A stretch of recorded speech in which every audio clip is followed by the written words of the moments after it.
Check one, two, three. Check one, two, three. Thank you, boys. All the best to everybody. Thank you.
Let this go. Mukund sir, Mukund sir.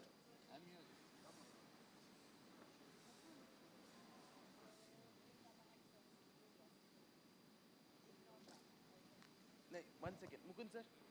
Mukund sir. This one.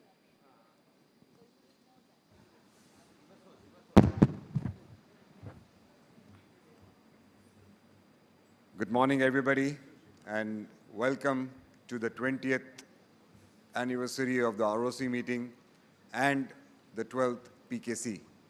It's indeed a very historic meeting, and it's a great pleasure for the organizing committee to welcome all of you for this historic meeting. On behalf of our course chairman, Dr. Anil Ranawat, Dr. Sachin Tapaswi, Dr. Ashok Sham, and myself, we welcome you for this meeting. It's been a lot of planning, and ever since the decision was made last year in Mumbai to combine the ROC and PKC, a lot of planning has gone in, and today the day is finally here. I would now request our chairman, Dr. Anil Ranawat from HSS New York, who needs no introduction, to please say a few words on this momentous occasion. Dr. Anil Ranawat.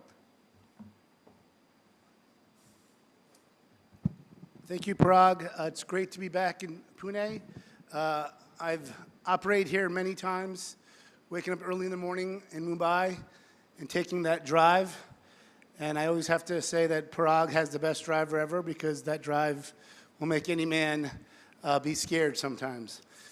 And I have to really thank our two local hosts, because this is really a marriage. And you have our local arthroplasty hosts with Parag, who, we did this 10 years ago, I think when this hotel first opened up. And then our local sports medicine host, Sachin Tapasvi, who's always been a right-hand man to me with the sports course. Who would have thought, when my dad had this vision of ROC, that sports would be so important? And who would have thought that when I said to my father in Quantabor, I'm like, I want to do a sports day, that then Sachin could create his own sports course, and now we're doing it together. And so many of my international friends, Jason Coase, Christian Clays, Cassandra Lee, are here, and I really have to thank Sachin for really kind of combining two great strengths of the Pune knee course and ROC. It's really, it's a marriage made in heaven. So I'm really excited to be here. I'm excited to answer a lot of questions. I am excited to push my father's legacy, but not just my father, Parag's father, and Nandu Loud, all of our teachers, and we'll get that tomorrow. So get your questions ready, ask a lot, learn a lot, and remember my father's ultimate principles, that the eyes only sees what the mind knows. So let's get everyone's minds working. Thank you very much. Thank you so much, Anil. I would now request Dr. Ashok Sham who has been working tirelessly for this meeting and who has also launched the first AI app for any conference in India. And he has done some amazing things. I'll request Dr. Ashok Sham to say a few words. Before that, I would request Dr. Nilesh Kamath to please come up. It's his birthday today. Happy birthday, Nilesh. So, Ashok Sham. Thank you, sir, and good morning. ROC PKC is an exciting journey for last 1 year, and we have worked very hard. Like sir said, we have done a lot of innovative things. So AI-enabled app is like first in India and also in the world for medical conferences. We are also live streaming it, so all the audience here, as well as we have more than 100 delegates online who are watching us now. I think next 3 days will be very, very exciting for all of us. I welcome you all, and let's roll on. Thanks, Ashok. And now, last but not the least, Dr. Sachin Tapaswi, who has started the PKC, and he has really taken this to a new level. And you will see during the day 6 live surgeries, which will be broadcasted here today. And may I request Sachin to say a few words. Sachin. Thank you and good morning and welcome all of you to Pune once again. I think we all share the same ethos, which is education and academia. And I think it's really important for all of us to have two big groups which believe in good ethical academics to combine and try and deliver the best to all of us. So I wish this conference great luck. I think you'll have a great 3 days of learning, not only in this hall, but there's an equally packed session happening on the first floor as well with a lot of hands-on workshops for all of you. So welcome all of you, and I think we'll just get started with the program, and we'll have the first live surgery that will get rolled out straight away. So thank you very much, and enjoy the next 3 days with all of us. Thank you.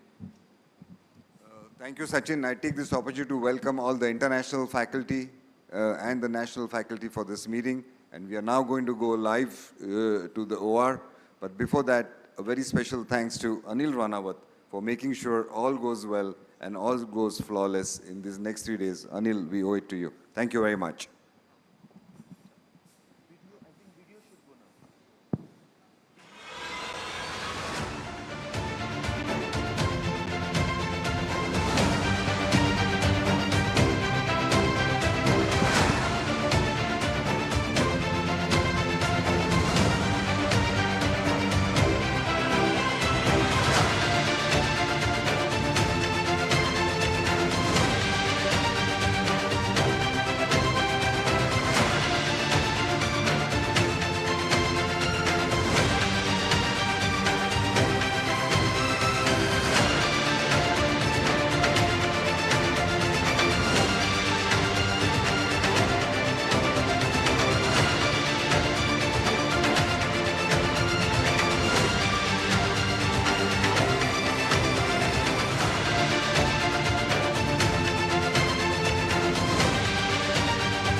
Now, with no much further ado, I think let's head directly to the OR to start with the first live surgery. So before that, I would like to call the moderators for the first live surgery to kindly come up on stage. I would request Dr. Anil Ranawat, Dr. Yes Arumugam, and Dr. Parag Sancheti, sir, to kindly move up the stage and take their seat. Anshu, sir? Yeah, okay, we are ready. Yes. So we're going live to the OR. Good morning, everybody. So we'll start with the first live surgery of the combined ROC PKC meet. PKC happening in winter for the first time.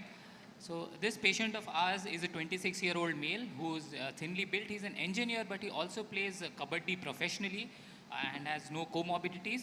So in November of 23 last year, he sustained a direct injury to his right knee with a valgus force while playing kabaddi. And after that, he had pain, snapping noise, and was unable to bear weight on the right limb. Currently, he complains of a dull aching pain, he complains of instability and walks very apprehensively, but does not have locking or night pain. So that's his examination video. On the right side, there is no hyperextension. He can flex his knee all the way up to 140 degrees. Not painful range of motion for him.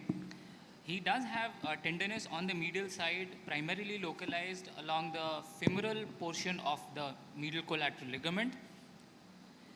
So there's no effusion. The knee has quite nicely settled down over the last 2 months or so. He does have about grade 2 medial opening, including opening in full extension, suggestive of some valgus instability, but on the left side, it's normal. The drawers grade 3, indicative of ACL instability in the right knee. And that's his gait. So he walks quite apprehensively. His gait progression is quite careful, if you can see on the right side. As regards imaging, the x-rays are pretty normal. There's nothing much there. The alignment is slightly varus, which is bilaterally symmetrical. On valgus stress x-rays, he does have a medial opening which is about 2.6 millimeters. That's the sagittal section of the MRI showing the ACL tear and both menisci appearing normal. And on the coronal sections, there is some signal in the MCL on the femoral side, but it is primarily intact. The lateral side is again intact. Both menisci are intact. So this patient has an ACL tear on imaging. He does have signals in the superficial MCL on the femoral side with probable deep MCL injury as well. There is signal in the anterolateral corner, the anterolateral capsular area, but the femoral, collateral, and the popliteus are normal. Both his menisci are normal. So the plan is to perform a right knee ACL reconstruction along with an anterolateral ligament reconstruction with a possible MCL augmentation depending on intra-op assessment. So we'll go through Camilo's plan now. Good morning, everyone. My name is Camilo Elito from Brazil. First of all, thank you for the kind invitation to be here. Big pleasure to be with you in India. The idea, this surgery, the patient has an ACL tear, so the idea is to do a combined ACL and anterolateral reconstruction. So we'll harvest both hamstrings and we will prepare a triple semitendinosus and a single gracilis. So the ACL will be quadruple, and this remaining part of the gracilis we will use for the anterolateral ligament reconstruction. So we will do outside in femoral tunnel here. The entry point will be posterior and proximal to the lateral epicondyle, and the exit point will be in the anatomical point of the ACL. So we'll drill a regular tibial tunnel here. We'll pass the graft, we'll fix the graft here with an interference screw, fix the graft here with the interference screw.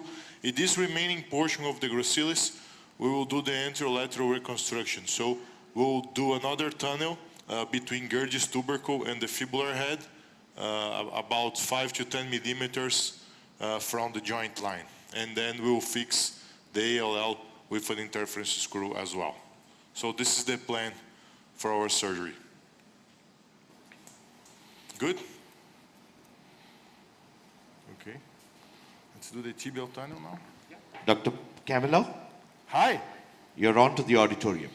Hello, everyone. So in this case, we took the exam under anesthesia, and we saw that there was a grade 2 MCL injury as well. So we are doing the ACL plus ALL, and also we are going to do a MCL reconstruction. Can you see the scope? Can I have a probe? Yes. Good morning, Camilo. This is Parag along with Anil and Aru from the auditorium. Hello, everyone. We look forward to your surgery and learning a lot from you. So this is the ACL stump. This is a very good remnant, so we decided to preserve it. We have already done the femoral tunnel from outside in. So we recorded that. The entry point is posterior and proximal to the lateral epicondyle, and the exit point is in the anatomical point of the ACL. Can you give me a pin just to show them the... So do you always prefer to do the tunnel femoral from outside in? When I'm doing the combined ACL and ALL reconstruction, yes. Okay. So this is the guide pin, I think it's bare. So... Camilo, this is Anil. Would you ever do an ACL repair? That MRI and that tissue is a lot of tissue there. Yeah, I don't, you know, this was not the plan at first.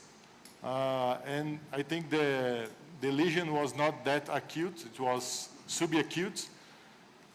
So I was not planning to do a repair in this case. You know, I think we need more data to be more supportive to repair cases. I prefer to do a reconstruction preserving the remnant. That's how I do. So this is the tunnel. We have already done it from outside in. And this is the tibial stump. So the idea is to do a tibial tunnel within the remnant. So let's do it. No, the point one. Tip one. We checked for meniscus. There was no meniscus tears, so it's just the ACL plus anterolateral reconstruction.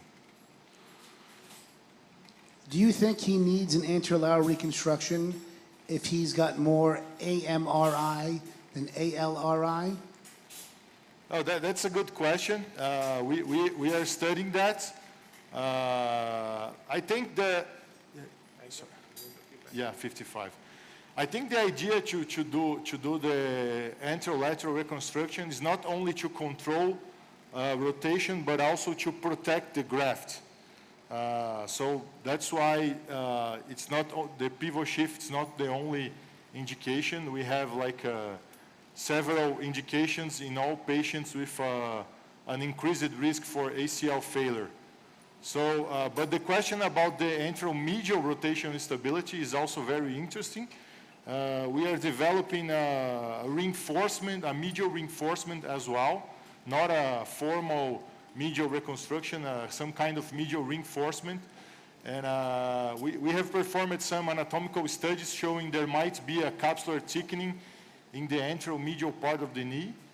So I think we'll go to that very soon.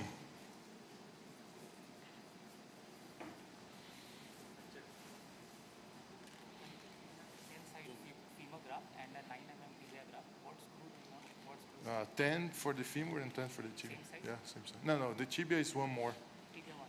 Yeah. 10 and 10 on both sides. 10 and 10, yeah. Now, do you do an over-the-top, Okay, this is, yeah. an over-top lateral? This, you know, I was learned this technique by Professor Murillo Marcacci in Bologna. Every primary ACL, he used this technique. Yeah. Do you do this for every primary ACL? For every primary ACL? Okay, that's good. No, I don't do for every primary, but I'm currently doing around 85% of my primary cases, an extra-articular anterolateral reconstruction.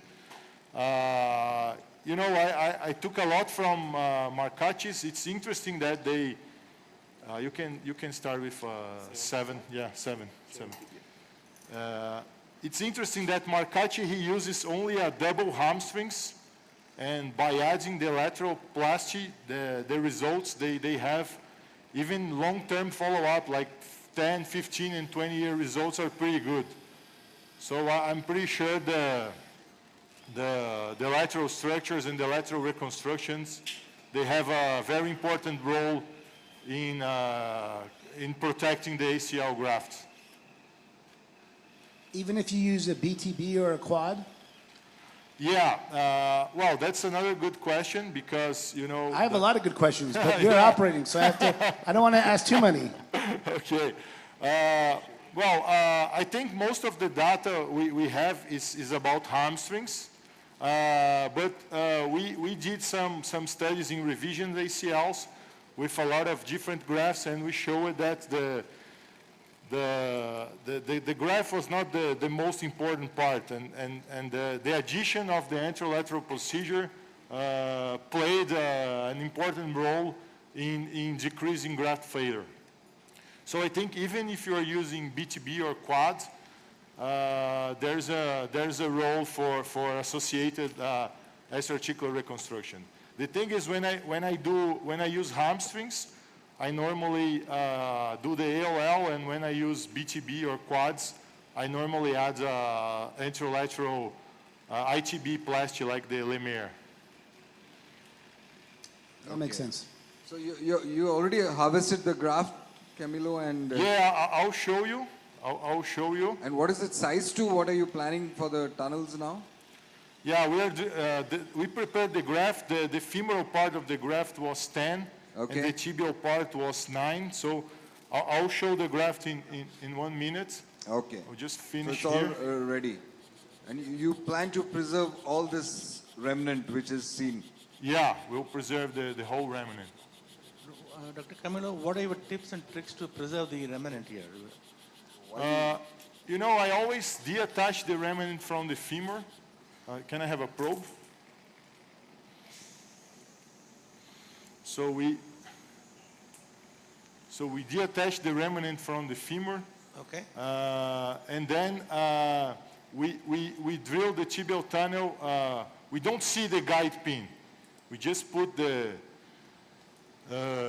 guide in here, and we just put the guide pin. We don't see it. Then, you know, this tunnel is 9, so it's not a good idea to start drilling with a 9 drill. So we start with 6 or 7, and then we increase the diameter to protect the remnant the most. So here we can see that this remnant is pretty good. And we show it with 3D CT exams that if you drill the tunnel inside the remnant, you know, the chance to make it right is pretty high. So you don't need to be afraid not seeing the guide pin. If any of the delegates have any questions, just come to the microphone, and Dr. Camilo can hear you, or you can tell us and we will ask him in the OR. Camilo, I am a stump preserver for hamstring tendons, not for BTBs because it just gets in the way. But all the data, mostly from Reiner Siebold, has never showed it matters.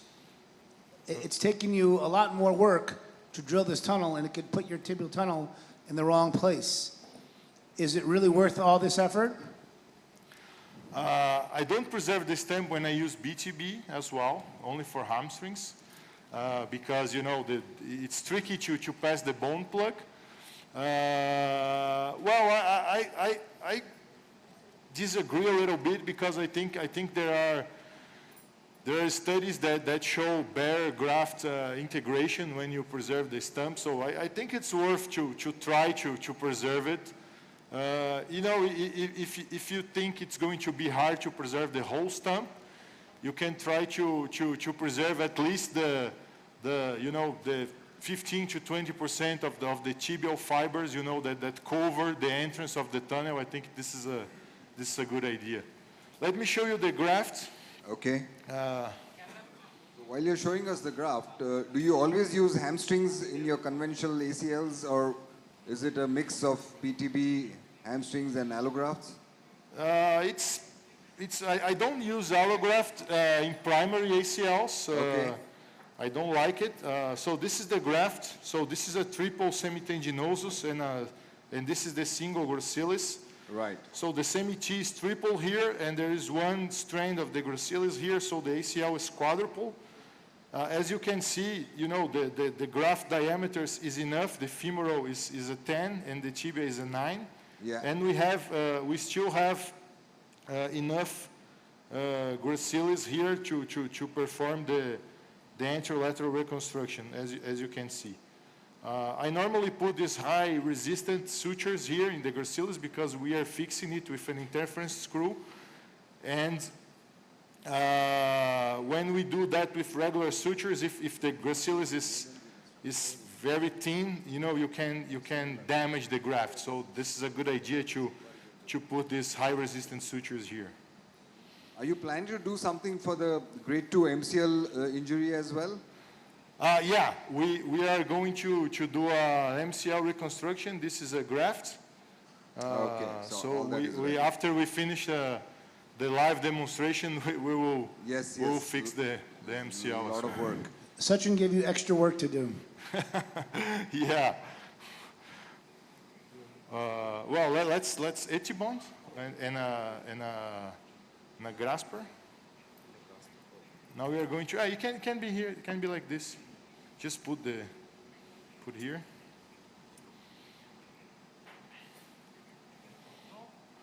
No, here. So we can. So for your soccer players in Brazil, is this what you would do for them? A 20-year-old high-level soccer player? Well, in Brazil, there's a culture of doing BTB for soccer players. It was like this for a very long time. But, you know, we are changing that a little bit. I think the most important part in a soccer player is to perform the S-articular reconstruction associated with the ACL. If you are doing BTB, hamstring, squat tendon, you know, I don't think it really matters. I just would never use an allograft in a primary ACL reconstruction in a soccer player.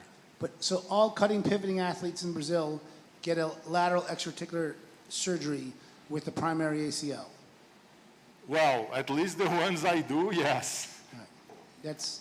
You sound like you hang out with Andy Williams. Well, but he's a Lemaire guy, and he always uses BTB, I think. But I think he's very supportive with the lateral anterolateral reconstruction, and I think he's right. You know, if you have a high-level athlete, it's important to associate an S-articular reconstruction. What's going on? Okay, it's good. No, it's good. I think it's good. I think Andy and other guys, also Bertrand, and a lot of guys that operate professional players like soccer and rugby players, they do like a very large amount of associated S-articular reconstructions. I think studies have shown that by doing that we can decrease failure rate, so I think it's important to the graft. Well, yeah, Al Getgood has proven in Stability 1 that with a hamstring graft, that adding extraarticular will lower your failure rate. We're doing now Stability 2, which is with the BTB or quad. So that's still not, I would say, proven, although Andy does it. Okay. So that's still debatable. In the United States, a cutting pivoting athlete, young age, would never get a hamstring. It would get a BTB, maybe a quad if they had they were skeletally mature. And the question whether they all need an extralateral extraarticular, I think will be answered by Stability 2, but we don't have that data yet. Yeah, I agree. This study is going to be pretty game-changing. You know, for hamstring, as you said, this is for sure. This is 100% sure that the lateral S-articular reconstruction can protect the graft. I truly believe, this is my personal opinion, that by doing the S-articular, even with BTB and quads, it's better for the patient, but you know, you are doing a prospective randomized trial and you know, it will show. There's a study going on in Lyon, also a prospective randomized trial comparing isolated BTB with hamstrings plus ALL. And the preliminary results have shown that the group that did hamstring and ALL is doing better, but they didn't finish the results yet. So this is the stump. You can see here the ACL stump. And Right. this is the graft here inside the very stumps. nice. So, Looks very good. so it looks good, right? So very quickly, can you tell us the tips for your femoral tunnel for the ACL? How? I try to put the tunnel as close as possible to the anteromedial bundle. Okay. I think, I think this is the better position for an ACL reconstruction. It's debatable if it's anatomical or not. You can call a lot of things anatomical. But I think, close to the anteromedial bundle, Right. I feel it's better than in the central position of the ACL. So Okay. that's the way I try to do it. So you kind of move it to the AM bundle. Yeah. And it's very nicely done. You've managed to preserve most of the remnant of the ACL. Looks very good. Looks very good. Yeah. So as you Camilo, are you ever worried about a cyclops lesion? So when I do a stump preservation, I try to go through the middle of it with my pin and kind of make it like an American hot dog. Okay. You've gone, centrally, and so when I had these cases, we used to suture the remnant to the graft so you don't get a cyclops. Have you ever had any problems with cyclops when you preserve this much stump? Yeah, we just published a big series of more than 400 patients, and we saw that the risk for cyclops were combined extra-articular reconstruction, female, and high-level sports athletes. We didn't find the stump to be a risk factor for cyclops. But all the cases I did this way. I think if you try to preserve the stump and put the graft beside the stump, and you don't suture it to the stump, maybe the graft will occupy a space that's not proper for the ACL. So in this case, I think if you put side by side, maybe you can have an increased risk for cyclops. Okay. Can I go here?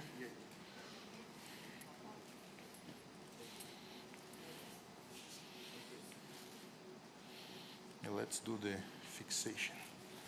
So are you going to finish off the ALL and then move to the MCL completely? Are you going to fix everything? Yeah, I here? will fix the ACL, then I will do the. Can I enter here? Sorry.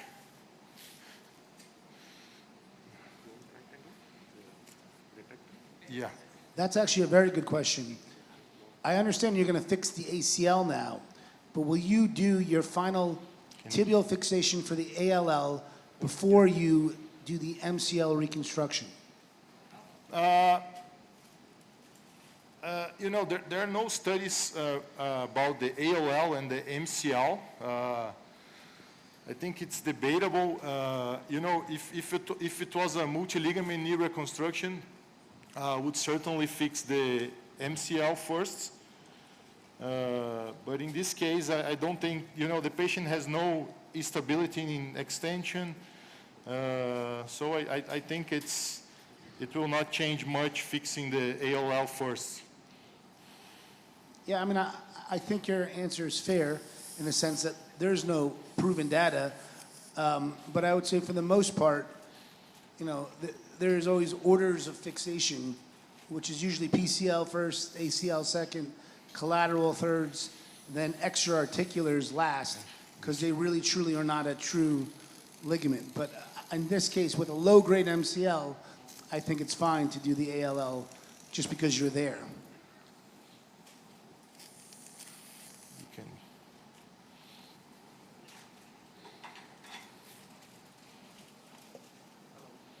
I'm not sure I'm in the right place here. Dr. Magar here from Fulton. So what are your indication where you will do only ACL and where you will not go with the ALL reconstruction? My question to the It's here, right?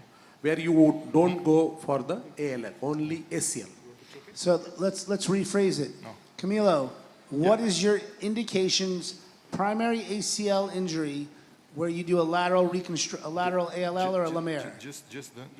So Anil, you can answer that question. I'll answer that question. So, Because Camilo, I would have made a bigger incision. My father's going to get mad at you, but that's okay. So the standard answer for this problem is, in a primary ACL, is recurvatum, increased posterior tibial slope, a high-grade pivot shift, young age, and they play a cutting pivoting sport. In this scenario, you can make the argument that patient didn't have recurvatum, the slope was normal, pivot, I don't remember how high-grade the pivot, but the pivot seems to be a little bit high because of the AMRI, but the patient does play a high-grade pivot, cutting pivoting sport. I don't know if Camilo knew that, because most Brazilians don't know what Cuberty is. I know what Cuberty is. I'm sure Cassandra Lee and all the other Americans have no idea what Cuberty is, but Cuberty is a cutting pivoting sport. So for that reason, I think it's indicated, and he's doing a hamstring graft, which is, we know for cutting pivoting sports, will have a lower failure rate with a lateral reconstruction. So that would be the indications that he would use in this case.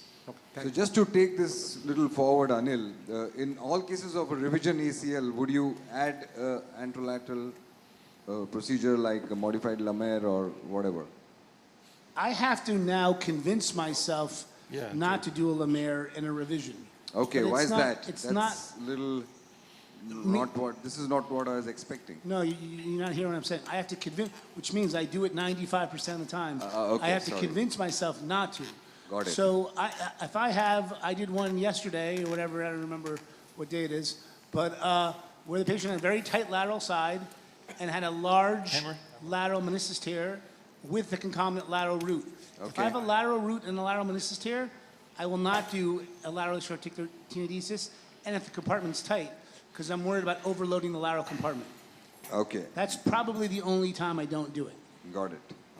So how are you doing, so Camilo? we- I can Yeah. see you fixed the graft on both the sides. Yeah, we fixed the femur and we fixed the tibia, and it looks pretty good. It already looks stable on the... Yeah, and And now the we're going to do posterior. the lateral articular reconstruction. Can the table go a little up, please? Camilo, what flexion angle did you fix the ACL in? Around 20 degrees when I use hamstrings, when I use BTB full extension. Why is that? Well, I think the hamstrings, it can get a little loose, you know, in the initial period, so that's why we do that. For the BTB, I think if we fix in flexion, maybe it will be very hard to get full extension quickly, so that's why I do this. Right. So you basically, you're recognizing that different grafts have different creep or different ability to stretch with time, and you adjust your flexion angle and maybe even your tensioning strength based on your graft. So Can I enter here? it shows me that you're Yeah. very well trained. I need to enter here. Yeah. Sorry, I'm in front of the camera, but It's okay. so this is the fibular head, you know, Right, and this is Gerges tubercle. okay. Okay. We will put the ALL reconstruction between Gerges tubercle and the fibular head. Right. So we just do a small incision here. Right. I will follow Anil's advice and do a bigger one this time. Yeah. Surgery is fun when you can see. Dr. Ranawat is going to be happy back in New York. Yes, my dad will be happy now. Kelly clamp. You know how big No, my incision would be? Kelly clamp. My incision would be connecting those two incisions. Oh, that's a little too big. Oh, Anil. I'm crazy, I know. No. Drill pin. That's for tomorrow. So, no need. So we'll use a drill pin. I normally drill with free hand. We just enter here, posterior to Gerges tubercle, Okay. and we aim to. What is the direction of this? Yeah, we aim to see the guide pin in the axis. We use it for the harvesting of the hamstrings. So are you going to come a little below your entry point of the tibial tunnel? Are you going to exit below the tibial tunnel entry? Yeah. Okay. So,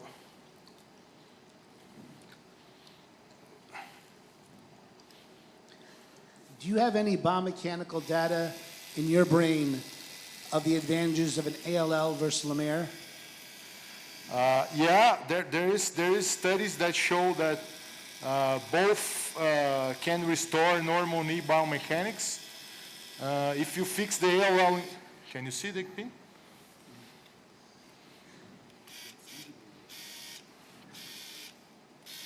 This is not holding the...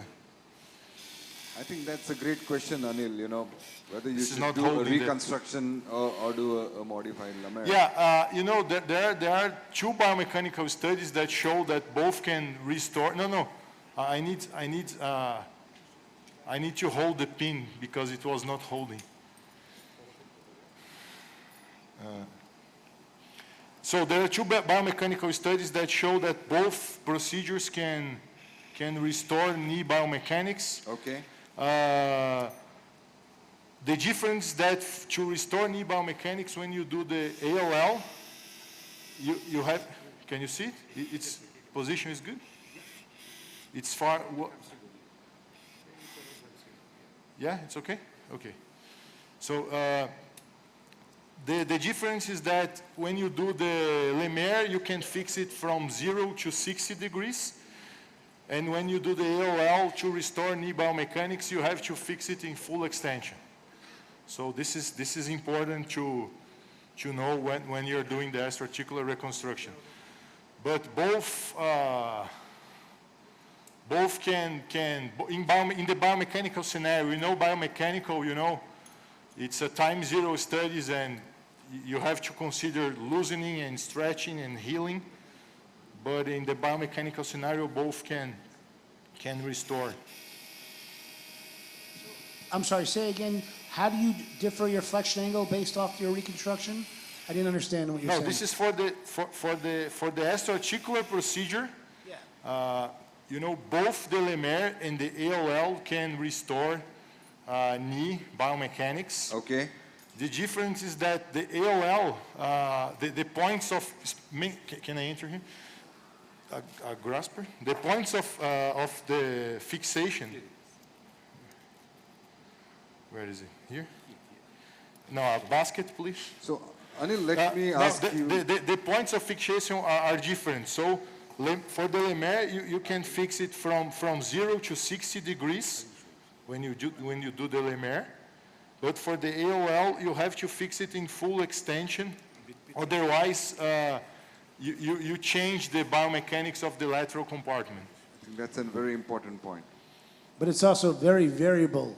To say I can fix it between 0 and 60 degrees, that's like I could say I can date my girlfriend, her sister, and her cousin. You have to pick one flexion angle. No, I always fix it in full extension. You're Brazilian, maybe you do that. Yeah, I always do in full extension. I was just telling what the biomechanical studies have shown. Your Lemaires are in full extension too. I do the Lemaire in full extension as well. I do my Lemaires in 45. Just because 0 is too low and 70 was too high. I went for the middle. You can take a... So now we have done this tunnel, so we are going to pass the graft deep to the ITB, but superficial to the lateral collateral ligament. The ALL reconstruction, you don't need to pass the graft deep to the LCL as you do when you do the Lemaire. Kelly, curved Kelly, please. So this is for the reconstruction you're saying, but if we are doing a modified Lemaire, then is it necessary to go below the lateral collateral? Yeah, if I'm doing a modified Lemaire, then you know, from the biomechanical data, they show you have to go deep to the lateral collateral ligament to have the pulley effect and to improve the knee biomechanics. Okay, because there have been some studies which show that it's no longer even for a modified Lemaire to go really below the lateral collateral. They say it really doesn't matter. So that's something Okay, so- which we have been now trying to do, because you just have to dissect a lot to go below the lateral collateral. So we pass the graft deep to the ITB. Okay. Can you have a, I will show you. No. Give me another one. So Anil, one question for you while he's doing this. What percentage of your cases do you do a reconstruction or you do a Lemaire, So you modified can, you Lemaire? can see here the ITB. Yeah. And the graft is deep to the ITB. Okay. Looks very good, Camilo. Grasper? I would say 10 years ago, it was 2% for primary ACL. 5 years ago, it was 20%. And now it can be up to 50%. So But it's- what do you prefer, it's all- reconstruction or a modified no, Lemaire? I almost always do a modified Lemaire. Yeah. And what are your thoughts on doing a modified Ellison? Because, let me first say that, because Okay. in the US, if you have an athlete that you think needs a lateral extracurricular tenodesis, the patient's getting a quad or a BTB. It's not getting a hamstring. I would say, in this case, if I'm doing a hamstring for revision or a BTB was done, then this would be my technique because I have the tissue. We use it at drill 6, right? 6. Okay. So this is something at first we use it to fix the graft from lateral to medial. But I changed that a few years ago because the bone in the anterolateral part of the knee is very soft. So especially in women, sometimes I drilled tunnel number 6 and I had to put an 8 screw, so I didn't like it. So if there is enough length of the graft, we now fix it from medial to lateral, and I keep the head of the screw in the medial cortical. So I think this way the fixation might be a little better. But if there is no enough length, you can fix from lateral to medial. There is no big deal. So, but the important thing is to put high resistance sutures in the graft to protect it from the screw, especially if it's a tiny gracilis graft or an allograft. Okay. What I like about your technique is that you're drilled all the way through the tibia. A lot of people will use a biotenodesis screw and on the lateral side, and I don't think you get as good as fixation or as much tension as you do when you pull it through the whole tibia. So I like your technique. Well, we are done for the ACL plus Yeah, ALL it looks reconstruction. good. So I think 2 out of the 3 you're done now. The last procedure to go, and you have about 25 minutes.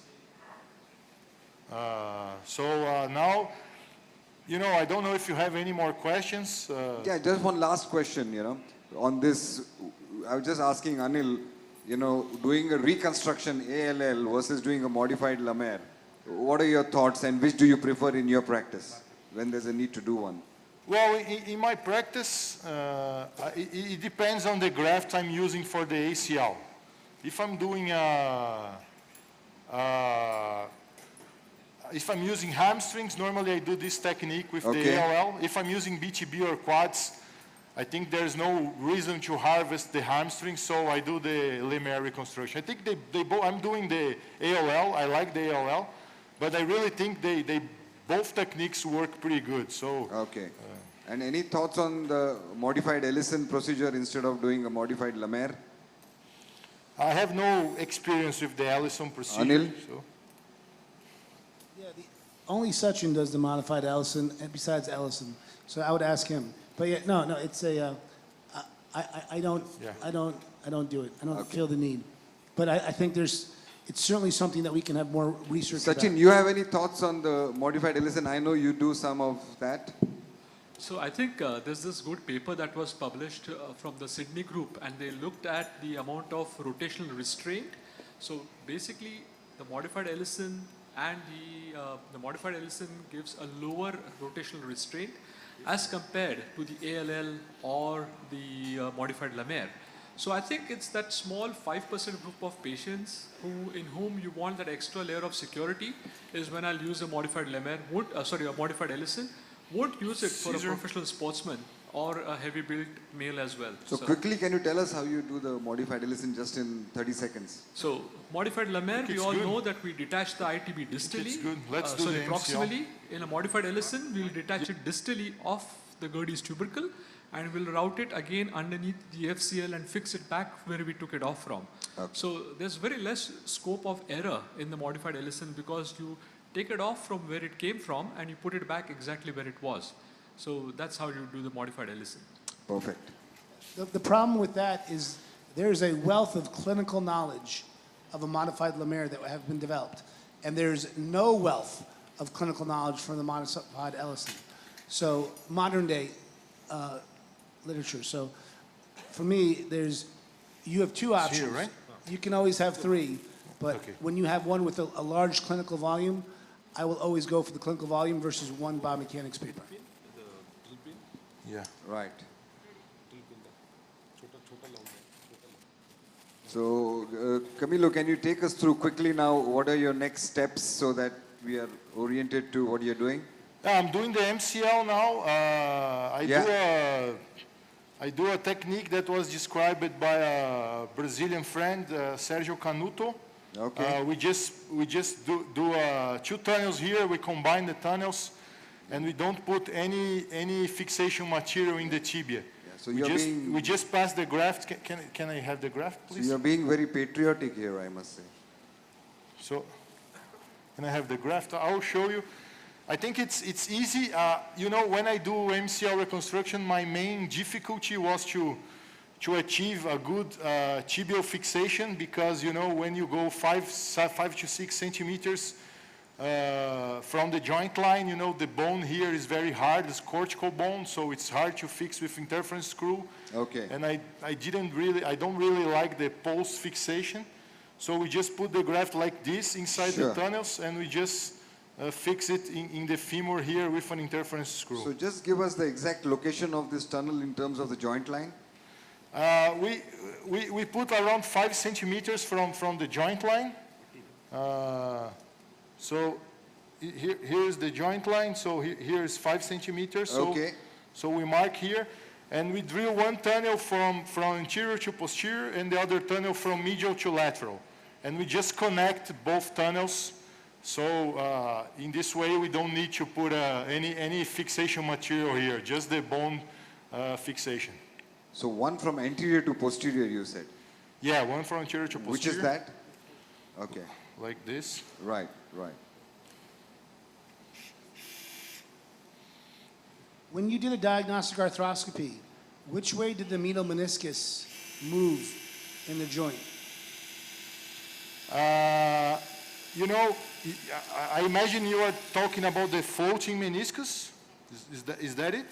No, I'm saying, you know, the MRI it was implied that you had some 4.5. injury on the femoral side. I saw much more stripping of the MCL on the tibial side. Yeah, there was under the meniscus we could see the hematoma there.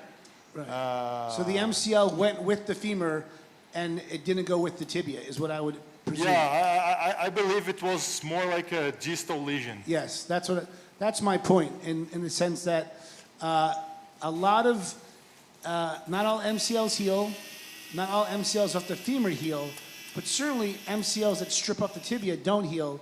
And this MRI is a great example of where you see edema all along that tibial stripping, where you can see right there, all that white down. So that femur actually looks pretty good, and the tibia does not. So this would be a case that if you did get this acutely, you could acutely fix that tibial stripping and save a graft. Yeah, I agree. You know, when a patient with a high-level athlete, he has a grade 2 distal MCL, we normally are more aggressive indicating surgery. You know, so but can you pass the pin from here to here? So I agree.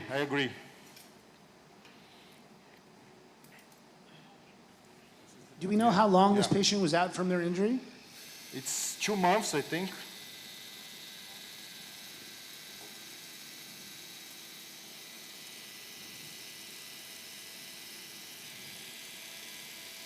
So his POL is okay, the posterior oblique ligament? Yeah, the POL, the patient has no opening in full extension. Okay. Only in 30 degrees of flexion. So Okay, in no, case, keep- let's keep- assume keep you the pain. wanted to do a POL as well, then what would be your choice of the MCL reconstruction where you do the POL? I use only one femoral tunnel for both the superficial MCL and the POL. Okay. Unless if it's a revision MCL reconstruction with a major instability, then I normally use 2 tunnels. And But on the no- tibial side for a POL? For the POL, I just do one tunnel close to the joint line, the posterior third of the tibial plateau. Okay. And I fix with an interference screw. Right, right. Okay.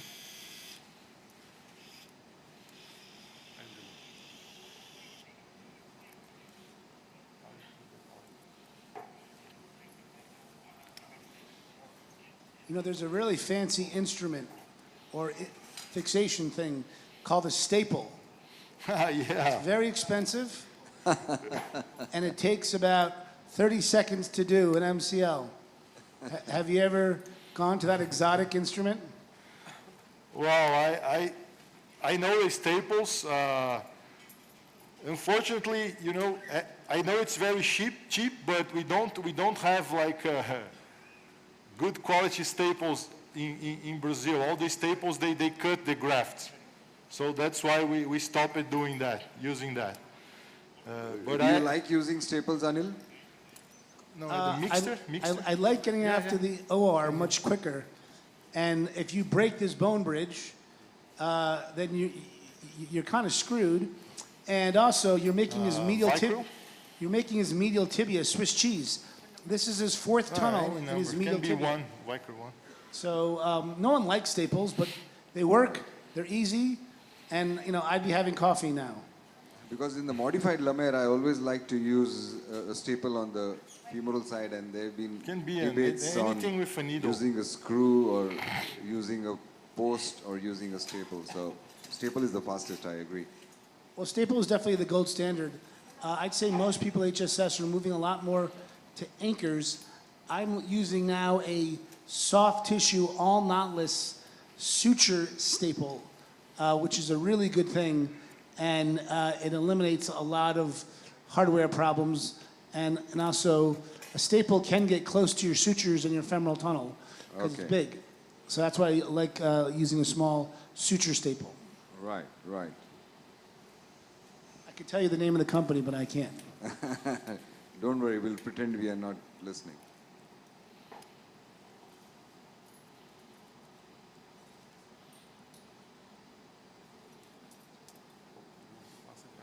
Yeah. Yeah. Probe.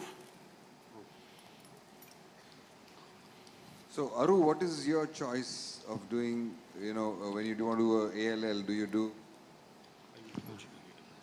reconstruction or Lemaire or Ellison? Parag, like my primary graft for we can athletic cut the needle. BTB. So I most of the time I don't do any additional on the lateral side. If at all needed, I just do the modified Lemaire. Can you So cut I don't here? do the ALL. Right, right. Cut.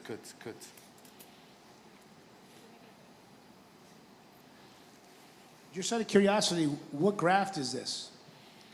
This is an allograft, I don't know, tibialis anteriores, yeah. I never knew we had allograft in India. Yeah, we get allografts in India now. World's changing. Yes, sure. It's from Bangalore, and also we can import it.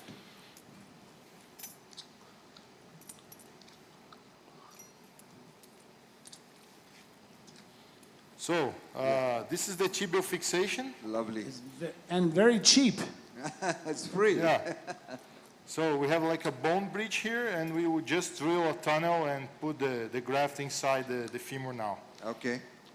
So what are your landmarks for the femoral tunnel for your I MCL? normally go immediately posterior and proximal to the medial epicondyle. Okay. So this is the medial epicondyle here.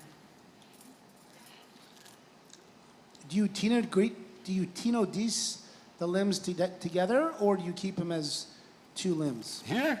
Yeah. In the distal, yeah. After the fixation, we put them together.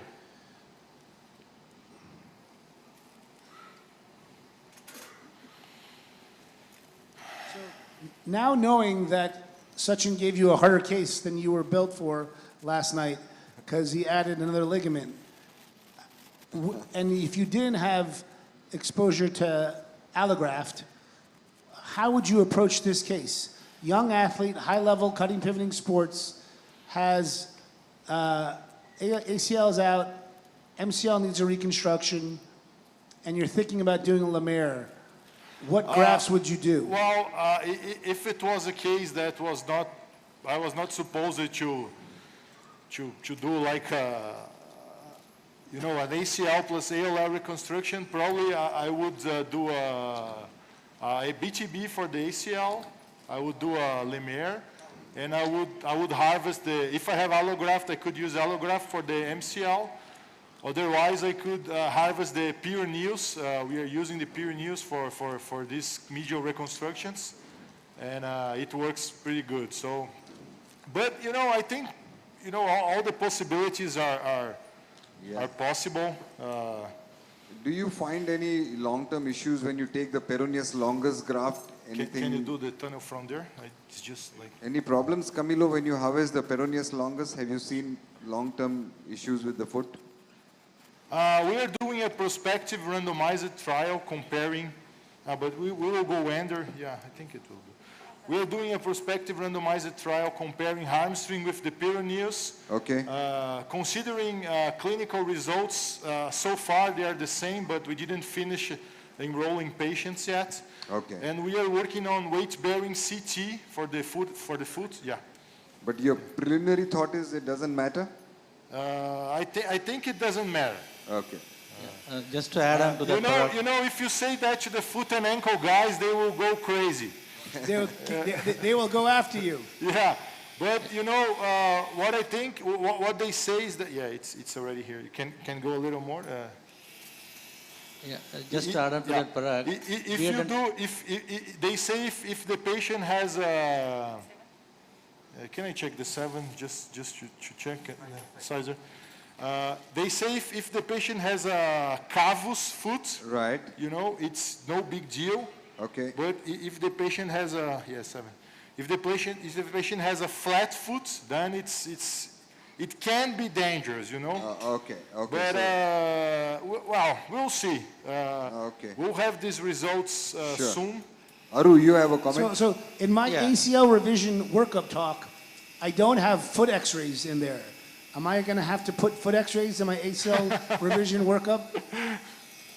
That was a joke.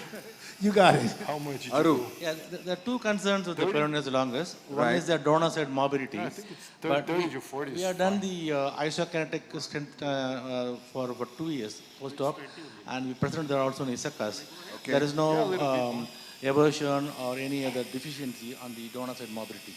But the main question is, are we going to compare with the standard graft as per the ACL with the hamstring or BTB?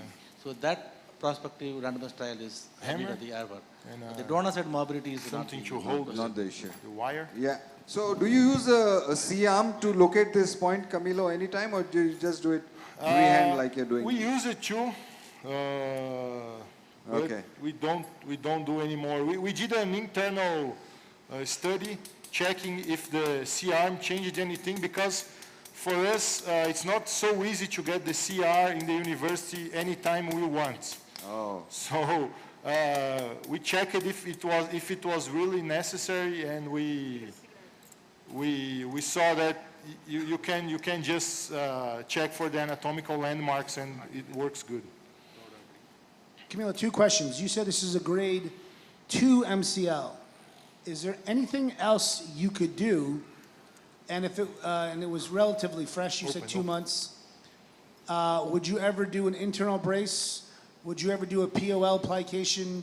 Would you ever do a non-graft for a grade 1-2 MCL?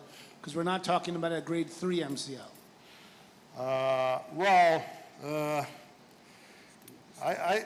I don't really like to use only the synthetic graft, you know. I like the graft itself, so. Even what if it's a grade 1, a chronic grade 1.5 MCL? You're always going to use a graft. I would use a graft. Really? All right. Yeah. So how do you define grade 1, 2, 3 intraoperatively? Intraoperatively, if we are in doubt, we can take like a fluoroscopy. So is it fluoro or is it your probe doing your EOA that you ultimately make the decision? Probably both, you know. All right. So Camilo, we have about normally we trust more ourselves than the images, right? Right, exactly. That's what I was getting at. Camilo, about 2-3 minutes more. Okay. We'll just have a quick look arthroscopically once you fix this, and you can just demonstrate the stability, and then we move on with the program. Okay. Hello. I have a question, sir. Sure. Good. So one is related with the ACL. Generally, when we are fixing the tibial part of the graft, there is a trend to give the posterior drawer. So, but in this case, the surgeon did not do any posterior drawer at the time of fixation, just in 20 degrees flexion he fixed it. So, giving a posterior drawer at the time of fixation of tibia, is it just empirical or is it important? Yes, it used to be talked about. In my opinion, it's not necessary. It used to be done, but Anil, do you do a posterior drawer while you fix the ACL? Yeah, I still think most people do a posterior drawer. It's not like if you didn't do a posterior drawer that you're going to take your tibial fixation out and redo it. I think tibial fixation is an art. And you could do everything perfectly. Okay. And if you do a bad tibial fixation, your whole surgery is bad. So this is the ACL? Yeah, lovely. We see it very nicely. The ACL looks good. This is the stump, the remnant ACL. is preserved. And, you know, the medial colon. I'm very satisfied. Lovely. So can you just show us the stability once, and then we'll sign off in the next 30 seconds. Lovely surgery. Camilo? Go. Okay. So,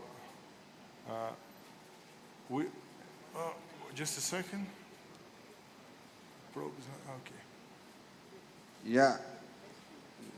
The gap looks much less than what it was before. We scoped at the beginning. Sure. You can see it's opening there, more. But the reconstruction seems pretty good. Great. A big round of applause for Camilo. Lovely surgery, Camilo. Thank you so much. That was excellent. Thank you very much. Excellent. And it's very good job that your assistant didn't put a lot of valgus on that.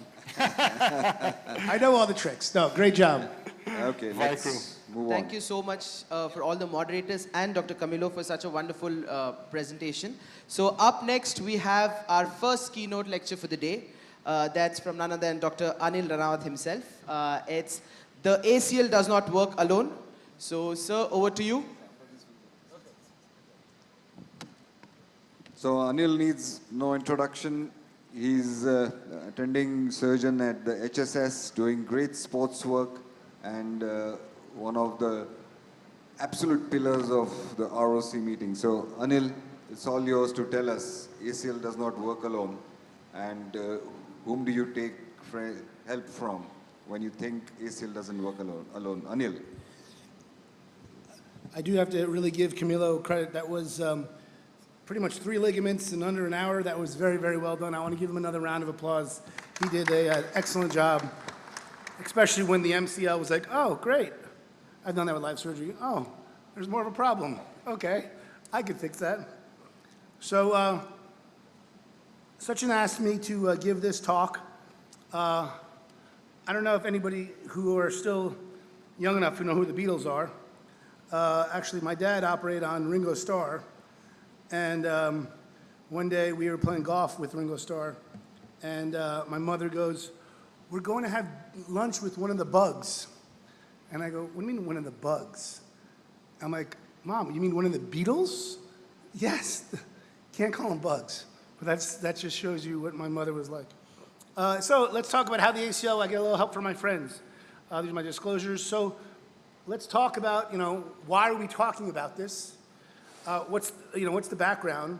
Soft tissue around the knee and all the secondary stabilizers, I would call that old news. We just saw an example of two secondary stabilizers, right? Lateral side stabilizers and medial side stabilizers, right? The osseous is kind of the new news here, and that's really what I like to talk about more. That's really what keeps me up at night, and that's really what I think is the future of ACL surgery. So I've used this slide a lot, where ACL surgery to me is always back to the future. I trained under Freddie Fu and Dr. Russell Warren, who were two real thought leaders of ACL surgery, but with very different opinions. But what I learned from them, and actually from my own knees, is the evolution of ACL surgery, right?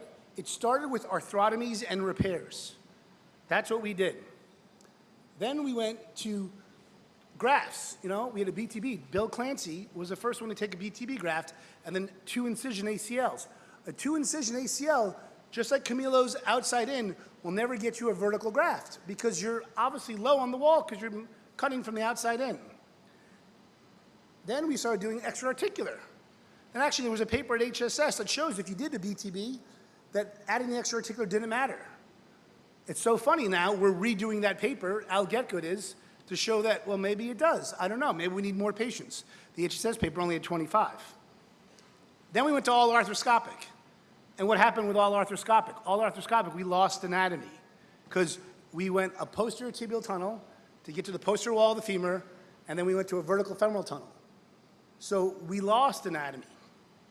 And then when we lost anatomy, we also started thinking of other stuff. Well, maybe we should repair meniscus. A classic paper by Levy at HSS showed that the medial meniscus is the stabilizer of the knee.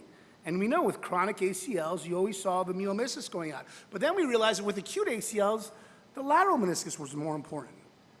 And then we started talking about, well, maybe it's not just the menisci. Well, what about the collaterals? And then we went back to tunnel position. So we are a very schizophrenic field. We're always going back and forth and back and forth. And then when I went to Pittsburgh, it was double bundle. If you go to Japan, it's triple bundle. And then guess where we are right now? We're back to BTBs. We're back to ACL repair. We're back to LETs. The French are always like, we told you so. And now we're back talking about secondary stabilizers. And now we're actually talking, what I love the most is we're talking about the bone. Because I'm an ACL surgeon who likes doing osteotomies. And I think that the bone is the future. So let's first talk about soft tissue. This is all stuff that we know. I think of the medial meniscus as an AP translator. You create a big ramp lesion, or you take out a medial meniscus. That knee will translate and then pivot. Realize to really get a high pivoting knee, the knee has to translate and then internally rotate. And the best way for it to translate is you whack out the medial side. And the easiest way to do it is to take out the medial meniscus. In all these chronic ACLs, we used to take the medial meniscus out and then fix their ACLs. Ironically enough, I've had patients many times over the years who said they had a meniscus tear, they're 50 years old, and an ACL tear. And they go, just take out my meniscus. We know if you just take out that meniscus, that knee will fail dramatically because they will get dramatic AMRI, that tibia will drift forward, they'll get anterior tibial translation, and that knee will fail. If you take out that meniscus and you put an ACL in, and it keeps the tibia posteriorly, that knee will get arthritis, but at a much slower rate. So we know from the classic work that the medial side is important, but it's really more important in the chronic standing. But understanding when you're examining a knee, is this AMRI? Is there medial, or is this ALRI, more internal rotation? And I would make an argument to that last case. I don't necessarily do a Lemaire if I believe the knee is more of an AMRI knee. I would have done an ACL MCL. Not everything, you have to examine each knee and understand how the knee is rotating. Not everything needs a Lemaire. That just means that you're not thinking. But it was really good to see how he did it, or an ALL. So we talked about medial meniscus. It's an AMP translator. Understanding anterior medial rotator instability. It's the Jack Houston concepts. Understanding now a ramp lesion If you ever see medial tibial edema, go in the back of the knee.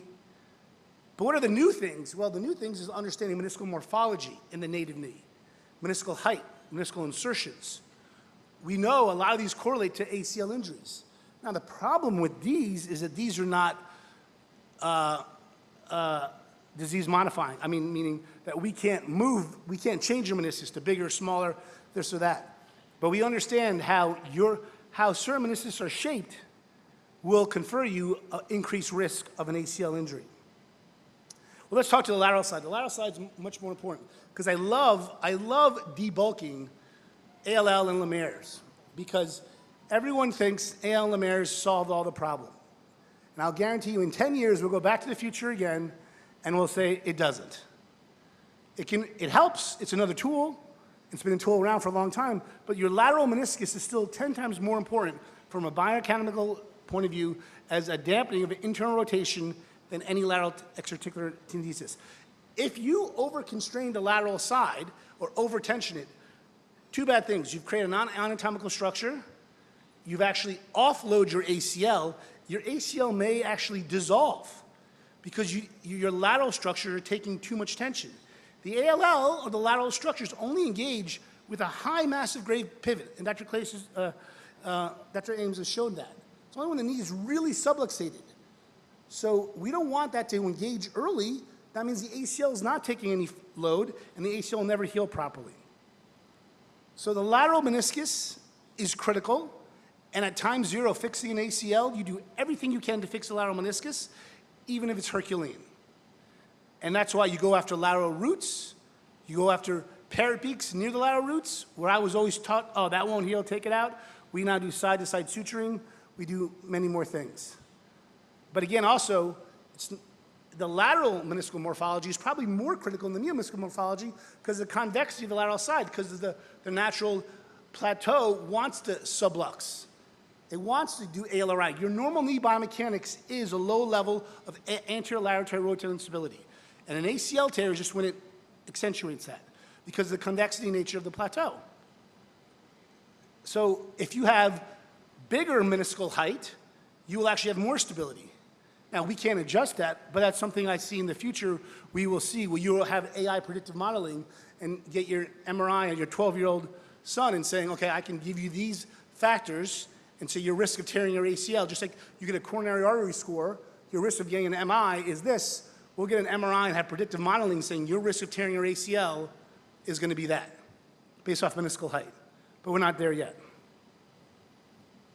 And then we talk about the ALL or the lateral structures.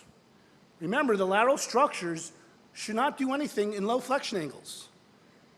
If they're doing something in low flexion angles, you're not reproducing the lateral structures. You are over-constraining the knee, which is fine if you want to do it, but just recognize you're doing it.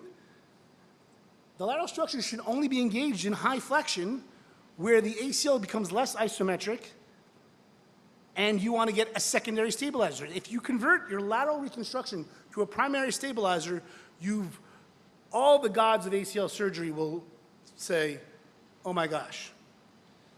So it's not about just throwing a piece of tissue on the outside, it's about doing good ACL, fixing the good ACL in the right flexion angle, and then have a secondary stabilizer.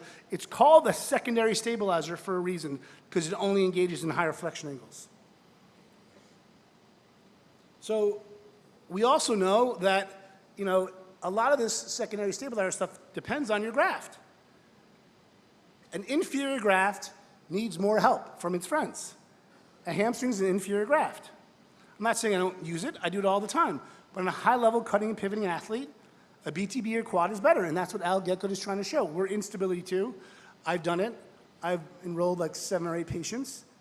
And who knows what we'll see, what the difference is of do we really need a lateral extraarticular tenodesis? So I'm going to say in a year or two, for stiff grafts, you may not need it. And that's why I'm saying go look at the menisci, look at other factors. Don't just look at the lateral structure and think the problem's solved. This is something that we don't need to really talk about. Camilo showed it perfectly. The lateral corner and the medial side have to be addressed. And I would say in the United States, a grade 2 MCL will routinely be ignored, and routinely, once you fix that ACL, so what I would have done if you really want to be interesting, once you fix that ACL, you would dampen the medial side without doing an MCL reconstruction. So you have to make a decision to do an MCL reconstruction prior to fixing the MCL. But doing grafts or doing POL plications or doing any medial-based surgery or even internal braces, that to me is critical, and I am very aggressive about that. And same thing on the lateral side. I'm much more aggressive about reconstructions and repairs than just relying everything on the inside of the knee. When I was trained, it was Freddie Fu, everything was the inside of the knee. Everything is about do a good job on the inside of the knee with a good graft, but really focus on the outside of the knee. So let's go to what I really want to talk about, and I got 1 minute to talk about what I really want to talk about, which is the bone. Right? We all know what tibial slope is. Right? 5 years ago, when I talked about tibial slope here, everyone thought I was crazy.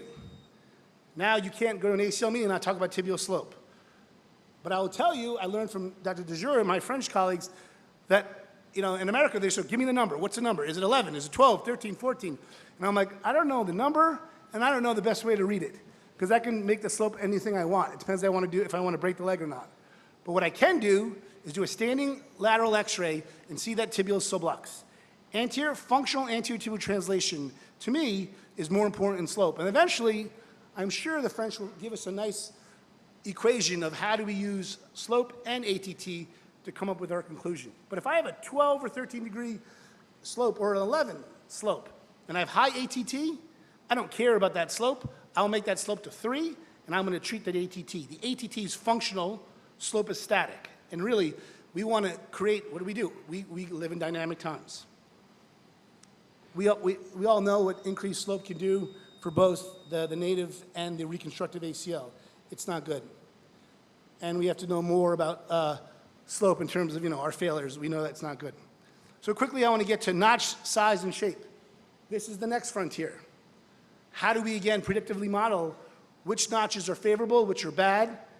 We can measure in different areas. This is something that's going to be the next 5, 10 years. I'm going to have to go quick now.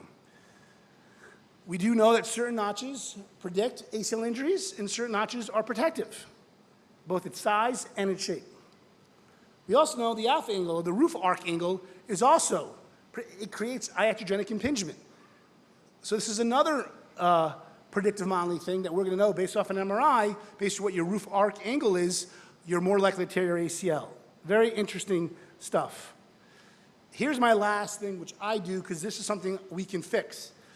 I'm going to call it, in the last 30 seconds, I'm going to take a chairman's prerogative. I call it the Hill-Sachs of the knee. Every ACL pivot schist, you get posterior lateral tibia edema, which you can see there. Sometimes you get that posterior lateral tibia edema where you can lose bone. I have reduced that if I get an acute ACL, especially if I'm there for other reasons. A lot of times, not only do you get that, you'll also get a notch sign. Sometimes you just get edema in the lateral femoral condyle, but sometimes you actually get bone loss. And we know with chronic ACLs, the more chronic the knee, the more the knee pivots, that notch sign gets deeper.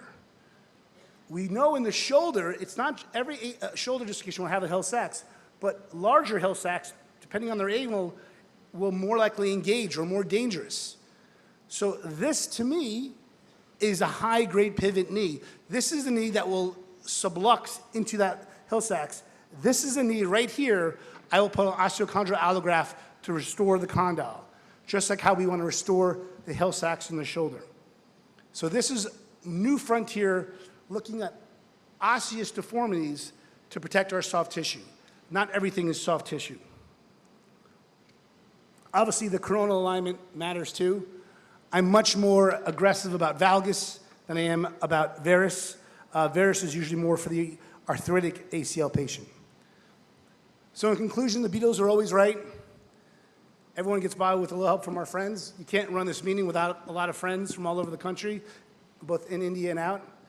I think you have to understand the history of a procedure to really know how the procedure will evolve. Please don't think ACL surgery is solved with lateral extra-articular procedures. It's not. There's a lot we need to learn. Meniscal height, condylar geometry, the Hill-Sachs of the knee. What are our coronal alignment cutoffs? When do we do these osteotomies both coronally and sagittally. And I really believe if you want to, we'll have future predictive AI computational modeling, you'll get an MRI and you'll get an ACL risk score, just like you'll get a patellofemoral risk score. Likely, you know, but I don't care about the kneecap. Jason will tell me all about it later. Just like you'll get a hip FAI risk score, or so you'll get a shoulder risk score, you know? And that's really the future of orthopedics. Thank you very much. Thank you very much, Anil. A lovely talk, and you really told us that bone is more important. Even in the arthroplasty, we are talking about more bone than soft tissue.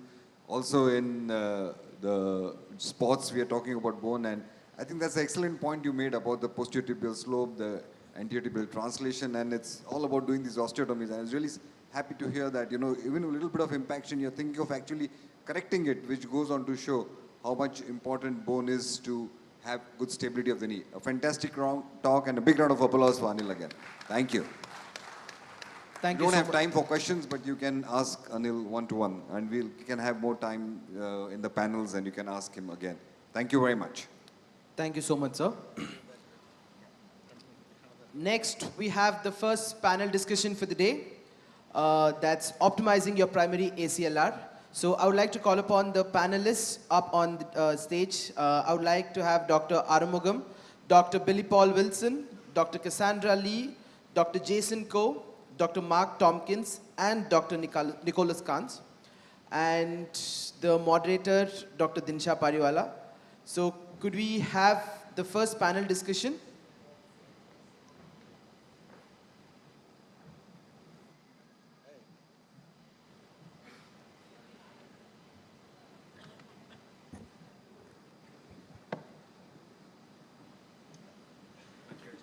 So we've just seen Anil's presentation, and I think that's put us all in a bit of a quandary because we thought ACLs are straightforward, simple procedures, and now we've got all of these other factors, and we need help from so many different friends, both soft tissue and bone.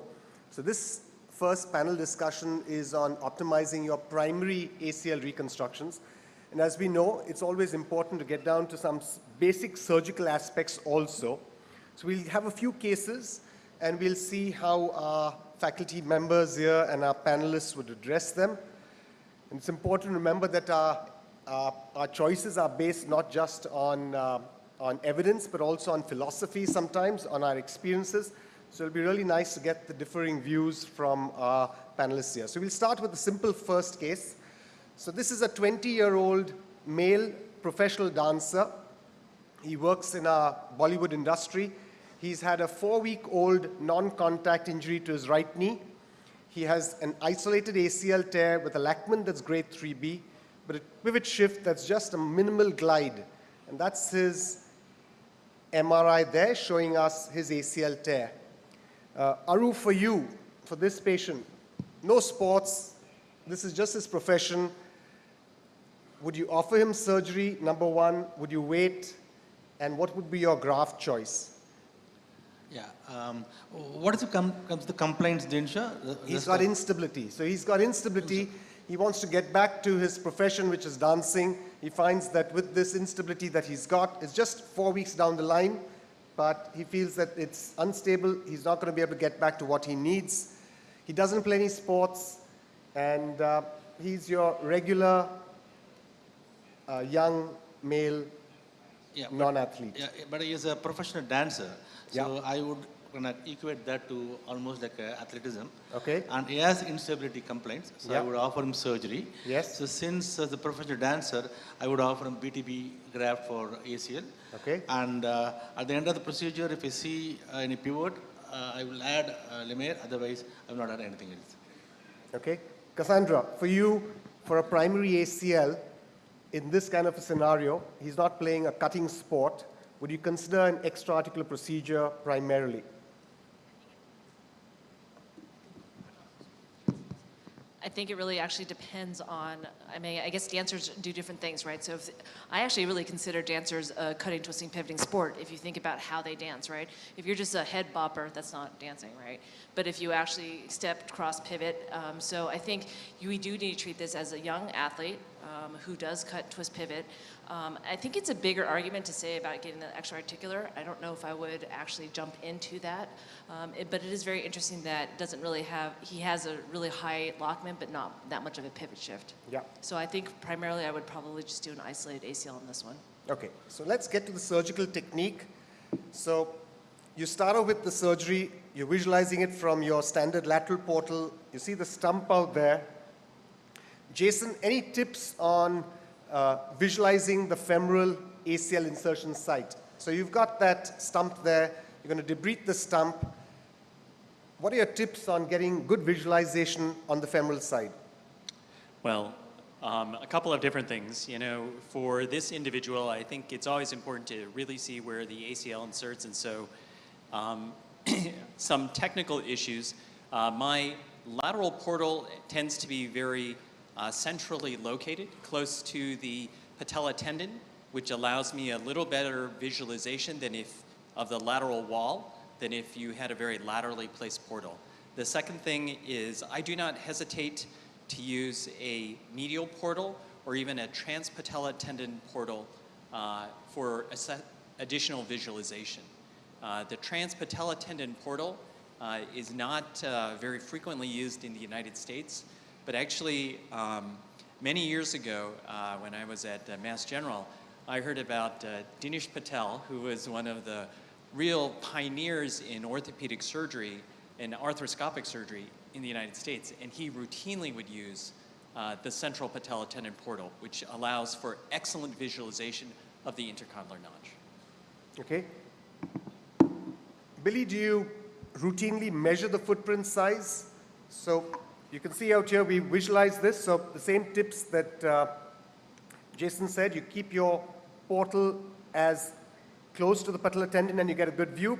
But I've shifted now to the medial portal, as was recommended by Jason, so that you can get a full idea of that femoral footprint. Do you routinely measure your footprints? You know, Freddie Fu used to insist putting that small scale in there, measuring it. Do you think it's worthwhile measuring it? Do you eyeball? How do you decide footprint size, or do you think that really doesn't matter? In my practice, I don't measure the footprint at all. So I tend to go more central to the anteromedial bundle area, and that's where my tunnel placement would be. Okay. Mark, so where exactly do you aim your femoral guide pin? On that femoral tunnel, you know, it's a large footprint. Where exactly do you go? Is that the center of the footprint? Is that the center of the AM bundle? How high, how low? What are your sort of guides out there? Well, first off, thank you for the visualization here. So I use an anteromedial drilling.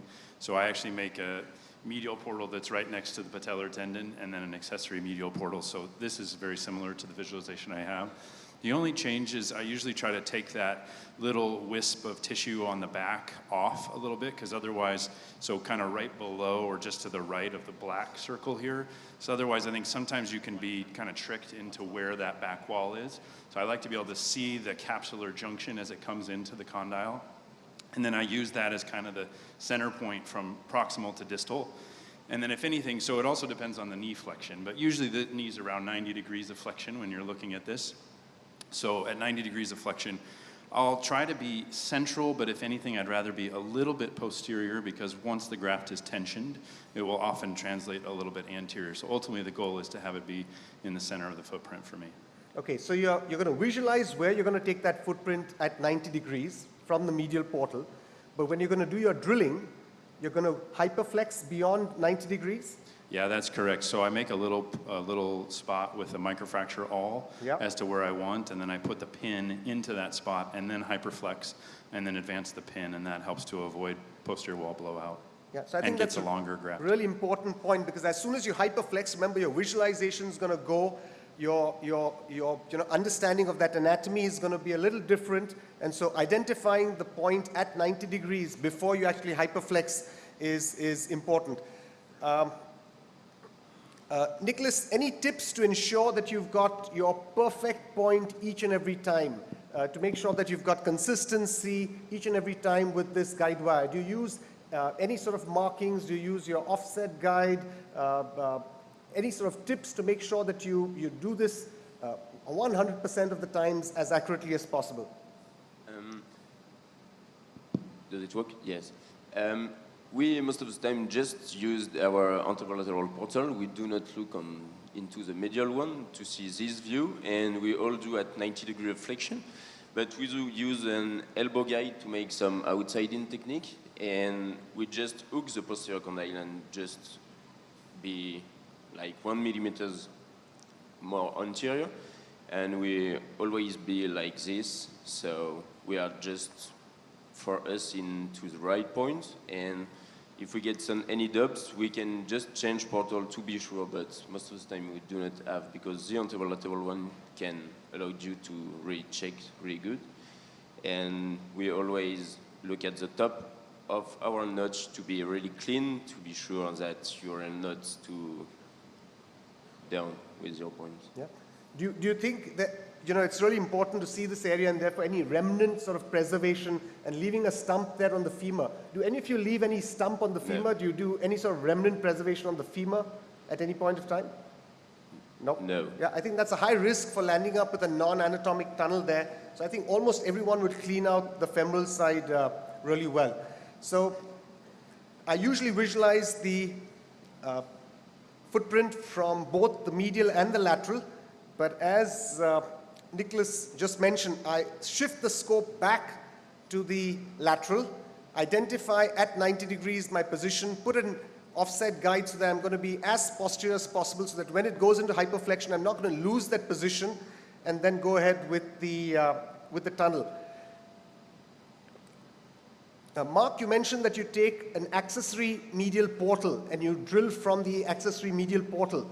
What are your tips and tricks to make sure that you don't land up with any scuffing of the cartilage of the medial femoral condyle? Because you've got your visualization portal there, you're going more medial for your drill coming in. How do you make sure that you're not landing up with any cartilage damage there? You can use a half-fluted reamer if you want. That can be helpful. I do not have that at my facility, so I don't use it. So I use a skid that it's like a half, not even quite a half circumference skid that I place between the cartilage and the bone. And then it is a little bit tricky depending upon the size of the notch. The more you can hyperflex, the more it rolls it forward, the less likely you are to get the condyle. Depends on the patient. Even if it's a tight notch, usually as long as that skid is in the way. And then I just pass the reamer by hand and oscillate. I don't drill until I'm against the bone in the notch. And I use an acorn reamer so that it's just within the notch. Okay, so some great tips there. Make sure you don't start your reaming from skin. You only start your reaming once you're at bone. And again, when you get that reamer out, stop the reaming when you've exited the bone. So you've got your femoral tunnel now created there. And you want this to be as posterior as possible. So you've got a 1 millimeter posterior wall out there. You've created your socket. And then you get on to your tibial tunnel. Aru, for your tibial tunnel, so you can see that tibial tunnel, that's the anterior horn of the medial meniscus, the anterior root of the lateral meniscus. You've got a large footprint there for the tibia. So where exactly do you aim for your tibial tunnel? Where do you place your guide?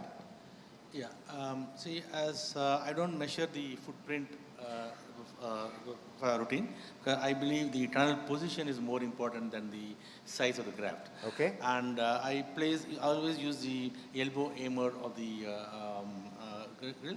Then I place it on the medial lateral junction of 2/3 and go more of posterior, just close to the posterior border of the anterior horn of the lateral meniscus. Okay. So how do you make, Billy, how do you make sure that you don't land up with damage or to your anterior horn of the lateral meniscus? Your lateral meniscus is so close out there. Any tips and tricks for that?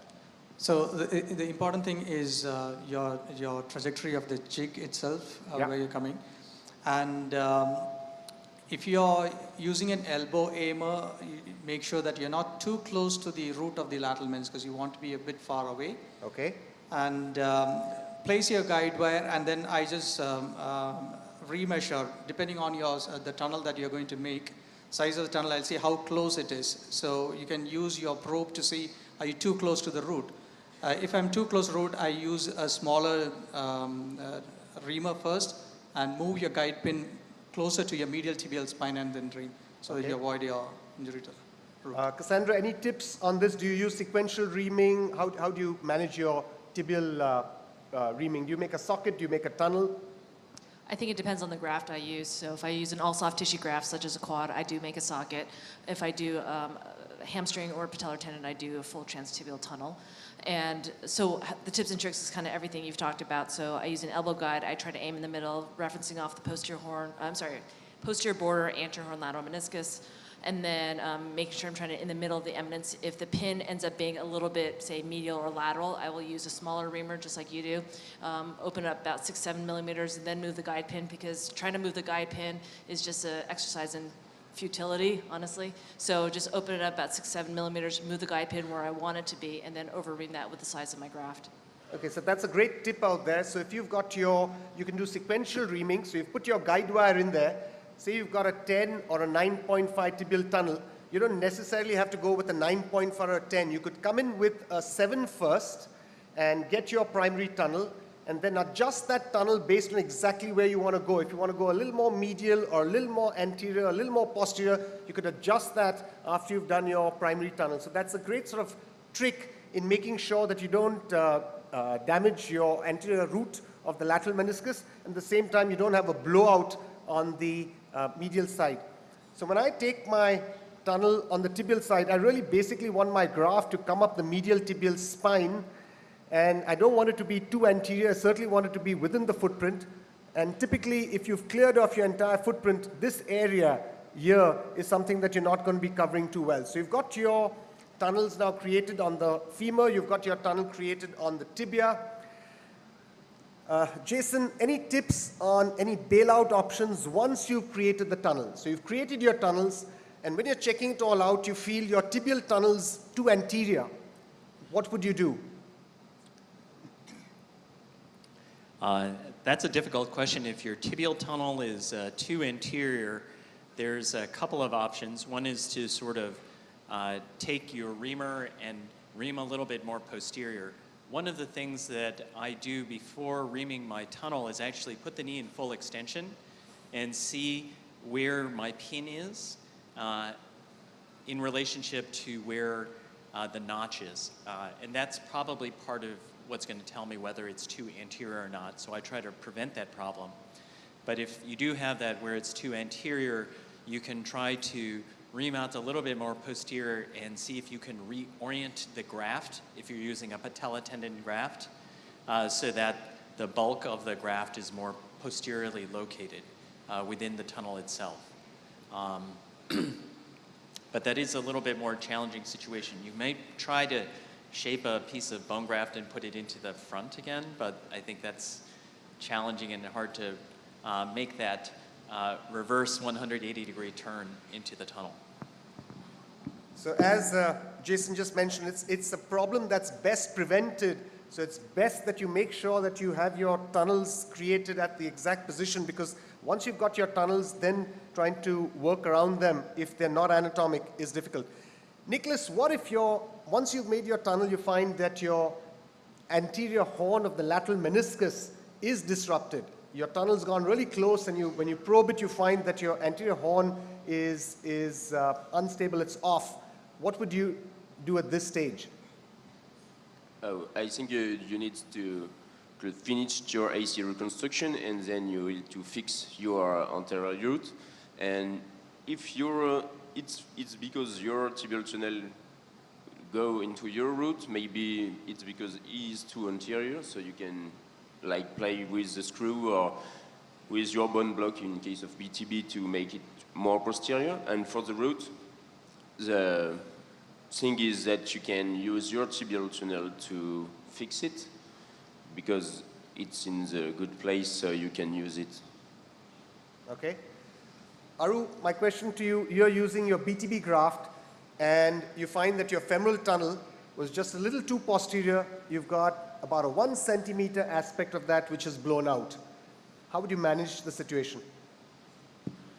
Yeah, Posterior wall is very critical for the BTB because the fixation is abductor fixation. Yeah. And with just how much is last, I would see. If you can still, I'm going to place the screw anterior to the bone graft. Still a good fixation, I will go ahead with my standard way. Otherwise, I change the fixation to the, we have a loop for the BTB also, where I have a cortical fixation. Okay. Mark, if you're using a soft tissue graft, say a hamstring graft, and you find that you've got a posterior blowout, what's your bailout in that scenario? As long as the lateral femoral cortex is still intact, then you're fine, even if there's a posterior blowout.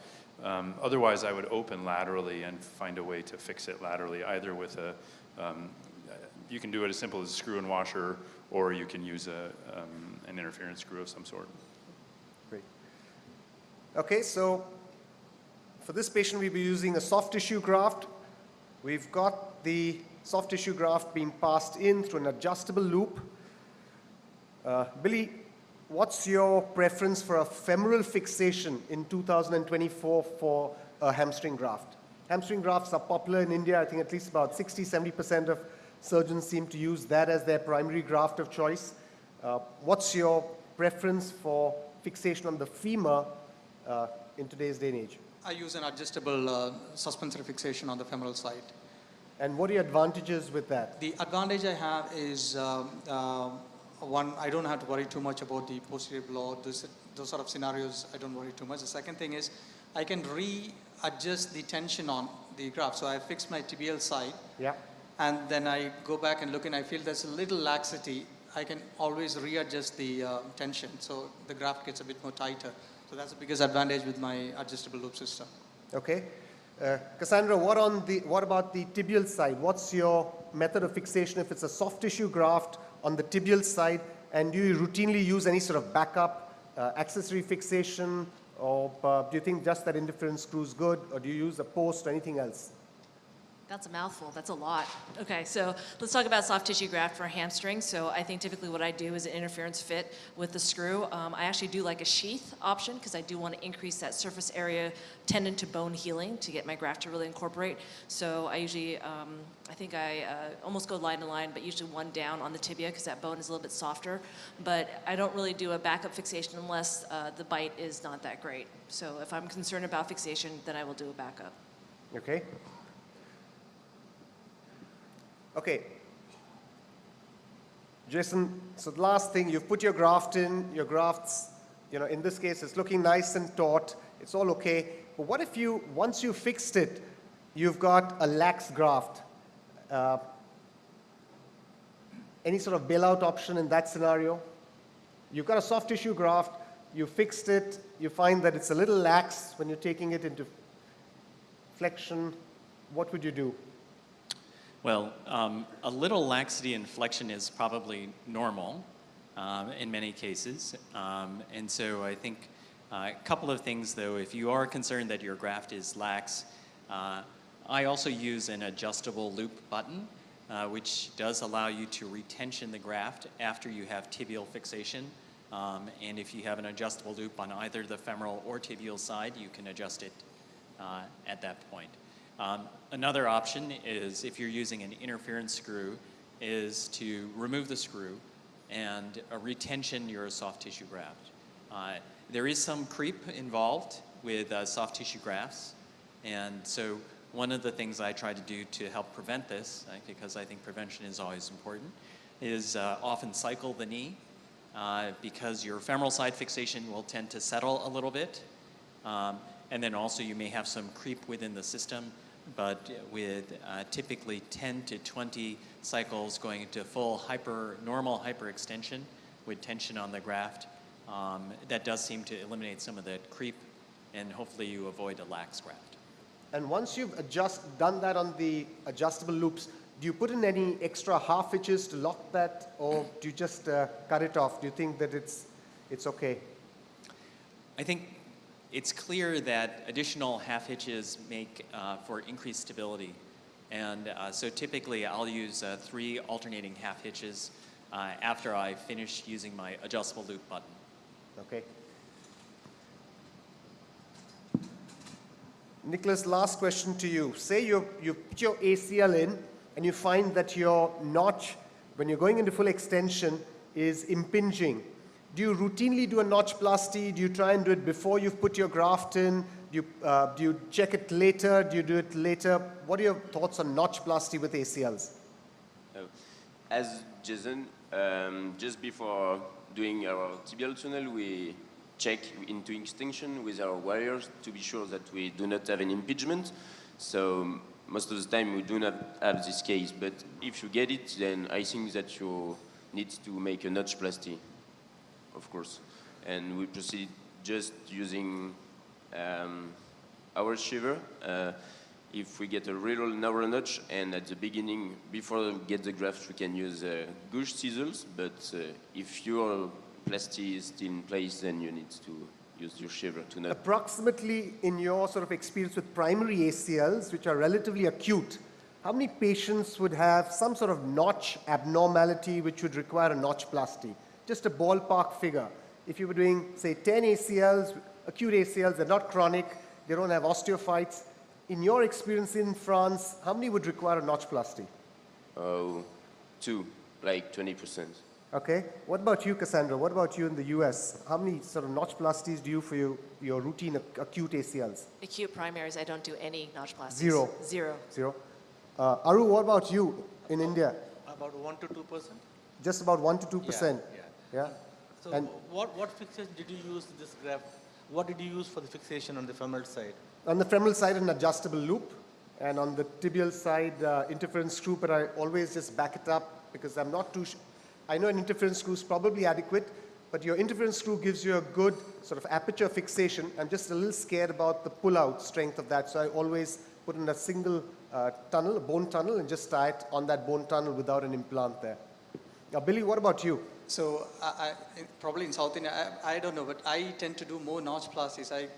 Close to 50%, 40% I do. And the other tip that I do is I put the tibial reamer in before, and then I extend to see whether I still need to do a little more clearance of the roof and the lateral wall. And I think that's what I find surprising, because everyone's experiences with notch morphology are so different in different parts of the world, where you have some surgeons who say I almost never do it, and then you have others who say I do it in maybe 50 or 80%. I know Andy said he does it in almost 75% of his primary ACLs. He does a notchplasty because he feels that notch morphology is such an important thing, which Anil just mentioned in his lecture right now too.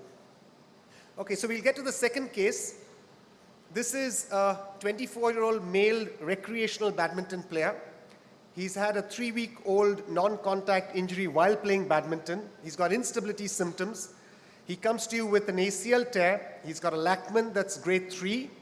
He's got a pivot shift that's negative. And you can see that that's his ACL there. He's got a good remnant there. Now, you're going ahead with arthroscopy. This is what you see. You can maybe reduce that ACL back into position.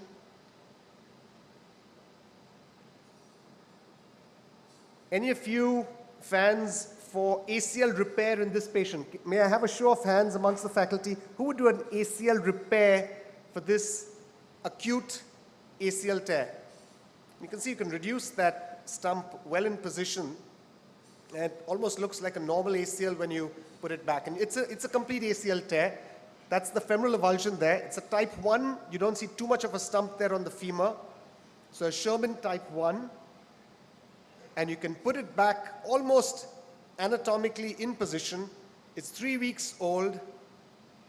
It's crying for repair. Cassandra, would you consider repair? I don't know if I'm there yet. At least in the US, if I saw this, a lot of times actually when we do talk about repair, patients will come asking for specific implants. And so if I were to do a repair on this gentleman, probably it would be with a implantable marshmallow. Okay. How many would do only a repair? Mark, would you do only a repair for this? Kind of like Cassandra, I'm not sure that I know yet. So we're part of the BEAR trial that's currently going on with NIH funding in the US, and so I've done about 10 of the BEAR procedures. I think the early results are okay, and the couple trials that were done at Boston Children's prior suggest good clinical efficacy. But I'm still not sure that, I think we need more data. One of the concerns I have about that is stiffness. So the rehab protocol afterwards is more restrictive than a typical ACL reconstruction, and I would say there's a little higher risk of stiffness. So I do think you're right that based on the stump and the patient's activity level and demands, this is probably the ideal patient for a repair. But I think we're still needing more data before we can say definitively. Okay, so I thought the same way. I'm not going to do a repair. So Dinsha, this Yep. one, it looked more like a nodule. So this probably wouldn't have been like an ideal one in my opinion. Because if you see that, the nodule which you just excised, so in 3 weeks, it already formed a nodule. So probably not a ideal case in my opinion for a repair, I would say that. Okay. Anil, how many of you guys at HSS would repair that? There's about 2 people that are repairites. It's like a religion. They're like Jains. For Hindus, they're Jains. They're a small sect. So are you a Jain, right? Yeah, they're like Sachin. The one thing I would disagree with Mark in the sense that although the ACL injury pattern is, maybe ideal, the age of the patient and his cutting and pivoting sport is not ideal. So it's very clear in all ACL repair literature, even in the Bayer trial, that the younger the patient, they do bad. So I would definitely not do Bayer or just regular standard ACL repair in a young cutting. Badminton is a high cutting pivoting sport. Again, it's one of those cultural things that you have to know. If you watch badminton, it's like 10 times worse than basketball. Can you go back to the MRI? And I think that central picture suggests that this is more of a mid-substance rupture than it appears. And I think one of the things that sometimes I've been fooled is it looks like an avulsion, but then as you start cleaning off the femoral side, you realize it's more mid-substance than an actual avulsion. And I think the MRI is more consistent with a mid-substance tear than an avulsion. Yeah, I think that's a great finding. You'll often think when you see something like this, it's the MRI that really gives you a good indication. And I do some repairs, but prior to getting in for this patient, I had no sort of clue that I'm going to be thinking of a repair too. But when you do put that ACL back there into position, it almost looks like it's anatomical. But for me, for the same concerns, I would rather go down, get that ACL stump off. What about remnant preservation? So you've taken that small little stump off. Billy Paul, would you take, so we saw in the previous case, we took off all of the stump on the tibia, we cleared that tibial stump really well so that you could see the footprint. Would you do that in this case? Would you leave that remnant? Do you think there's a benefit in leaving that remnant in this particular case? I would do a remnant preservation. I'll take off that nodule aspect and the unstable part of the ACL, and I'll preserve the rest of it. Okay. How many of you would clear off everything on the tibia so that you get a good idea of where your tibia is? Would any of you do that, or would all of you keep this sort of remnant there? It is a complete ACL tear. He does have a 3. Go ahead, Jason.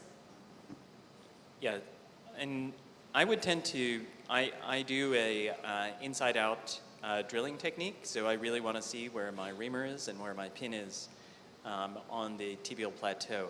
I'll try to preserve some of the remnant, but particularly where my tunnel is going to be, I'd like to really see where my reamer is.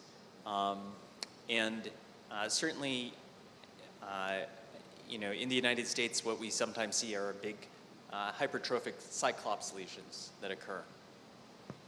Okay, so I thought that preserving that remnant would be useful, so I preserve that remnant. Cassandra, if you're preserving that remnant, any tips and tricks for tibial tunnel creation? So we saw Jason's views on that. What about you? If you're preserving that tunnel, that tibial footprint, any tips? You really can't see exactly where you're going to take it, so how would you manage? So in general, I do actually take down most of my remnant, but I think we can see what Carlito did earlier this morning in terms of drilling slightly posterior and maybe a blind tunnel, but I think it's better to, when I think about it, when I do ACL repairs and keeping that remnant, I would actually drill a little bit more anterior so that I can see the pin and then kind of try to go through the center of that ACL. Okay. So you'd still try and be as anatomical as possible despite you leaving the remnant. Do you ever use any radiology? Do you ever use an intra-op fluoroscopy to confirm that your tibial tunnel is okay in these scenarios where you don't have direct visualization of the tibial tunnel? Do you think there's any sort of good in that? Do you ever do that? I actually don't. I think I use a C-arm for when I do multi-legs, but I don't really do anything for just primary ACLs like this. But certainly if this is a blind tunnel and you want to really keep that remnant, taking a quick C-arm shot laterally just to confirm your location within on the eminence would really make sure that you're accurate. Okay. So we've gone ahead, we've taken that guide wire in there. We've used exactly all of the tips and tricks that were mentioned there. And again, sequential reaming, again, useful in this scenario, primarily because you want to make sure that you've got your tunnel in the correct position. And when you do that, you certainly want to preserve this anterior part, this fan-shaped area here is the main reason you're trying to do a remnant preservation. I think no reconstructive technique can, reconstruct this entire wide fan-shaped tibial insertion. So you don't want to disrupt that. But at the same time, you want to be as anterior as possible. So you want to leave just the envelope out here so that your soft tissue graft can go through. Nicholas, any tips on your choice of graft with remnant preservation? So if you're doing remnant preservation, do you have a choice of graft or would any graft do? If you want to keep your remnant, you need to, for us, use some hamstring. Because when we perform BTB, we go from femur to the tibia, and so if you keep some remnant, your tibial bone can't go into your tunnel. So you need to remove it, but if you make some hamstring, we go from tibia to femur, and then you can preserve your remnant. Mark, do you think there are really any benefits of remnant preservation? I mean, is there really any evidence to show that that remnant there is doing anything more than making your surgery a little more difficult? I don't think that we have great evidence, but I think we do know anatomy, and I think we always need to be thinking about anatomy. And we do know that in that remnant, there's mechanoreceptors, and there's also vasculature that we don't preserve if we get rid of it. So I try to preserve as much of the remnant as possible. So I think what you've done here is exactly what I would have done. Jason, what are the possible complications, the other side of trying to do a remnant preservation? What do you think are the possible sort of complications? What would you let a lot of our members here know? What are the things that they should really look out for while they're trying to do a remnant preservation? What are the things that can go wrong? Well, first of all, this is a beautiful ACL reconstruction, and if you're going to preserve the remnant, I think this is the way to do it. One of the things that I think is key is that you see that the remnant that's there is not very bulky. And oftentimes, if you, for example, if the tunnel ends up emerging and the graft ends up emerging sort of behind the bulk of the preserved stump, as the graft goes up, the remnant stump gets pushed anterior. And that, I think, can cause hypertrophic cyclops lesion, particularly in the milieu that you have now a lot of growth factors, you have blood from the tunnel, and you can have increased hypertrophy and fibrosis related to that anterior stump. It's not necessarily a difficult problem to treat, but it is something to be aware of, and occasionally you'll see that where a patient doesn't get their full hyperextension kind of voluntarily. It's more of a soft endpoint. So arthroscopically cleaning that out is relatively straightforward. Okay, yeah. Dinsha, could I offer just a tip? Yes. So I'm careful for remnant preservation. I'm careful to just drill just through the tibial bone. I'd really try to bring it as little up into the soft tissues as possible. And then I'll take the shaver, which is 4 millimeters, and run it along the anterior aspect of the tunnel up into the remnant, and then bring that all the way into the joint. By doing so, you're able to stay quite anterior and have something like what you've done here, where you can have like you said, that fan over the front, but you don't end up with a bunch of bulky tissue over the front. Yes, I think that's a great tip. So remember, your tunnel may be a 9 or a 10, but the aperture in the soft tissue is anterior and much smaller, so that when it comes out, it's really like a press fit that's holding on to your graft there, and that's quite stable. And in the worst case scenario, you may actually want to put in some sutures like Anil earlier mentioned to make sure that your stump stable. I'll get on to the next set of cases, but I'm not going to go through this case. Anil, for you, you're not on the panel, but this is a 24-year-old male badminton player. That's his ACL. He's come to you 4 days following an injury. That's a type 2 ACL avulsion. Would you consider a repair for this? Yes or no? No. Okay.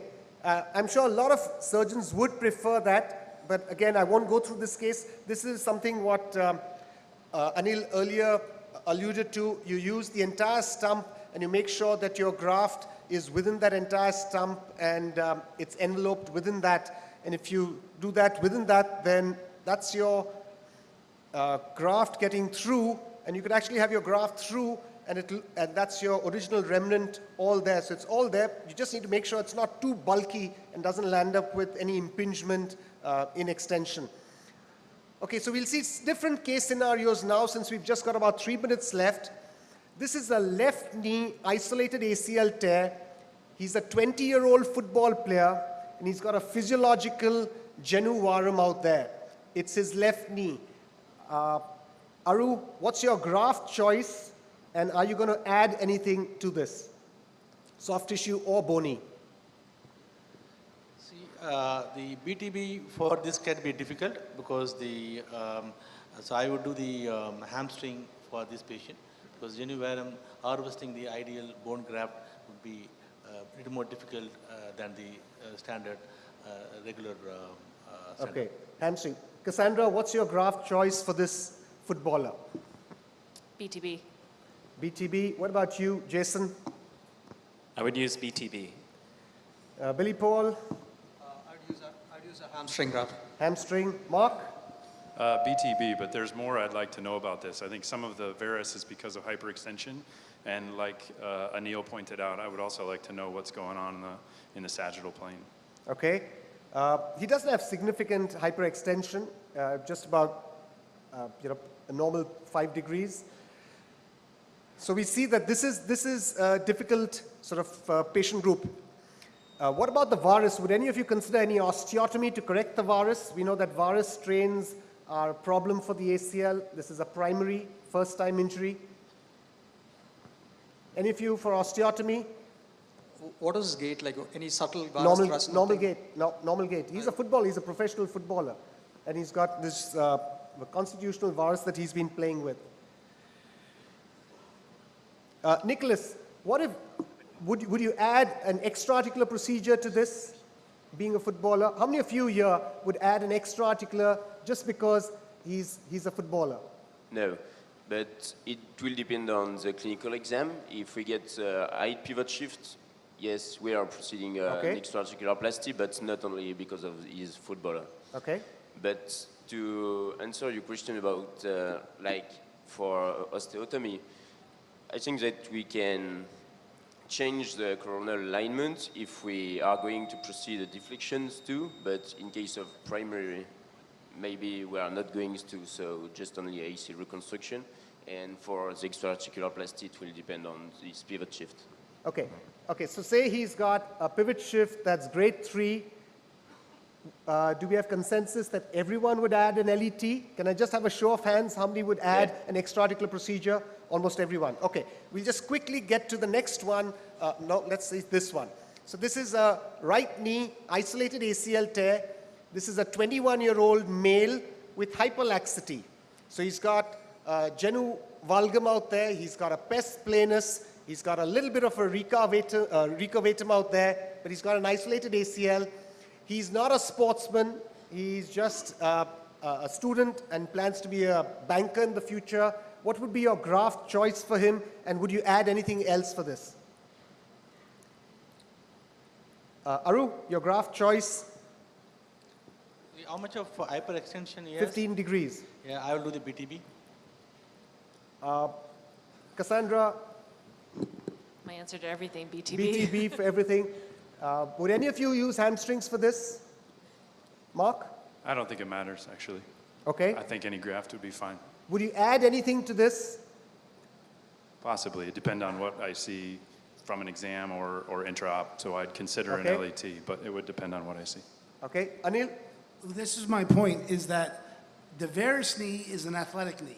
And you can't do an osteotomy on a single varus knee in an athlete. He will never go back to sports. He'll hate it. He will not be symmetric. The valgus knee is usually never in an athlete. And the valgus knee, I will say, I'm not saying you would do it every time, but this is the one, especially if they're skeletally mature, I will always do guided growth. This is the one that the biomechanics are so clear that that valgus force is so much more detrimental than the varus force on the ACL knee. So this is one where we're thinking in the future, we're doing more osteotomies on this knee. Okay. But it's a hard sell. Okay. Just wait there a bit, I'm going to show you the next one. Sachin, you had a point. No. That's going to be for the next one. Sachin, do you have a point? Okay. Let's see this. So this is a 19-year-old female. She's got a left knee isolated ACL tear that's 6 weeks old. And she's, in fact, the national under-19 short put champion. Would you do an osteotomy for this girl? She comes to you with an ACL. It's 6 weeks old. She was perfectly fine before this. She's a high-level athlete, but she's got a significant valgus there on the left side, and she's got that ACL tear. It's a type 2 ACL avulsion, and it's at 6 weeks. She's unstable. She's got a Lachman that's 3B with a pivot shift that's positive. How would you treat this? Anil, yeah, osteotomy? I mean, it depends what you call champion. In America, every kid is the champion. No, and they're not. I'm yeah. just saying, every family member will say, "Oh, my kid's going to be the next great one." Again, it's a hard conversation. I would always bring up osteotomy, and I'm going to say it's probably the right thing to do. But if she's truly in her career, and this is the window, it's a very hard sell. But I know for this patient, long-term health of her knee, realigning her knee, and then ultimately her other knee is the right thing to do for both her ACL and her cartilage. So you would advise the parents an osteotomy with an ACL reconstruction. What graft would you use? She's doing a BTB and an LET, but my point is, I'm talking about osteotomy. I don't think I'm going to be able to sell the osteotomy. Okay. Sachin, I'll get to you. This is the last case because we've run out of time. I'm going to give Sachin a chance to talk, but from the panelists here, who amongst the 6 of you is going to counsel the parents for an osteotomy? She's the under-19 national champ. Yeah, she wants to get back quickly. She's going to miss her opportunities. Would you counsel her for an osteotomy? Mark? I've had plenty of mentors who said, you don't want to be the one to put the end to their athletic career. So this patient was doing fine before this with the valgus deformity. So I completely agree with everything Anil said.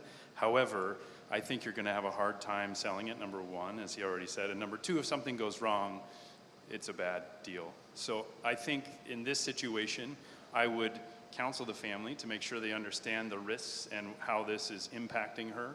But I would be very reluctant to do an osteotomy. Okay, graft choice. BTB. Would you add an LET? It depends on the... She's got a pivot shift that's positive. It's not an explosive pivot, but she's got a Lachman that's 3B. She's got a pivot shift that's positive. She's got a good remnant out there. It's 6 weeks old. What are your thoughts on this? What are you thinking from a graft? And so if you're going to do a BTB, you're going to take that remnant off, of course. It's about the rotational stability. So with the pivot shift, I would be very highly likely to do an LET. Okay. Billy, yeah? So I would use a BTB and an LET for this patient because if she's going to throw the shot put to the right and she's going to pivot on that, it's a higher risk of re-jams. Any differences in opinion, or is everyone going to go with looking at this being a high-risk situation, young, sportsman, female, valgus knee? Cassandra? I think the only thing I would add to this is this her pivoting knee, right? Depending on shot put, you're looking at whichever dominant knee. So if she's rotating. I don't know the mechanics. She's rotating on this knee. Yeah. And I would probably look towards the LET. Yeah. The one thing is, because she's already in valgus, I would be very careful about how you tension. If you do a fixed lateral reconstruction, I would be careful about how much tension you put that in, because you have the potential for overloading that lateral side, which is already in valgus. if you bent too So tight. what would your tips be on this? How would you do this? So would you add it, or would you say, look, I'm going to just put an ACL in there and I'm not going to do an extra-articular procedure? I might do an extra-articular procedure like an Ellison, which does not have a fixed point on the femoral side. Yes. Or if I did a one that had a fixed point on both sides, then I would probably make sure that I was keeping my leg in neutral rotation. Okay. Yeah. One more thing. I would also book her other side because she's going to tear her other knee within the year. You would, sorry? I would book her other knee because she'll tear her other knee in the year. Yeah, but you know, in short part, where they're really rotating, it's only the left knee that's taking all of that complete pivot stress. So that's why this knee is so critical for her. Sachin, just closing remarks. I know we've run 5 minutes over time. So thanks, Dinsha, for bringing up all the key points. It's always a great pleasure to hear from you and have such a fantastic panel. One question that I always get asked over and over again is that pre-operatively or intraoperatively, before the patient, you actually put your knife to the skin, you feel that this patient requires an LET. But you know, a lot of people will do their ACL and they'll say, oh, there's no rotation now, and they make that decision to add an LET after they finish the ACL. So my question to you and the entire panel is, will your pre-operative exam under anesthesia guide your final plan, or would your final plan to add an LET be modified as you move through the course of surgery? Aru, let's start off with you. So you've taken a pre-op decision for doing an LET because this patient had a grade 3 pivot shift, an explosive pivot shift.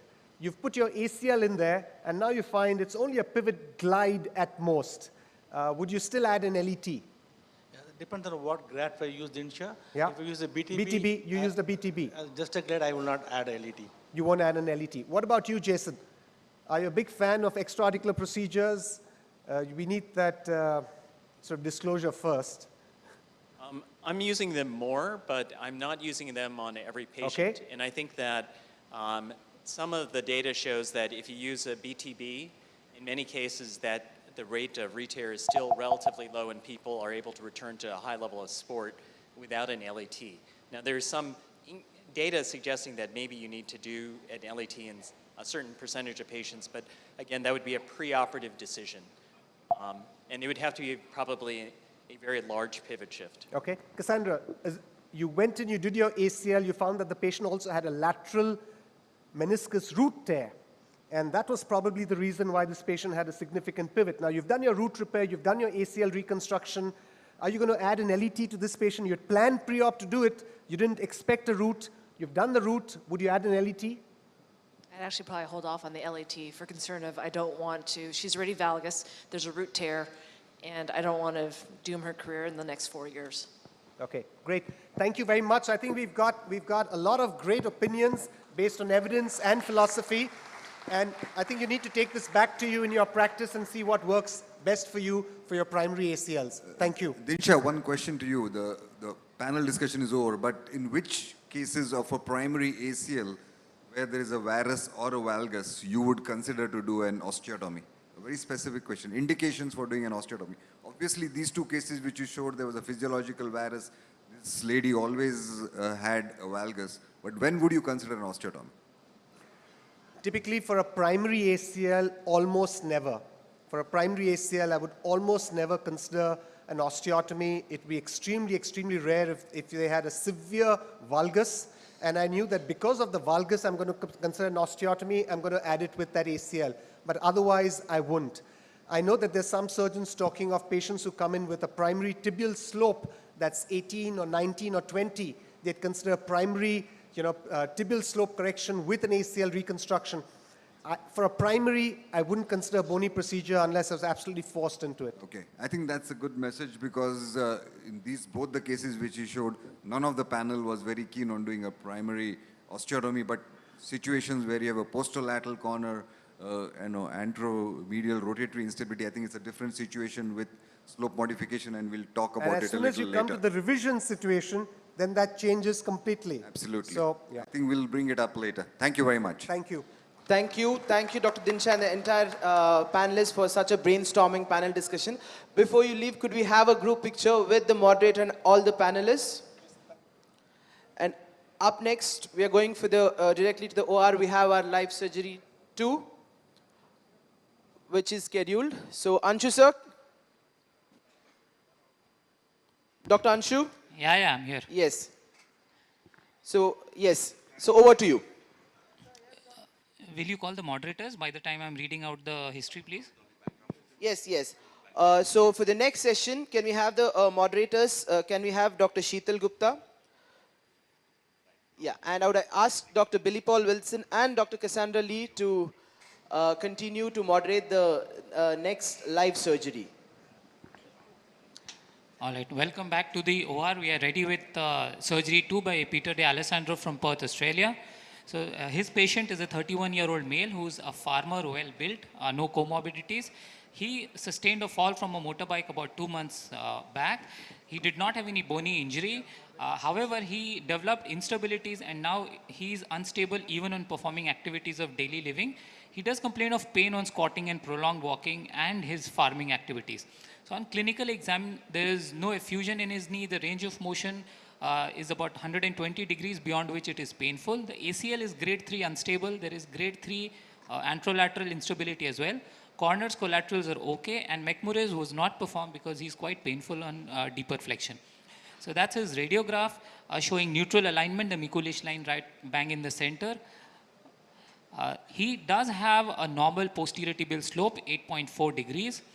And that's his MRI, the sagittal section showing a lateral meniscus tear, the ACL tear, and a probable ramp lesion as well. So that's the ACL injury that we can see. It's a femoral sided peel-off sort of injury. He does have some signal in the anterolateral capsule as well.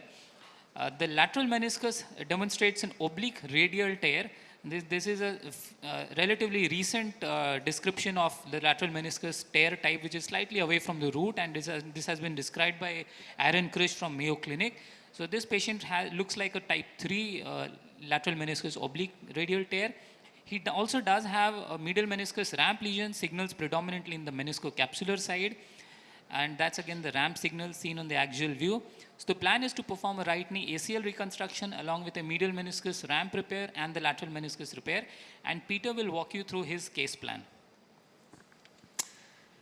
Hi, it's Peter D'Alessandro here from Perth in Western Australia, and it's a privilege to be here for my first time in India as part of this historic event. Today's live surgery is on a patient who I met yesterday, who's a farmer with an ACL deficient knee and meniscal tears on both sides. My plan for him is a hamstring ACL reconstruction. I certainly am someone who likes using all grafts depending on patient factors, but he has relatively neutral alignment and is not a high risk patient, therefore a hamstring ACL seems appropriate for him. Whether I take 1 or 2 tendons will really depend on tendon size. We've just finished a randomised controlled trial looking at the differences in donor site, and there is a significant difference when we take 2 versus 1. So a single tendon reconstruction is my preference, but if it's insufficient to achieve a size 8 graft, then we'll take a gracilis as well. Today's fixation, we're going to use adjustable buttons, so ultra buttons on both sides of the joint.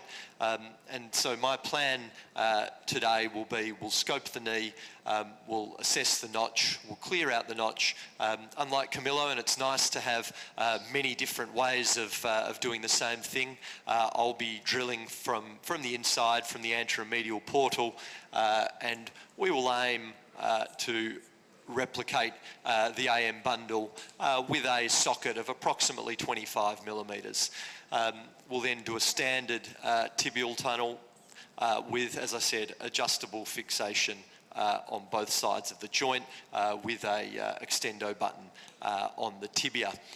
In terms of the menisci, and you'll have seen the images in terms of the menisci, he has 2 significant meniscal injuries. Certainly on the lateral side, we can see that he has what looks to be a complete radial tear, probably a Risberg variant near the meniscal root, but not quite near enough to do a root repair. We'll do a root repair if we need to, but almost certainly we'll need to do some sort of side-to-side fixation supplemented with vertical fixation. So the plan will be some sort of hashtag repair, stabilising each part, the root side, the body side, and then likely side to side across that using either a combination of fast fix flex and potentially Nova Stitch. We'll use a number of portals for that. Finally, on the medial side, he has signal at the posterior medial part of his knee, indicative of a possible ramp repair, ramp lesion. So we'll do a pie crust of the MCL. Very important to get appropriate access to the posterior medial part of the knee. We'll look at the back and then we'll fix his ramp if we need to. I look forward to seeing you in the OR. Hi everyone. Yes, Dr. Peter, you're on. Thank you, and can I say what a great session that we've just been watching. I learnt a lot while we were here scrubbed, so thank you for having me. In terms of my plan, we've already taken our hamstrings, and sure enough, the semi-T was a touch small, so we took the gracilis as well.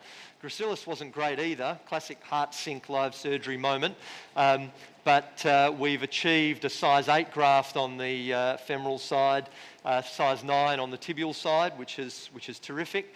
So I'll just take you through what we can see inside this knee. We can see here, we've talked a lot about stump preservation, but there is a stump and that is moderately preserved at the moment. If we just give it a little pump there, guys, a bit of fluid. I've already done a little notchplasty. Again, big fan of creating a notch that allows me, A, to get nice access, but B, doesn't impinge. And I always use my PCL as a guide. North-south, my PCL, and I like having my lateral condyle parallel to that. Looking at the back of the knee, we've marked out our femoral tunnel already. So in terms of position, we can see we're at about the 10 o'clock position. Back wall, I've marked it with a chondral pick, as we can see here. And then I always swap portals to assess my position to make sure that I'm happy with that. Nice, thank you all.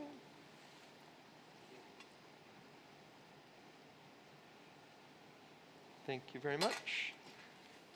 As we can see here, so we'll have a look.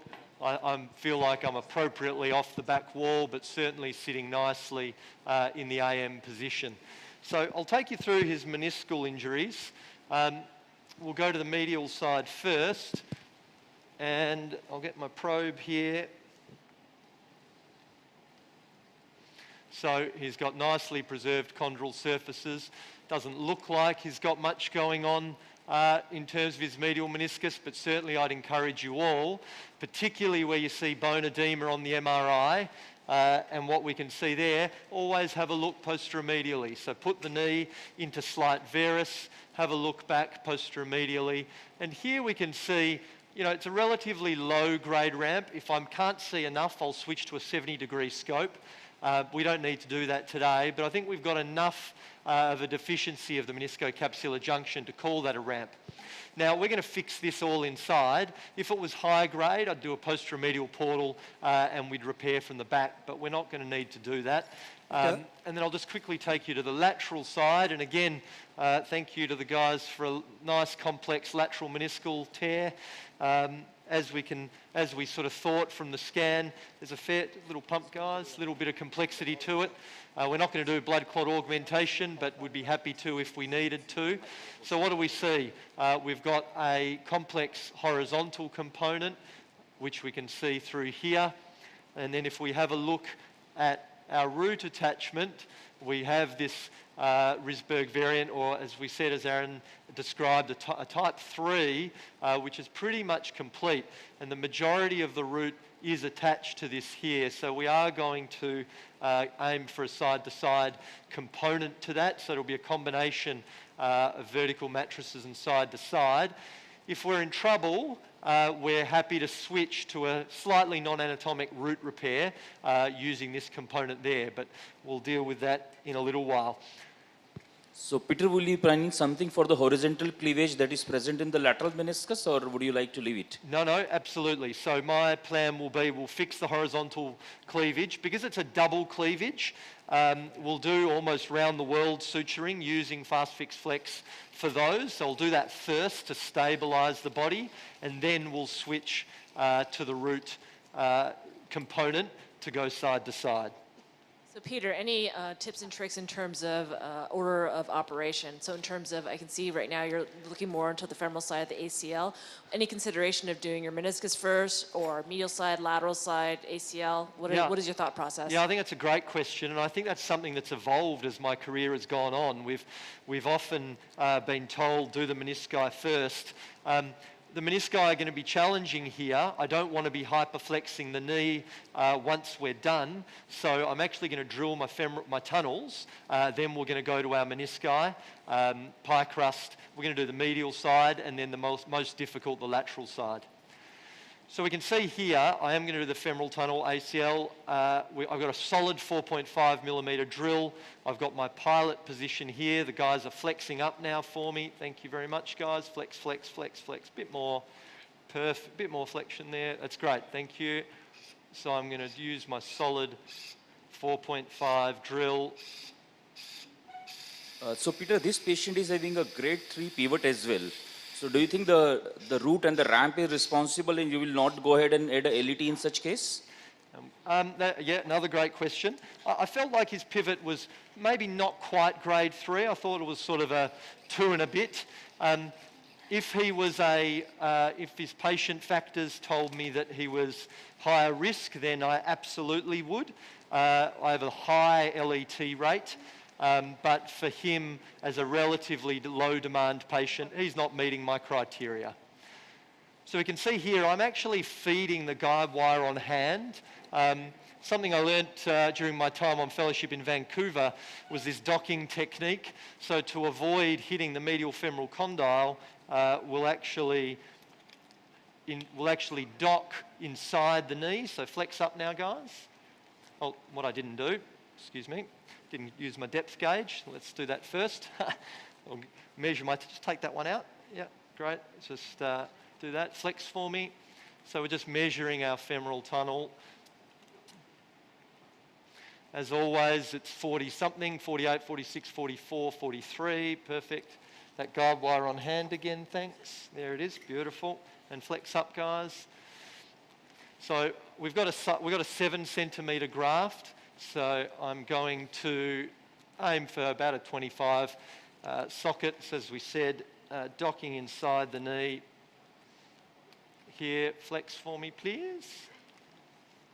So Peter, in terms of your graft, you mentioned that you have an 8-9 graft, right? So you put 8 in the femur, 9 in the tibia. What's your thought process behind that in terms of size? And then also the second question is going to be looking at the length of your graft. What is your length of your graft overall? And do you always do a 25 millimeter tunnel on the femoral side? Yeah, also a great question. So I always put my, trying to replicate normal ACL anatomy that fans out on the tibial side. The length issue is just a little pump there is really important. The upside of adjustables is we can deal with a really short graft if we need to. Here we'll have 25 in the, pull that all the way out, all the way out, all the way out, all the way, all the way. So again, I don't like putting the reamer in the knee, just out to 90 degrees with any sort of deep flexion. So 25 in the femur, we've got 25 inside the notch, and you can bottom out with an adjustable on the tibia, so you've got to make sure there's not too much graft in the tibia. So I'm happy with that femoral tunnel position right at the back. In terms of graft size, I mentioned we'll go to the golden boy, and then we'll pass that. Yeah, tibial guide. Graft size, I'm a believer, collagen is important, so it's always 8 or above for me on the hammies. But I do use the bigger side on the tibia, obviously for graft passage, because I'm coming from the tibial side. So we're using an elbow aimer here. Just hold the camera there for me, guys. So we have, in terms of length, we're right on 40 there.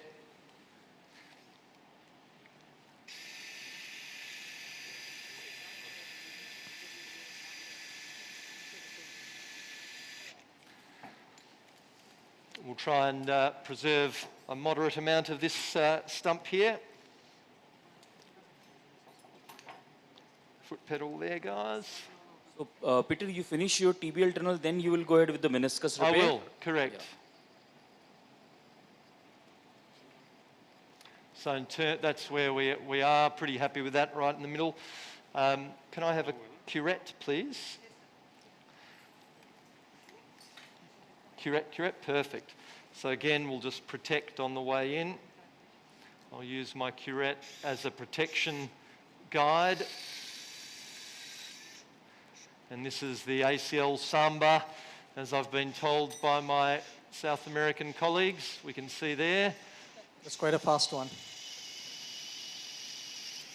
It is a fast one. I'm not someone with a lot of rhythm, so my Italian heritage didn't give me much of that. So we obviously want to make graft passage easier. I know it was mentioned, I think, by Anil, whenever I'm doing a patella tendon, I don't keep the stump, but I want to have nice graft passage, but we'll obviously try and keep as much as we can. So we're happy with what we can see there. We've got a nice little plug here for the tibia. We're just going to put the passing suture in the femur now. Peter, would you change the position of your tibial tunnel if patient has got a hyperextension or depending on the type of hyperextension he's having, or your standard tibial tunnel is always same? Yeah, I mean, I'm trying to replicate their anatomy in that centre of the stump is what I'm aiming for. That said, I certainly try and get as anterior as I possibly can, but I don't tend to move it around a great deal. If I have a hyperextender, for me it's graft choice that makes the difference that I'll be, oh that's fine, you can leave that there, that I'll be doing. So we've got our tunnels ready to go here. We're going to go to the medial side of the knee now. Peter, if you're going to do a root repair, say you had a lateral meniscus posterior root tear and you're going to repair that, would you still make your tibial tunnel, ACL tunnel, or? Let's put, just sorry, yeah, so if I'm doing a root, let's put that in with this. If I'm doing a root, I'll do my ACL tunnel, then I will do my root tunnel, and I always like it, for a lateral root, a separate tunnel. The only times I bring my lateral root into my ACL tunnel is in a multi-lig where I'm worried about the amount of tunnels in the knee, and then I'll do my root tunnel, then I'll pass my root sutures, then I'll pass my graft. So we're here on the medial side, and although his access is okay, I would like a little pie crust, so if we just have an outside shot there. So we're going to aim for a little meniscofemoral pie crust here, so we can see I'm on the superior side, just trying to improve my access ever so slightly, and I'm just placing a slight valgus force. It is interesting, I've found that my fellows who are mostly from the UK don't do much pie crusting. I need to convince them that this is okay, that it's better to injure the MCL than to injure the cartilage. But I'm a big pie cruster. Any medial root repair, any ramp repair, even a lot of my meniscal debridement, we're very happy to do that. And we can see the increased access that we've got in a very controlled fashion here. And what would you do if you suddenly hear a pop sound? Then I'll say that I've done a really good job. I'm not worried yet, not worried about that at all. Even if I do that, I'm not going to brace, if I was just doing meniscal work. But obviously in this case where we're repairing, we will. Now we're going to use Fast Fix Flex for the back here. As we can see here, and I might just quickly switch. Can someone just show me the outside shot? For those of you who have not seen Fast Fix Flex, we've got a shot here, just how the bending works. So we can see, there we go there. So the normal curved is orange, the reverse curved is pink. This normal curved, the top part you can bend inside this little socket bender. Then you have this little black triangle, and that can only be bent through the orange part of the device. It's also got this shroud, which allows you to insert it inside the knee if you want to. So really effective device. We've been one of the 4 centres around the world investigating the use of Flex with teams in the UK, Spain, and the US. So for my low-grade ramps like this, we're going to have a look here at the back. We're aiming to get down into that nice inferior capsular tissue. Just hold the camera there for me. Deploy the Flex there. For those of you who haven't used Flex, it is a slightly different feel to the stand. Oh, that one hasn't worked. We'll do a different one. Slightly different feel to the Fast Fix. So Peter, I'm going to back you up a second in terms of actual landmarks and how to do your pie crusting of your MCL. Could you explain kind of where you're going, what you're feeling, and yeah. Yeah, great question. So hold the camera there. So I use the light to just have a look at the saphenous, because we don't want to place it through the saphenous there, and then feel that there's a little bit of gristle I feel with my fingers, that we can see that posterior part of the MCL that I like to basically send my needle, and I use my needle almost as a knife to go back and forth. Now I go superiorly. I know Peter Myers, my colleague in Brisbane, when he pie crusts, goes inferiorly. I'm not sure there's much of a difference, but I think that's important there. But again, I think it's certainly something I'd encourage. I'll go to the reverse now, everyone to feel comfortable doing. So that first suture we can see there has just lifted up the meniscus slightly, quite nicely though. So we're going to switch to a reverse curved. The bevel here points the other way. So if you see this is pink, here the bevel goes the other way. So you use all inside always for your ramp repair, or you prefer suture lasso sometime from the posteromedial portal? Like I certainly will use a lasso if we need to with a high grade. I didn't feel this was high grade, camera there, so I didn't feel this one justified it, but if we need to, we certainly will go from the back. Do a lot of shoulder surgery, so using an AcuPass or a lasso doesn't really faze me greatly, but important to be able to use both if needed. Something we mentioned in the examination, certainly for me, I think if there is a lockman that is out of proportion to the pivot, something we talked about a lot on fellowship with Andy Williams was that a lockman out of proportion to the pivot tells us that it's likely that the ramp is clinically significant and that we need to do something about it. And I think that's a nice little trick there. So happy with that one there. And I think we're probably going to put one more here now, curved again. Peter, so when you do visualize the posteromedial compartment through the notch, do you ever put a needle through the back and just separate that capsular tissue to see if there is an inferior extension, how far it extends out? Because when you visualize, you really don't know because the capsule is onto the meniscus there. But sometimes you just, with a needle, from the posteromedial aspect, you should be able to peel it off and you'll see actually the ramp is much bigger, which we don't get the same visualization through the intercondylar area. Yeah, again, I think all very, very valid points. And certainly, I think the key is feeling comfortable that you've got sufficient visualization and peeling off the capsule and actually doing exactly what you describe, I think is a great technique. Again, we've determined that wasn't required here, but certainly feel like that can be utilized if necessary. So we'll have a look here now that we have our 3 anchors in. We're going to have a look at the back again now.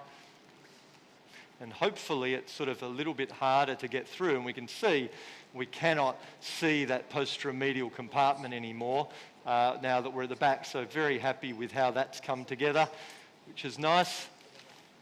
So we're going to flex up now. We're going to switch to the lateral side. We've just put an enormous amount of water on the floor there, so apologies, guys. Hopefully we don't have wet feet. So, Peter, this is Anil Ranawat. hello, Neil. Hey, can ramps heal? Can ramps heal? Yeah, again, I think we have to think about, well, does it matter, Anil? So I would argue that the importance of the ramp is to protect your graft in that first 3 months while your graft is integrating. Similar to the all-white bucket on the medial side. I'm always going to repair that meniscal rasp because the whole purpose of it is to prevent that windscreen wipering, that AP translation, while we're trying to have our graft heal. So my focus is to have it there, and even if at 3-4 months it hasn't healed, whether that be clinically or radiologically, my graft is integrated and theoretically it's done its job. Is that a controversial statement? No, I mean, I would just say this, is that I totally agree with your Andy's point. Obviously, if there's more anterior translation, you know that's a real ramp. So your clinical exam helps to look at it. But I think you didn't really do a ramp repair. You did a POL plication, really. Because I thought that ramp was healed. You just dampened the POL. Yep, I think, I completely take your point. I think there would be plenty of people who wouldn't have actually done anything to what we just saw there on the medial side because he didn't have a higher grade Lockman and there certainly wasn't much of a valley there. So I think that's a very valid point. So I don't know if anyone has any ideas of this lateral meniscus here, but certainly my aim here is to, as I said, try and maintain as much of that lateral meniscal tissue as we can, and then we're going to go side to side. Does that sound like a reasonable option? So Peter, we noticed that you're rasping the lateral meniscus, but yes. you didn't do the same to the ramp. Why? How and why are you treating that differently? Yeah, I mean, I think this is fairly avascular here. The ramp, I haven't rasped, but I would argue that even my pie crusting from the outside has stimulated, because I went around at least a moderate way around the back, a little bit of bleeding with my needle as well. So I convinced myself that my needle's doing my job.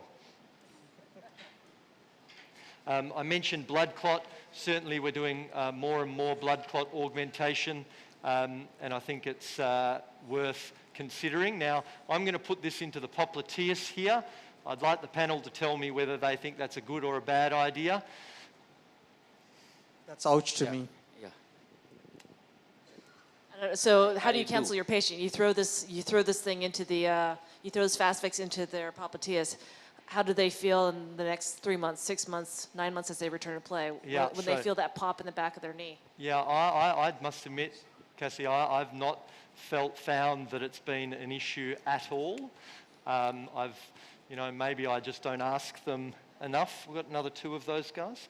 Don't ask them enough. But the whole, posterolateral pain, I think, particularly at the hiatus here, that popliteus tissue is the best tissue I've got to try and stabilise this pretty tenuous lateral meniscus.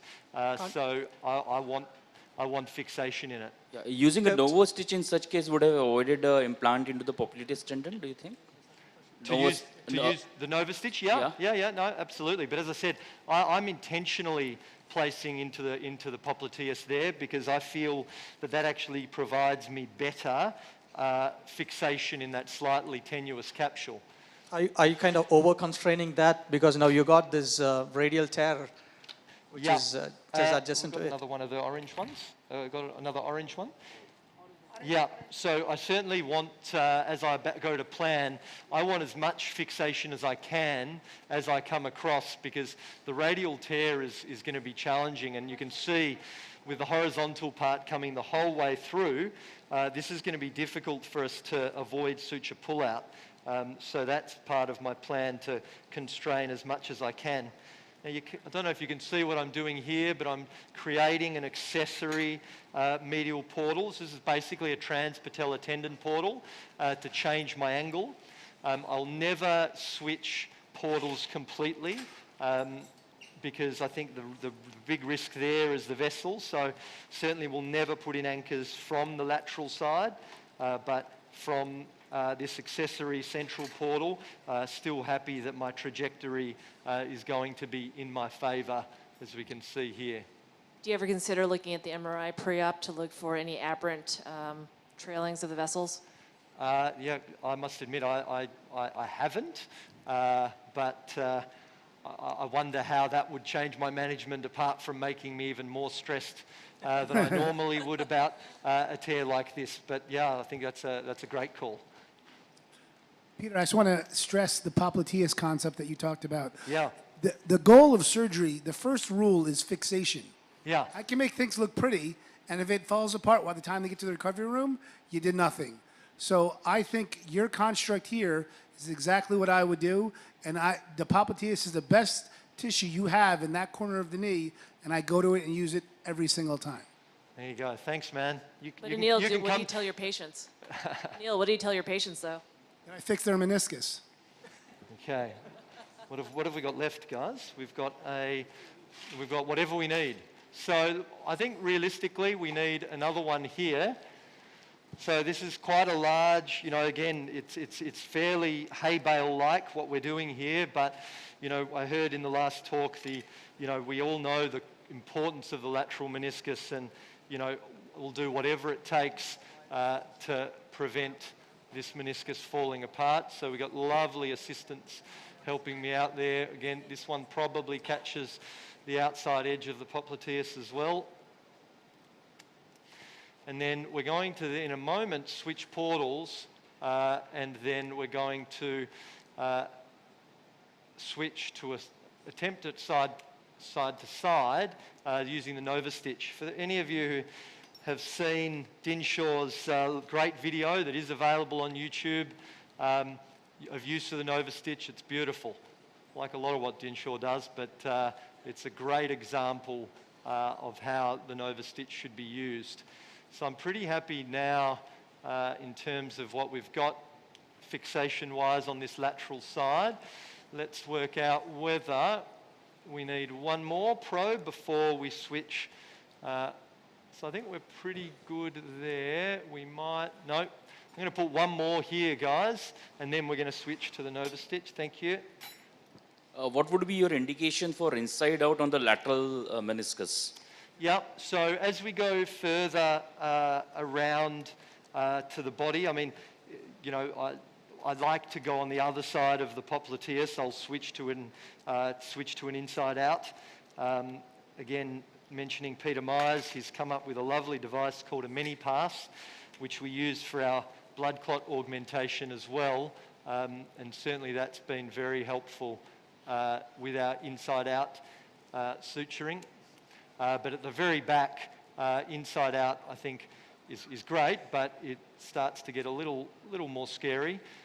You can see I've gone to reverse curved here for my angle of the dangle, as we say.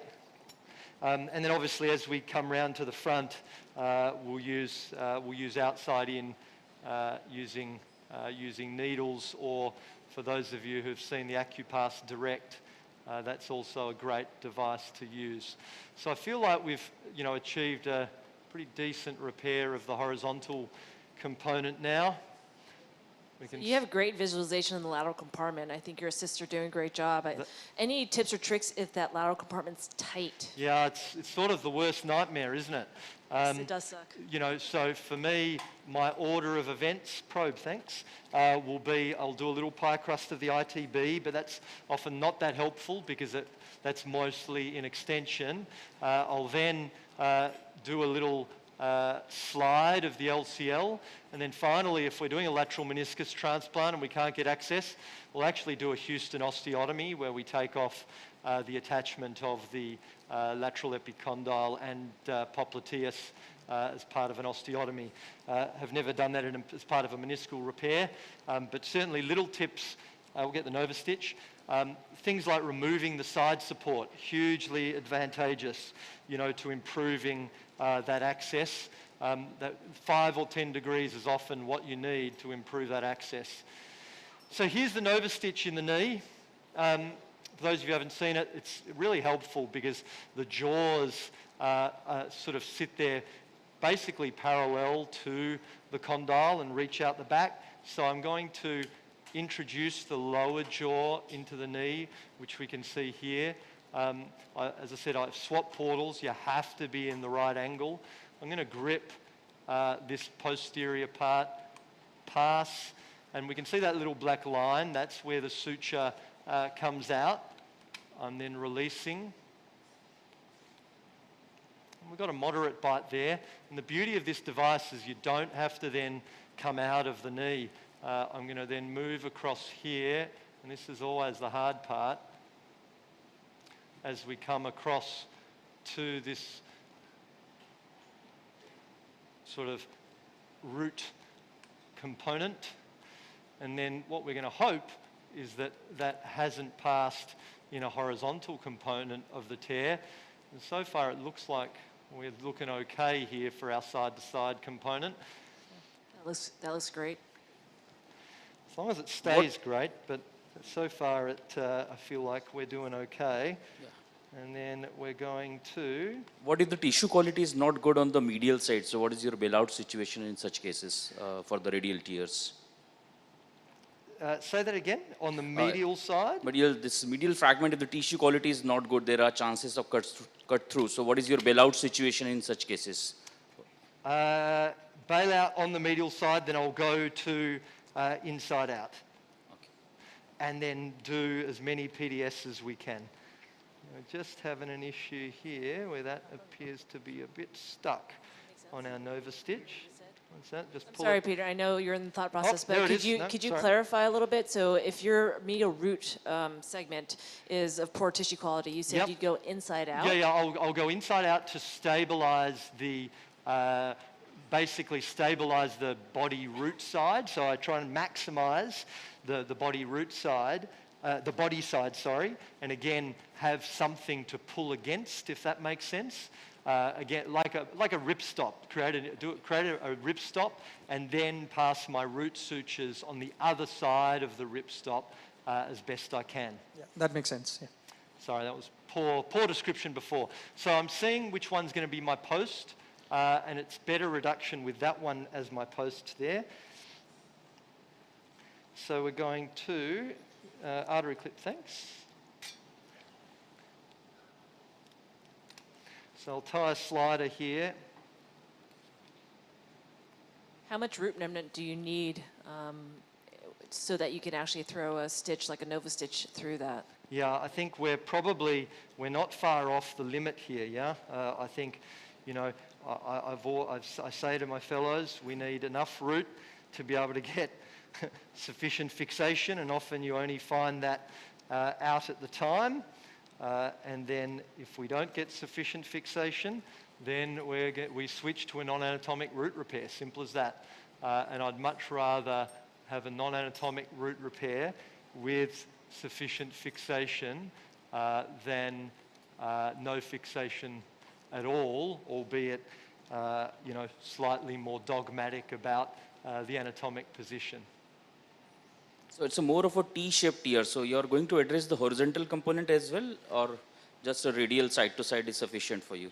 I don't know that we've got, as in another part of the, which horizontal component are you referring to? On the root side here? The root side, yeah, root side I'm talking. Okay, yeah, we'll have another look at that. But certainly the fixation, the reduction I feel like we have here at the moment, I feel like we're doing okay.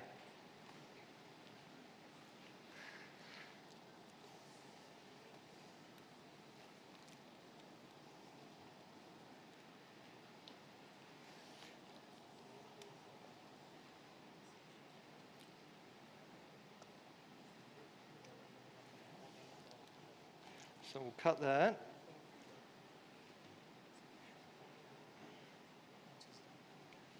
Okay. We'll have a little look at that, little pump, thanks guys. Thank you, a little pump of fluid for visualization there. So we're looking like we're pretty good. Now who thinks I need another side to side here? What's the vote?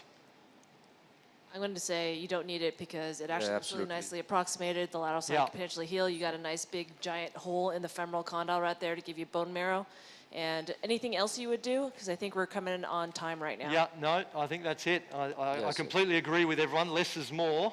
So now we're going to go back and quickly pass our ACL graft. But from a fixation point of view of those menisci, we are happy. So we're going to go and Right, achieve Peter, our thank you ACL. so much. And we appreciate such great work. Thanks, Absolutely everybody. fantastic. Thank you. Thank you, Dr. Peter, and all the panelists, moderators for such a great show. So up next, we have the next panel discussion. Yes. On meniscus repair around the globe. Can I have the panelists, Dr. Anil Ranawat, Dr. Bhupesh Karthik, Dr. Camilo Helito, Dr. Jason, and Dr. Sandeep Biraris. And can I have the moderator, Dr. Sundarajan sir, on the stage, please?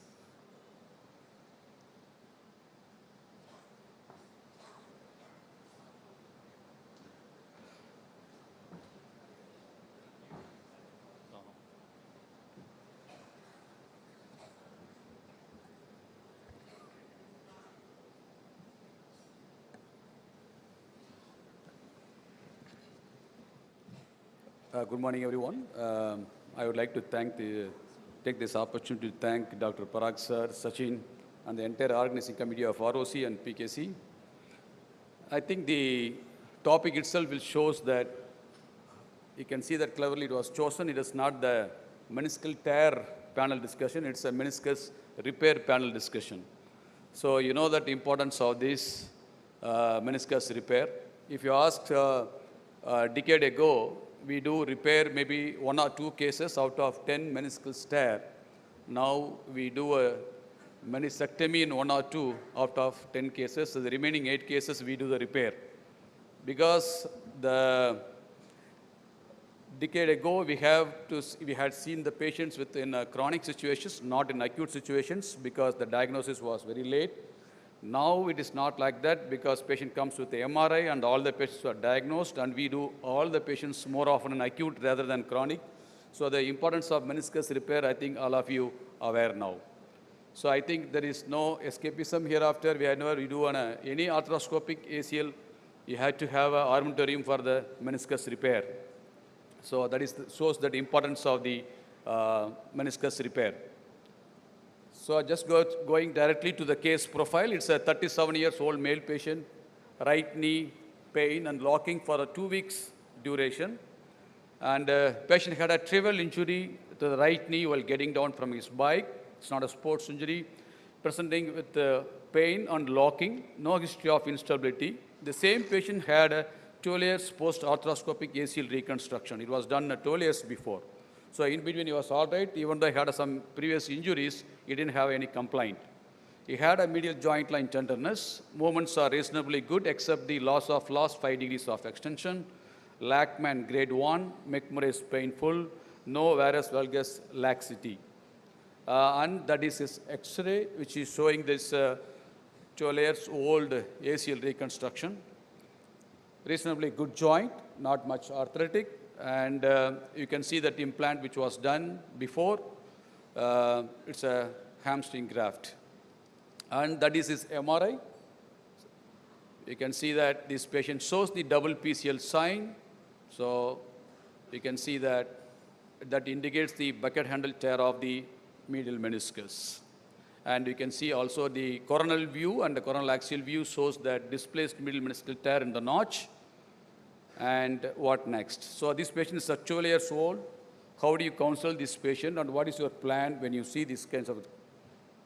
Jason, can I start with you? Absolutely. Thank you very much. So this is a gentleman who is status post previous ACL reconstruction, now with a locked medial meniscus bucket handle tear. It looks like it's a very large bucket handle. And so if it also looks like the meniscus is relatively intact.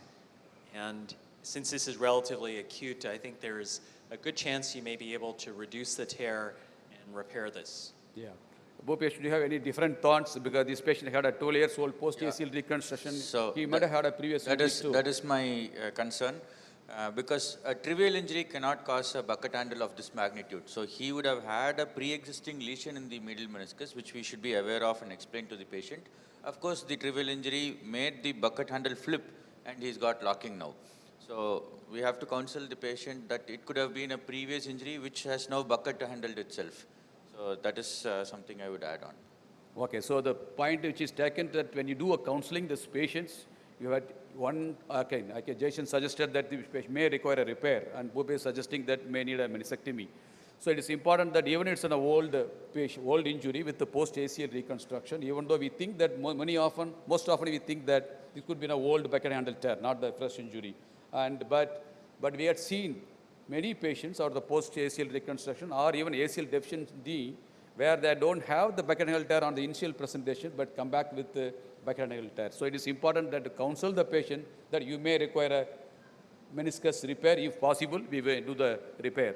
What about anybody does talk about the ACL? Will you do any revision ACL reconstruction for this patient? Anybody suspect? No, I think ACL looks okay. Okay. In MRI also. Anil, any different opinion?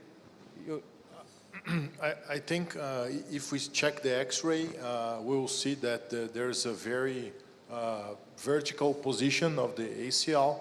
I'm a little concerned about that because this patient might have some minor rotational instability, and if you combine this minor rotational instability with a probably untreated ramp lesion, this could cause this bucket handle tear. So maybe if in the scope the ACL is working good and he has a grade 1 Lachman, maybe you should not revise the ACL, but maybe you could do some kind of extra-articular augmentation for this patient during the meniscus repair. Oh, absolutely, because he had only grade 1 Lachman. He doesn't have any instability. He was absolutely fine before this.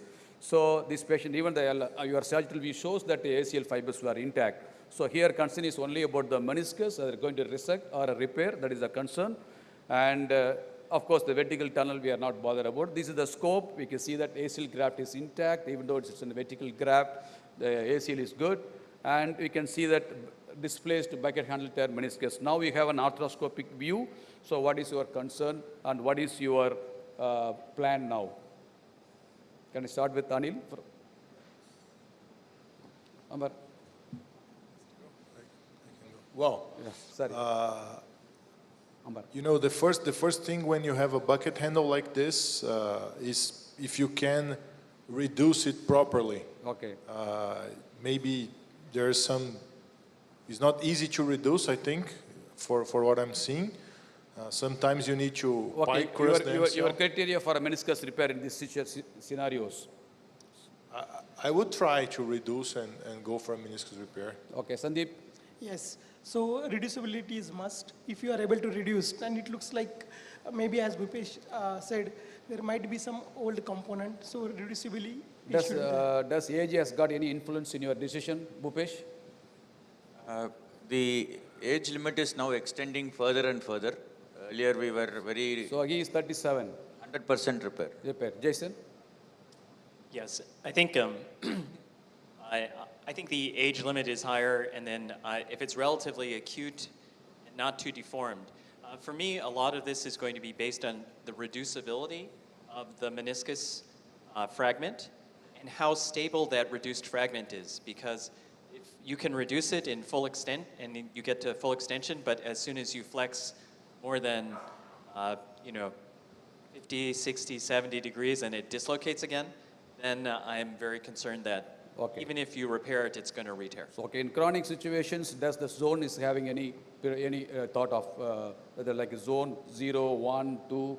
Do you have any consideration for the zone in a chronic situations? Patient, because we know this is a chronic case. We know that it's a trivial injury. We are not sure that it's an acute or a chronic meniscal tear. So how do you take a decision? Depends upon the zone. So if it is in the meniscocapsular junction or in the red, even in chronic, if the meniscus is not deformed, I would attempt a repair in a 37-year-old patient. Okay, so most of you that if it is a reducible meniscus, you do the repair. Okay, when you do this, when you take a decision to resect in these cases, chronic scenarios. the irreducible ones, One the is- ones in even red-white zone also, I may think of resecting in 37 years old. Yeah, I think age also has got some influence. We know that in a younger patient has got a more activity, can result in a re-rupture, but we can counsel the patient, but if it isn't repairable, we should do a repair because children and adolescents are with a higher re-rupture rate. Of course, there are some studies which show the re-rupture rate is very high, maybe because of some other old studies, where we don't have this kind of implant and equipments which you do have now. So this is a zone 1 bicameral tear of the meniscus, which we can see that now this doesn't look like a 2 weeks old or a 3 weeks old. We know that it's a old bucket handle tear. So you can see the quality of the meniscus in this video. So will you go ahead for a repair? Can you raise your hand, all 4 of you, or you don't want to do a repair or resect? So all four is for repair. So this is even though it's an old injury, it's a zone 1 bucket handle tear. So they still have a possibility that this patient have a repair. So when you consider the medial side and the lateral side, when you think about the zone, so I think the repaired zone in Cooper zone 1 and 2 have an excellent good and midterm results, around 64 to 91%. Especially in the lateral meniscus, even irrespective of the zones, even up to zone 2 and 3, you can do a repair with a good functional outcome. So we know that the lateral meniscus has got a good healing in nature because when we go inside the knee in many ACL cases after 2 weeks or 3 weeks time, you had seen by the time the lateral meniscus has healed well compared to the medial side. So we all of you know that the lateral meniscus has got a high potential to heal than the medial meniscus. So these are some other cases which I just put a video which we see after 2 to 3 weeks time, you see that most of the lateral meniscus has got a good healing before you do any repair. So in these cases, this is zone 1, so chronic medial meniscal tear because Anil came late, so just giving you a clue that this is a case of post-ACL reconstruction 2 years before. Now coming with the pain and locking with the trivial injury, then we found it's an old bucket handle tear, but we're planning to do a repair. Any concern? Anil, do you want to add anything? I always have concern. That's why we're doctors. Okay. I want to fix it. Okay, so everybody decided to fix it up. So when you do the freshening, how many of you use the rasp or how many of you the shaver? Any difference of opinion on you? How do you prepare your old bucket-handle meniscus? Camilo?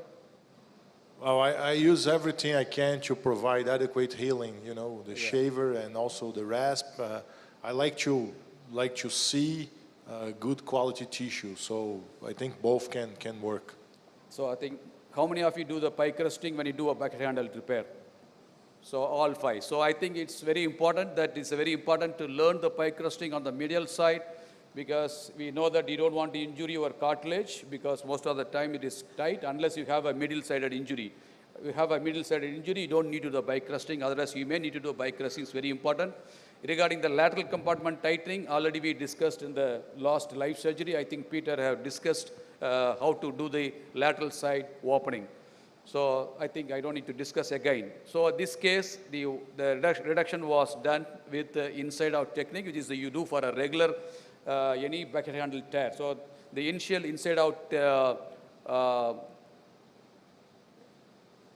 inside out will hold the meniscus in reduced position so that you can assist and hold it in the reduced position when the middle and body of the junction, body and the posterior of the junction, that helps you to reduce that meniscus.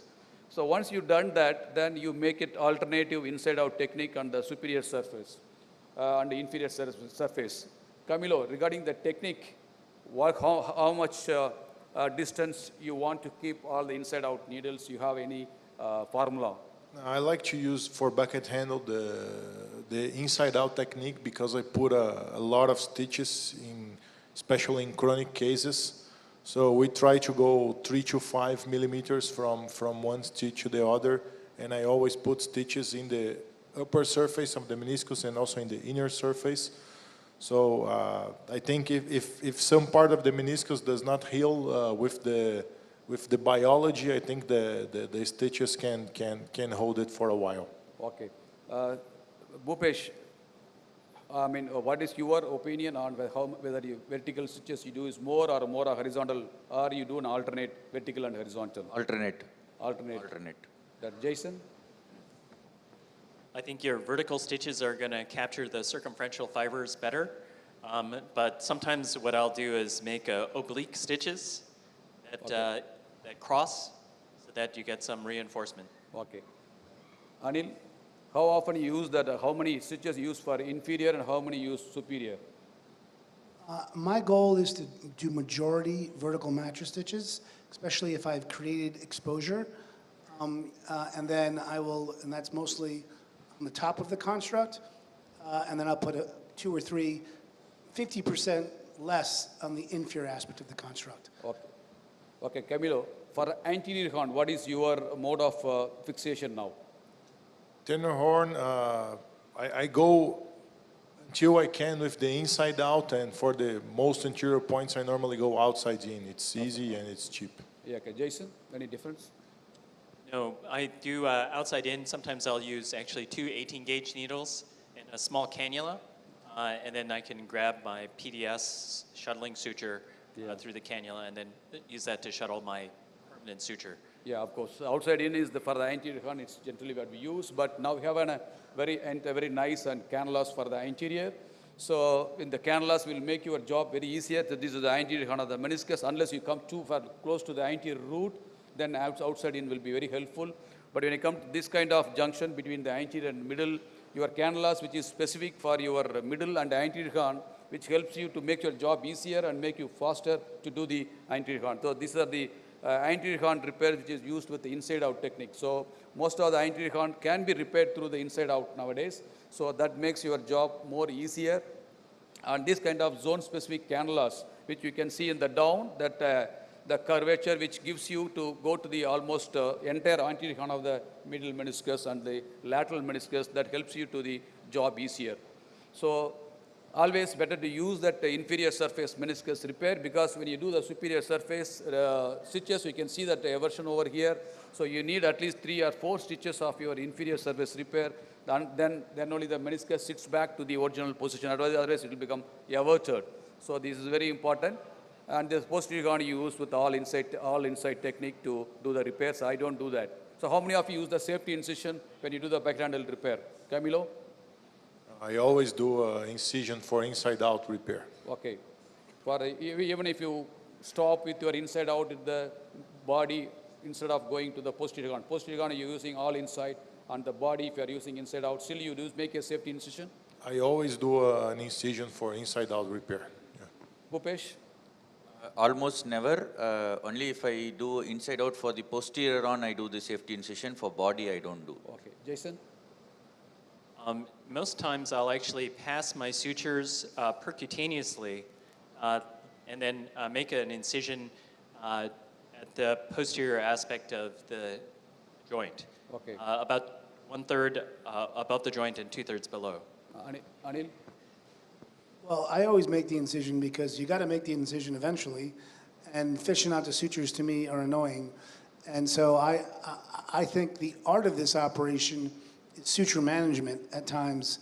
And so when I make the incision, I identify the MCL, I identify the semimembranosus, and then I know where my sutures are relative to that. So then when I'm tying them, I can sequentially tie them and know which sutures. Because once you lose that, you can really get lost here. I mean, you have this beautiful where they're above and below. That doesn't happen for me. It's much more, it's much more inconsistent. I think that in my opinions, I mean, I was using the safety incisions. Now with the zone-specific cannula, with the flexion of around 40 to 60 degrees of flexion, it won't deviate to the posterior side. So you can make sure that the needles are coming at be just anterior to your posteromedial incision or a posterolateral incision. So normally I don't do that. I make this posterior horn always you do an all inside. So for the body, you can make the inside out technique and make a small incision in the middle.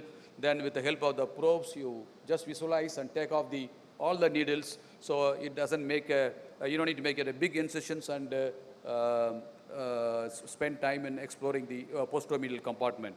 So this is how you take it out and do the repair of your entire meniscus of medial meniscus. This is how you do inside out stitches. Finally, you do the sliding knots or a simple knots. It depends upon your experience. If you're a shoulder surgeon, I tend to do a lot of sliding knots so that it adds more value. And this is the final repair of that particular meniscus. You can see that even though it looks an old meniscal tear, but after the entire repair, it looks a robust repair. It looks very good. So this is the intact ACL graft which I talked about. It's a vertical graft which was done 2 layers before, and you can see that it looks so nice. So this patient doesn't have any instability. So still, that's why that when you do an ACL reconstruction, don't come to anterior or low. The chance of failure is very high. Even if you don't make an anatomical ACL reconstruction, if you go for more posterior and vertical graft, it doesn't fail unless the patient is has got any rotational sports person. So how many of you do the microfracture, or what is your adjunct procedure? Only microfracture? Anything else, Camilo? Normally only microfracture, but if it's a chronic lesion in the meniscus is not in a good shape, sometimes I use fibrin clot as well. Okay. Quick answers from the others. Only microfracture. Microfracture. Jason? We'd actually do a fibrin clot or bone marrow aspirate clot and actually put my 18-gauge needle through one of those microfracture holes and aspirate bone marrow from the distal femur. Does evidence suggest any support for that, for the bone marrow aspiration and injection? Do you have any literature evidence to suggest that it has a better healing? Because I went through the literature, I couldn't see anything. Even There's one paper showing that if you aspirate the bone marrow and make it into a clot, like the fibrin clot, that it can help heal avascular meniscus. Anil? There's a lot of literature on bone marrow aspirate for healing compromised tissue. So you have to take the leap of faith. Hernigouz published it in Tibial Non-Unions. There's also a rotator cuff repair paper. So bone marrow aspirate I use routinely. If you're gonna, my other question is here, I would also do your notch as well. Why do we know the ACL is functioning so well if he bucketed his meniscus? No, we are not sure because he said that it's a trivial injury. No, it's a trivial injury. It happened 3 weeks before before he presented to us. He had a trivial injury, but we are not sure. But he is not a sports person. He is not a sports person, but he is a motorbike rider.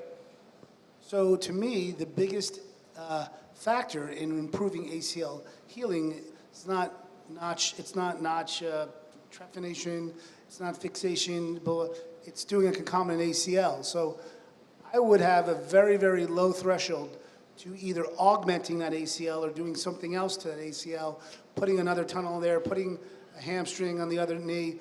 But to say that his ACL is perfect and he bucketed his meniscus, that's, you say what makes me worried? That makes me worried. Okay. Even if he's not a sports person, you do some additional procedure? You want the meniscus to heal. What's the most important factor to improve meniscal healing? What's the answer? Yeah. ACL reconstruction. Okay. Camilo? As I told you before, I think the graft is a little vertical, so I would do I would probably not touch the ACL, but I would probably do an extraarticular anterolateral reinforcement for this case. Because it's, okay. I think, and the reinforcement has shown to improve meniscus healing as well. Okay, anyone of you use the PRP? No? Jason? No.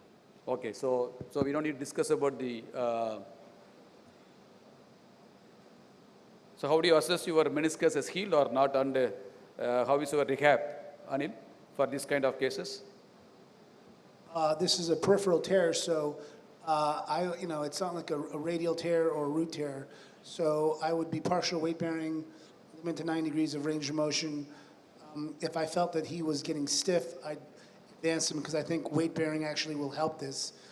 But this is a chronic tear, so I'm going to take a long time until I'm going to clear him to go back to sports. So you go into rehab, slow rehab. Jason? I think we know that actually the meniscus is under significant compressive and deformative forces.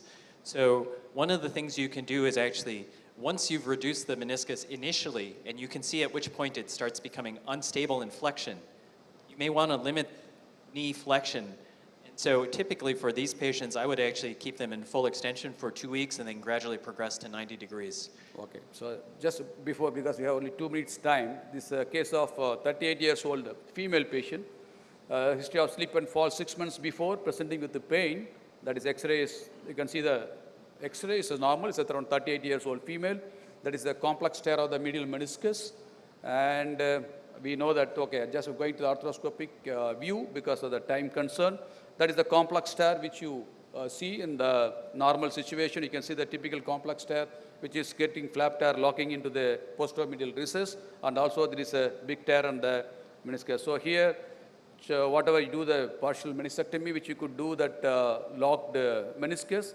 and this is what we end up with degenerative horizontal meniscal tear. So what is your further, do you repair or resect, Dr. Anil? Well, there's also a role of leaving, we have a study, a biomechanical paper showing that doing an inferior leaflet resection, which is what we all did for many years, really compromises meniscal function. So I would either leave it or do hay barrel stitches. But you got to just talk to the patient. Yeah, Jason? Yeah, because we know that this patient is going to have a horizontal tear because it's a degenerative complex tear. So we have to counsel the patient that you may require a repair or a resect. So what is how do you counsel these patients? So horizontal tears clearly have an impact, particularly in removing the inferior leaflet increases your contact pressures. We've published papers in JPGS and CORE on that. So I would either leave it alone, but in this case, because of the size of that, I would probably do a hay bale, some sort of circumferential repair. Yeah, so the same kind of repair which you do. So how is the failure rate in these cases, Camilo? Well, I think the failure rate it's a little higher than the regular horizontal peripheral tear, but this case is a wonderful case to put a fibrin clot inside the lesion and close it. So this is I think this is the best indication to use a fibrin clot. You put the fibrin clot and you just close the lesion. I think it improves the chance of healing. Okay, so I think still the chances of re-tear in these cases whenever there is a wide gap or the varus knees, because the same kind of failure rates what you see in the other meniscal tear can happen, that has to be counseled. The only thing is, as Anil said, that you can just remove the inferior flap, then you don't need to worry about these failures. However, there is no studies to compare the flap excision and the meniscus repair, so we are not knowing the exact result. All the literature which has shown compare the normal meniscus repair with the horizontal meniscus repair. None of them are compared with the flap resection with the outcome. So we are not sure that whether how much that flap resection is going to helpful. One thing I would say, it's never re-tear. Yeah. It's failure of healing. Yeah. Re-tear means it's the patient's fault. It's actually always our fault. Okay. Okay. Thank you, Sachin. Shall I finish it? Okay. Thank you, everyone, and thank you for having the wonderful. I think hope people will take this wonderful. And also I take this opportunity to, I think in the last PKC, I announced that I'm standing for the Vice President election. So this is again another opportunity, another PKC has come before that. So I request you, all of you to vote in the March election. And also I request all of you to come to Ganga Arthroscopy course, which is in March. We are planning to have around more than 25 live surgeries and or at least 12 surgeries in the knee and 12 surgeries in the shoulder and some surgeries around in the wrist and ankle. Thank you very much. Thank you, sir. Would like to ask for another group picture with the panelists and the moderator.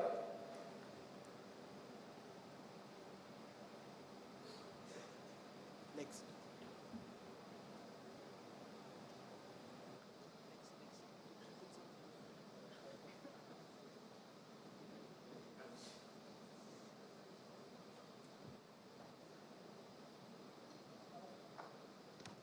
Thank you so much. Sundar, come back on, please, as the co-chairman.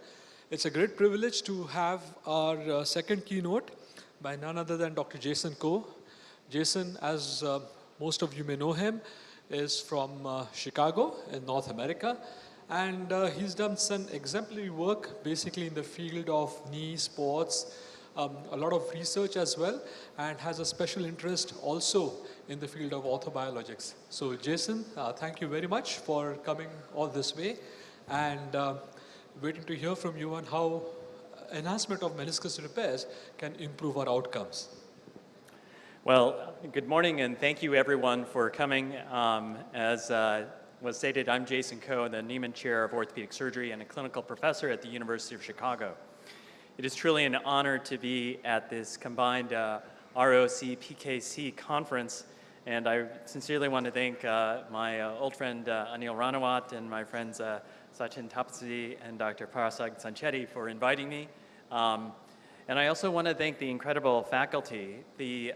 Clearly it is a number of world-class surgeons here on the faculty, and I'm learning as much as hopefully I can teach during this period. Anyhow, to discuss meniscus repairs, these are my disclosures.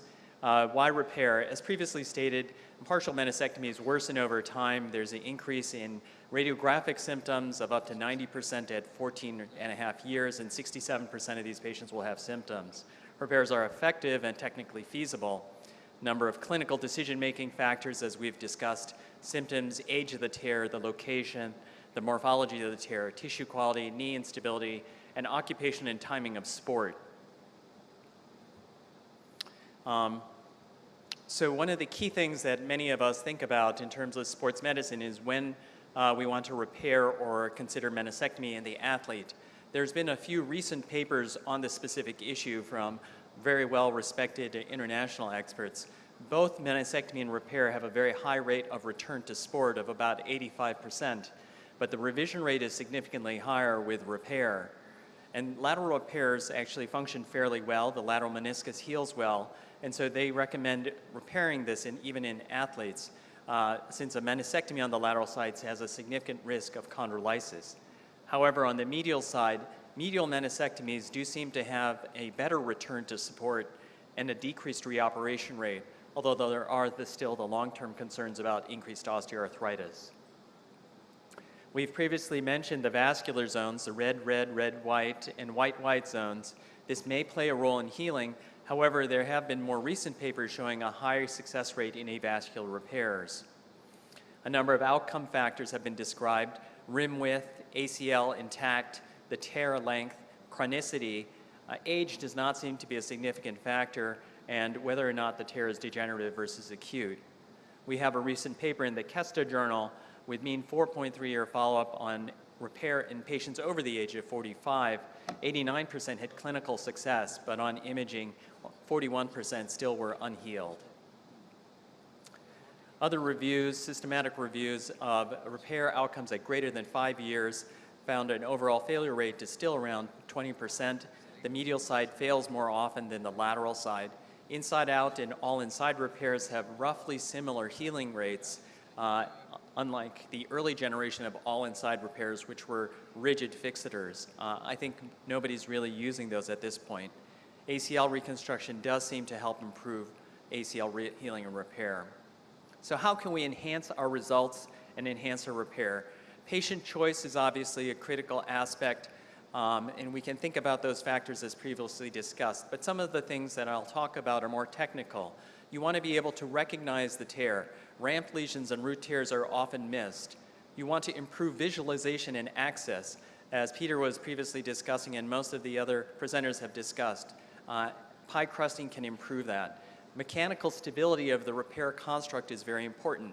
And I think one of the ways we can think about meniscus tears is that this is essentially like a fracture or a fracture non-union, because it is a tear, there is very poor vascularity, there is no healing in that area. So if you want to try to heal a fracture that has not healed and has no blood supply, you're going to use good fixation and you're going to try to get some biologic stimulation in that area. So again, repair tips, recognition is important. You want to recognize ramp lesions and you want to recognize root tears. The MRI ghost sign is an important factor in this. And you want to enhance your visualization. So we talked about pie crusting the MCL, which is taking an 18-gauge needle and doing multiple perforations. We have a paper that's been submitted recently, and what we've demonstrated, if you use systematic pie crusting, after about 12 punctures, you get about 1 millimeter of increased MCL elongation and opening on that medial side. Increasing that will increase your exposure. The other clinical question that has been asked is, does this MCL release or pie crusting cause a problem clinically? And the data suggests that this does not affect valgus laxity or clinical outcomes. And in fact, there are some papers suggesting that use of the pie crusting technique results in increased medial meniscus healing. Another technique, and I think Dr. Lee may go into this, that I've learned from doing meniscus transplants is particularly for root repairs, there may be some benefit for doing a reverse notchplasty or a spineplasty of the tibial spine in order to improve visualization and increase access for your instrumentation into the posterior aspect of the knee. You can see that in this area where the circles are is where we've done a bit of a removal of bone, and that does provide increased visualization and access for your instrumentation. Mechanically, you want to have good fixation of your meniscus tears. We've talked about open repairs, outside in, inside out, and suture-based fixators. All of these work, but they do have different strengths. And for me, the workhorse is still inside out suture-based techniques because the size of the hole that you create in the suture configurations are often more flexible and you can put in more sutures than you can with the all-inside techniques. A number of suturing devices have been developed, and these are increasing in sophistication and can be used very successfully, and I think have an important role in trying to create increased mechanical stability across your repair. This is an example of a patient who is an 18-year-old basketball player, young patient, radial oblique tear, posterior horn body at the popliteus hiatus. So this is a difficult tear to repair just with a simple suturing technique. So in this case, again, using a combination of hay bale sutures and an all-inside suture device, a hybrid fixation technique does help allow you to anatomically reduce that and get some mechanical stability across those fragments. Again, also with meniscus root repairs, loop sutures like what we see here can help enhance the stability of those repairs.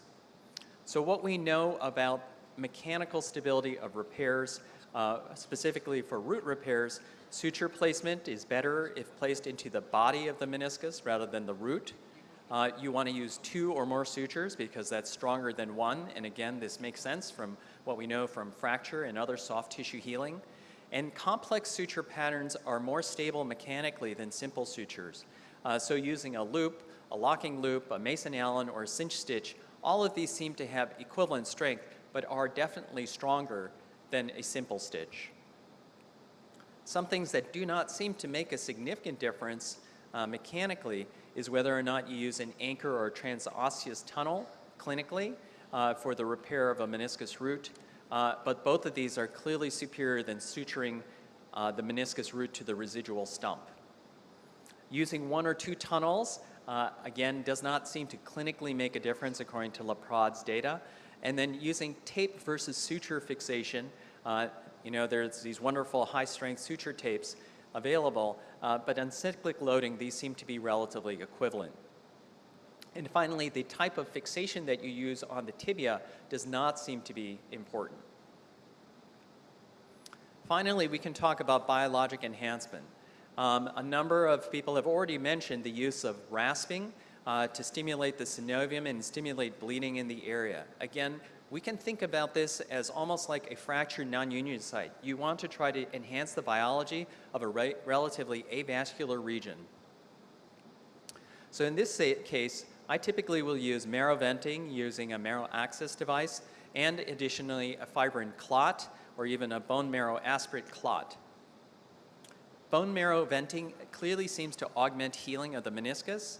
First, often demonstrated in a goat model with marrow venting, 65% complete healing, 87% had at least partial healing. Without the marrow venting, only 12% had complete healing and only 28% had partial healing. So microfracture or marrow venting significantly increased complete meniscal healing, at least if you're a goat. So what's more important? Let's talk about people and clinical outcomes in patients. So Laprod's article in American Journal of Sports Medicine looked at 109 patients, 37 with isolated meniscal repairs with marrow venting, and 72 that had meniscal repairs with a concomitant ACL reconstruction. There were no significant differences in any outcome, so augments with marrow venting are comparable to that with ACL reconstruction. The overall failure rate was 9.5%. The only association they found was in female patients had a higher failure rate. Another interesting study in the Arthroscopy Journal in 2019 out of Poland actually was unique in that it actually had second look arthroscopies.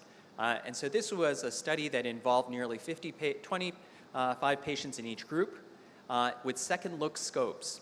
The marrow venting group had 87% of the patients had complete healing, and the rest, the 13% residual patients, had at least partial healing of their meniscus tears. Without the marrow venting, there were 43% that had complete healing, 33% had partial healing, and 24% of the meniscus repairs failed. So I think this is actually one of the most interesting and strongest papers where we actually have second look information about healing. Platelet-rich plasma. This has been previously discussed, and Chris Kading's group at Ohio State looked at meniscus repair surgeries with and without PRP. There were not statistically significant differences overall, with a 14.7% failure rate in the plus PRP group and 17% in the minus PRP group.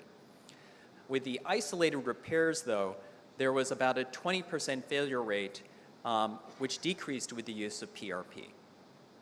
With the ACL group, the use of additional PRP did not seem to make any difference.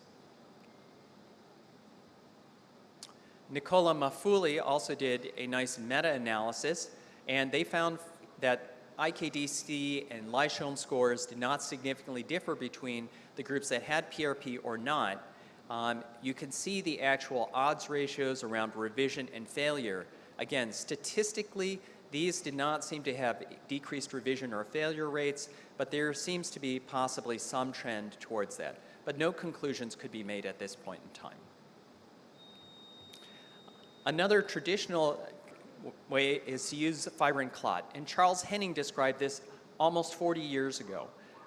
50 to 75 milliliters of venous blood and a ground glass syringe can be used, stirring, and you can get the clot. This can be scraped off with a scalpel and then sutured and passed through a cannula into the defect.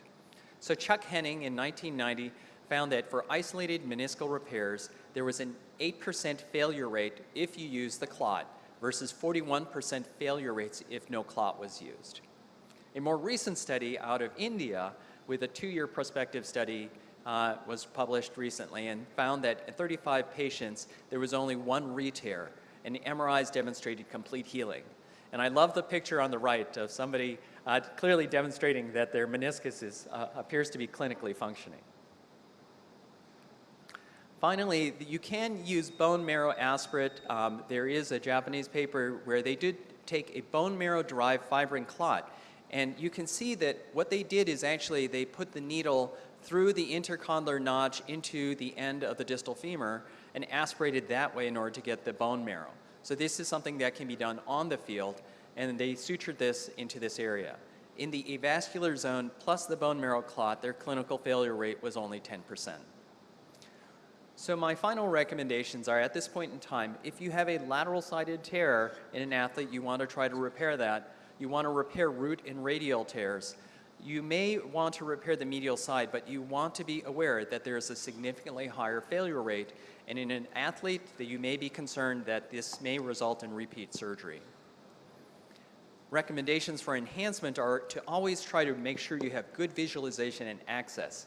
And so pie crusting the MCL can open up the joint, and also if you're working on meniscus root or ramp lesions, notchplasty or spineplasty can improve access for your instruments and visualization.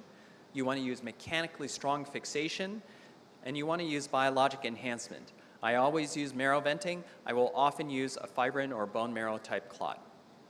Thank you very much, and it is truly an honor to be here. Thank you, Dr. Jason. Can I have one question? Sorry. Yes. Sorry. Yeah. Okay. So, what is your recommendation for adding biologics with the concomitant ACL reconstruction? Do you do, or do you recommend? If I have a concomitant ACL reconstruction, typically there's already a lot of clot in the joint. but sometimes I will add in the area where I may have done some notchplasty, some additional bone marrow venting holes, because I want to make sure that I do get true bone marrow and not just sort of more peripheral blood.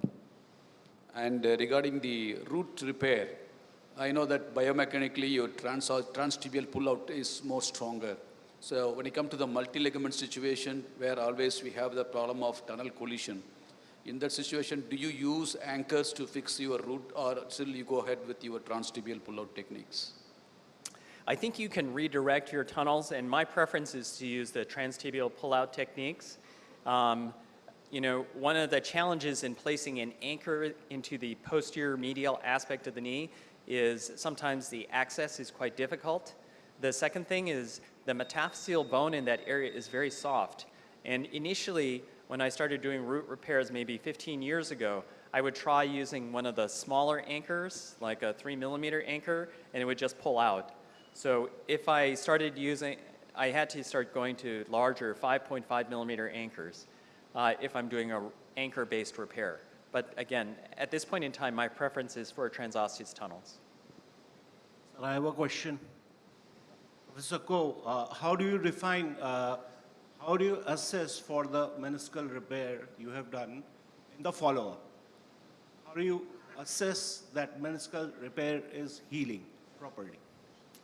I think that's a very difficult thing, and obviously, for example, in the United States, getting another MRI is typically not covered by insurance. So this is typically a clinical assessment of how the patient is doing. But I will restrict their cutting, pivoting sports activity for at least 6 months after this type of procedure. And what is how often do you go for a second look arthroscopy? I typically will not do that as any sort of, unless there is a clinical reason to do so. Thank you, Shivam. I think more than the MRI, I think still the MRI with the contrast gives you the more healing evidence, because the other aspect is the second look arthroscopy. I think we don't do it routinely. Thank you, Shivam, and thank you, Jason. Thank you. Thank you, Dr. Jason. Next. Up next, we have Dr. Cassandra Lee with her next keynote presentation. Can we have Dr. Cassandra Lee? Yeah, Dr. Cassandra Lee from the US. She's a sports surgeon as well as a team physician. She's got a special interest in cartilage preservation, especially allograft transplantation, and also she does shoulder surgery. Yes. Welcome. Thank you. I'm incredibly honored to be invited faculty at this esteemed meeting of so thank the organizers for this. And I'll probably be touching a lot upon what Dr. Ko was talking about with regards to meniscus repairs. A lot of those principles are translated to the meniscus transplant. So my talk is to be looking at the reviving the cushion and looking at meniscus allograft transplantation. So we've talked about this a little bit before, so I just want to go briefly over the anatomy and why this is important and how you consider what you need a meniscus transplant. So the medial meniscus covers about 50 to 60% of the plateau. It's C-shaped, it's not mobile, right? So it is really connected to the capsule. Lateral meniscus covers about 70 to 80% of the plateau and is much more mobile and it's much more circular. So when you look at the anatomy, it's really important to understand the relationships between each of the structures. The posterior root is very close to the PCL, whereas the anterior root is much more almost off the plateau, if you will. The lateral meniscus, the posterior root, you can see it's C-shaped, it's round, so it's very close with the posterior root and anterior root. And you can see that the anterior root, as we talked about with other talks, is very intimate with the ACL itself. So why is this important? So the anatomy does translate to the biomechanics. So the lateral meniscus, since it's C-shaped, round, and it covers up most of the plateau, it does carry the load of the entire lateral compartment. On the medial side, because the meniscus is only about 50% of the surface area, the load is carried by the meniscus and the cartilage. And this is why you have to consider why a meniscus transplant, why do you want to do it? So when we have subtotal meniscectomies, we can decrease that contact surface area. So if imagine, it just concentrates all those loads into a smaller area. And then what happens is you have exponential increases in contact pressures, which will cause degradation, right? So you're talking about up to 235% increases in contact pressures. A lot of talks earlier looked at how meniscus is important for joint stability, so it's a secondary restraint to anterior translation. And then also for the lateral meniscus, it's really important when it looks at rotational stability. So let's put all those pieces together, the anatomy, the biomechanics, and understand that if you've taken out the meniscus, what can happen is patients will have overloaded that area, right? They'll start having effusion, they'll have compartmental pain, and we have to really consider all the other factors that can really add to all those contact pressures, right? Is there coronal malalignment? Is there ligamentous stability? When you look at ACL reconstructions, you want to see why did your ACL fail? Was it because of an issue with the meniscus? So this now takes us to our indications for meniscus transplant, which is a young patient, 50-ish, and that number keeps on changing as I get older. But we're looking at also localized joint line tenderness and pain, not significant osteoarthritis, so not significant loss of that joint space. So KL less than or equal to 2. The mechanical environment has to be optimized, so looking at coronal alignment and ligamentous stability. BMI less than 35, but most importantly, patients have to have realistic expectations. This isn't perfect, but this is a good stopgap to what's going to be in the future. So these are two patient scenarios that I've had. So I have a 45-year-old male. He had a left ACL reconstruction that I put an allograft in because he wasn't really high demand, and I had to do a subtotal meniscectomy for an acute or chronic knee injury. He did have medial joint line pain that started about 3 months post-op and just wouldn't get better even after significant rehab. Patient also stated that when he was doing activity, especially going downstairs, he would notice this subjective instability that he said that was an emptiness on the medial aspect of his knee. This is my 19-year-old female patient who was playing flag football. She was a prior competitive soccer player and underwent a prior ACL reconstruction, was able to return to play and had a meniscus repair, but then had to have that meniscus trimmed out. So when she came to me, she presented with her knee dislocating, is what she described it, but she also had medial-sided knee pain. So when you evaluate and you work up your patient, this is like you standard how you look at any of your patients, right? You want to know the history. You want to know what symptoms they have, prior surgeries. If you can get your hands on their arthroscopic images, that's always helpful for you to put the pieces together. When it comes to physical exam, you want to do a comprehensive physical exam, right? The meniscus meniscus insufficiency doesn't exist in and of itself in isolation. You have to look at anything else in terms of ligament stability, coronal alignment. Then you look at imaging. So I'm going to talk about looking at weight-bearing plain films with size marker, and we'll talk about that on the next slide. Scanogram is important to assess coronal alignment. Advanced imaging, such as the MRI here, will show you, is there anything wrong with the ligament, how much the meniscus is really there, is there subchondral bone marrow edema, what else do I have to address? And I would make an argument that a diagnostic arthroscopy is actually a part of the workup in looking at meniscus insufficiency. So this is why we need to get plain films with a size marker, because you have to understand the magnification. So using the Pollard technique that was developed in 1995, you look at what is the size of the meniscus off of x-rays. So if you look, medial lateral makes sense, right? It goes to the eminence up to the edge of the metaphyseal margin. But then from an AP standpoint, for medial meniscus, it's about 80% of the sagittal plateau. Whereas you look at the lateral side, it's probably about 70% of the sagittal plateau. So why does that matter? So Bob Burke's group out of Utah looked at what happens from a biomechanical standpoint if you undersize or oversize your graft. So if it's 10% larger, so you've oversized it, what happens is you have increased contact forces on the articular cartilage. It's almost as if you don't really have a meniscus in there, right? Because now all the forces go through the cartilage. Now, if the meniscus is too small, right, so you've undersized it, now you have a tremendous force on that meniscus itself. And if you can think about it, if all those forces on the meniscus, your meniscus is probably going to fail. So it's important to get it just right. So the other part you want to look at is how is the allograft prepared? So there's different options. Fresh certainly gives you more viable cells, but it's very difficult from a logistical standpoint to do this. It's procured, you have to procure it within 12 hours of the donor's death. You have to implant it within 4 to 6 hours. And the reality is, how do you, coordination's impossible and there's disease transmission, right? Fresh frozen is probably the mainstay of what we use, the gold standard. The allograft is frozen in an antibiotic solution and it can be up to about 5 years on a shelf life. Cryopreserved is another option where you you save the cells a little bit by minimizing cellular damage during freezing, but this can be certainly expensive, and then the question is does that cryopreservant cause any issues with tissue as you implant it? When it comes to surgical techniques, there's different options, right? Dealer's choice. You can do soft tissue, you can do bone plugs, you can do bone trough, right? The idea of having bone is to really keep that enthesis tissue, because anytime when you look at a tissue engineering standpoint is how do you get that tendon to bone healing? How do you recreate that enthesis? And by keeping a bone plug or trough, you have that. For a bone trough, you can see that you actually keep that anatomy of that relationship of that posterior horn, posterior root to that anterior root. So this is my technique I do for a bone bridge trough. So it's about 6 to 7 millimeters wide, about a centimeter in depth. You take down the eminence. You want to shave and burr in line with the roots when you look inside the joint. And then using a device, you can drill from to the posterior plateau. Then looking at the box cutter, you want to put that box cutter parallel to the tibial slope. You don't want to change the slope when you put your graft in. And then you slide your bone into that trough. And then you do your fixation standard as you would do regular meniscus repair to the capsule. The important thing, I think, with the bone trough technique or bone bridge technique is to take down that eminence. Jason had showed a little bit about doing a reverse notchplasty and taking out the eminence itself. When you kind of create that bone trough, you take out the eminence, but on your graft, you probably need to take out that eminence so you can actually pass your graft in. But also, even if you get your graft in later on, this can cause a problem and actually cause adjacent wear to the condyle. So it's important to take down that eminence.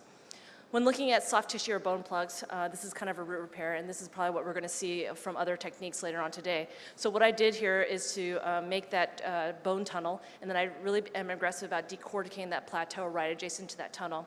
You prepare the peripheral capsule, preserving about 2 millimeter remnant on the rim, because you want to keep some of those hoop stresses in place. You want to keep kind of that corset or binder to try to prevent meniscus extrusion. I usually use 2 passing sutures just to give me a different axis of pull, and then you put your graft into place. So if you look there, I actually do a technique where I kind of create a bone waferlet, if you will, so just a little bit of bone, and what happens is I can then seat that really nicely and get that bone-to-bone healing. And then when it comes to securing your graft, whatever technique you like, inside out, outside in, all inside.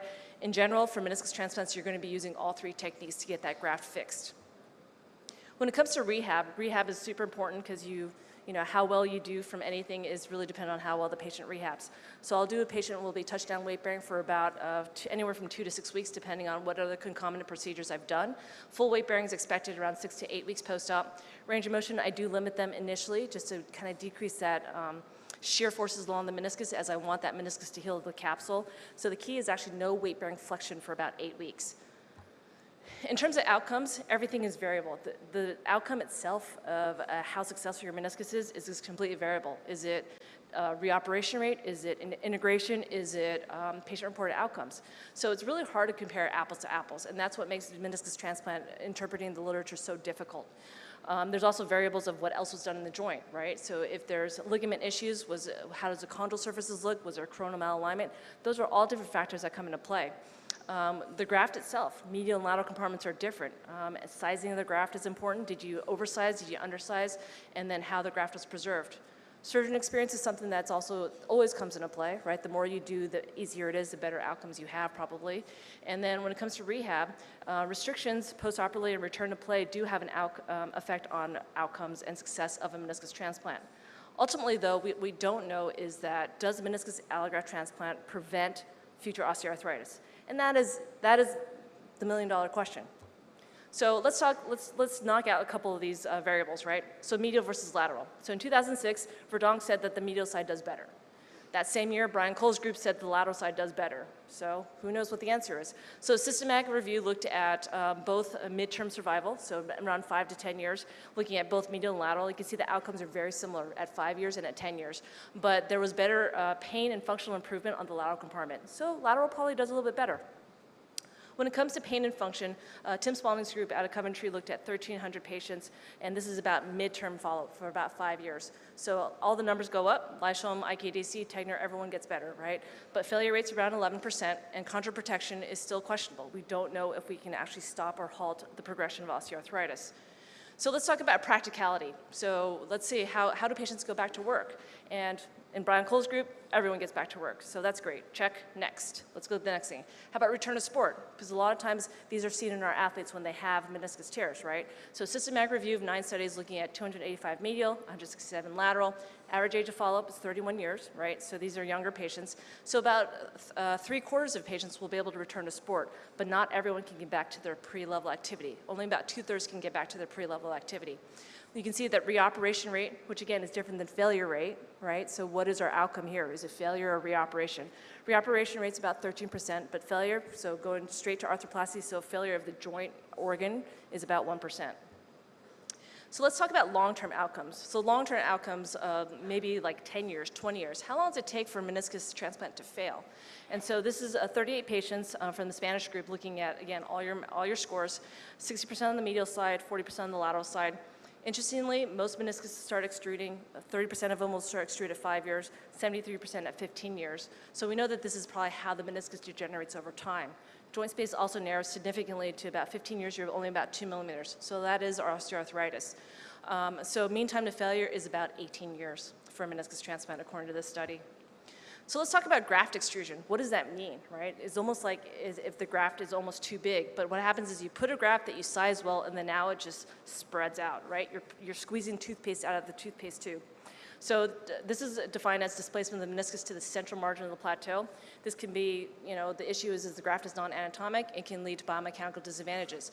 Interestingly enough, though, this has never been correlated to PROs. So in terms of how patients do, but in terms of soft tissue grafts, grafts with bone plugs, grafts with bone troughs, there's no difference in extrusion.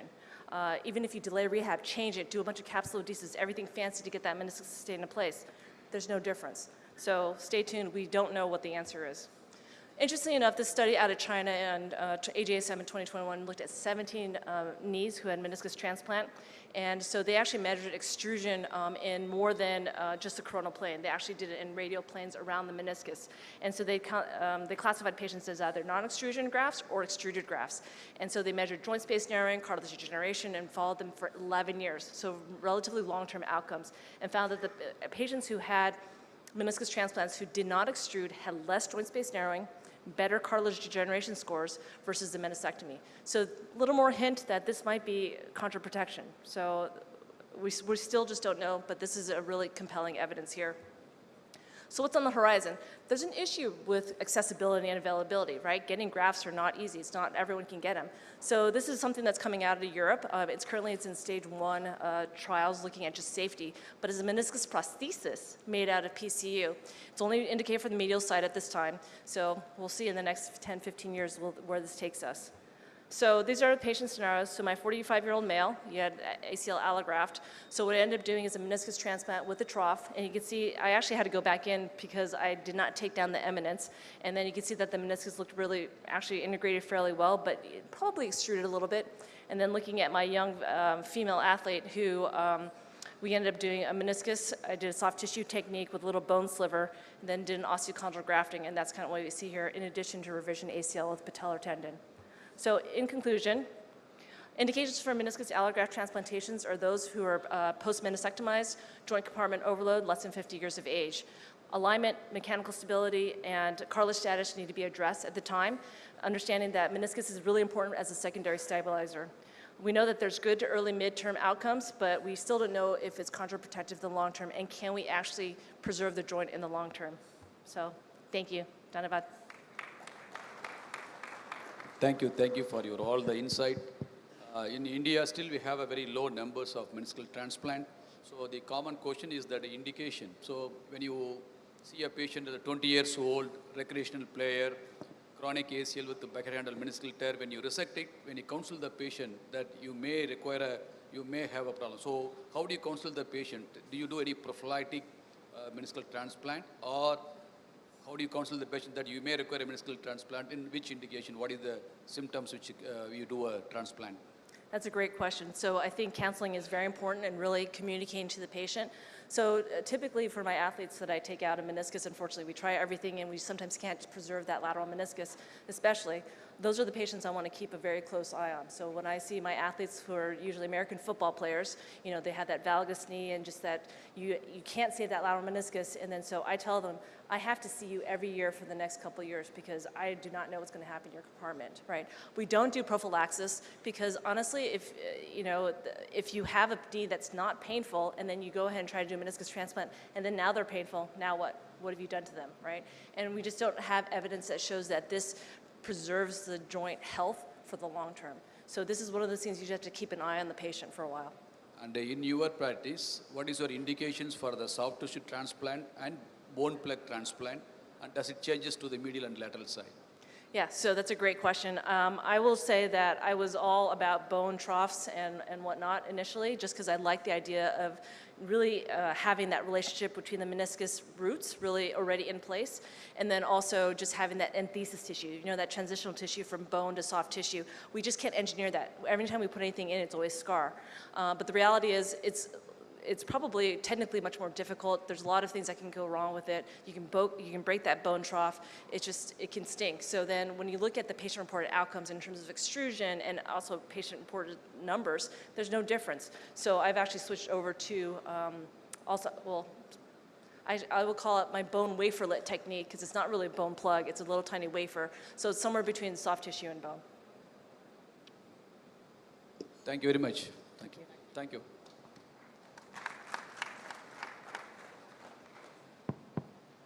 Thank you so much. Up next, we have our live surgery 3. So we'll be going directly to the OR. So may I call upon the moderators for the live surgery, Dr. Miten Seth, Dr. Peter, and Dr. Nilesh Kamath. And Anshu sir. Welcome back to the OR for live surgery 3 being performed by Dr. Dinsho Pardiwala. So this patient, she is a 52-year-old female. She's obese with BMI of 31. She is a lecturer in a college and does not have any medical comorbidities. So she twisted her left knee in 2019 and had pain and inability to bear weight at that point of time. And she was diagnosed with a medial meniscus tear, which was managed with physiotherapy. She was asymptomatic for the past almost 3 years. However, of late, since about 6 months, she does complain of increasing pain. And this is more on sitting cross-legged and getting up from the chair. There is also night pain in her now with no instability or buckling. That's a clinical exam video. The right knee, which is the normal knee, has a full range of motion. The left knee has subtle fixed flexion deformity of about 5 degrees. And she can flex her knee actively to about 130 degrees, beyond which it becomes a bit painful. So fairly free range of motion there. And this flexion deformity tends to vanish when a passive stretch is performed. So it's not a fixed deformity really. She does have medial joint line tenderness, which is quite exquisite as we go from front to back, greatest tenderness being present posteromedially.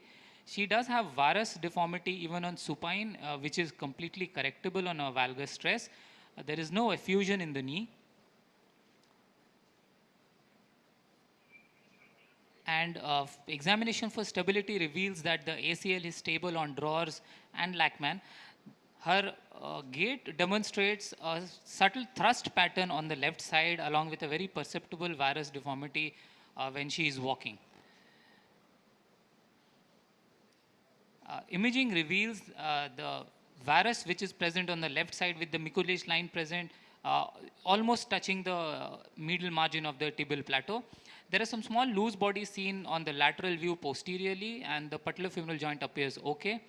Now, on determination of the angles for the mechanical axes, the varus which is present in her, which is about 9.5 degrees, lies completely in the tibia with an MPTA of 83.2 degrees. The JLC is almost normal at 2.8 degrees.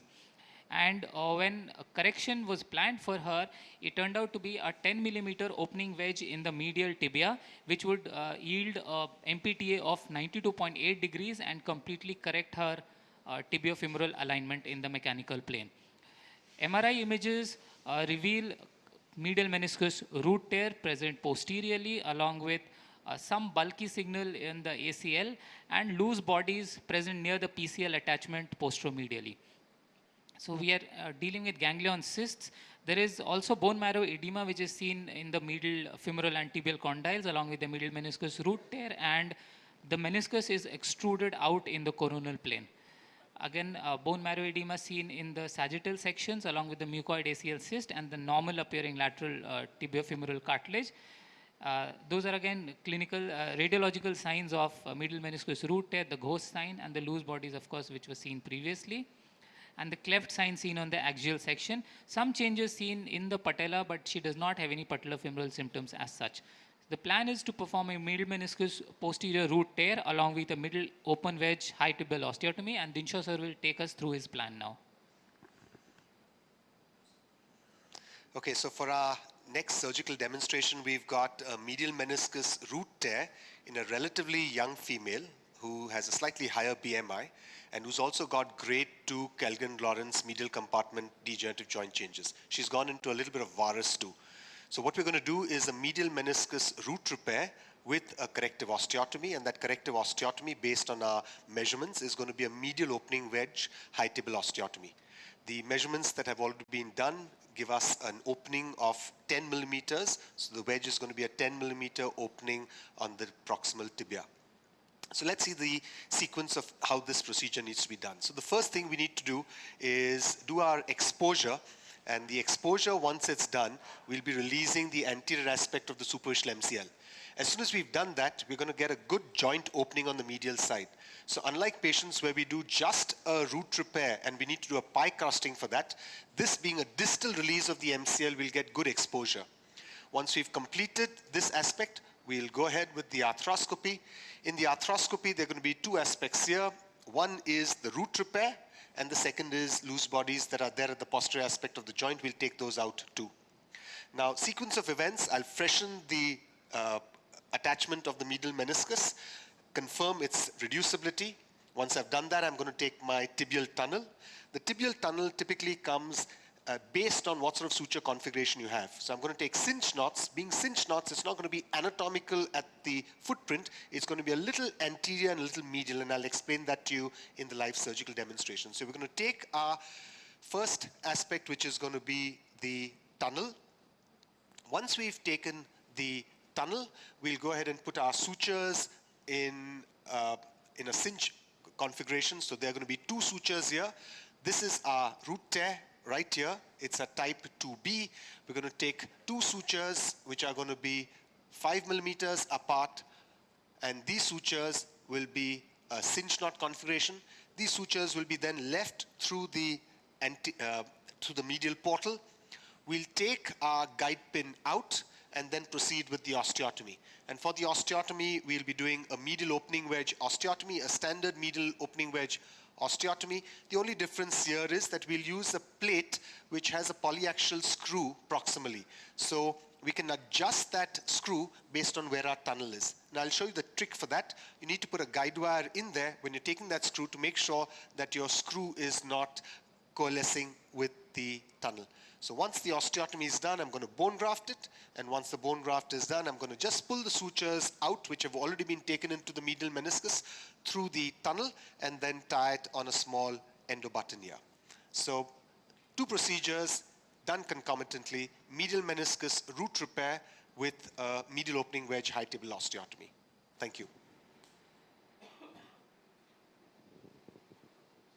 Yes, Dr. Dicha, you're on. Okay, great. So as you've already seen in the presentation there, that's our plan. So what have we done till now? So we've taken our approach, we've made an incision, we've made a nice large incision, so Anil's happy with the exposure and we can see that well. Typically with these small plates, you don't need to take an incision that's beyond 1.5 inches. But here with this lady being a little larger, we would like a nice large incision so that we can see the plate and see exactly how that osteotomy is done. Once we've done the exposure, we've released the anterior part of the superficial MCL, and that allows our exposure. And now you can see the arthroscopic image. We've seen the patellofemoral joint, and that was fairly okay. The lateral compartment is nice and pristine. The lateral meniscus and cartilage are fine. There's no osteophyte on the lateral side. The ACL had an ACL large ganglion sitting here anteriorly, so we've debrided that ganglion. I think you have the arthroscopic image there. So that's the ACL. A lot of hypertrophic ganglionic tissue here, so we've taken all of that out so that there's no impingement. There's no need of a notchplasty. We've gone to the medial compartment. In the medial compartment, that's the cartilage wear that we've got. You can see a distinct cartilaginous defect in the MRI. We've taken a single microfracture there. This is about 5 millimeters in size. We've got a nice, healthy-looking medial meniscus. No sort of tears except for the root, and that's the root tear there. So that's the root tear that we are seeing. Because of our exposure that we've already done, you can see that this is a nice opening there. Yeah, you got the leg? Now, in case you're doing an isolated medial meniscus root repair, you will need to do a pie crusting, like I mentioned. But for these, you don't need a pie crusting because you're releasing the MCL distally. Now, that's our root tear. What we've done is we've gone ahead and freshened the root. So that's the first aspect to it. Then the second step, a grasper. So once we've freshened it, the next step that we do is make sure that you can achieve a reduction. So you put your grasper in there, and you want to make sure that you can get anteroposterior reduction. So that's my reduction. You can get mediolateral reduction. So once you can get reduction, you know that you can achieve your repair. Don't put your sutures or don't make your tunnel before this step, because sometimes you won't get a reduction. You may need to do a bit of a release there of the fibrosis posteromedially, where the capsular attachment or the sinule attachment is. Now, once I can confirm that I've got my reduction out there, usually when you check this reduction, you'll also see that some amount of extrusion goes away. So I've got my reduction. Step number 2 is creating the bony area where the root is going to heal. So for this, you've got a special curved rasp. You need to put the rasp in, curve it in, and once you've curved the rasp and get it into its position, you can take off all of the cartilage in this area. So the cartilage, this area is usually covered with cartilage. You want a nice bony surface that your meniscus root can heal on. So you first go ahead and clean that up, take off all the cartilage, use a shaver and take all of that cartilage off. Thereafter, I take my tunnel. So to save time, we've already taken the tunnel, but I'm just going to show you how it's done. You put your jig in there. These are low profile jigs. These are right and left curved. So this is a left one for the left knee. You can go into the area that you want, and then you can go ahead with where you want to make that tunnel. Now, there are different ways in which you can put your sutures. There are different ways in which you can put your tunnels. You can do a 2-tunnel technique, a 1-tunnel technique. Now, in this patient, we are going to do just a 1-tunnel technique. Now, remember that your anatomical position of the root would ideally have been more medial. It would have been right there. But when you're taking a cinch knot, the cinch is going to come in the anterior aspect 5 millimeters away from the medial part. So that's where your root needs to be. That's where your jig needs to be pointed. So I point my jig out there. I take my tunnel. I create the tunnel. So this is the tunnel that's been created. So I've got now my guide wire in position. And this is a special sort of a sheath. You'll see that there's a sheath there with the guide wire. So that's the guide wire. That's the sheath. The sheath actually stays back in our routine cases, but since I've got to do an osteotomy, it's going to come the way. I'm going to take that sheath out of the way. Now, once I've done this, my next step is my sutures probe. So for the sutures, I typically will take 2 sutures, and I typically take this with a suture tape. So the tape ensures that you have a flat, broad surface, so your chances of cutoff are much less than your standard suture. Also, your cinch knot, the advantage is that it will tighten, and it's going to avoid taking any sort of bite within the meniscus, because we know from a lot of studies that the 8 to 10 millimeters of this part of the root is really degenerative tissue. So if you take your bite within the meniscus, these tend to tear and cut out. So if you were to take a simple suture here and then take it to its anatomical point there, typically I think that there's a high chance that this is going to cut out. James Robinson did a good study to show that about 5 to 8 millimeters away from the medial root is where the healthy meniscus comes. But if you take your sutures in that area, I think that's too far away. So you're not going to get an anatomical sort of reduction. So I think a cinch configuration, especially a double cinch configuration, gives you the best of both worlds. Now for this, you'll note that my cinch is here anterior. So if I want this anterior aspect to come into the anatomical aspect, I'm going to have my tunnel come more anterior and more medial as against an anatomical tunnel which would have been out here. So the anatomical tunnel would be exactly at the center of the footprint. This tends to be in the anterior aspect of the footprint and a little medial. Okay? Now, I've already taken one. I'm going to take the second one now. So that's my first cinch that I've taken. I'll go ahead and take my second cinch now. This is done with antegrade suture passage device. Okay, you got the leg? Perfect, thank you. Dinshaw, PTS, sorry about that. Great description so far. Can you clarify, is that mini tape that you're using there, or yes, standard size tape? Yes, it is. It is a mini tape. Could you just keep that a little tight? It's a mini tape. The advantage here is that you could do this with a single passage. So you could use an instrument where your suture goes directly through, and you don't need to shuttle anything through it. And is your assistant there using that first suture with a bit of traction to try and deliver the meniscus? Absolutely. So with your first suture, which is always a little more medial, you can give a little bit of traction, and by giving traction, you can actually reduce it into position. And this one goes about 5 millimeters from the first one, and you want to take the entire bite there, and this goes through. And once you've done that, all you need to do is pull it out. So you've got your loop there.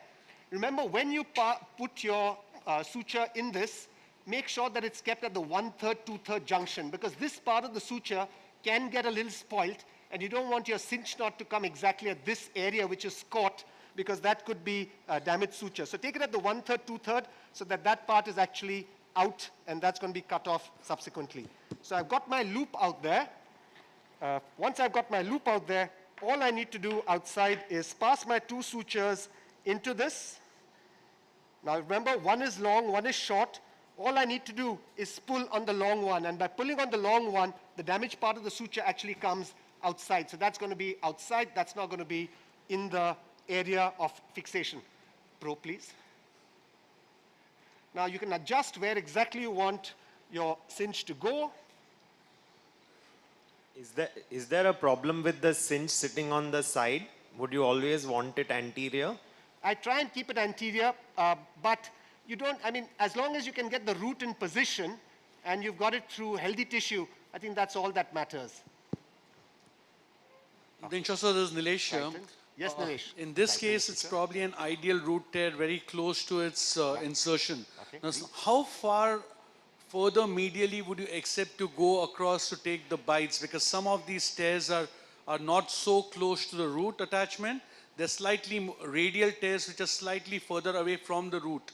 So what's your cutoff to accept that I'm going to treat it as a root tear vis-a-vis a radial tear of the posterior root? I'll take it again. I don't like sorry, Nilesh.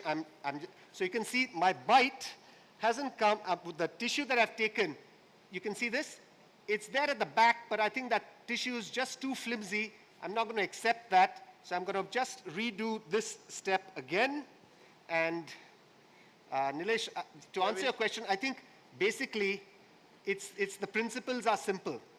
You need to take a bite in the tongue. You need to take a bite in the meniscus and make sure that it's in a reduced position. You don't want to take your bites so medially that you get a non-anatomical sort of pressure out there, number one. And you also want to make sure, load it again, please. You also want to make sure that there's not excessive tension on the meniscus, because if you have over-tightened it, you're going to get a re-tear in no time. Now, for patients who've got chronic tears or tears which are significantly extruded, I'll put a centralization suture too. But if I'm going to do an osteotomy, I don't think that there's any need for any centralization suture. Okay, would you give a little traction and reduce it? Perfect. Flex a bit. No. Just there, yeah?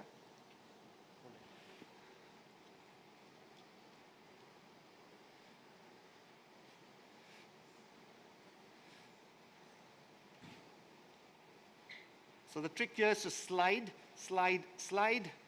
Once you've slid inside adequately, pass it through.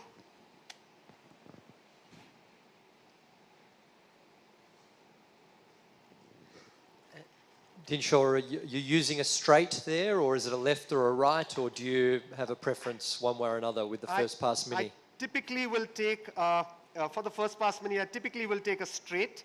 But if you're having difficulty, you could take a right or a left too. But once you've got that exposure there, usually it's not too much of a problem, probe.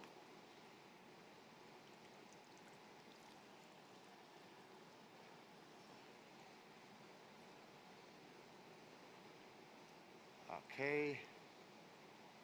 Yeah, go ahead and tighten that.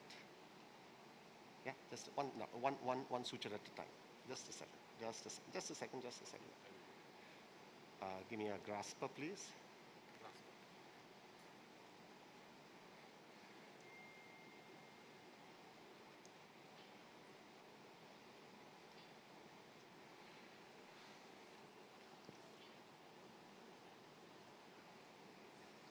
For the audience, this step is very important. If you think about the circumferential fibres of the meniscus, having them come out anteriorly, as Dinshaw described, really is crucial so that they're perpendicular to those fibres of the meniscus for maximum strength.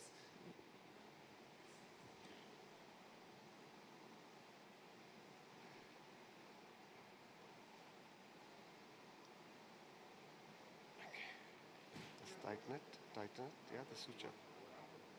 Okay, 1 second, okay, just a bit, 1 second, 1 minute, wait.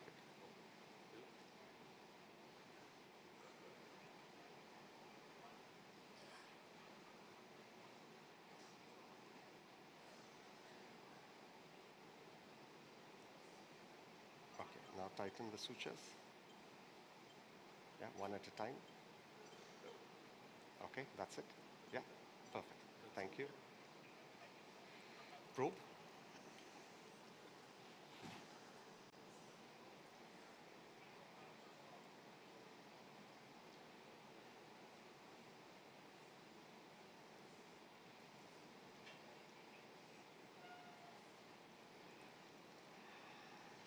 I think it's important that these sutures sit really well because that gives you your hold on the meniscus.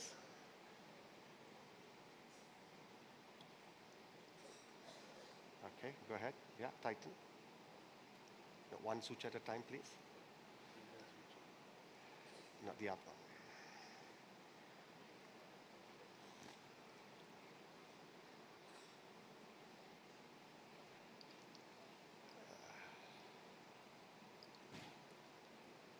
So I'm going to just try it one more time. If it doesn't, I'll take it again.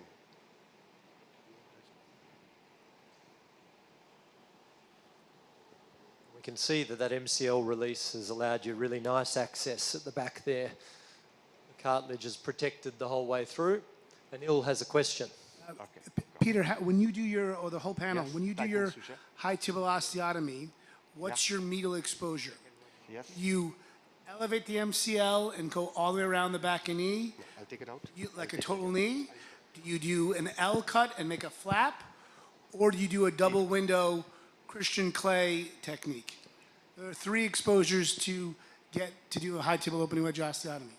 So I must admit... It's called distraction. Yeah, I've adjusted. My exposure has now got bigger. So I use PSI guides with an Australian technology, particularly when I'm combining with a root repair, a revision ACL or meniscal allograft, because it means my tunnels can be part of the PSI, so my exposure's become much bigger. So I was an L flap.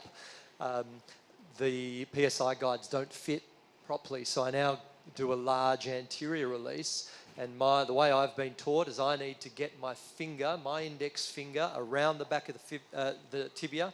And if I can't touch the fibula, I don't have enough exposure. So that's my little trick. How about you guys? But you're doing an L. I'm doing an L. Yeah, I'm doing an L. And that's a known concept that if you're doing PSI, which I do too, my exposures have gotten bigger.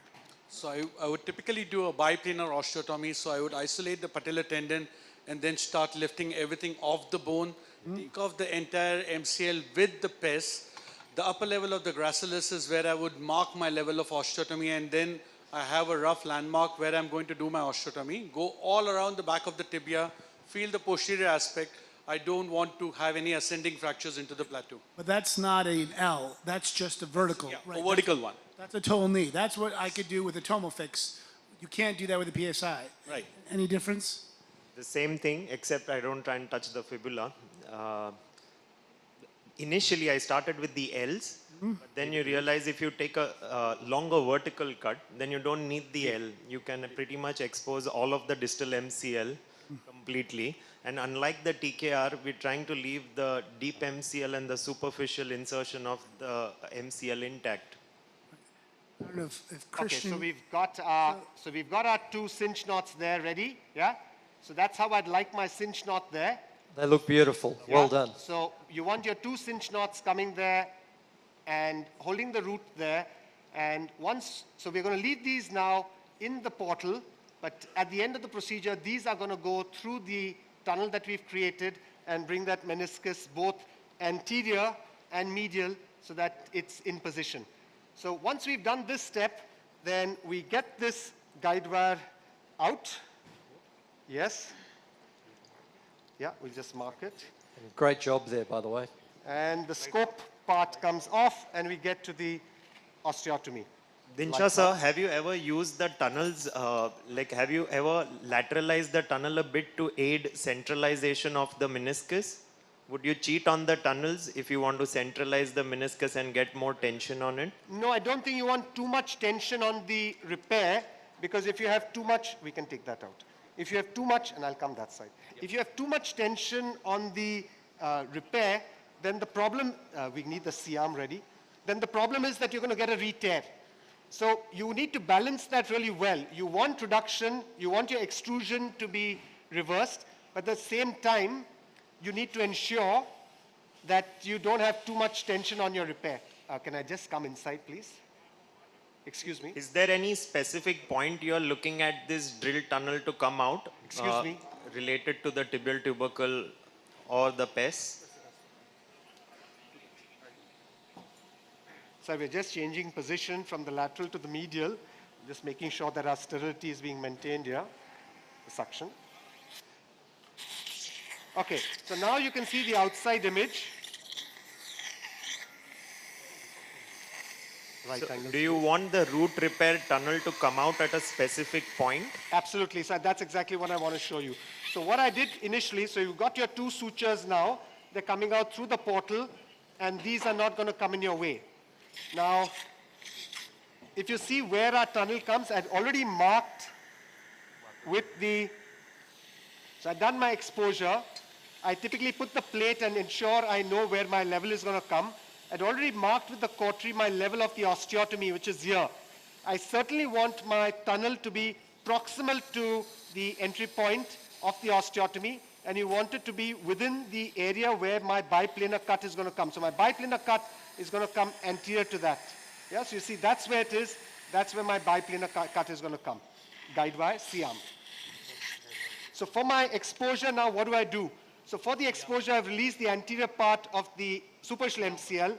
Typically, I will take a curved periosteum elevator, and with that curved periosteum elevator, I'll get this, yes, I'll get the medial aspect of the soft tissues out. Once I've done that, I'm going to put my finger in there, and with a soft tissue dissection, go right up to the head of the fibula. So if I can feel the head of the fibula, I can see that I've got a nice clear track out there, and now this is free. This is where my osteotomy is going to come. Now, two options. You could use a radio-opaque retractor, which goes all the way there and then protects it. In case you don't have one of these, all you need is some radio-opaque gauze pieces that you could pack there posteriorly, and that pushes your neurovascular bundle far away. And when you put your saw in, your saw is not going to cut your radio-opaque gauze pieces, so you just can get a smaller incision without this retractor if you use that. Okay, so we've got this retractor here, right angle. Now, for the osteotomy, I've also dissected out, forceps please. I've also dissected out the patellar tendon. So that's my patellar tendon here, and you can see, artery, and you can see that my patellar tendon, this is the area of the patellar tendon. So I can feel the tuberosity. So that's the tibial tuberosity. That's my patellar tendon that's free there. So I know that my biplanar cut needs to come in this direction here. I'm now going to take my guide wire, C-arm inside, please. Yes? Dinshaw, do you always send your biplanar cut proximally? Do you ever come distally down the tubercle? Yes. So if I've got a correction that's going to be beyond 14 to 15 millimeters, I would do a distal biplanar. But in most, and that would be very rare. I think 1 out of maybe 10 or 12 cases, that would be the case. More often than not, it's a proximal biplanar. I need to see the C-arm. Yeah.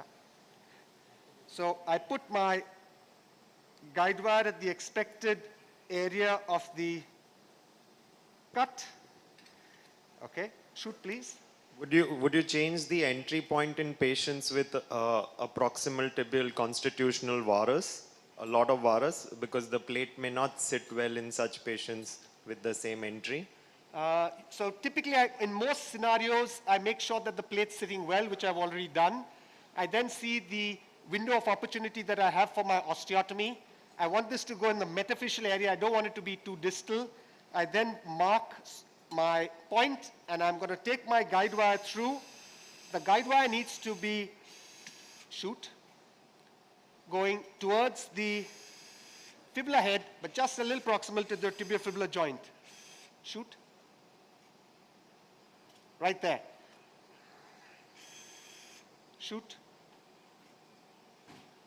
So that's going to be the area of my cut above the tibiofibular joint. I'm going to now mark.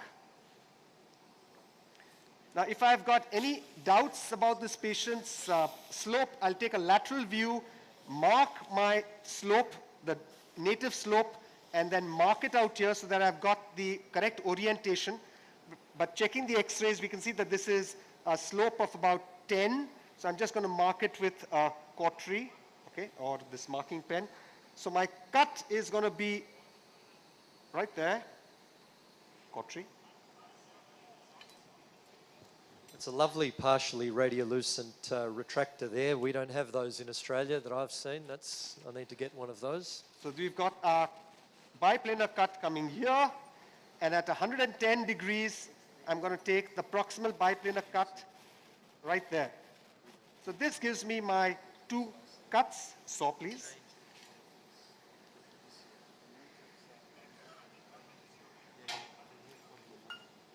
Yeah, the smaller blade for the anterior cut first.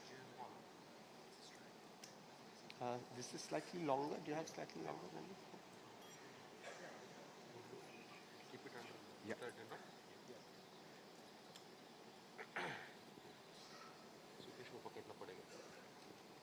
Just here. Dinshaw, can you tell us your proximal distal position here? You're going to go below your guide wire. What are you determining to be your landmarks for your appropriate height of your osteotomy? Sorry, Peter, I didn't get that. Can I just get The height, the level of your osteotomy, you're going to go below your wire. How are you determining that when is too distal for an osteotomy in this scenario? I'm going to go below. I just want to adjust this a little bit. Shoot, please. Yeah, shoot. Yeah, shoot. Okay, so I think that for me is perfect now. Yeah? So that's just above the tibiofibular joint. And my cut is always going to be below the guide wire. And I'm going to go about I don't typically take a hinge screw or a hinge wire. I typically am going to take my cut up to 15 millimeters from the lateral cortex, and that's going to be my hinge. I feel the tibial tuberosity. My anterior cut, can you just take the guide? There, that's it. Thank you. My anterior cut is going to be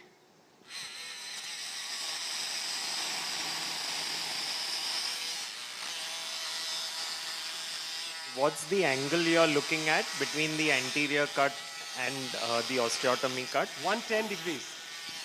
So 110 degrees is my cut.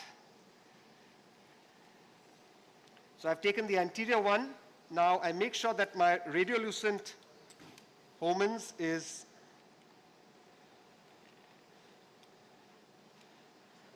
right there in the direction of my guide wire. Can you just confirm that? Shoot. Yeah. So you want this to be just pushed up there. So my radiolucent is yes. And keep the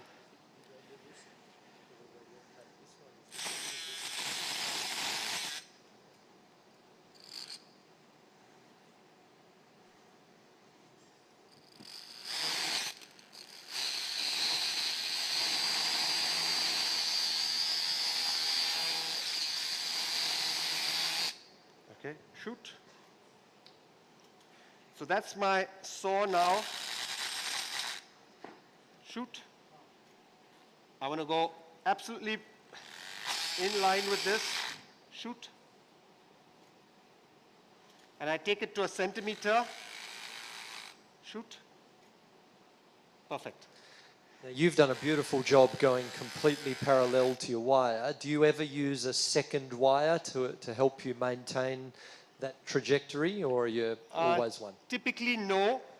You could put a second guide wire, but if you've drawn your plane and you know exactly where your plane is, and your plane's not perpendicular to this part, but it needs to be perpendicular to your joint line, then you'll find that you will go in the proper plane. And if you do that, your saw will look completely flat, like a guide wire. So as long as your saw is looking like a guide wire, you know that it's flat and in the plane.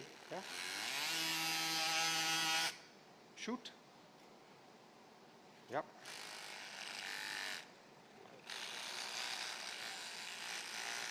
Okay, wire out. Okay, stacking osteotomes. I'll just take a small osteotome and just connect the two biplanar plot. 1 second. Just a So small- is there any specific reason why you're averse to using a hinge pin or a hinge screw? Not really, not really.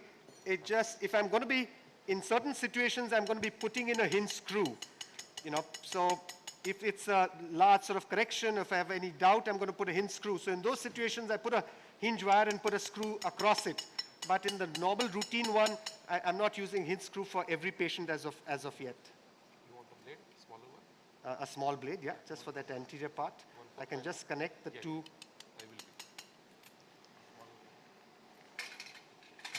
It may be less important if you're using a device like Tomofix, which would allow you to compress the lateral side as well. But are you going to use a new clip plate? Yes, I'm going to use a new clip plate. So in case the osteotomy goes through across the lateral cortex, do you add anything on the lateral side? Yeah, absolutely. So in those situations, you certainly want to use a hinge screw. I don't use a plate there, but I would use a hinge screw for sure.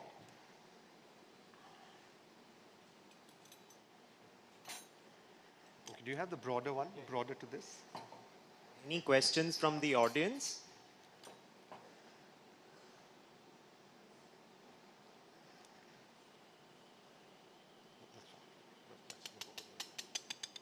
Okay, shoot please.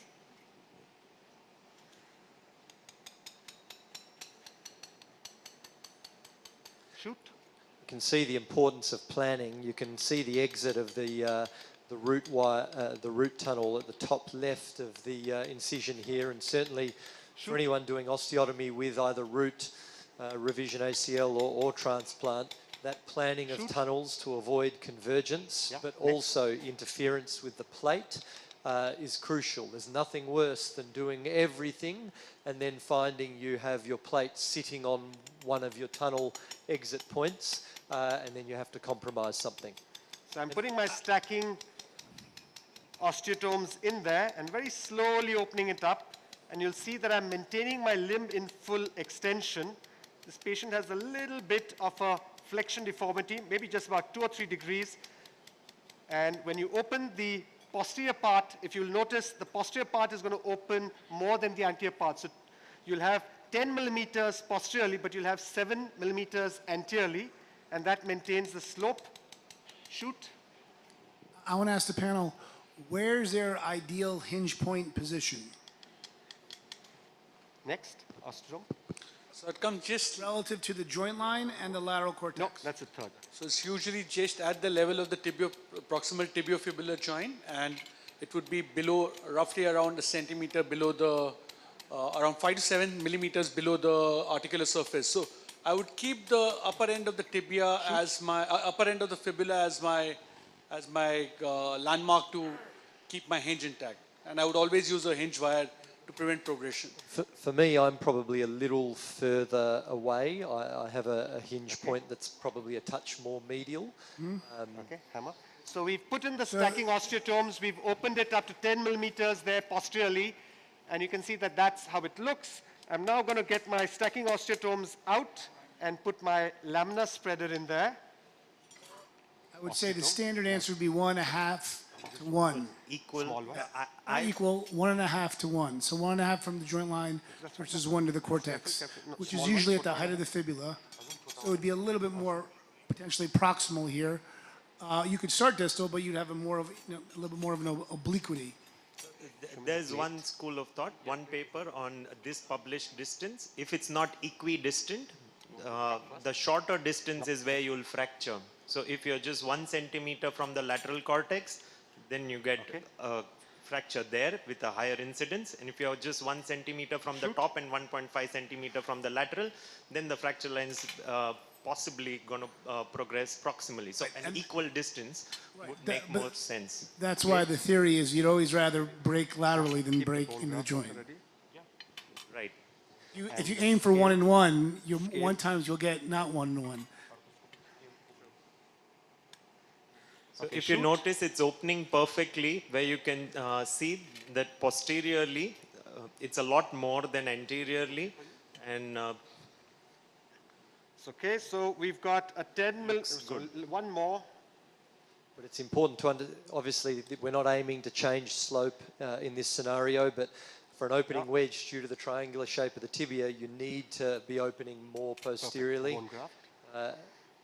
as we know, and this is looking perfect. Excuse Can me, I ask my colleagues here, allograft or bone substitute or nothing in an opening wedge? Less than 10 mm, nothing. And more than 10 mm, probably I would use autograft. 10 millimeters is such a magic number in osteotomy, isn't it? That's true. We all do the same. 9 always seems okay, and something happens at 10. so I use beta TCP wedges in openings more than 10. But now that's seldom done because we're trying to maintain the joint line. So we seldom are doing osteotomies where the openings 14 and 15. How about you, Dinshaw? Graft, do you always graft? I Is it almost always graft, but that's not so much because of union. I think what the graft does is it plugs the cancellous bones, so somehow you're going to get less bleeding there when you graft it. And I typically will use allograft. I don't like to use any synthetics. I think the ESCA study has shown the synthetics to be the worst of them. You could probably leave anything less than 8 millimeters alone. Those tend to heal even without any graft at all. So, if the patient had any concerns about grafts, I wouldn't graft it. I'd just leave it open, provided it was up to 8 millimeters of opening. So at what point is this graft, at what point is this graft put in? So if you've got a large allograft like this, like we have, you can, right angle, you can actually punch that graft in at this stage itself. You've got a 10 versus 7 graft that you've made. Excuse me, sir. Okay, Nibla. Sir, you told that to maintain the slope, we have to open posteriorly a bit more than anteriorly. So Yes. is there any standard proportion to it? Usually it's 2/3, 1/3. The usual sort of thing is 2/3, 1/3. So if you've got 9, it's going to be about 6. If you've got 10, it's going to be about 7. So it's usually about 2/3, 1/3. Thank you, sir. Osteotome and hammer. And for those of Sorry, you punch who and have hammer. cost pressure like we do, so I never graft. I stick a curette into the metaphysis and scrape away some cancellous bone that makes me feel a bit better. I never use graft. Nice you osteotomy. mentioned the cost. So you do PSI guided osteotomies and you try and save the cost on the graft. There you go. We're not. It's tougher in Perth than New York, but. So if you're using this graft, if you don't shape it right, is it possible that you'll again alter the slope because it's... this graft is actually, yes, you need to shape it right, but the graft itself is quite soft, so it does accommodate to a large extent, and it's quite a soft sort of graft, so I don't think it's too much of a problem.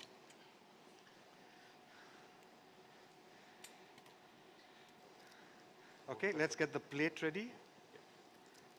Dinshaw, you have the knee in extension, if not hyperextension. In extension, in full extension, in full extension. We Right. put a small little post out there to make sure that that's in full extension.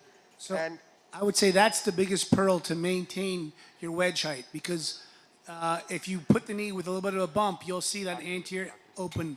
And the other trick you could do, once you get your proximal fixation, you hyperextend. If you did change your slope, you get your proximal fixation, and then you bring your distal fixation as you hyperextend. That's the best way to maintain slope. While we're at this point, I'd like to talk rehab with my colleagues here. So we've got a root, we've got an opening wedge. how we've got I guess a plate with moderate strength.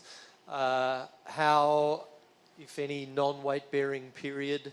How long are we going to go here? Dinshaw, how long are you going to, or are you going to non-weight bear this lady, and how long for? Yeah, I typically will base it on my, bone sort of strength that this patient has, but I'm going to keep them non-weight bearing for about 2 weeks, and then get them partial weight bearing for another 2 weeks, and usually at about the 6-week mark, that's when all sort of support has gone. So you can see I've put my bone graft in there. That bone graft accommodates the wedge really well, so that sits in there. Yeah, Let's looks get the, very nice. So why would you not let the root repair dictate your rehab? The root will flip off if you weight bear the patient too early, right? No, I'm sorry. I was talking just of the osteotomy, but if it's with a root, then typically I'm going to keep them 4 weeks non-weight bearing. Shoot, please. Right. Okay, so you can see the image there. We've got the graft in position. It looks like it's already healed. Maybe I'm doing the wrong thing. And we can see that now to get that graft in, I just over-distracted it by a millimeter or so, so I'm going to just release it. Yep, and now the plate. No. So have you ever considered not using any fixation if this is very snug fit? No. I wouldn't rely on that. It's a snug fit, no doubt, but it's bone graft after all, which will collapse. So I just want one. So I take one sort of clinical assessment of the valgus, and you can see that this valgus is about 3 degrees or so. So it's looking good. If you see the limb alignment itself, that looks good. I don't use an intra-op device like a guide wire because I think this is a non-weight bearing situation. It really is a waste of time. It's not going to help you. So now I'll go ahead with my plate. So for the planning, where were you aiming at? At the top of the lateral intercondylar eminence or on the lateral side of it? No, that's later. We'll just go ahead with a C-arm shoot, please, first. So I just make sure that my plate's going to sit well. I need a right angle above. So just repeating my question, what was the end point of your osteotomy planning? Where would you plan the Mikulicz line to go through? Considering this is not a bone-on-bone, a focal cartilage so defect because and I'm doing a root repair, I'm taking it at about the 55% mark. Yeah, it's at about 55. I'm not going to go right up to Mikulicz. Okay.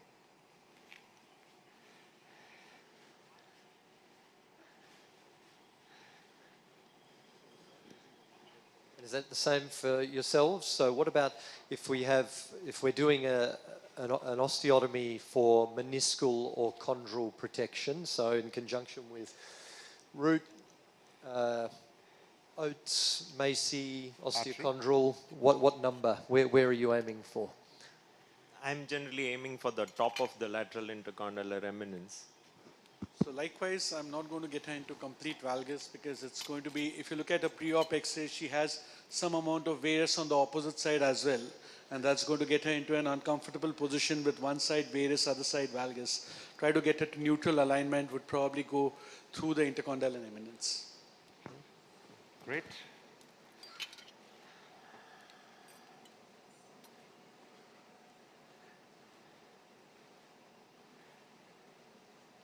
The amount of opening will depend on where you want to correct the osteotomy to.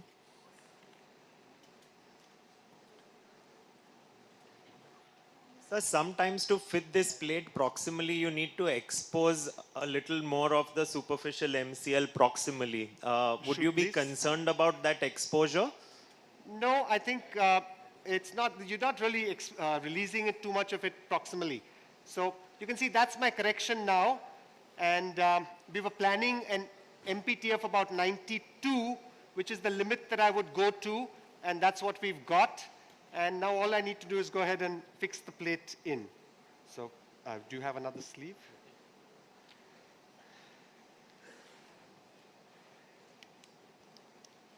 Keep the guide wire ready for the...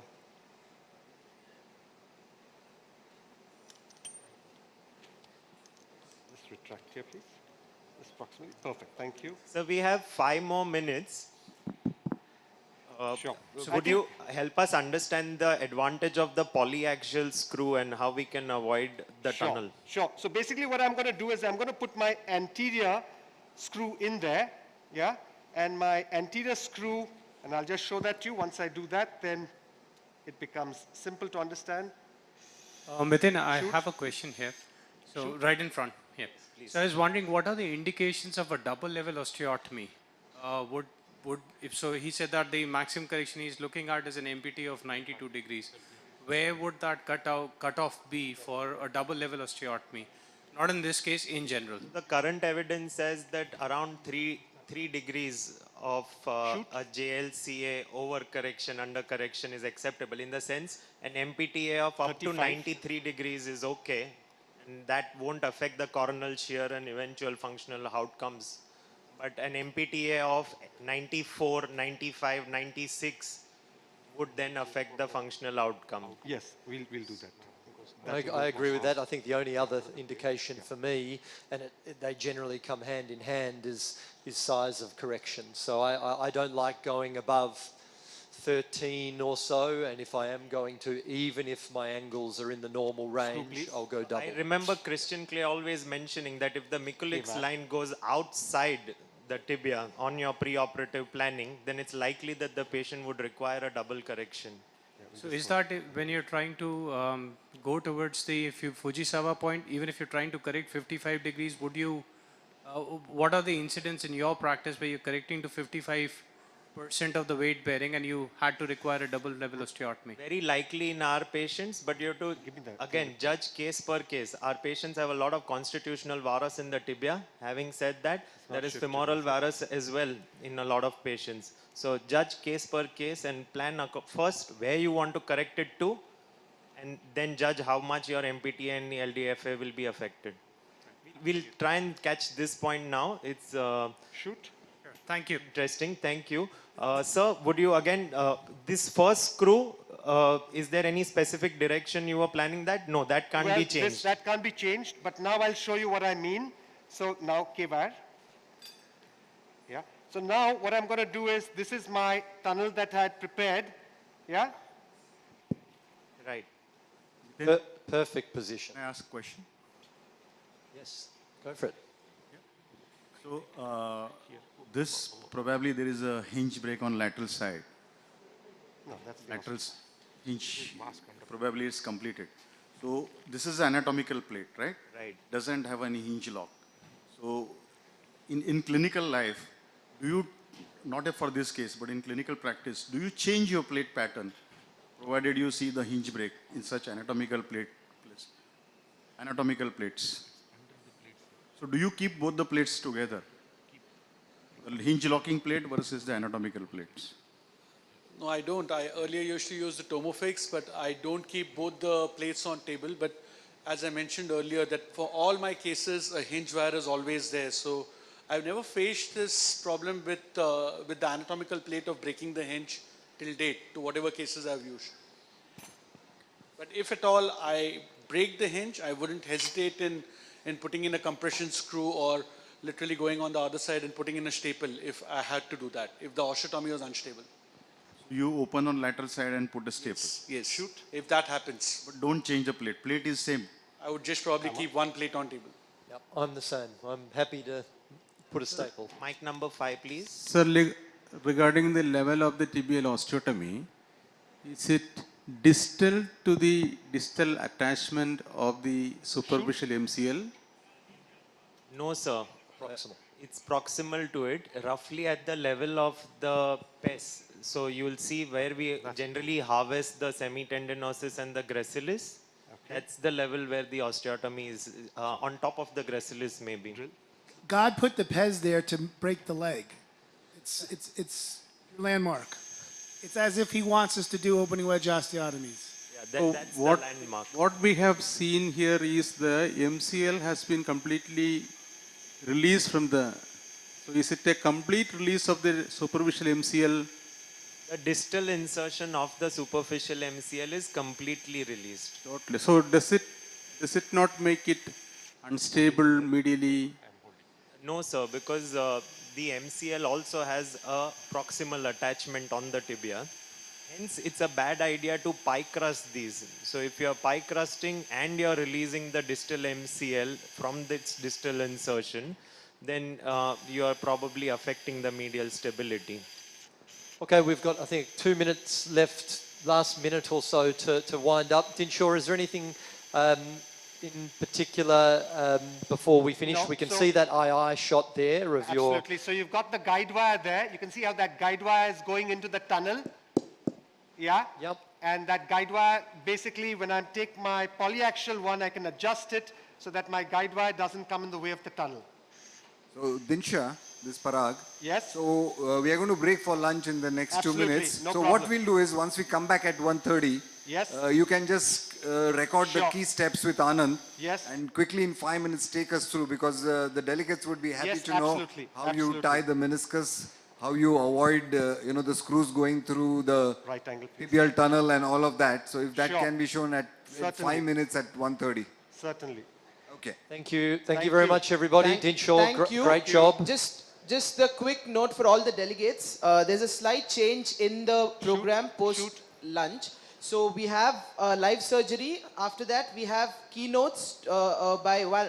First, will be followed by Christian Clay's keynote, and after that, it's Dr. Peter's keynote, and we'll have panel discussion. Then the rest of the things follow.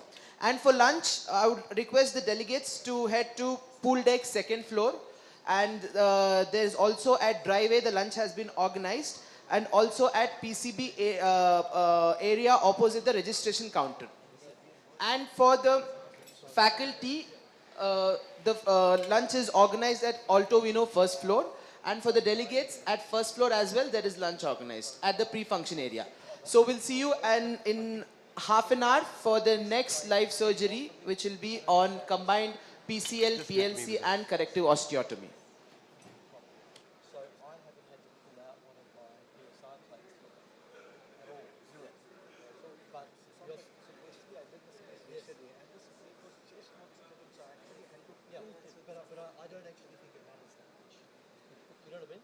It's such low profile. They feel they feel the pit. Guys, that was excellent.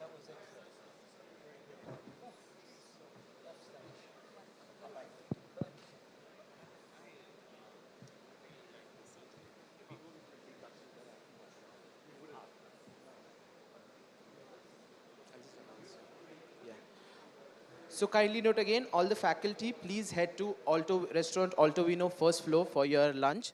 And all the delegates, lunch is being served at pool deck second floor, driveway, the PCB area opposite registration counter, and also in the first floor pre-function area. So we'll see you in half an hour.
Dinsha, can you hear me, Dinsha?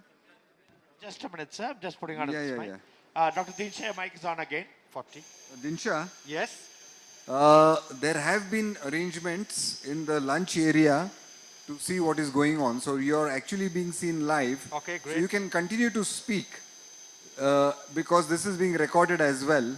Okay. So you can just speak because there are screens at the pool deck and the driveway and on the first floor. So I would just request you to give commentary because people are going to see your surgery and hear you as they have lunch. So what we've done is we've taken the polyaxial screw And we've put the guide wire in the tunnel to ensure that there's no coalescence of the tunnel. Nilesh. Shoot, please.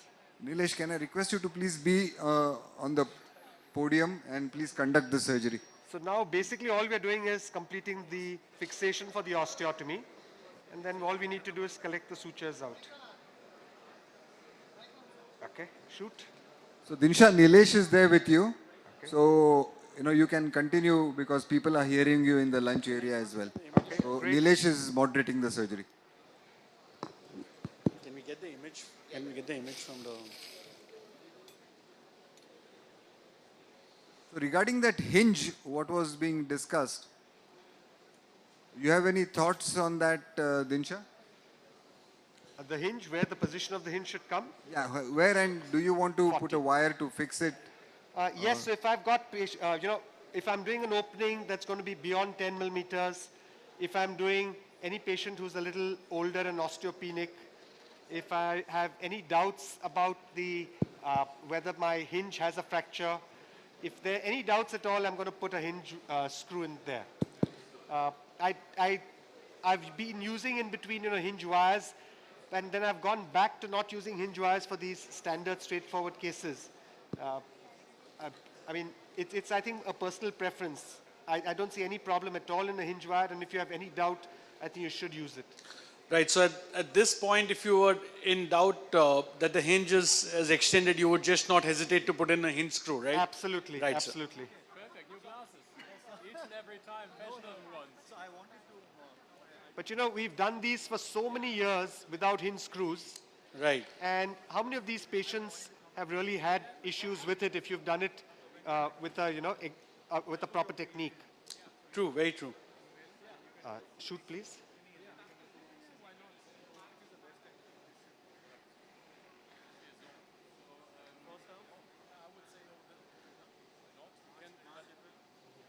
Okay, last distal.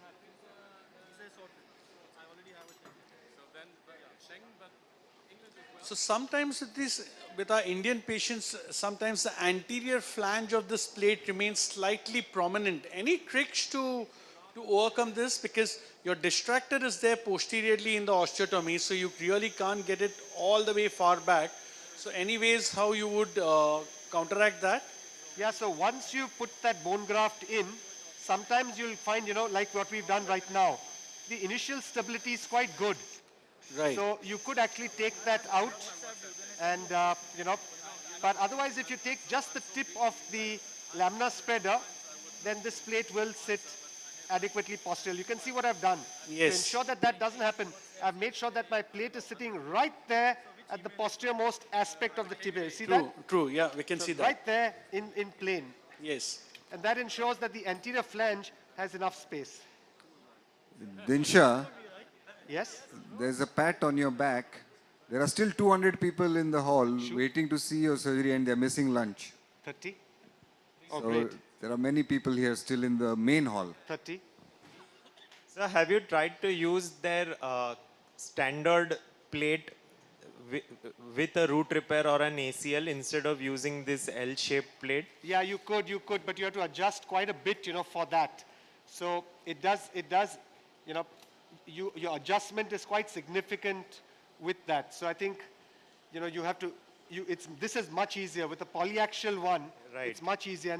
And this is the new plate which has only the central hole, which is polyaxial. That's right, yeah. But the older one had two holes, both the anterior and the central, which were polyaxial, and which made it really easy for ACLs. But now this one has just the central one, which is polyaxial, which I think is fair enough because the anterior one typically doesn't require too much adjustment. Okay, now posterior. So they also have two sizes available in these plates, a smaller size and a bigger size. Yeah. Any thoughts on which one? So any patient who's a little obese, so if I'm doing a standard osteotomy, Gospies please. And any patient who's a little obese, which means beyond 80 to 85 kilograms, I would use the size 2 plate. But I know that a lot of surgeons are very happy with just the size 1, even for huge patients. So, up to 100, 110. So I'm not too concern. Shoot. Just for the benefit of the audience, sir's using a new clip tech plate. This is available in two types, two variants, a standard osteotomy plate and a one that can specifically be used with ACLs and root repairs. Both these plates are available in two sizes, a smaller size and a bigger size, so size 1 and size 2. All of this spectrum of plates are all locking plates. All the screws are locking screws, and you can't get the plate to come closer to bone or move around, and it doesn't have to sit flush to the bone. So this is like an internal, fixation device. Like you have an external fixator, this is like an internal fixator. And typically, as you saw, I don't like to strip off the periosteum in that area too much. So, you get good vascularity, and these typically will heal by the 3rd or the 4th month quite solidly.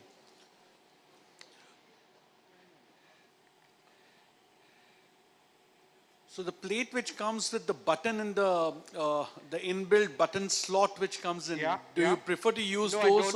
No, I don't use that because, you need then the button to come at exactly the same point. Right. And it's difficult to adjust that. So I just rather would have my own separate endo button, which I'm going to tie out here. And this typically comes just at the flange. It always comes exactly there, just at the flange of the plate. Yeah, because with that, then usually you have to do the osteotomy and then create the tunnel because you want it to come exactly through the button slot. So this last screw you put in, we jokingly call it the popliteal screw. It generally comes out of the posterolateral cortex of the tibia. Yeah, so typically I don't like to, so when I'm drilling, I'm making sure that I don't drill through the posterior cortex for this screw. So that's why you could see I went till the edge, I then put my depth gauge in, went up to the posterior cortex. So this one hasn't perforated, whereas the other two do perforate. Okay. Then Shazad, just a question. Throughout the procedure, you're not taken a single lateral shoot. I'll be doing that right now, one lateral. Yeah.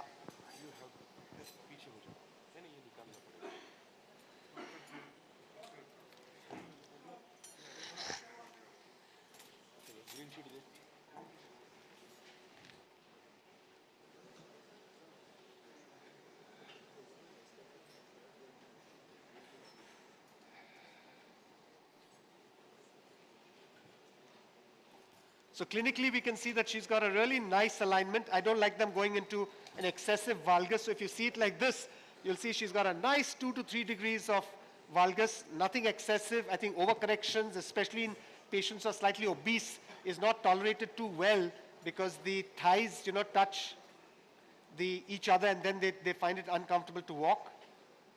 Yes, shoot, please.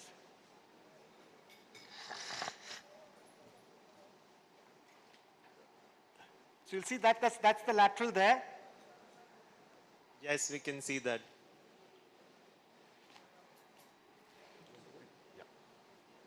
Okay. Shoot. Yeah, thank you. Off, out. So I think the guide wire entry is right, but where it's exiting in the joint will have to be readjusted, Yeah, we I took guess. it out just now and, yeah, out. Table down. I just want to find that point, yeah. We'll just suction. Right angle there.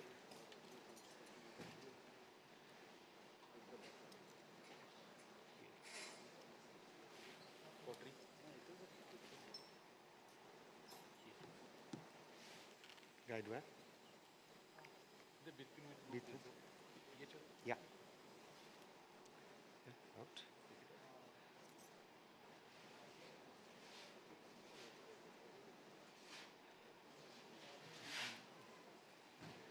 You can see it there, no? Okay, one sec. Let me just put the scope in. You got it? Yeah? You can see it there, no? Yeah.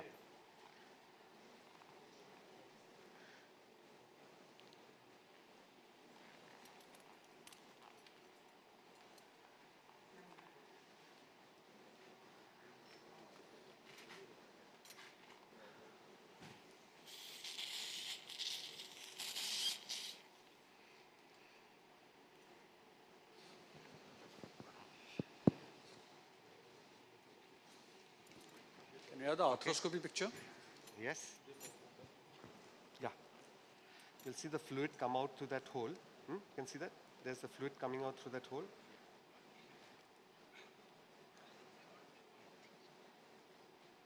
One second, just get the plain guide first.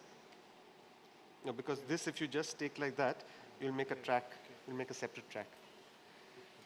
No, the drill bit on the holder. Yeah.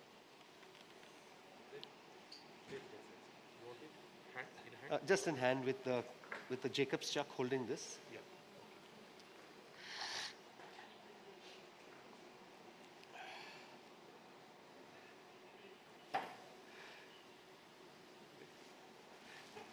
Let's see, where's the... So just being the devil's advocate, in such a case, would just an osteotomy suffice? Yeah, often it would. Satya 1, 2, 3. Satya 1, 2, 3.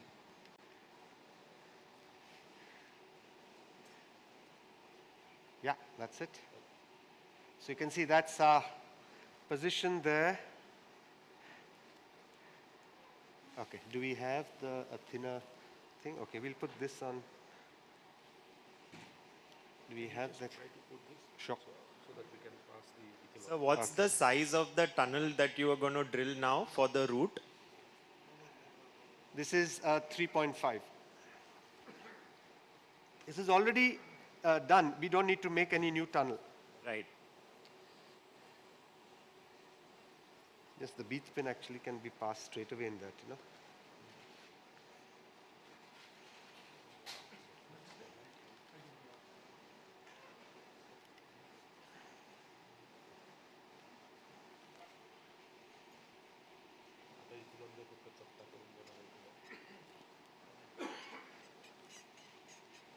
It's a small risk of going into another area. This is, let's just put it direct now.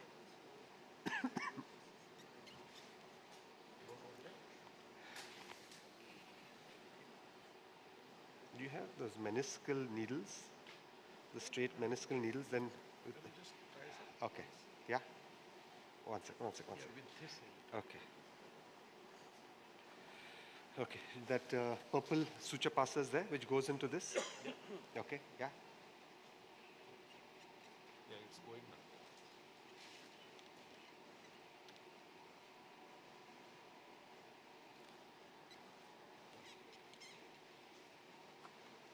Yeah.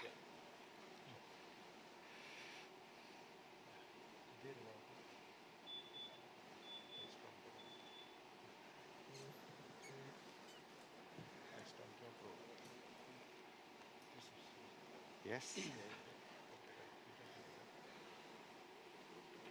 Back. Plier.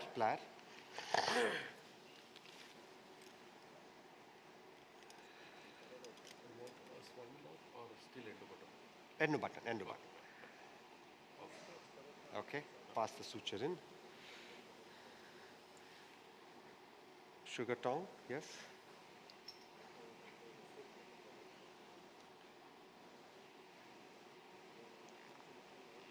Keep the button ready and keep the closure ready. Yes, it's come.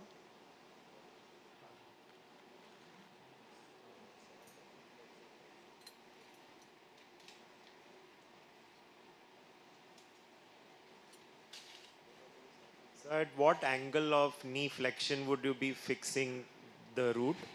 I do it at 30 degrees, but I don't think it matters too much. Hold this. Now I'll take here. Just hold that. We will take this out first, because otherwise it gets cut. And both the sin sutures you will be tying at the same angle of flexion? Yes. Do you think it makes a difference, the flexion angle? I don't, sir. But what are your thoughts on it? I don't think it does. I don't think it should. In fact, I tend to tie them in extension. I tie one set, verify that it's well reduced, and then depending on that, I apply traction to the next set so that it further sits in. Usually what happens is I'm visualizing it while I'm tying it, and to visualize it, your knee needs to be at that 30-degree mark. So I think that's the reason why. Right, got it, yeah. I think I'm there at 30. It's not so much for the positioning part, but just from that. Okay, just let me get, yes, perfect. Yeah, hold the scope. Yeah, perfect. You're doing it perfect. Yeah, you're doing perfect. Absolutely perfect. You got all four? Yeah. Okay, let it go. Pro, please.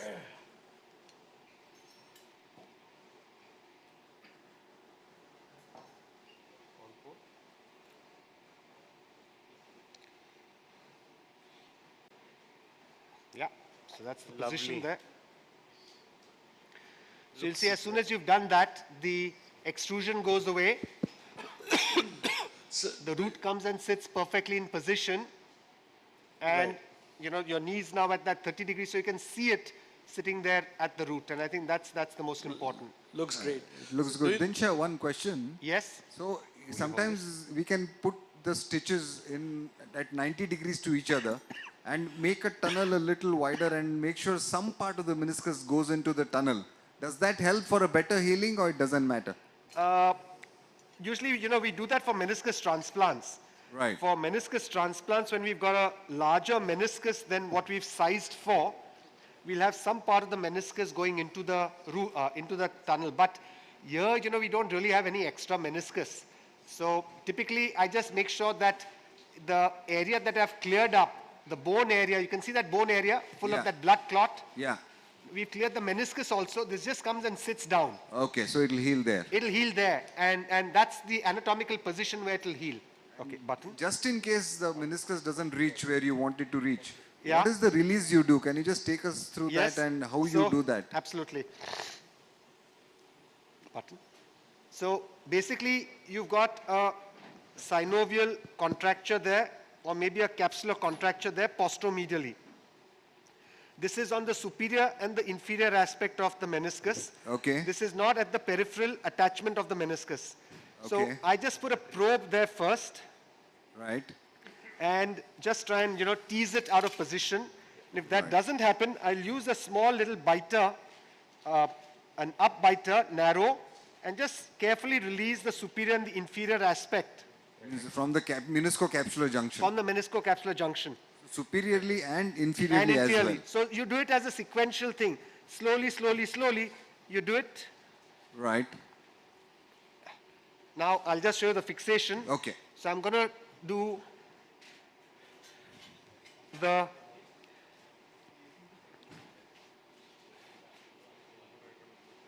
the first one that I do is the one that's closer to the root. Yeah? Right. Okay.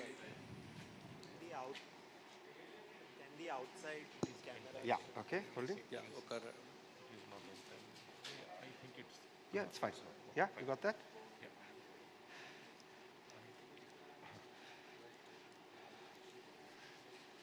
Okay. Yeah.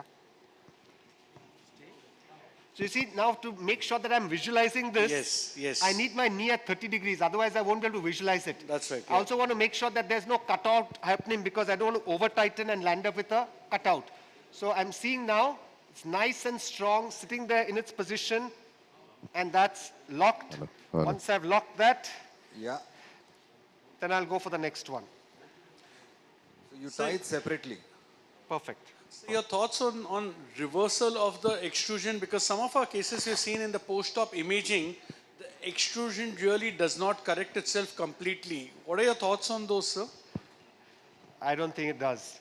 Yeah, you So, don't. Yeah, okay. you know, so we use centralization sutures when we are not doing an osteotomy. So for the ones where we find that, you know, it's not a nice anatomical one, we've had to do any sort of release, there's any tension on my sutures, I'm going to put centralization sutures. Now, with the centralization sutures, you'd assume that you get a complete reversal of your extrusion.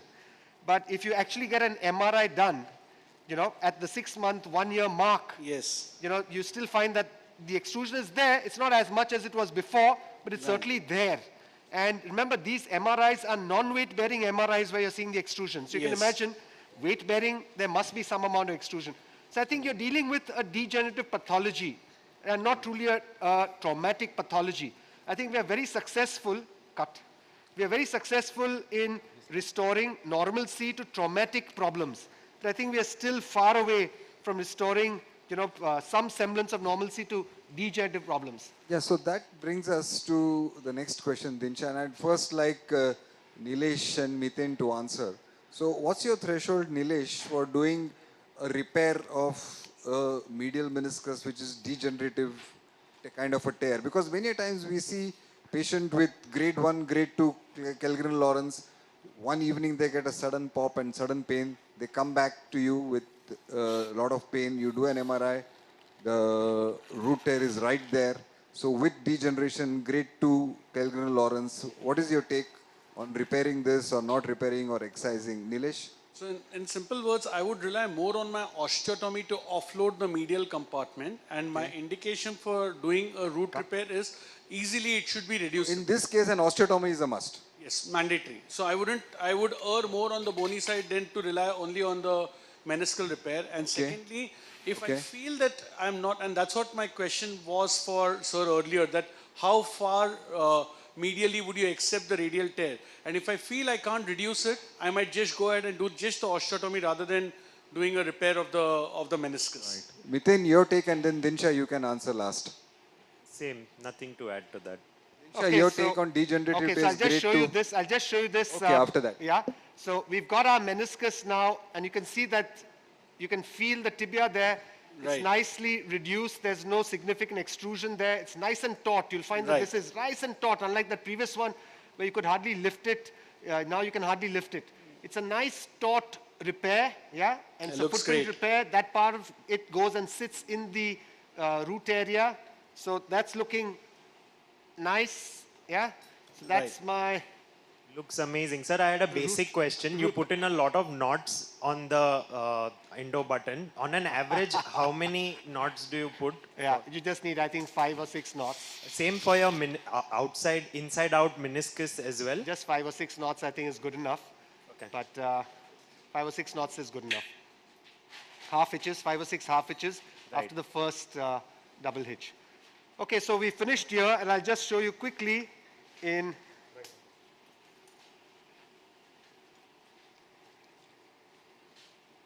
So that's where the plate is. Yes. And you'll see the button comes and sits directly on the bone and comes just anterior to that flange out there. Now the good part about this is that just in case your plate, you know what you were asking, that you can't move any more posterior, you moved as posterior as you can. Yes. You still have the flange there coming a little anterior as you'll see on the X-ray.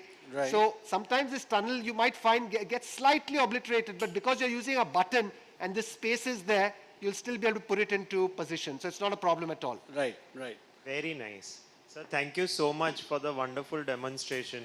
Thank you. Thank you so much, sir. Okay, thank you. Thank you, sir. It's a great demonstration, and thank you for our moderators, Dr. Miten, Dr. Nilesh, sir, also. So next, I think the delegates who are here can just... So thank you, Dinsha, and thank you, Nilesh and Miten. Really appreciate you conducting this surgery. So after 15 minutes, we'll go live for the next surgery. Dinsha?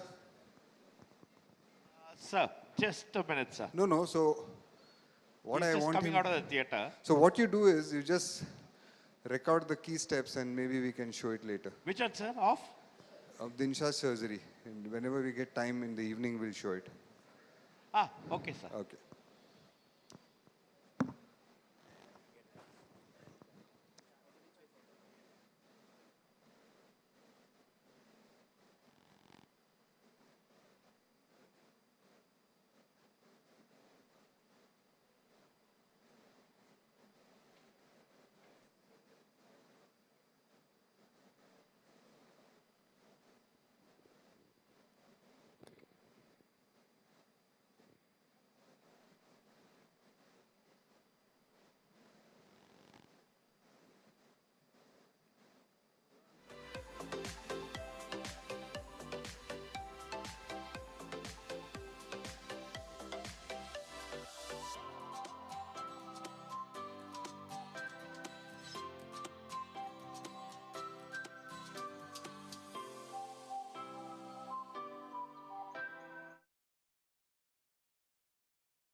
to please go on the podium and take over the proceedings.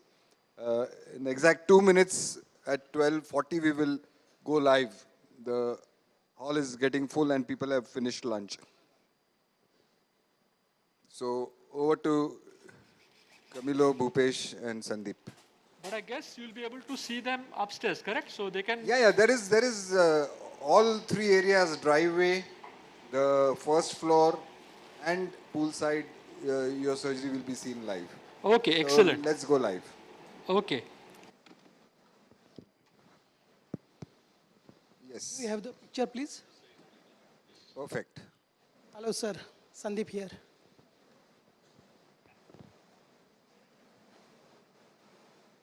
Good afternoon, everyone. So welcome to the OR for the fourth. We can't hear you. Anand. Hello, hello.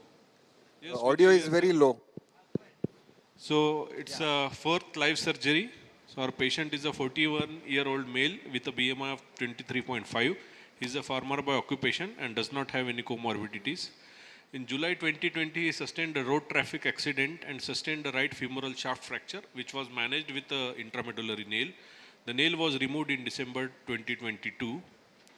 Since then, he complains of right knee pain with instability since the time of injury. He has localized pain over the knee, which is non-radiating.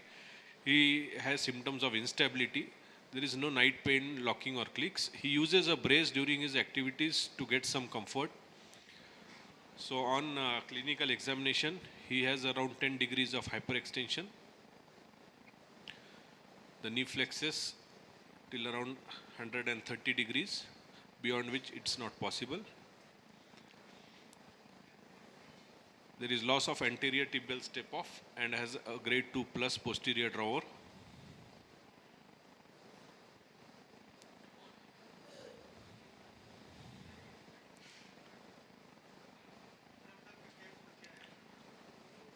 So the patient also has a lateral joint line tenderness.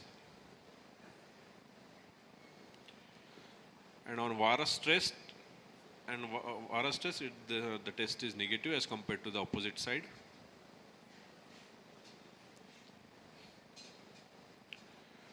The dial test suggests excessive external rotation compared to the left side.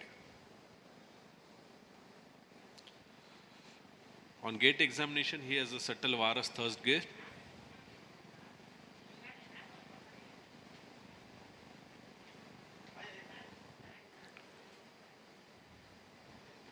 These are his standing AP and lateral radiographs of his knee. On a scanogram, on the calculations, we can see he has a normal lateral distal femoral angle and a MPTA of around 84.2. The joint line convergence angle is minus 1.7. On his left lower limb, it has a normal LDFA and a MPT of again 83.6, which suggests mild varus. On correction of his right lower limb mechanical axis, his axis gets corrected with medial opening of around 6.9 millimeters to get an MPT of 89.7. He has a posterior tibial slope of 3.6 degrees. On varus stress X-rays at around 20 degrees of flexion, there is around 2.4 mm of difference between the lateral opening of both knees, increased opening on right side. On stress examination, a posterior stress reveals posterior translation of 11.2 millimeters as compared to his normal side or without stress. These are his MRI images which suggest a normal ACL, mid-substance PCL tear. On his coronal sections, we can see a lax fibular collateral ligament and then popliteus. He has a medial meniscus oblique radial tear, which is seen in these images. Also has a chondral wear on medial tibial and femoral condyles and medial patellar facet. So the plan is to do a right knee medial open wedge high tibial osteotomy with single bundle PCL reconstruction and a PLC reconstruction with possible medial meniscus repair. Over to Dr. Tapasvi. Okay, hello. Now we come to the next case, and this one's going to be a bit of a curveball. You can sort of argue the plan for this case either ways. So we have a 40-year-old male who has got PCL instability, who has got posterolateral corner instability, who's got varus, who's got medial femoral condyle chondral wear, who's got a medial meniscus tear, and he's had a previous fracture shaft femur. Now, in this patient, ideally, you want to correct his varus, you want to protect his medial side, and you want to restore his stability by doing his PCL and his PLC. So, what are you going to be doing in this case?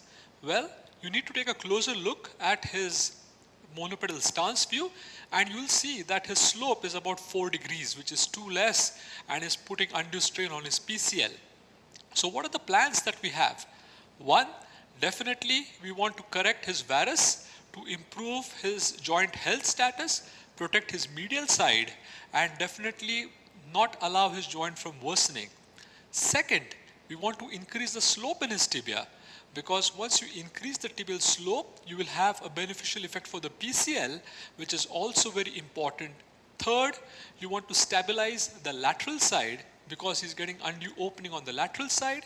And if you look at his planning, he does not have an abnormal increased JLCA, which means that his varus is predominantly bony, and it is not because of stretching of his lateral structures.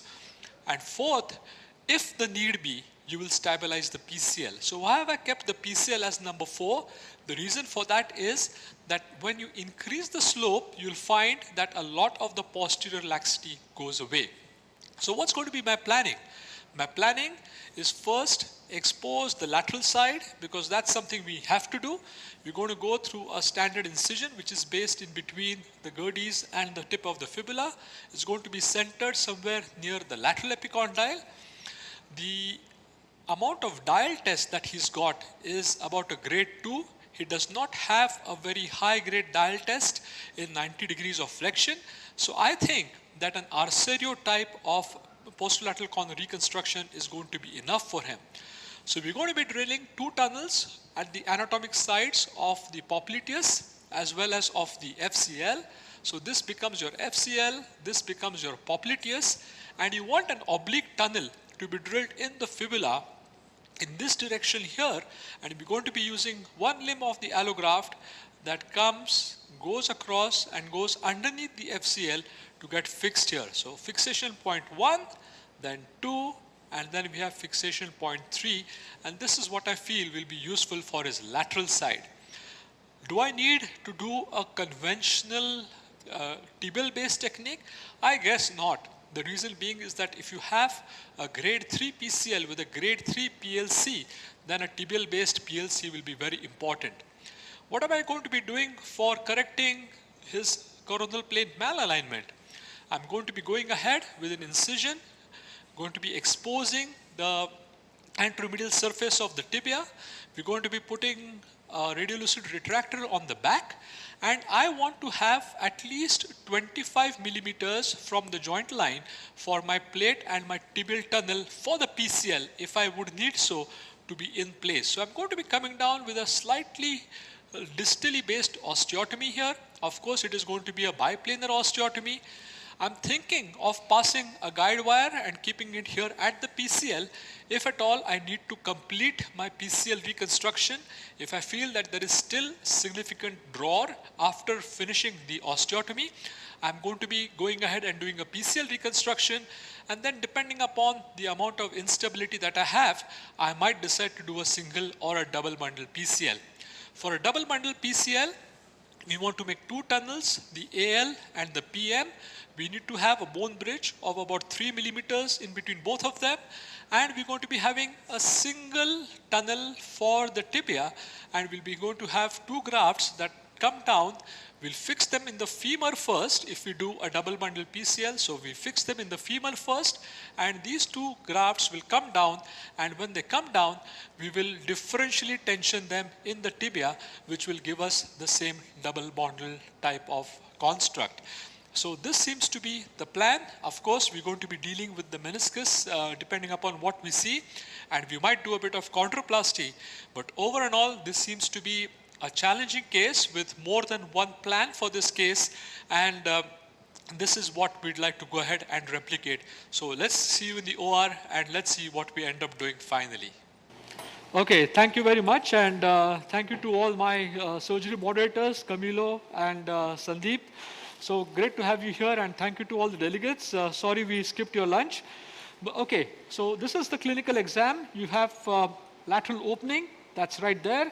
And if I flex the knee up, side view, you can see that he's got a PCL laxity going right there. So what have I done? I have not inflated the tourniquet before. Without the tourniquet up, I've exposed the lateral side, and I'll show you the steps on the lateral side that we've performed. So the first thing is that you have to make a fairly large incision.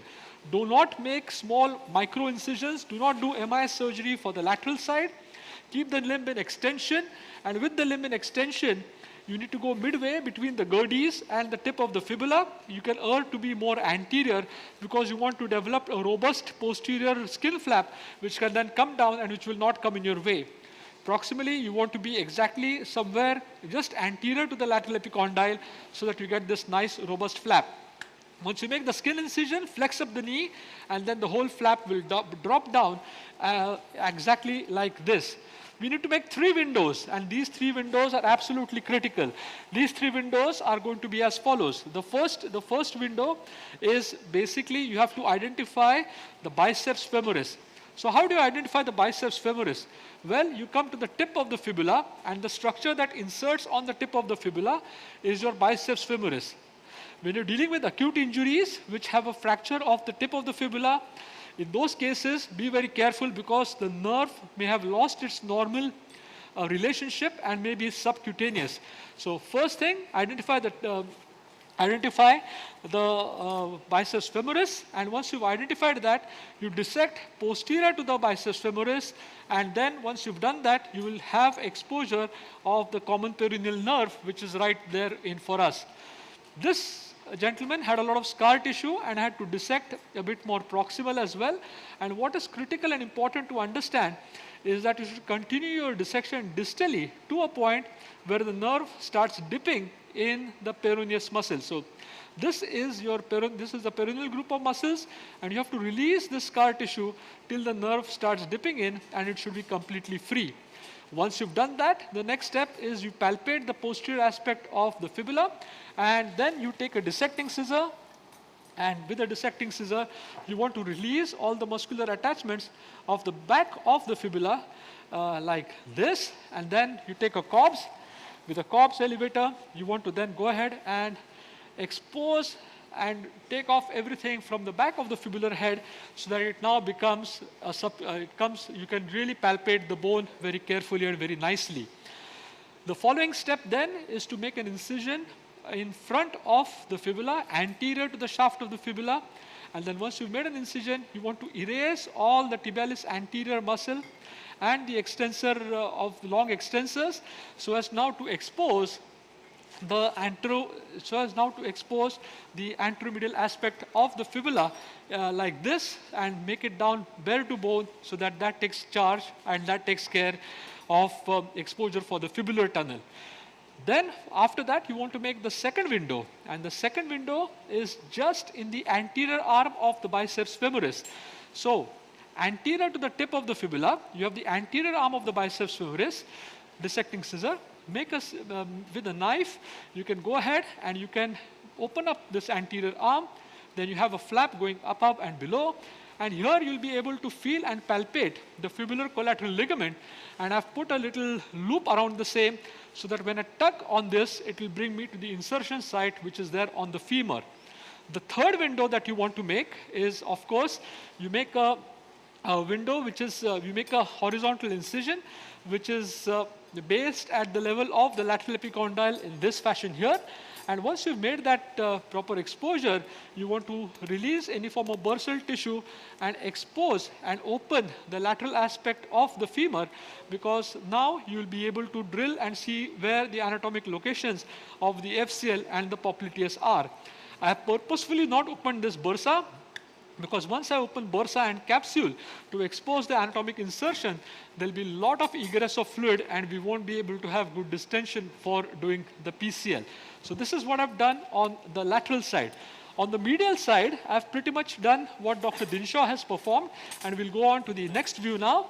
I've made an incision starting at the level of the joint line. Anand, let's flip the camera. I need to see the medial side now. Anand, can you flip the camera? Excellent, thank you. No, not this one, the other one. Okay, that's the one.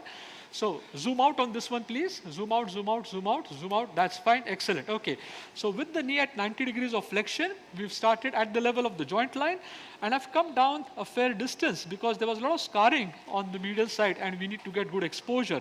So we've marked a point which is 15 millimeters below the joint line. I've made my horizontal limb of my incision in the periosteal layer as well as in the layer of the fascia, and then about 10 millimeters medial to the medial border of the patellar tendon, I've made my vertical limb, which is going down. Initially, I'd gone ahead and preserved the pes, thinking I could only do without exposing the pes, but because of a lot of scar tissue, I've carried it down distally beyond the pes as well. And with the help of a Cobb's elevator, what you want to do is that you want to go with sharp dissection with a Cobb. You want to go in this fashion. You want to release the superficial MCL, and you want to develop a nice flap which consists of fascia as well as periosteum.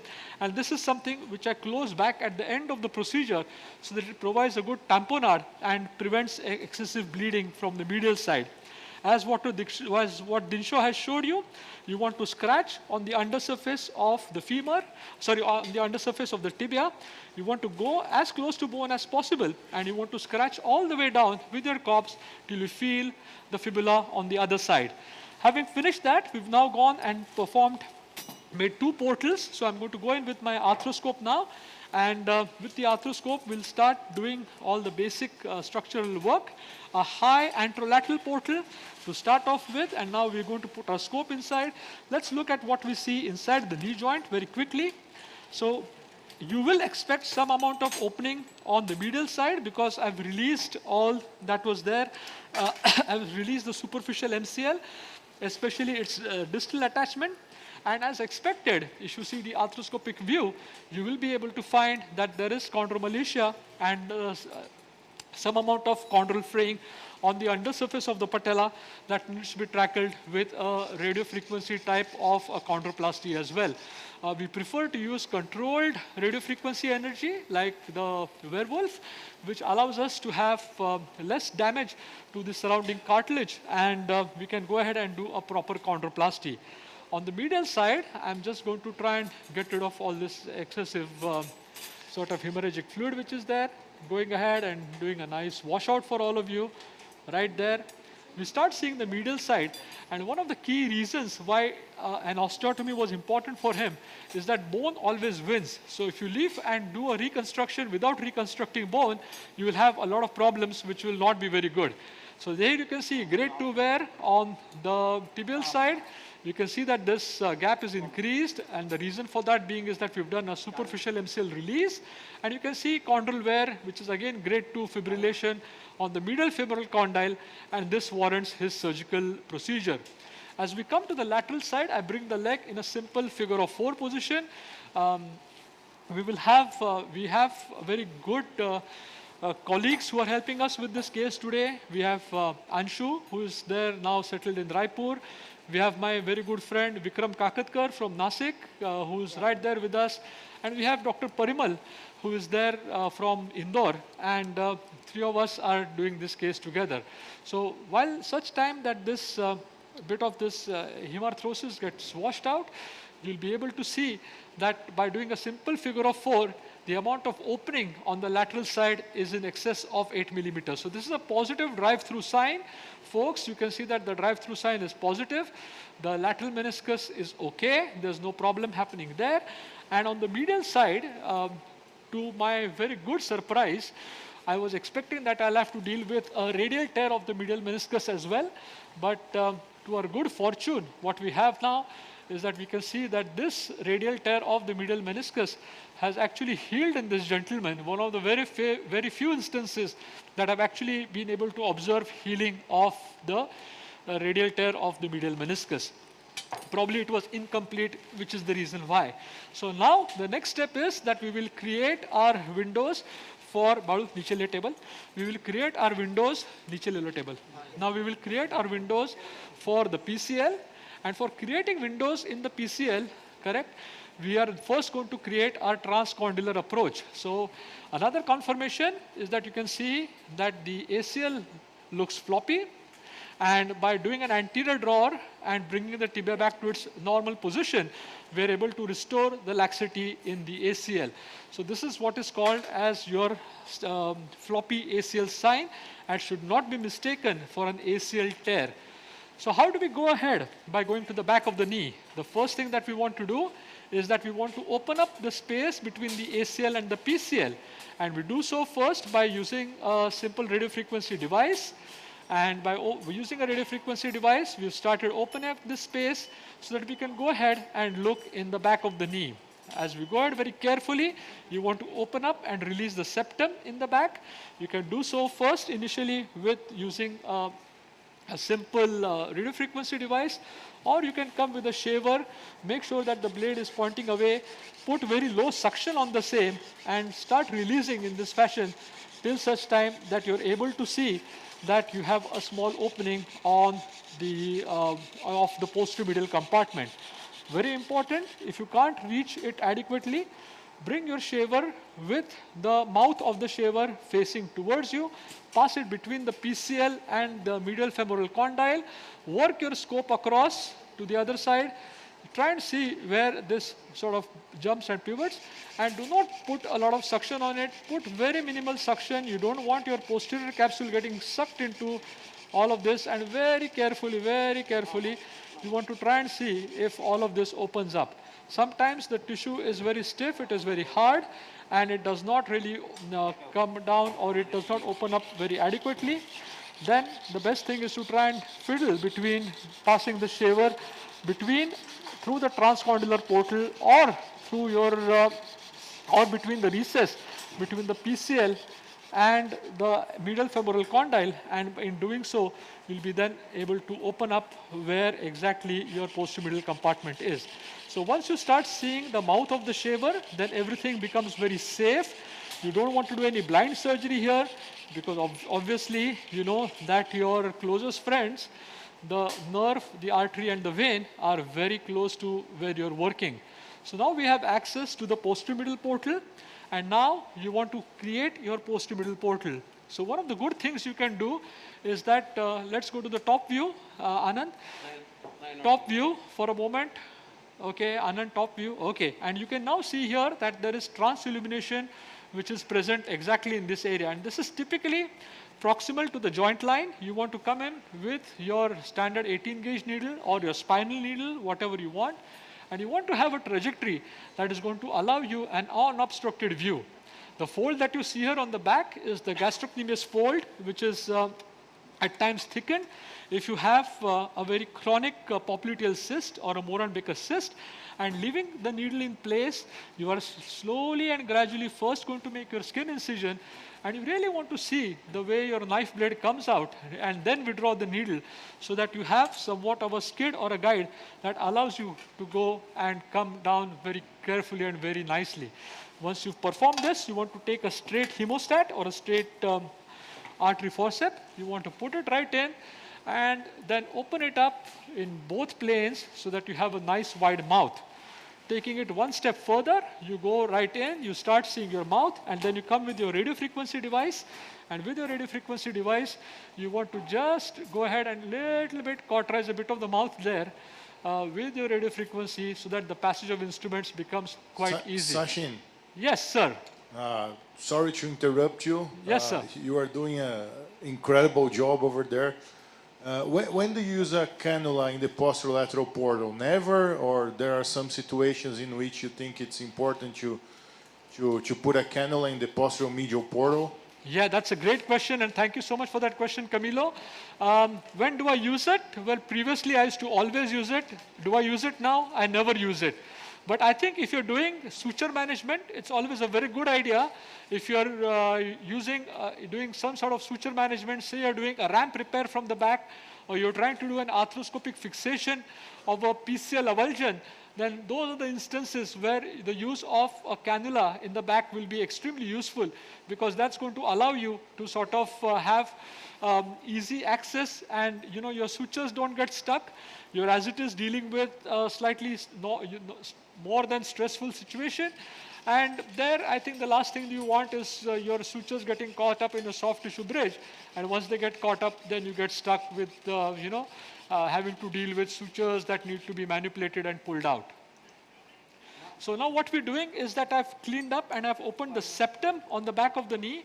So this is the septum which is there on the back of the knee. And just using a small radiofrequency device, I'm very carefully ensuring that I'm not going like this, but I'm facing the mouth towards me, and I've cleaned up and opened up the septum, which will now allow me access to the posterolateral compartment. So I'm going to be doing a transseptal approach right here. We've opened up the septum in the back of the knee, and the next step for me is to go ahead and take a Wissinger rod, put a Wissinger rod in the back, exactly like this, so that it moves from the medial to the lateral space. I'm going to remove my scope out. And once I've removed my scope out, let it be Anshu for a second. We'll just show them how it goes. And I'm going to load my trocar on this. And now we're going to be putting our arthroscope in the posteromedial compartment. What do I want to see when my scope is in the posteromedial compartment? I want to see exactly where I'm going to be. So there you can see I'm starting from my I'm starting right here in my posteromedial aspect. What you see to your left is the medial meniscus. What you see to your right is the capsule. What you see to the top is the femoral condyle. What you see below is the fold of the capsule on the medial side. So that's the septum that we've cleared up. And as we walk ourselves up from the medial to the lateral side, we are now in the posterolateral gutter, in the posterolateral recess.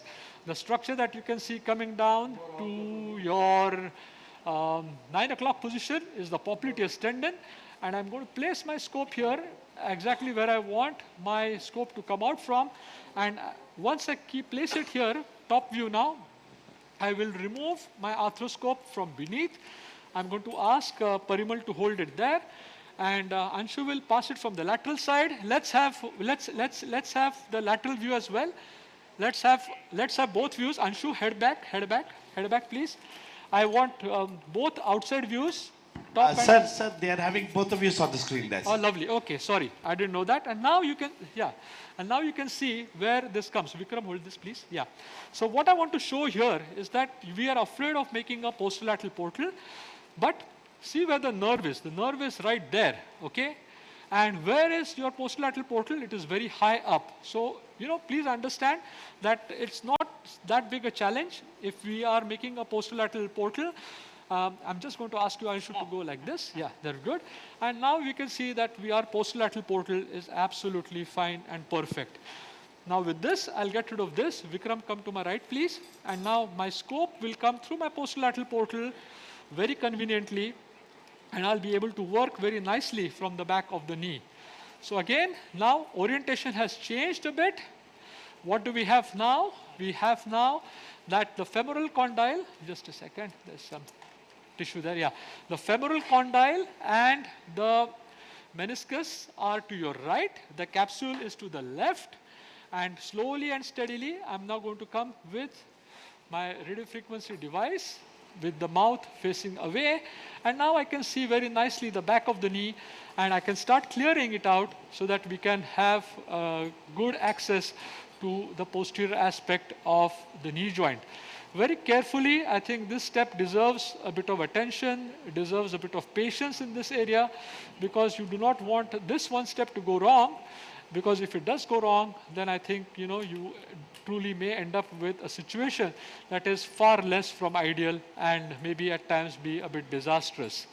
Okay, so any questions so far, Sandeep, Camilo, or you think? Sachin, this surgery is pretty big. When I have these combined lesions, I try to do one stage as well.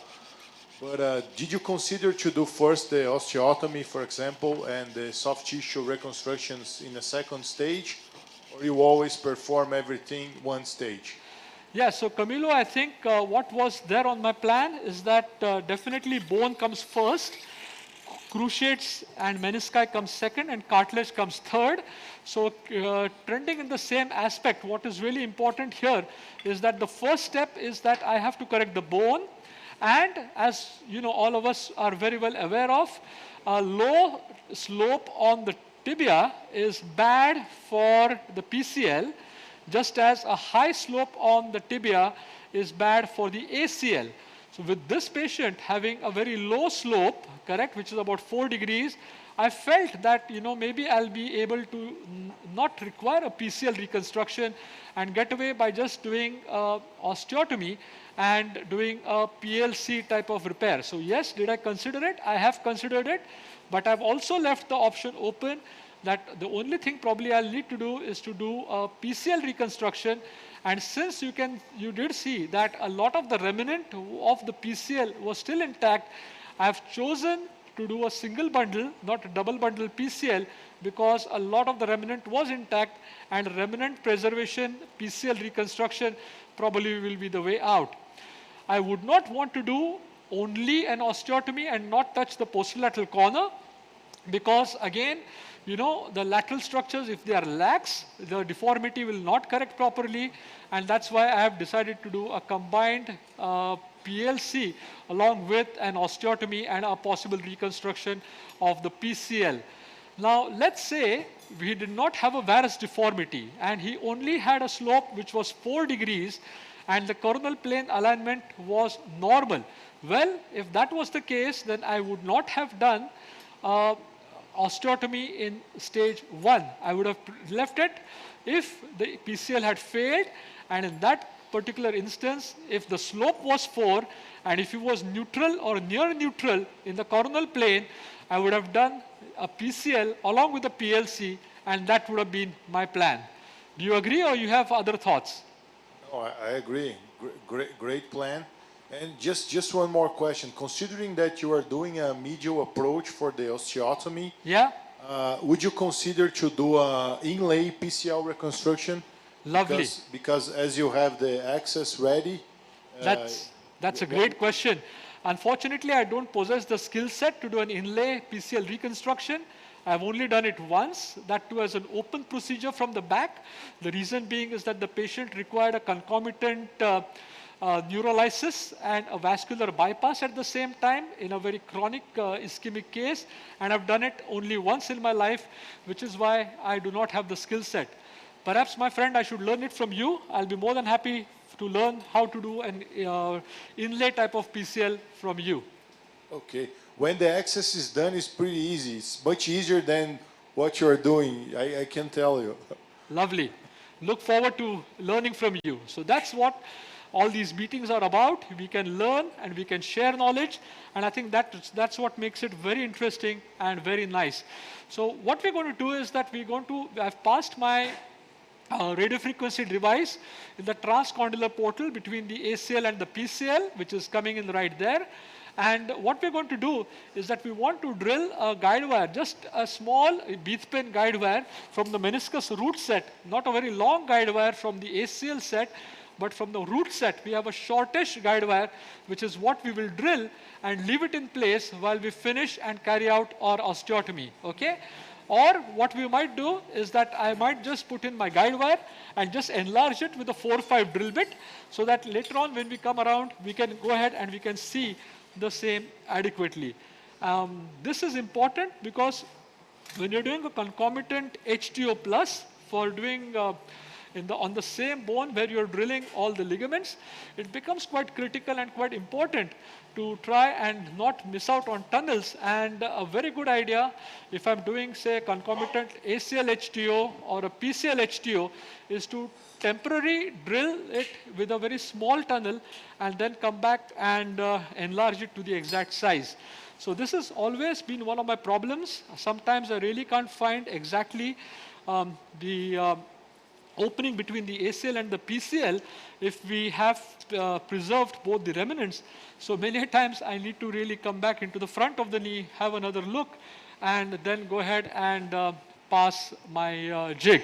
So it always gets stuck up, and again, that's again not a very good skill set that I possess, but yes, that is something that I need to improve upon.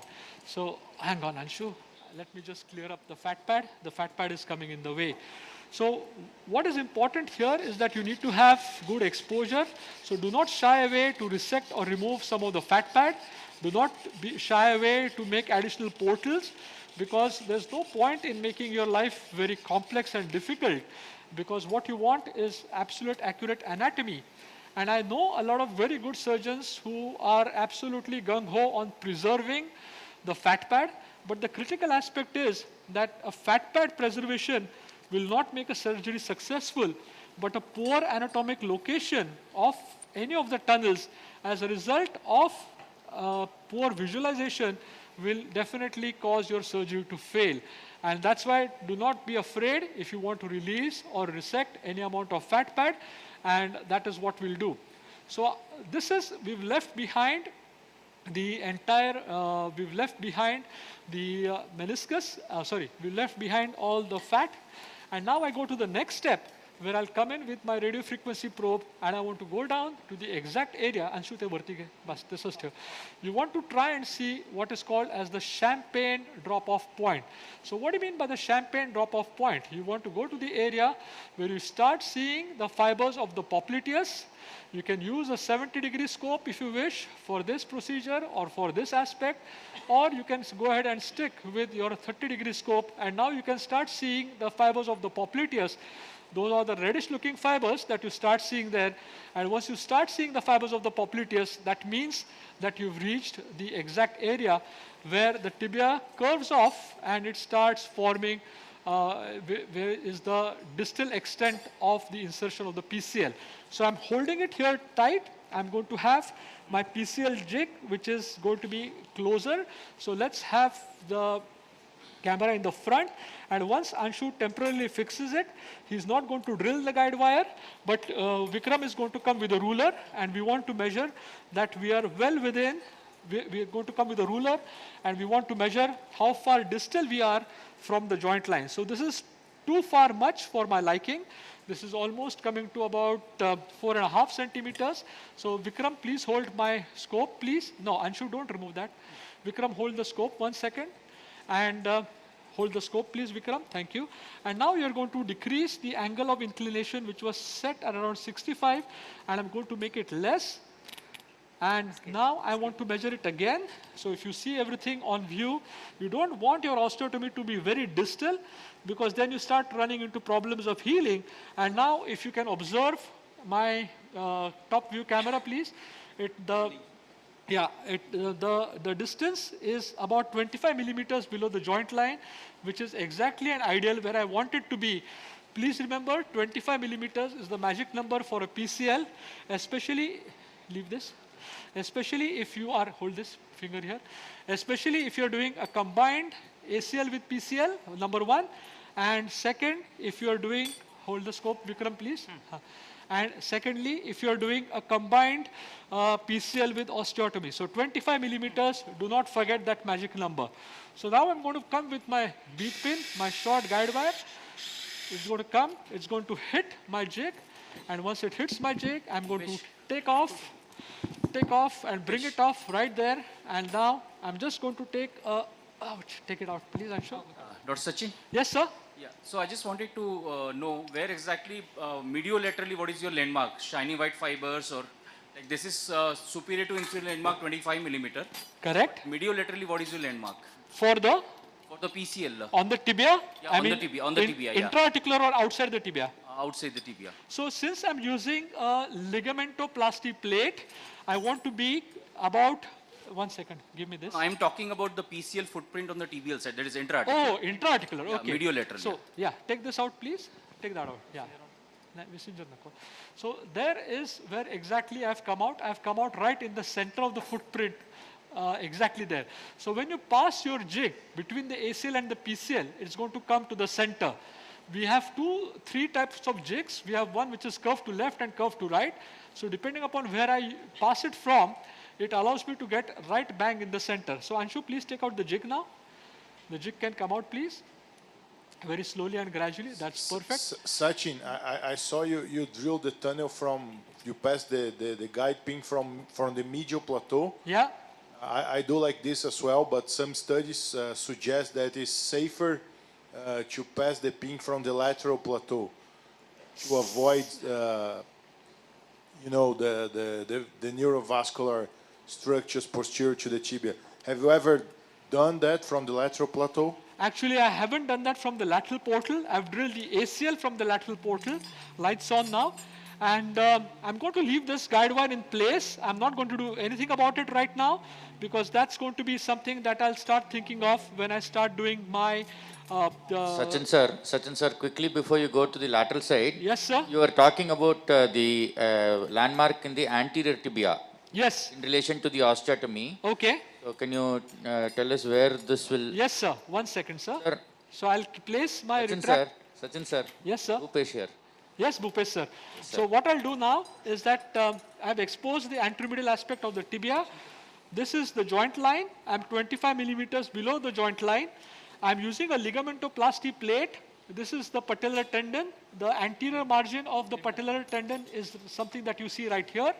I'm going to be 15 millimeters posterior to the he dena sister mala hechi ruler dena आपली Vikram so marking कुठे गेलं marking पिढे न्यायचं so this is 10 millimeters away. So there you see I'm about 10 millimeters from the medial most soft tissue limit of the patellar tendon. Correct? Anshu is showing you in a better fashion right there now. And the width of your ligamentoplasty plate is show it on that, Anshu. Yeah. Don't put the lower one. Is 12 millimeters, which you see right there. So you need to have about 15 millimeters behind you, and we have an easy, clear 20 millimeters, which is right behind that. Okay, sir? Thank you, sir. Thank you, sir. So now I'm going to go ahead and I'm going to drill the tunnels for the lateral side. So we're now going to be exposing the lateral side of the knee. Vikram, I want you close to me now. Very good. So so what we've done is that we now need to expose and open up the lateral side of the knee joint. I'm going to take an Ellis and we've sized the allograft. The allograft is going to be sized at 7 millimeters. So we have got a 7 millimeter graft which is for us all ready to go. So what we're doing is that we're clamping the ITB with a clamp right there. I'm going to take a rake retractor. And Anshu, please hold this here for us. I'm going to take a tooth forceps and I'm going to take a dissecting scissor. And now I will start opening up the bursa just for you guys there. Okay, so this flimsy bursa cum capsule is very critical and important. We need to open and expose it, especially if you're doing the PLC. You need to open it if you are exposing for a Lemaire type of extraarticular tenodesis, because you need to see, and if you don't see, then you can't do anything. Now I start tugging on my FCL right there, and you can see very clearly as to where the anatomic insertion of the FCL is going to be. Again, we have some bursal tissue right there, just trying to clear up some very scarred bursal tissue. He's had femoral nailing done previously. So the previous incision was in the same area, which explains why there is so much scar tissue. So as you can see, when I pull, correct, the FCL insertion is sitting right there. So that's the best way to look at it. We will check exactly where the anatomical location is, and we will make a mark where it is going to be. The next thing that you want to do, Anshu, give it 2 minutes. So the next thing that you want to do is you want to open all of the capsule which is there in the front or the leading edge of your lateral femoral condyle. This will invariably always open up the joint, because remember, the popliteus tendon is intracapsular, and which is why, though it is extrasynovial, it is intracapsular, and which is why it will always cause some amount of, you have to open the capsule if you want to find and expose the tendon of the popliteus.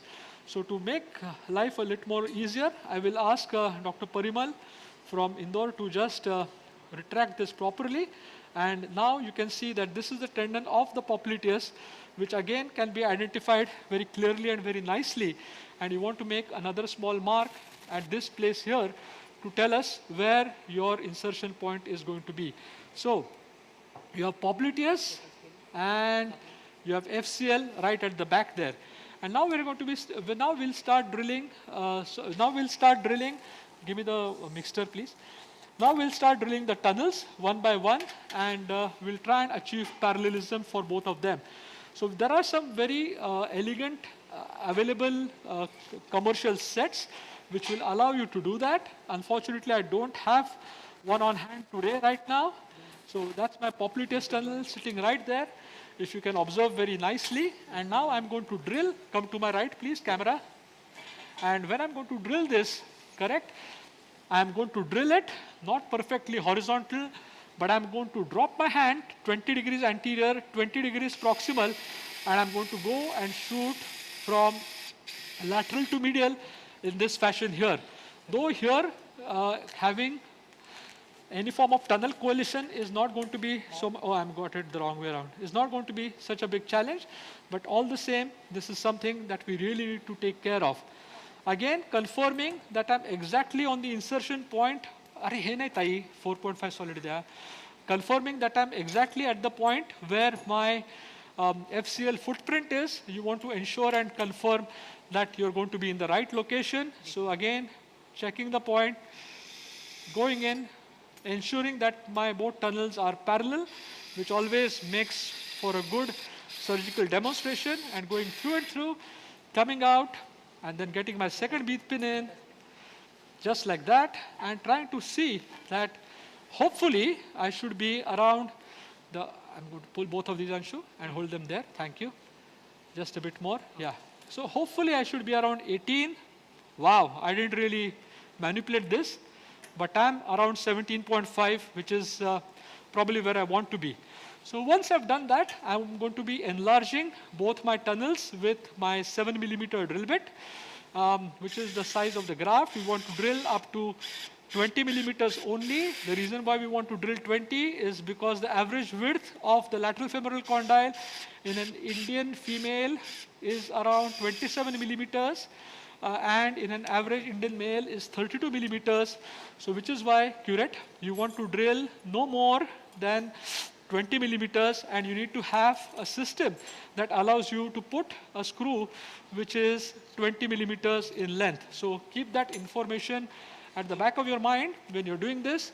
And then I'm going to pass my two bead pins in, and we're going to load my pulling sutures through that bead pin. So pull this one, pull FCL, Vikram, hey Demala, Ellis, clip to the other end, and now the green loop is for the popliteus. Yes, sir. You always try to reach this distance between the femoral footprints of the ACL and the popliteus, or in small patients you think it's you can have like a smaller distance between the tunnels. How do you manage that in shorter patients, for example, with smaller knees? So the question is, what was the question? Sorry, I just lost your question there. The distance between the tunnels, the popliteus and the FCL in the femur? Yeah, it's on an average, it's about 17.5 to 18, but that's really not the case. I mean, we're basing this data on the work that's been published by Rob Laprade. We don't have any authenticated Indian data on this yet. And I'm not so sure as to, I think there's one Chinese study which has authenticated it in the Chinese population. And it's not a fixed number, it's a range actually, and the range is approximately somewhere between 17 to 19 millimeters, which is something that we need to look out for. So now I'm placing my finger on the back of the fibula. The nerve is behind my finger. So if at all there is any nerve palsy, I will first have my digital nerve getting paralyzed, and then there'll be paralysis of the common peroneal nerve, if at all. So which is why I think you should trust nothing else. Let's get a small cat's paw. So you should trust nothing but your own finger for this particular step here. I've exposed the, one second Anshu, slowly and gradually, yeah. I've exposed the anterolateral aspect of the fibula, and now a hook probe, I want to just show to you how your tunnel should be. So this is the flare of the fibula. This is where the fibula comes down and turns down. So this is going to be the apex or the widest part of the fibula. Zoom out a little bit, zoom out, but stay there, don't move. This is how is going to be the widest part of the fibula. And now I'm going to come with a 4.5 solid drill bit. And with a 4.5 solid drill bit, I'm going to start lateral and exit medial. I'm going to start distal and exit proximal. And I'm going to start anterior and exit posterior. Zoom out, top view camera. Zoom out, top view camera. Anand, zoom out, top view camera. So how do I decide? Zoom out, top view camera, show me on the monitor. So top view camera, zoom out. Okay. So how do I decide where, how my tunneling drilling should be? So there's a very good MRI paper which shows that if you rotate your hand 50 degrees in the axial plane and you drop your hand down around 60 degrees in the sagittal plane and drill towards, drill obliquely, then you will mimic the direction of your fibular tunnel in the best possible way. So again, the mantra is 50-60, and you should be drilling an oblique tunnel which goes across, and that will mimic exactly how your tunnel should be. Once you've done that, of course, you want to go ahead and you want to drill out the fibular tunnel completely. Then you will take a curette and you want to curette out that area.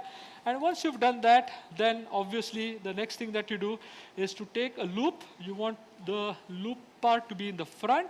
So I'm going to usually place it on a grasper. I want to have the two threads to the back. It really doesn't matter though, because you can always load another loop in. And once that's been done, I'm going to come over to the other side. Sorry for my head. You can leave this. You can give me another cat's paw, please. And now you want to retrieve your sutures from the back of the knee, and should just open the mouth, pull back a bit, please. Yes, stay there, stay there, stay there. And that's fine. Okay. So all this exposure really helps, and it allows us to do the needful. So now I've finished off by putting all my tunnels on the lateral side. And my next step now is to go ahead and perform the osteotomy.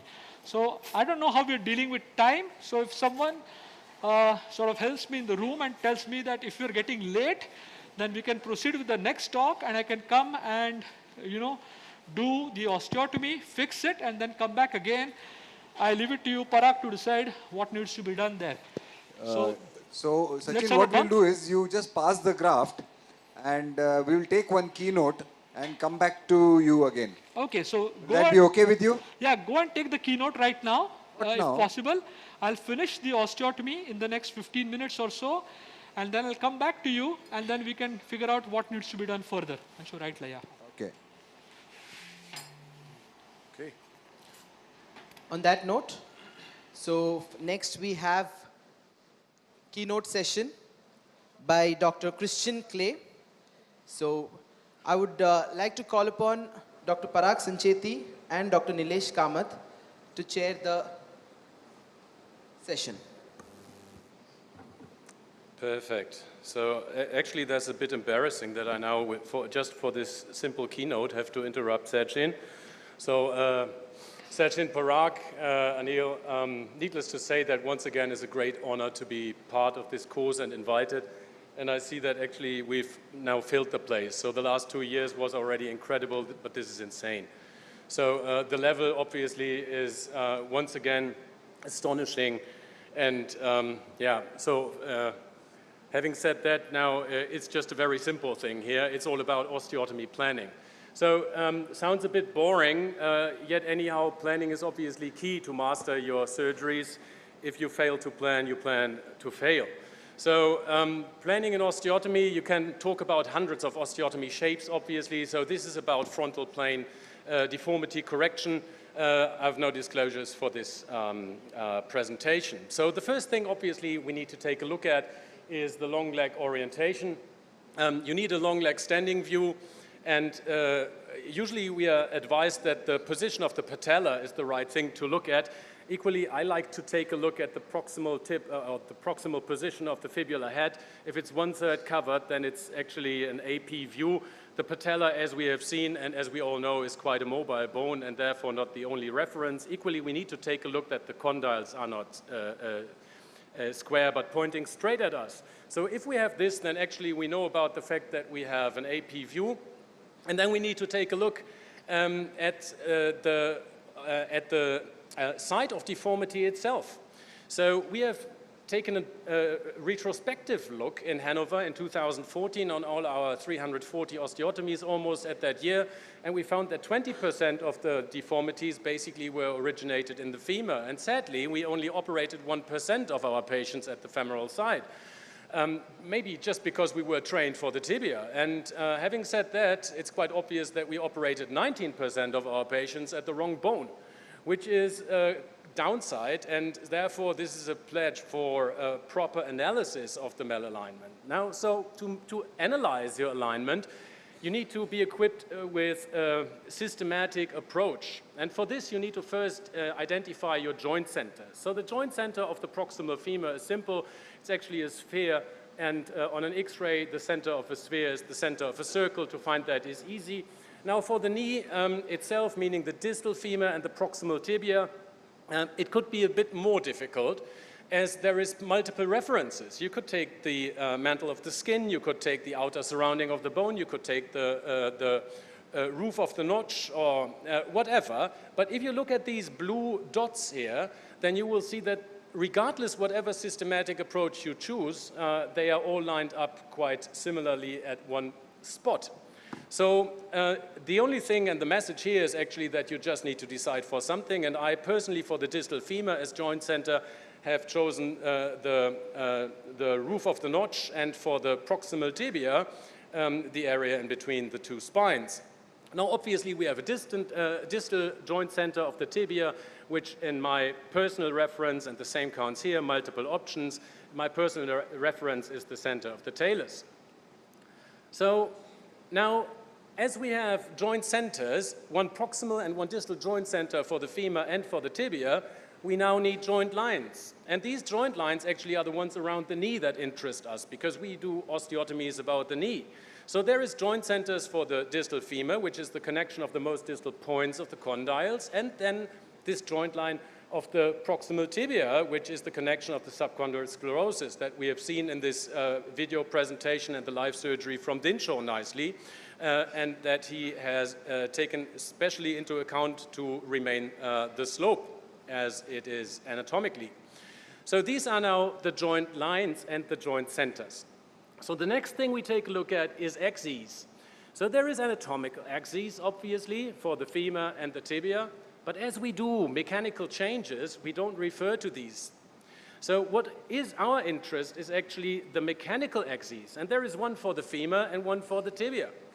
And the one for the femur goes from the proximal joint center to the distal joint center of the femur, and the one for the tibia goes from the proximal joint center to the distal joint center of the tibia. And this is why I divide those. It's quite simple. Just take your centers, connect them, and then you have your alignment. So now we have axes for the tibia, whereas here, based on the anatomical shape, anatomical and mechanical axes are the same. And for the femur, they differ. And this is why it's important. Okay? So we just take the anatomical, not the anatomical, but the mechanical axes.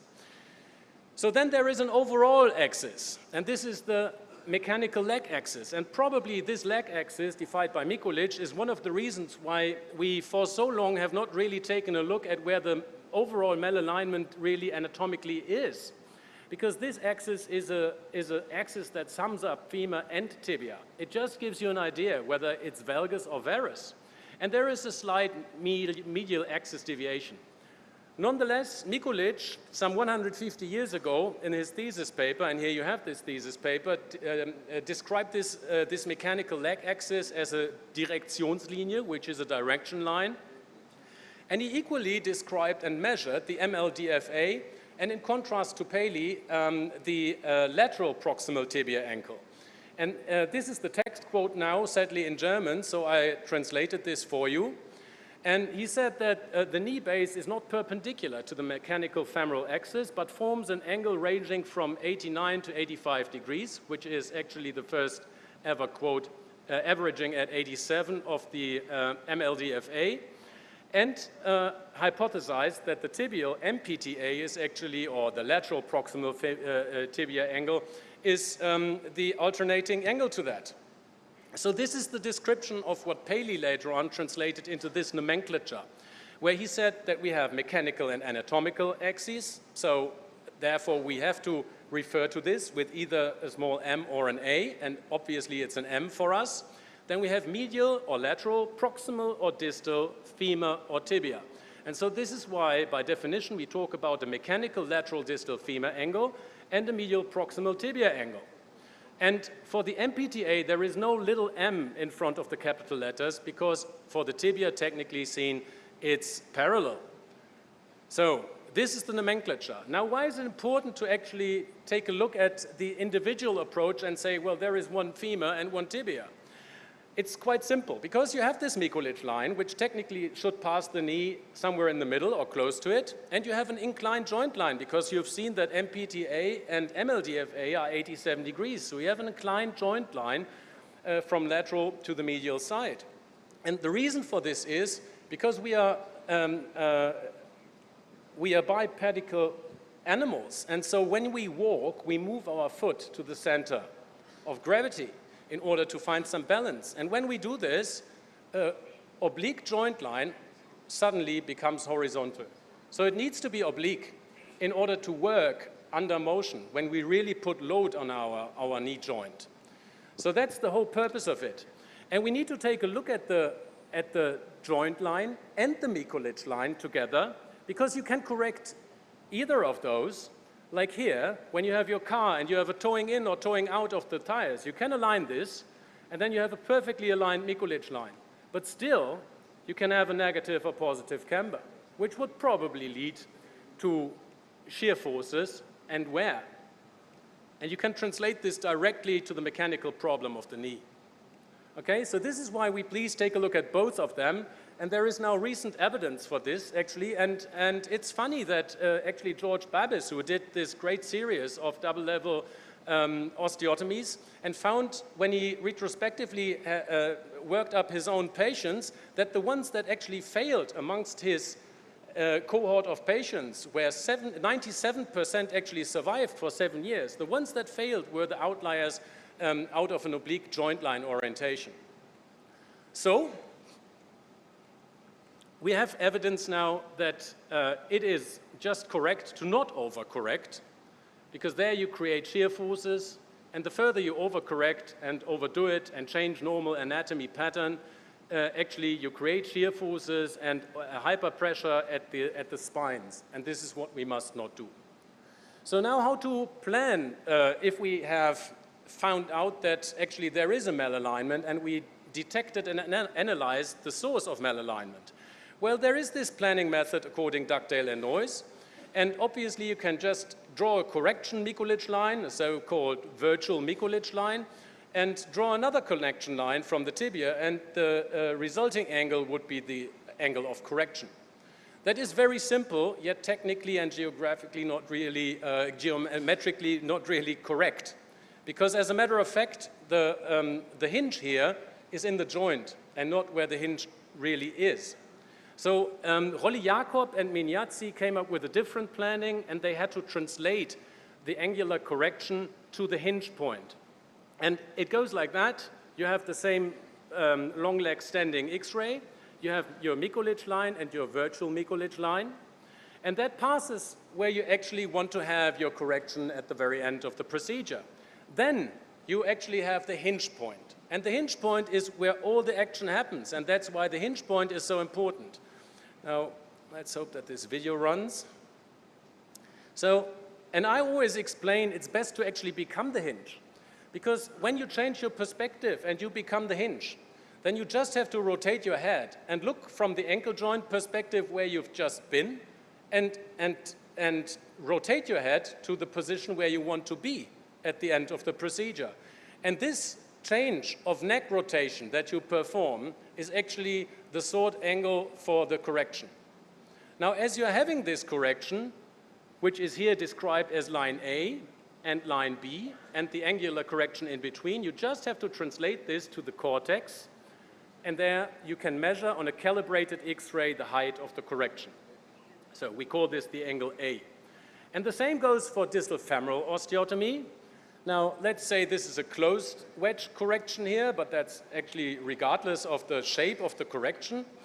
We have our Mikulicz line here, the virtual Mikulicz line, and once again, we define the hinge point. Now, for the distal femur, only the cut has changed. So traditionally, based on the fact that we use these blade plates, the horizontal cut was the one that we carried out for these corrections. Based on the work of Stahelin, we know that it's way better to cut out an isosceles triangle in order to have a cortical fit that supports initial strength and stability with no cortical offset, and that guarantees a higher stability. So we are looking for one point based on this hinge point that we define prior, which actually starts at the, as a perpendicular line to a tangent on the starting cortex. And around this perpendicular line, the osteotomy just dials in. So doing this here once again, you have your hinge point. Once again, doesn't start automatically, so I do it. So once again, you become the hinge. Let's go through it a bit quicker.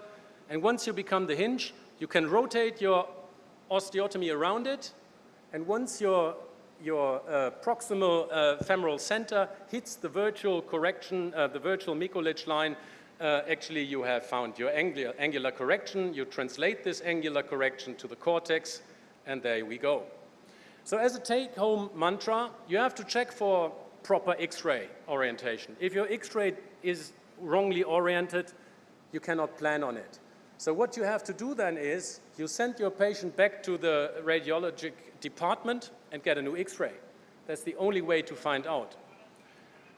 You develop an analytic approach to plan those corrections. If you don't have an analytic approach, you will never find a way to repetitively do the same. And this is a very plannable thing and actually easy to plan, so this is why that is important. It's very important to analyze the malalignment prior to your planning, because if you have not analyzed where the source of malalignment is, you will not be able to plan the right surgery, or you plan the wrong surgery like we did in our 350 cases. And sadly for the patient, that is an issue. So analyze first and then plan. Focus on the hinge point. Become the hinge yourself. Look the whole and think the whole osteotomy from the hinge point. It's way easier to actually then circulate the whole angular correction around this hinge and translate the angle into metrics, and this is why we have calibrated X-rays. So this is just a short one for you here. If you're very interested in osteotomy, we have another course in April in Hyderabad, and then I want to thank you for your patience. Thank you so much, Christian. Great talk. I'm sure there are more questions, but we don't have time now. Only one quick question. Do you use any particular software to plan these osteotomies? If yes, which one? And do you recommend anything for us? Yeah, so I do use software, but I started this whole process with manual planning. So you can take normal printed X-rays and paper and scissors and a ruler, and I actually think it's fancy to do so, because it really drags you into the learning process, and you shouldn't start with software. So please start with printed X-rays, maybe on paper or printed X-rays itself. Start this planning process really with handcrafting, and then you can use software. Software I personally use is TraumaCAD, but to be honest, it's an angular correction. And any software, even Photoshop, can do that. You just need to have an approach that allows you to repetitively do the same. There is plenty of software solutions on the market, and I don't think that it's decisive which one you use. Nilesh, any question? Okay, thank you so much, Christian. A big round of applause. And now we go live to the theater. Dr. Tapasri sir, you're on again. Yeah. The only thing is that, you know, conventionally when we make an osteotomy, you want to preserve or preserve the slope, which is why what is really important and critical is that the amount of anterior opening should be 50% that of the posterior opening. Here we want to increase the slope, which is why my distractor is on the anterior side of the osteotomy. And now I've passed these two threaded guide pins and I'm using a compressor type of device, zoom out top view or whatever view that you're seeing. And this will now go to the back and I'm actually going to compress my posterior gap. We want to try and make them look equal. And as you see, as I tighten it, I can compress posteriorly. I'm going to distract again anteriorly and Balu, uske piche ka Siam image dikhao. Go back. So if you see the Siam image, we actually opened up or back, Balu, back. नहीं guide wire straight वाला image दिखाओ guide wire straight वाला image नहीं रे rod डाला था ना और आगे next Vijay next knee joint वाला इमेज दिखाओ यार प्लीज ऐसे मत करो so what we are doing now is that we are right lower सबसे नीचे वाला इसके बाद वाला दिखा इसके बाद के बाद हाँ so we've corrected to neutral right there and if you can see the CM image on your screen we've corrected to neutral and now what we've done is that I've compressed the gap on the back and I've opened it up exactly 5.9 on the front and now I'll just bring in my gap sizer so that now we have an equal 7 millimeter gap in the back and if I just drop this down, I'm not so sure if you can see this, but we have an equal 7 millimeter gap in the front, okay? So I hope that was visible. Now all that I'm going to do is to fix the plate and you can go ahead with your next talk and once you're done with your next talk, I'll be back with you with further updates from the live surgery. Is that okay, Parag? Parag, yeah, I think that's fine. Yeah, perfect. okay. So you can go back and do the next keynote, please. Thank you. So the three moderators can be there itself, and I will request the next moderators to come up. Thank you, sir. So next, let's go to the next keynote session. So I'd like to request Dr. Peter to present his keynote session. Rajiv. And Dr. Rajiv Raman sir to kindly go and chair the session.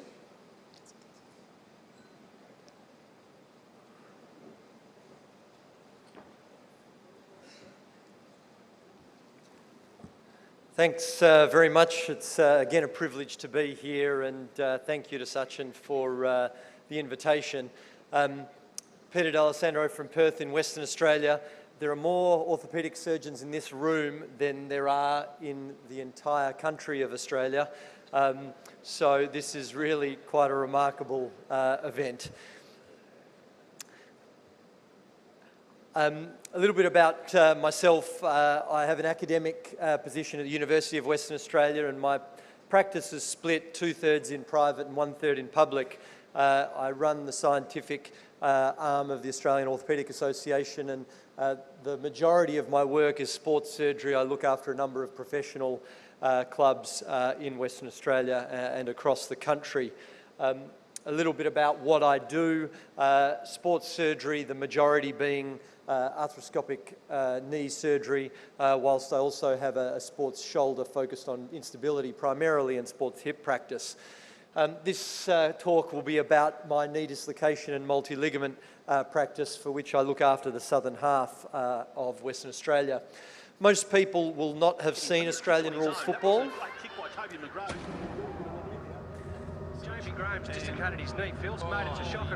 Everyone focuses on the left knee there. So this is an Australian footballer who had suffered a knee dislocation, a four-ligament injury, and certainly the majority of patients that I treat are actually athletes with high-level multi-ligament injuries. In terms of my mantra, individualising surgery is crucial. Tailor your operation and your skill set to the patient's individual needs rather than have a narrow skill set that the patient just has to accept. And we have to look at risk factors, the type of sport, what other injuries they have, and then we have to look at donor site morbidity and the like when we're discussing graft choice options. Most of us are aware of the Schenck classification that assesses knee dislocations, and this is helpful to assess extent of injury, and certainly from our point of view as a research tool as well. So what is my treatment algorithm when we discuss knee dislocations and multi-ligaments? Diagnosis and reduction. Be aware of the low energy missed knee dislocation. Early reduction and neurovascular assessment is crucial. We have a very low threshold for CT angiogram if it's available in your institution. Otherwise, an ankle brachial index of less than 0.9 is a concern. Look at the common peroneal nerve, and in our series, 20% of patients have a common peroneal nerve injury. Patients must have early range of motion. We almost never put an external fixator on our patient unless they are irreducible, it's an open injury requiring it, or they have a vascular bypass that our vascular surgeons demand an X-fix. But more and more, we work with them to not require one at all, even with a vascular bypass. And I want to be performing early, single-stage, multi-ligament reconstruction. So we get our patients moving early, they must have full extension. So this patient on the table worries me, and at least 110 degrees before we progress. So why do we do an early single stage? Well, we want to get maximum early stability with one rehab period. We want to restore that joint and allow appropriate soft tissue healing to correct the tension and minimise that abnormal load. And we know early range leads to less stiffness, neuromuscular control, and better chondral nourishment. But it's not just early range, it's also post-op. I see so much literature where patients are braced for a year post-op or have inordinately slow post-op recovery. Your surgery needs to allow the patient to get moving early. Making a plan is crucial. There is no role for diagnostic arthroscopy in these patients. The history, your examination, and the early scan allows us to determine what we need to do. Graft choice is crucial, and have an array of mostly autograft in my system, but also allograft and synthetic if it's available. The order of events, prioritise the cruciates, and the PCL is your key. That's your cornerstone where you reset that tibial station and everything else works after it, and then try and repair as much as you can, and then reconstruct to splint your repairs. And here we can see all the various grafts that we use.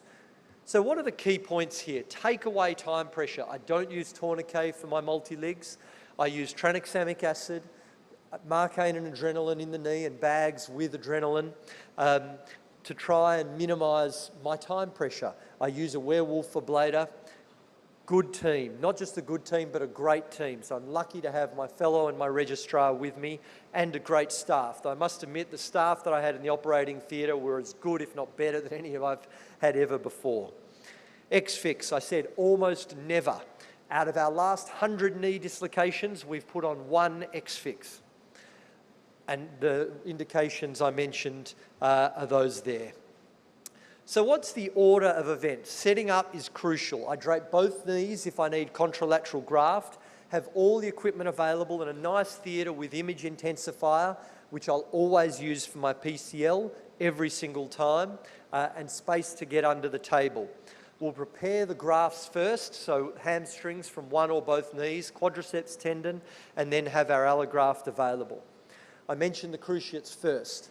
So what's our order?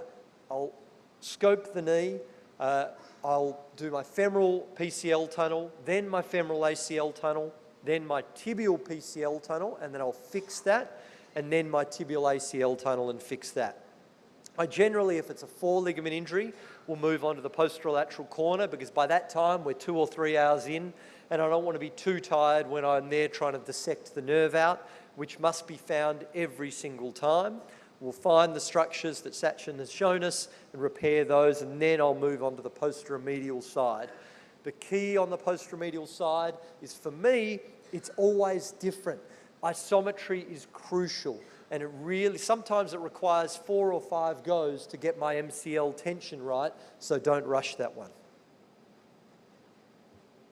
So this is what we always do. We've got a whiteboard in the operating theatre, setting out what our order of events is, setting out what our plan is. So again, when we're several hours in, we understand what we need to do. Drape bilaterally, lots of space, including the image intensifier and our various grafts. Now, anatomy is crucial. So here you can see a dissection of the posterolateral corner, and often it's a train wreck, like we can see here. This common perineal nerve had taken a very tortuous path, and particularly when there's a fibular avulsion fracture or when there's a biceps injury, be aware that common perineal nerve anatomy is extremely abnormal, and you have to move mostly proximal to get into the normal zone rather than right at that zone of injury. Understanding that lateral-sided anatomy, again, which we've seen a great display of, is really crucial to ideally get that great reconstruction. Now, this paper, which Andy Williams gave to me as a fellow, helps us understand that ideal position of the common perineal nerve, 2 finger breadths proximal to the fibula as it exits beneath the biceps. Unfortunately, in most of the multi-ligs I see, it's never that simple. And on the medial side, again, I can't emphasize enough how important it is to get isometry right, and I generally use a Y-shaped reconstruction, although more and more my short limb is anterior as per Andy's work rather than posterior. In terms of rehab, move, move, move. That is crucial. It is my responsibility to be able to get these patients moving. We want to get them weight bearing as quickly as we can. For me, 2 weeks flat foot touch and generally never more, and then although I keep them on crutches, it's all about gait normalisation. I want them walking. My range of motion, 0 to 60 for the first couple of weeks, and then I get them going. I want them at 90 degrees by that 5 to 6 week mark, and unrestricted full range by 12 to 14 weeks. I do not like long bracing. And again, in our PCL session tomorrow, I'll talk about this. I never will brace someone for longer than 10 weeks because the impact on their muscle atrophy is huge. So now to run through a few cases, and again, this is Australian football. This is a tackle in Australian football leading to a knee dislocation. Complete KD4P with a common perineal nerve. This is what we saw: PCL blowout, ACL blowout, complete medial-sided and lateral-sided injury with that common perineal nerve. 6 hours of surgery later, this is what we did. So 4 ligament reconstruction. I do use metal fixation, generally to help me with my II to prevent canal convergence, but also to help me understand what I'm dealing with later on. And this will be a message I'll re-emphasise over the next few minutes. Particularly in athletes, you can get these patients back to sport. And I'll show our series in a moment that shows that it's quite remarkable. If done well, this surgery can actually do as well as a primary ACL reconstruction. So what about case 2? This is one of my favourite patients. She was a professional Australian footballer and a police officer. Christmas Eve 2019, a stolen car tried to take her out. So intentionally hit as a pedestrian by a stolen car. This is her. She was about to have her debut season as a footballer. She was ruled out. Bilateral knee dislocations. On her right knee, she had a PCL, an ACL graft rupture, so she'd previously had a reconstruction, a lateral root, and a posteromedial corner, as we could see here. And on her left side, a KD1 with an ACL and a posterolateral corner. So this I staged. I did her better knee, being the left knee first, and then 6 weeks later did her right knee. This is what we did on the right knee: revision ACL using a quads graft, a PCL, posteromedial corner, and that lateral root, which we see there. All single-stage surgery. Remarkably, she got back to play professional Australian football at 18 months following injury, and this was her in her debut game. So what about the unlikely wins? This player here was a professional basketballer with an ACL posterolateral corner, which we can see that complete blowout there, and a complete common perineal nerve injury that required a nerve transfer. He had an ACL posterolateral corner injury and a nerve transfer, and remarkably, this chap had actually just signed his first international contract in Germany. We got him back to play back in Western Australia, and then his German team in Freiburg has recontracted him 4 months ago. And seeing a note like this, where he never thought he would play basketball again, and in fact he's been able to get his professional contract back, certainly makes our job worthwhile. What about sport? The literature is very sparse, and we're just about to publish our series of athletes with knee dislocations. It's actually quite remarkable to see that both PROMS and TEGNA, so their return to sport, shows that these athletes get back at the same level and same rate as my isolated ACL cohort. The difference is they just take longer at 18 to 24 months rather than 9 to 12 months. So don't sell the doomsday story. As athletes, they can get back. Obviously different for a high energy motor vehicle patient, but for athletes, they can do well. So the final case to finish off is this one, a big wave surfer south of Perth. This patient dislocated his knee, landed on the beach, and one of my previous multi-lig patients who'd had a 4 ligament injury was actually on the beach 2 years following his and said, "You need to see Pete, he'll look after you." I got a call at 9 o'clock on a public holiday saying, "I've got a knee dislocated 3 hours south of Perth, can you help?" So this is what he looked like. And I think understanding the EUA is crucial. So assessing his hyperextension to start, so we can see 10, 15 degrees of hyperextension, showing that big posterior capsule PCL injury. Looking at the draw, again, proper grade 3 PCL here. Anterior draw wasn't too bad, and certainly when you're looking at your anterior draw, but certainly grade 2, make sure you do it from neutral, not from a posterior station, otherwise it will always look a lot worse than it is. He's got a high-grade Lockman. We look at his collateral, so the medial side first. So big medial-sided blowout we can see here, so proper grade 3 MCL. When we look at his LCL, again, there's always, I find, slightly less on that lateral side because of the splinting of at least some of the structures that are intact. And then finally, when they're in the operating theatre, I'll do my dial test while they're supine. And we can see huge asymmetry both at 30 degrees of flexion and at 90 degrees of flexion, consistent with that PCL and posterolateral corner injury. So this is a full house knee dislocation in a surfer, and big waves, that's 25-foot waves. So this is just over 6 hours of surgery, and this is again what we did, single stage, 4 ligament reconstruction, and I'm pleased to say he's back surfing those big waves at the 20-month mark. So these are just some of the cases. These are all done over the last 8 months. No dislocation is the same, no operation is the same, which means that planning is crucial. So what are my take-home messages to unlock the enigma of knee dislocations? Firstly, they all need teamwork, and I'm very proud of the team we have in Perth. They are all different, and you have to have a really good think with your planning to understand how you can do it all at once, how you can get this patient back, how you can get them moving early. Take your time, but certainly ideally do it all. Have all the equipment that allows you to achieve that patient getting back to what they want to do. That early single stage reconstruction very much works. Thank you very much, and thank you again for having me at this great meeting. Thank you very much. Can we have a couple of questions? Only 2 questions, please. I think just one question, because then we are going to go quickly live and then go to Dinsha's session where we can have more questions actually, because that Dinsha is going to bring out a lot of things what you already alluded to.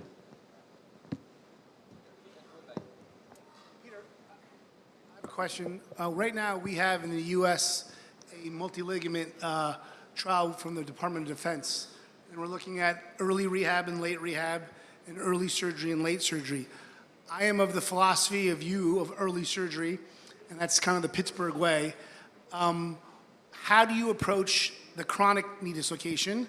Because that's what we see a lot in the United States, because unless you're intimately associated with an emergency room, you get them 2-3 months, they're stiff, they got to do rehab.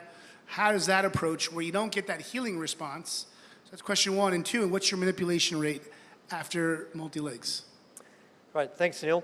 So I'll answer the second question first. We've been surprised. Our MUA rate is actually sitting right now at 11%, which traditional literature says up to 30%.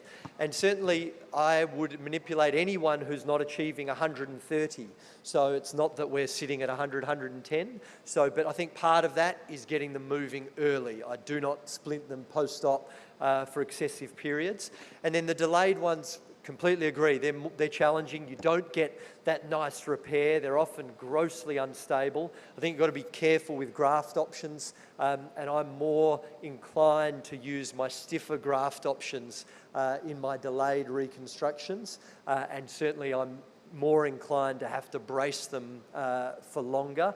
But certainly I think the way to answer that as well is, as much as possible, get them early. So that association with the emergency room, which fortunately we have through our sports trauma unit, where my fellow and myself, we provide a 24/7 on-call service for these patients, means that you can get them in your system early. But those delayed patients, particularly the ones that I worry about, that fixed posterior station, be prepared to release them and then really stiffen them up and tighten them up as much as you can, because you do not want to be reconstructing off a base where you haven't restored that tibial station.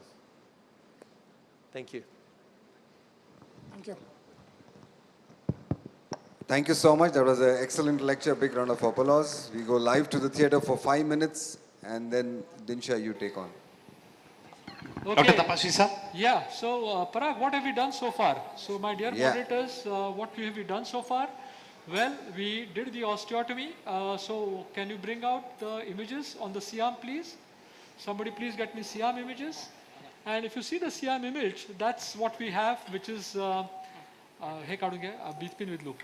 That is what we have as the AP correction, which we have in the coronal plane. Yeah, Next looks image. very good. Next image. Next image. अरे बाड़ू सोने का नहीं यार. Next image. Next. Next. Next. अरे you're going, बाड़ू आप पीछे जा रहे boss. Next image. हाँ. Lateral वाले दिखाओ. हाँ. Next. Next. हाँ. Next. Next. Next. बाड़ू next. Next. So sorry about this. Next. Next. Next. अरे ये तो बैक जा रहा है तो. वो बैक जा रहा है यार. Last वाला दिखाओ. हाँ. So this is one back now. One back. One image back. One image back. One image back.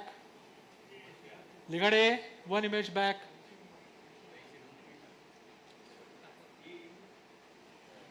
Okay, so the posterior drawer is not corrected. This is a lateral X-ray showing the increase in the slope. And what you can see here, that there is a posterior sac going back. Next image. Forward. Ligade forward. Forward. Forward.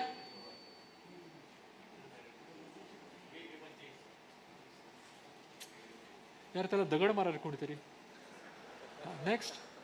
And then this is with the drawer reduced. So what we've decided is that we've gone ahead and we've done a PCL, we've drilled the tunnel for the PCL, beat pin with loop, and we're going to go ahead and do the PCL and then pass the graft for the PLC. So Parag, that's the news from us. Please feel free to go ahead and start the next session. I'm going to pass my 4-strand PCL graft, which measures 9.5. And then we will go ahead and fix the posterolateral corner. Anything in specific that you would want me to show right now? I think that's good, sir. So we'll be heading back to the panel discussion now. Yeah, iStong. Yeah. So next up, we have the panel discussion. Can I call upon the panelists? First of all the panelists on the chairpersons on the stage, thank you so much. And up next, can I call the panelists for the next panel discussion on combined knee instability? We have Dr. Camilo Helito and Dr. Rajiv Raman already up there. Can I have Dr. Peter, Dr. Anil Ranawat, Dr. Sundar Rajan, and Dr. Arumugam sir to be on the panel? And can I please call the moderator, Dr. Dinsha sir?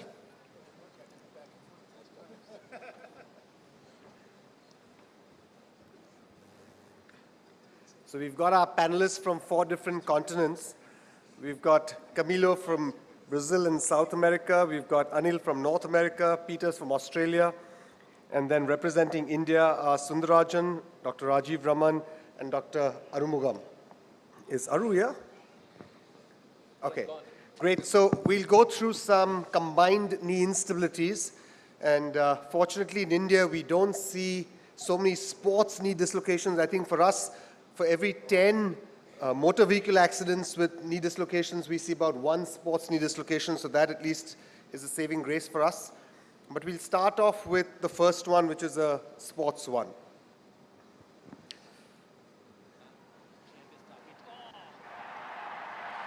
So you can see that's a fielder there. His attempt at stopping that 4 goes a little wrong. His left knee, you can see how that left knee goes. It goes into hyperextension and varus. His ankle actually twists, so he has had a mild twist in the ankle, and that's why then his knee goes into that hyperextension and varus, and then he's down there. So he reaches me a few days later. So he's 22 years old. He's a male with a left knee injury.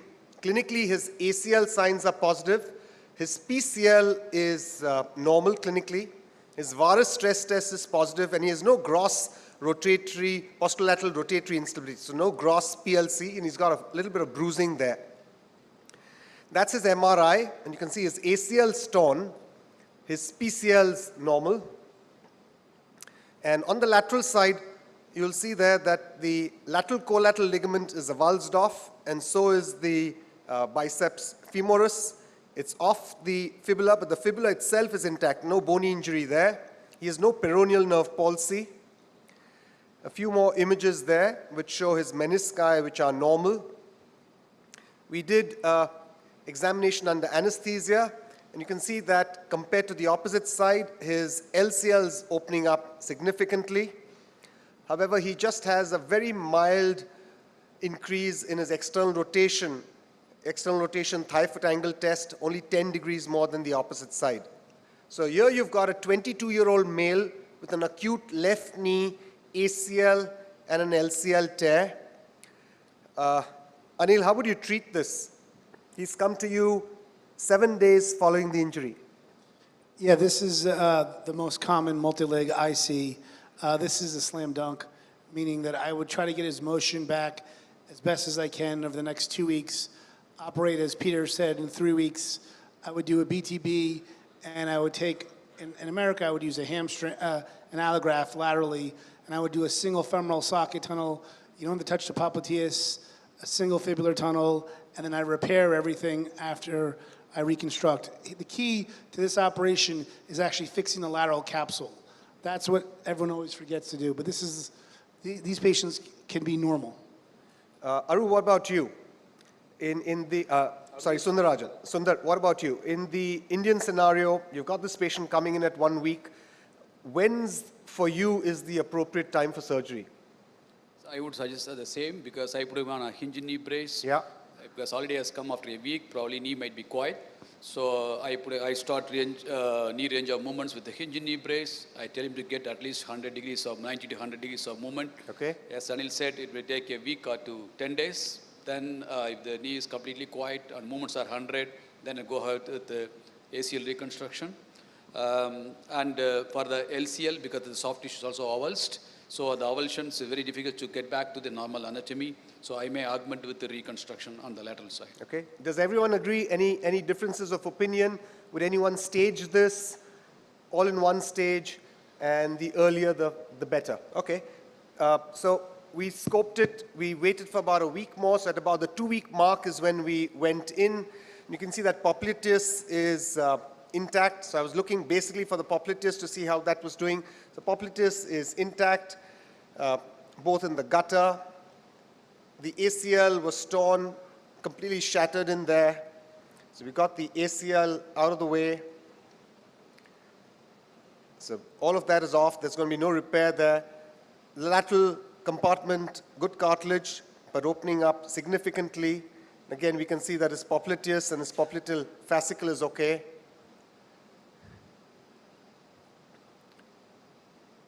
So Anil, when you're doing this kind of a reconstruction, would you reconstruct, you said you'd make some tunnels and reconstruct, would you reconstruct the popliteus, just the LCL? What would you do for the biceps?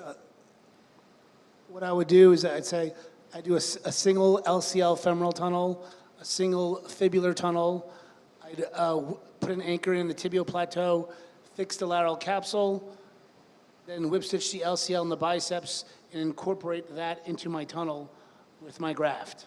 Okay, and that would be an allograft. In America, we like to autograft everything intra-articular because of the synovial environment. Even for multi-legs, I really try not to do allograft intra-articular. Extra-articular, it doesn't matter. We now routinely do I'll do an NPFL on an 18-year-old with an allograft now. Okay. Camilo, what about you? Do you get allografts in Brazil? If you had to use autografts, how would you manage? Yeah, we have allografts, but I would not use for the ACL an allograft. I would use autograft for sure. Yeah.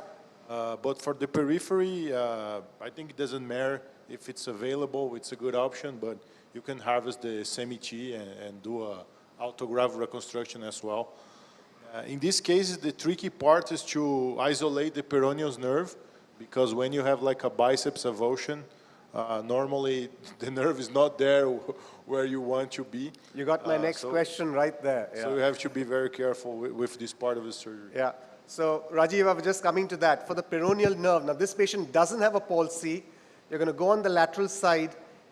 You're certainly going to have to deal with the nerve. What are your tips to all of them in the audience as to how would you identify the nerve and how would you deal with the nerve? So there are two common techniques normally when you tackle this patient after 2 weeks. First thing is that try to go at least 2 finger proximal to your tip of the fibula, and the palpatory technique is the best technique, and with the soft tissue dissection, start your dissection from proximal to distal to identify your nerve. And sometimes this nerve is not in its anatomical location, either it is subluxated posteriorly or laterally. So be very careful when you are dissecting the common peroneal nerve. Yeah, so that's a good tip there. Go to the normal area first, a little proximal, before you try and address the affected area. So we did an ACL reconstruction at the same stage, went there on the lateral side, and we're almost always keen on doing a primary reconstruction. But as you can see in this case, we had really good quality tissue. So that's the biceps out there, and you'll see that's the LCL out there. Both of them really good quality tissue, avulsed off directly off the fibula. No fracture, but it's avulsed off. It's at the 2-week mark, so we're getting a good reduction. And we thought that maybe we really don't need to reconstruct. You could just go do a good repair. Sundar, for a repair, what are your tips there? Do you take an anchor in the fibula? Do you take tunnels? The fibular bone is a little soft, so how do you manage fixation? So you see, many times when you do a repair with the anchor, the chance of pullout is a bit higher. So Correct. better to make it a tunnel and rope it around and stitch it. So that gives the more stability. So my usage of anchor in the fibular head is very rare. Peter, in all of your experience with these patients, when they've got fibular avulsions and you've got bone out there, how do you fix these fibulae? This one's better. Yeah, great. They're always challenging, and I've gone through the full array of intramedullary screw, tension band wire. None of them are great. My current technique is I sort of do a double row repair. I use anchors in the fibula, twin fix or similar, that I can sort of whip up, tie down, but then I want an offloading anchor. So I actually then generally put a lateral row, for want of a better word, somewhere distal, often in the tibia, to allow me to offload. I must admit, Dinshaw, the thing that worries me about just repairing these is, I guess, the anxiety of, even though I completely agree it's a great I guess, environment to repair, to be able to get them moving early without a reconstruction splinting that repair would worry me. But yeah, for repair of any sort of avulsion, the double row repair. And the only other comment I'd make, you mentioned that the cricketer, it went wrong. I think he saved the 4, so credit to him. Yeah, but it was a really costly 4 that he saved. So I think that the technique here again, so we again do a footprint type of repair, and I think taking these transosseous sutures through the fibula is quite useful because these have a lesser chance of a cutout as compared to an anchor. And if you're putting an anchor going medially, the bone seems to be much better near the tibiofibular joint as compared to laterally. And so we did a repair here primarily because the tissue was good and it came off the bone. But if it goes within the ligament itself, usually a primary repair is not going to be that useful, and you're going to have to augment your repair with the reconstruction. And when you're doing this early, I think that's the one advantage, that you'll get your tissue planes well and you'll be able to do something of a repair. Whereas if you go after 3 weeks, it's difficult to find the peroneal nerve, everything's fibrosed out there, and it's a difficult augmented repair. Dinsha, it's a sleeve avulsion, it's like a sleeve avulsion, like an MCL, femoral attachment. Yes. So you could get back to the attachment. But most often, because it's, I think, ACL with lateral collateral ligament injury, low velocity injury, always when we see in a high velocity injury, when you see an avulsion like this, most often the fibers are disrupted. Yeah. It's not like a sleeve avulsion. So Absolutely. 90% of the time we may need to do a reconstruction rather than the repair. And if it is a bony avulsion, what would have been done? What is your mode of fixation with the tip avulsion now? I would much prefer to do it with a suture fixation, but through tunnels. I think, putting in a screw, putting in wires, putting in anchors, all of these really are not strong enough. Absolutely. So putting in bone tunnels, I think, gives us the best sort of fixation for these fibular avulsions, because the bone in the fibula is more like a shell. And so it's not like a good strong bone. So these come off as the shell on the top of the head. So putting it down with sutures I think is for me the best sort of technique. I think we have burned the fingers before. I mean, I had done a lot of screw fixations. We had done just wiring fixations. Everything backs out. It doesn't stay at all, especially even anchors too. So whether you do a tension band wiring or like what you say, that make a tunneling and repair it is the solid fixation. Dinsha, my one point here is that we don't have a lot of great science in multi-legs, but we do have good science on this, that primary repair has a higher failure rate. Even in the back, and so we have two good papers, one from Missouri, one from Mayo. So I will say, every year I'm amazed of how advanced India is. This is still something you guys have to get out of your brain. Primary repair, especially in elite athlete, isn't standard of care. And the only reason why you guys still talk about it is you don't have access to a lot of grafts. And the morbidity of going to his other knee, doing a BTB. Once you guys have a synthetic graft or an allograft, this whole talk of primary repair, because all you've explained to me now is that your fixation stinks. I'll tell you, Anil, in all of these papers, I think you need to consider that this is a wide spectrum of these PLCs. You're going to get a lot of these patients where it's torn within the ligament, and I completely agree with you. You need a reconstruction there. But you'll get many of these patients where you'll see the tissue there is perfect. You've got a nice LCL that's off the bone, and if that's there, then this group, I think, can do really well with just repair, no reconstruction at all. The standard paper, actually, he cherry-picked. He picked the avulsion ones. So it's just the data is not there.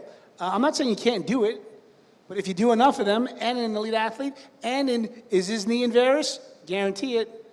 Just be careful. But standard paper is all two-stage procedures. He did a repair first, then he did a second stage reconstructions. That's why there are a lot of failures. Yeah. So these are all single stage. These are all single stage. You should do well. So if you're doing a repair, I think it has to be early. And if you're going to be doing just repair without a reconstruction, your tissue quality needs to be really good.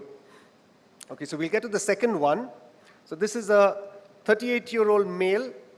He slips and falls down the stairs, sustains a right knee injury, and presents 7 days later with an acute knee. On his x-rays, there's no fracture there, but you can see that there's a mild patella alta. When we see him clinically, he's got an ACL and an MCL, which are both grade 3, so severe laxity there. His PCL and his PLC are stable. He's unable to actively extend his knee, and he's got no neurovascular deficit. And that's his fluoroscopic image for his extent of joint opening. So that's his stress radiograph there. When we see the MRI, his ACL is torn, his PCL is normal. His patellar tendon, he's got a distal patellar tendon tear out here. And the rest of the tendon looks quite okay. Sometimes you get these shattered in the center, but this one's a distal sort of tear. He's got a small stump out here.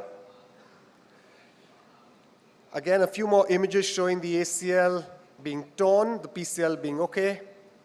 On the MCL, he's got an MCL tear that's there on the femoral side. His coronary ligament or his deep MCL seems to be okay. his superficial MCL, distally is okay, it's all torn off here on the femur.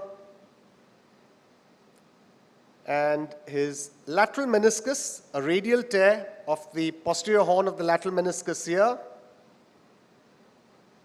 And his medial meniscus, he's got a longitudinal tear in the periphery. So in short, and his vascular studies all normal, so no problem in the neurovascular status. So you've got an acute ACL, MCL with a lateral meniscus radial tear, a medial meniscus tear, and a patellar tendon tear. So this is basically a terrible triad with the addition of a medial meniscus and a patellar tendon. Peter, question to you. All in one stage or two stage for this?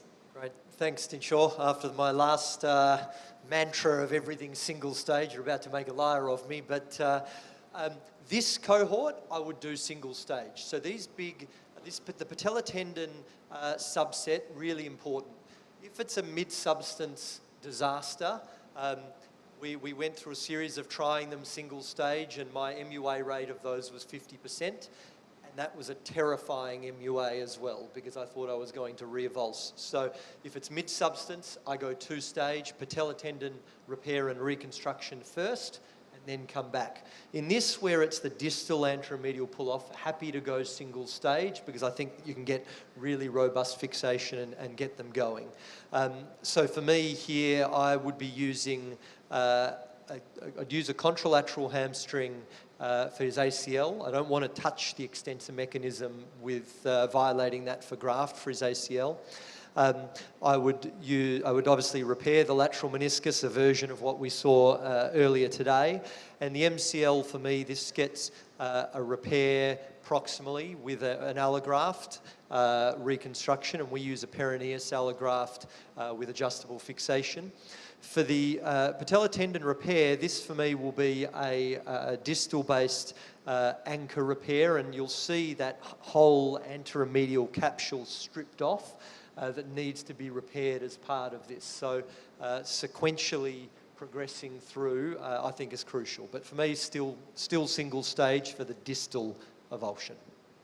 Camilo, what about you? Same sort of thought process, or is that different? No, I think I will slightly disagree this time.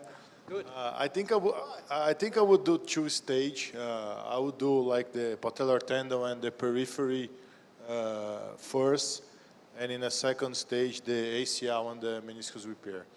I don't really feel like if you have like a distal patellar tendon avulsion, I don't really feel that the tendon will be perfect for like reattachment. So I think I'm a little concerned about that. Maybe there's a need to do some kind of reinforcement as well. I don't know. My first plan would be doing a two-stage, and if I need to manipulate, I will gain range of motion, and then I will do the intra-articular part.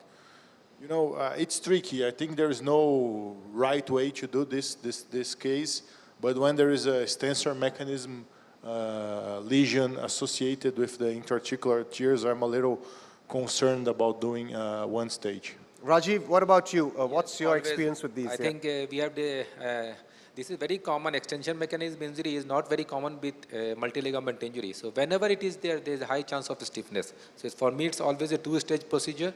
So repair your patellar tendon. Either it's a quadriceps or a patellar tendon, repair it, and then repair your MCL with augmentation. And you can do your meniscus work, cruciate, you can reconstruct later on. Anil, any role of synthetics in this? I mean, you mentioned something about extra-articular synthetics. So when you're doing a patellar tendon repair, if you've got a nice looking tendon, yes, but say your tendon shattered, how would you reconstruct this? Well, I disagree with Peter in saying that although the tissue may look good, the forces on the patella are so high. If you look at any distal patellar tendon avulsions, their alter rate, meaning they heal in continuity, is very, very high. If you ever avulse a patellar tendon with a toe knee, my dad would always say, they're a second-class citizen. So just an anchor to me is not the standard of care. Here, I would have a very low threshold, taking a hamstring, weaving the hamstring under the patella, and then putting it to an anchor, so it's like an internal brace to my distal tendon repair. I would also then use tape on the medial side of the knee, repair it, and then have almost like a construct, because it's, I guarantee you, it's not just injured in the femur, there's also stripping all the way down the tibia. It's a stripped injury. I would so definitely do the patellar tendon, and I would fix the MCL. The question is, you don't want to wait too long on this, and you may put the scope in the knee, and the scope just extravasates everywhere, because the whole anterior medial capsule, as Peter said, is all stripped. This is a sleeve injury that you want to fix that whole sleeve. So if you can put the scope in the knee, you could think about fixing the meniscus. I would not do the ACL to point. Here would be one of the times, he's 38. If I could scope the knee and fix the menisci, I would actually do an ACL repair on this guy. There's good avulsion, and if it didn't work, I'll tell him I'm gonna do a hamstring 6 months later. But I would never do a whole thing, a reconstruction here, because I don't want to give this guy motion. I'm gonna keep this guy straight for a month. So that's why I would never do an ACL in this now, when reconstruction. Now, when you've got these MCLs, are you concerned about taking the hamstring graft ipsilaterally? Are you concerned about that being a secondary stabilizer? I was taught that, and if I get a robust repair, I'm not that worried about, because I'm much more worried.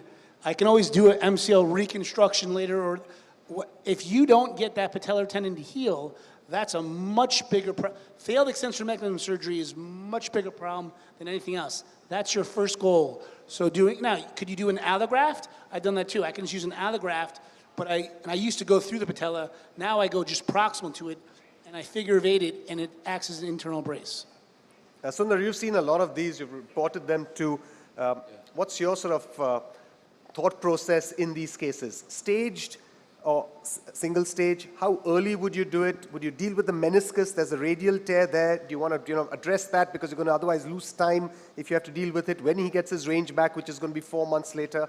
We have a quite case series of patellar tendon injuries with this, and we also classified with the Ganga PTD classification. But unfortunately, we couldn't include the meniscus in that. So what we had done is this, we call a Ganga PTD classification. We kept it as a patellar tendon with the cruciates. If the collaterals are grade 1 or 2, where we treat conservatively, then we go in a single stage. But when it's collaterals are 3, then we are not in for a single stage. As all of us said, that we also go for a 2-stage procedure.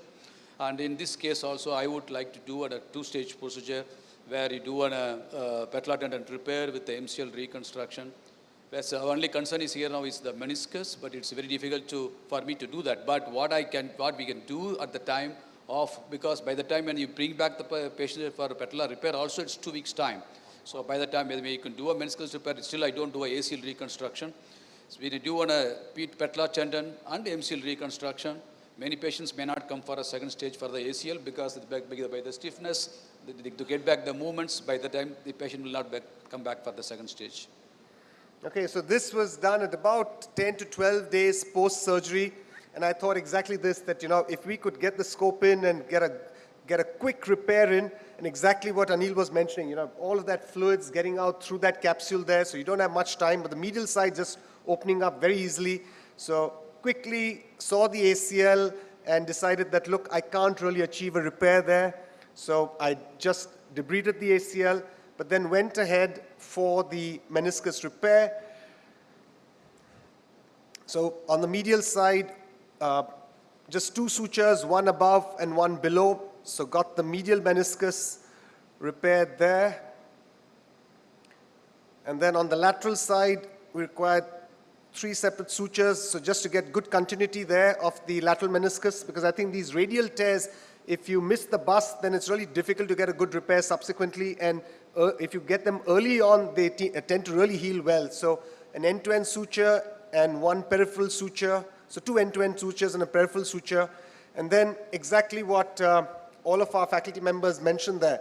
The whole thing's, usually peeled off. It's in continuity. It's not like the patellar tendon and the MCL. It's the patellar tendon, the MCL. The whole thing is in continuity. That's a little bit of a stump there on the on the tibial tuberosity. So you can see that there. He's got a little bit of a stump there on the tibial tuberosity, but the quality of the patellar tendon itself, good.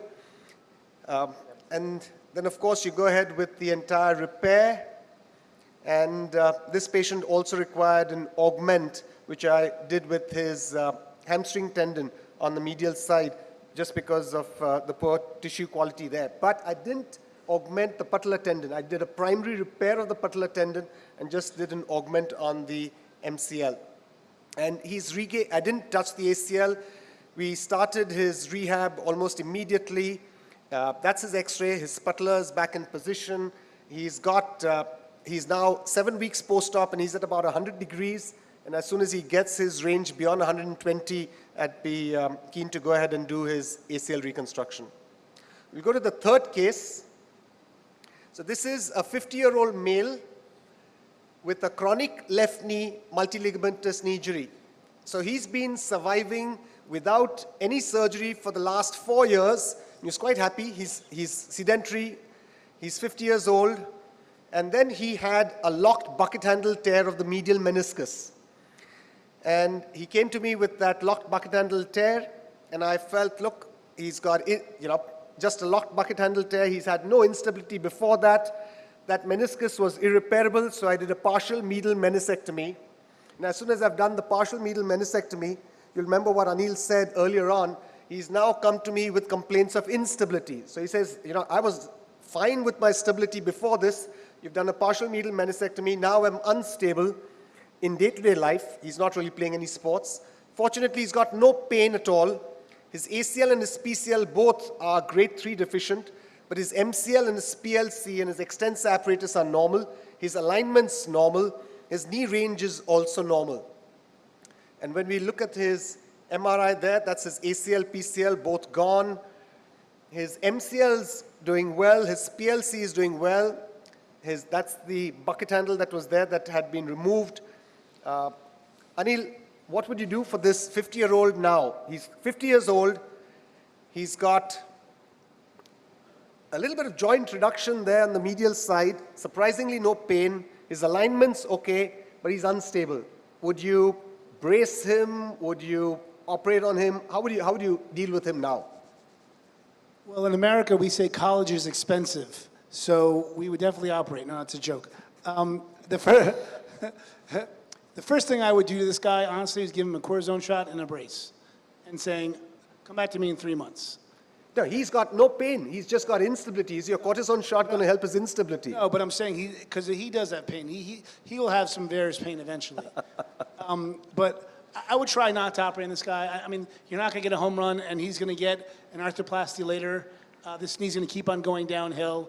You can stabilize him. This would be an example where I just said I never use allograft all in the knee, where I would just use all allograft because I would not want to take. You don't want to do a BTB or a quad. If you're going to do a hamstring, fine. But, less is more. Okay. Camilo, what about you? He's come to you with instability. You've done his primary surgery, which was just that simple meniscectomy. You thought the same way. You don't want to touch him. He's been doing well. Don't touch his ligaments. And now he comes and says, look, I'm unstable. I mean, he's 50, and he will have osteoarthritis really soon, because he has no medial compartment at all. At first, I would try non-operative treatment, brace as well. And, we've tried that. We've tried that. He says, look, I can't wear this brace each and every day of my life. And you think my arthroplasty is going to be in the next 2 years, 3 years, 5 years? I can't live like this. You're pushing the surgery. Okay, let's go. Let's do it.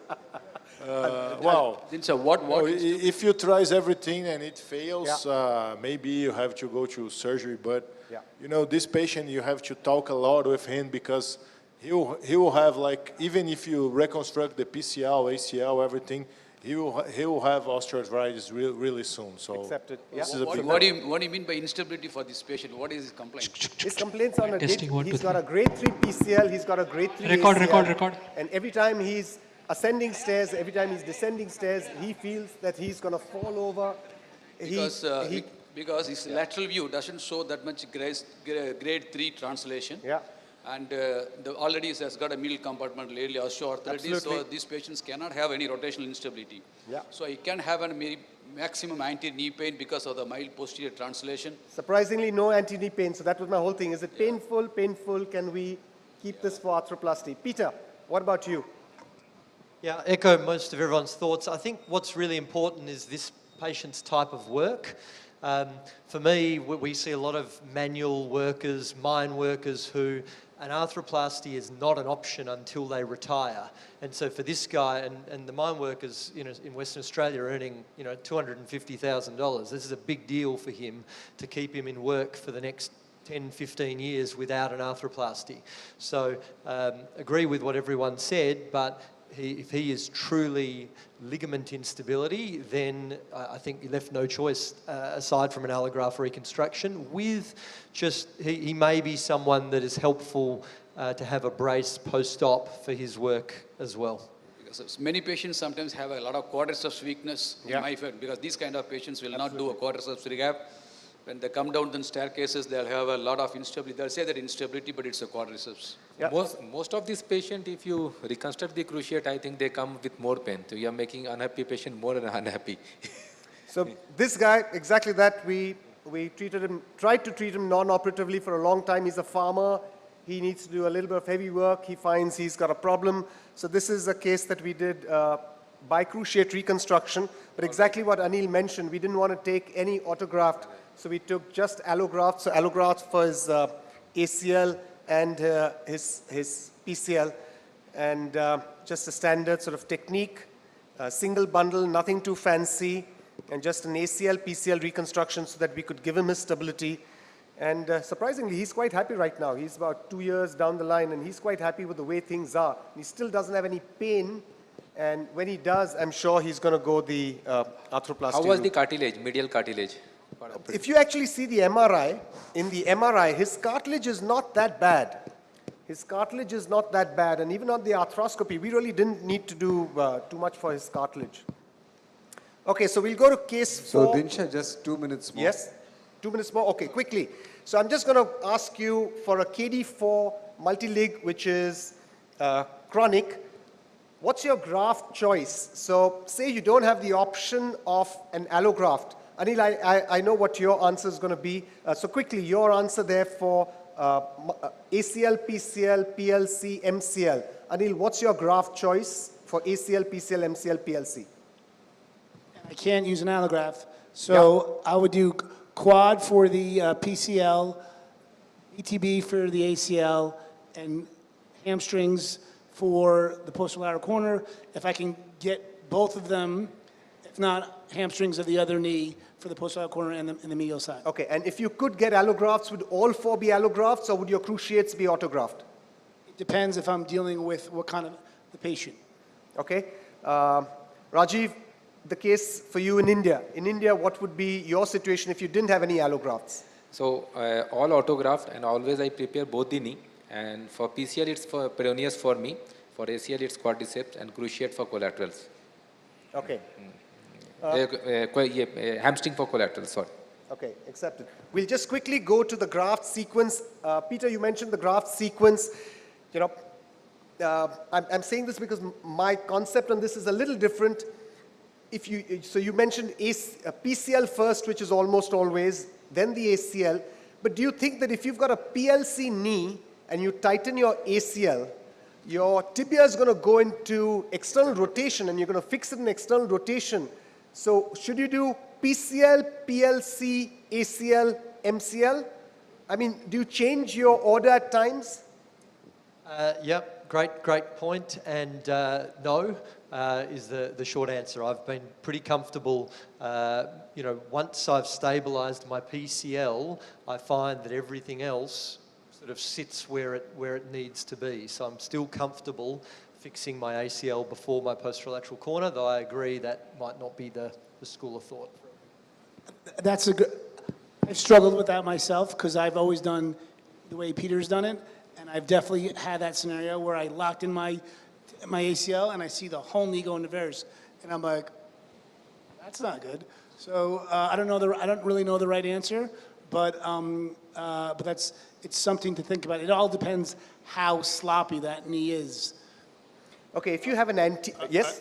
I just feel, I do PCL, posterolateral corner, and then the ACL, but if you want to fix the ACL first, I think you have to fix it in full extension when the knee is locked, because if you put flexion, you can have more problems. So exactly, so that ways and tricks in which to, would you ever do the ACL first? So say you've got an anterior knee dislocation, and it's really unstable anteriorly. you fix the PCL first and you fix it in a fixed anterior subluxation. Is that possible? And if that does happen, I mean, have you ever had the scenario where you thought maybe doing the ACL before you did the PCL was a better option? Never. There is a biomechanical study that was published, I think, 4 or 5 years ago, that says it's better to fix the ACL first in full extension to avoid this. But that's not what I do in my clinical scenario. Okay, great. Parag, do we have any more time? No, no, no. Okay, thank you very much.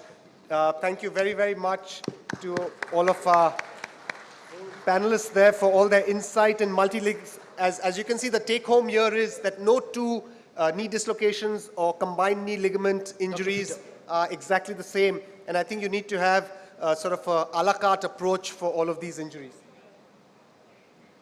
Great. So we are going to go back to the OR. We have 2-3 minutes for Sachin to tell us what he did, and then we go to the next live case. We are running a little behind schedule, but I'm sure we'll make up. So over to the OR. Anand.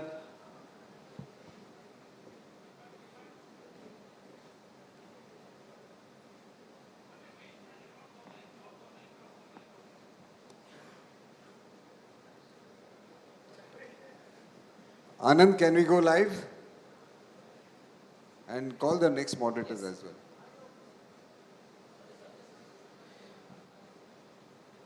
Can I have Dr. Nicholas Kantz, Dr. Dinsha Padiwala and Dr. Sundarajan sir for moderating the next live surgery? Anand. Dr. Camillo, you can... So I think while we are getting set. Okay, so... Yeah.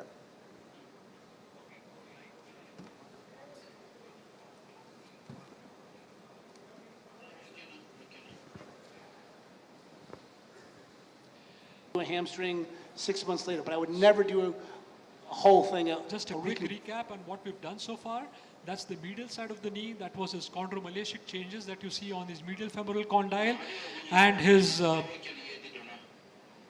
medial tibial condyle. That's the radial tear of the medial meniscus that you see, which is healed right there. Fraying, that's his PCL. We've done a remnant preservation PCL, which was a single bundle, 5-strand PCL, which we've done. The graft diameter was 9 millimeters. I've opted for a dual fixation in this particular instance, basically because, you know, he had a femur fracture, his bone was not of the best quality, and it always doesn't hurt to have a dual fixation with a backup interference screw. Also, I'll take this chance to go ahead and put his limb in a figure of 4 position.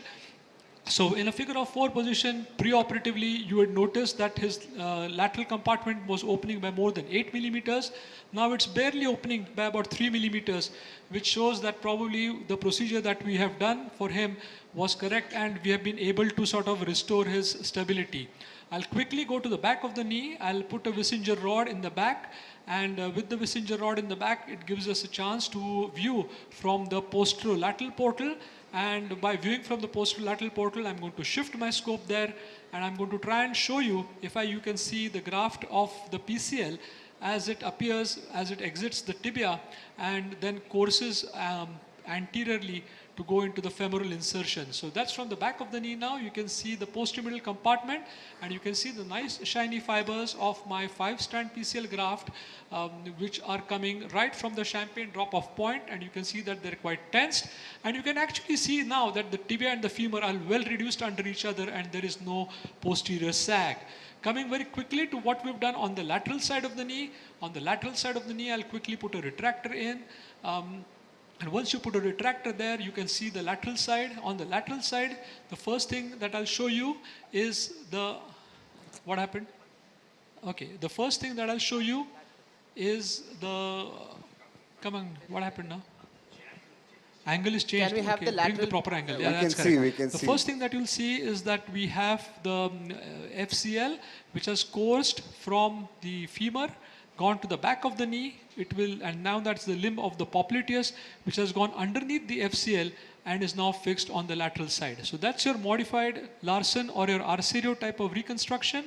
which is there for the lateral side, and post-operatively his limb is completely stable. So thank you so much for allowing me to go beyond time. It was a long case. We did about 5 procedures in the same knee, and over to you, Parag, for further proceedings. Yep, we go to the next live surgery. Absolutely fabulous. Well done, Sachin. Thank you, sir. So before we head to the next live surgery, I would like to thank our live surgery partner from where all these wonderful live surgeries are being telecasted, Sahyadri Group of Hospitals, Sahyadri Hospital. Also, all the musculoskeletal imaging that has been shown today or seen for all the cases that has been done also at Sahyadri Hospitals. So thank you so much. Anshu, sir? So we let's move go on. live. Yes, so we move on to live surgery number 5, which is double bundle medial patellofemoral ligament reconstruction with a tibial tubercle osteotomy. And the surgeon's Dr. Mark Tompkins from the US, and we'll have all the details regarding the patient shortly.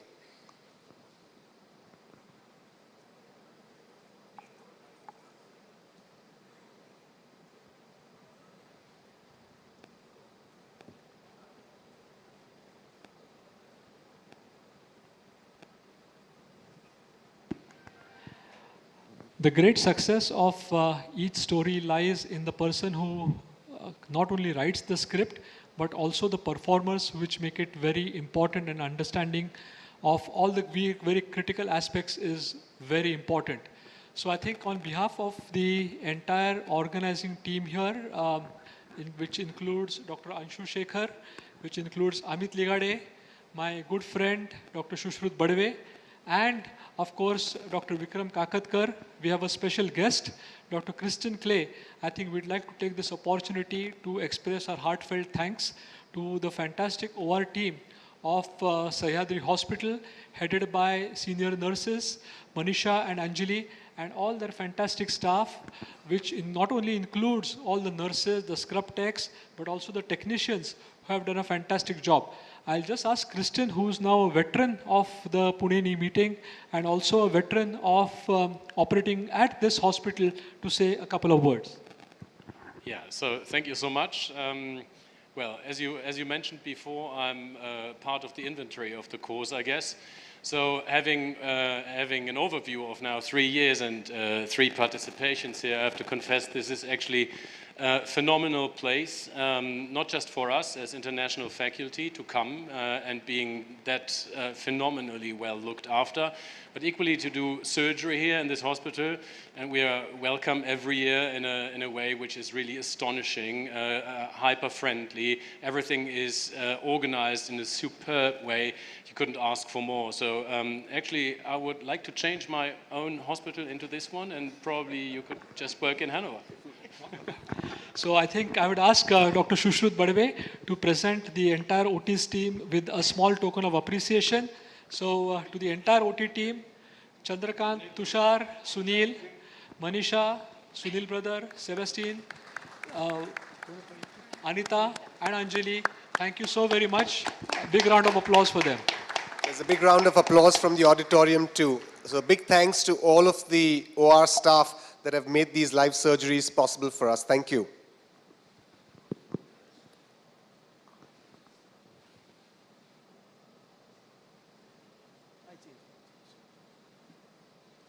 Anshu, sir?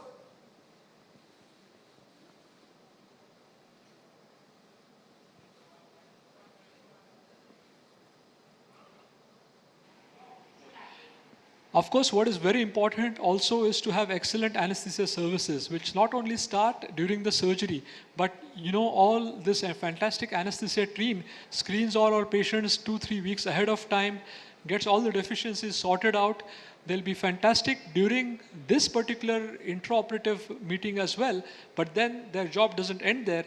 They have to give excellent pain control and allow for a fantastic rehab, which is almost 50% of what all we do.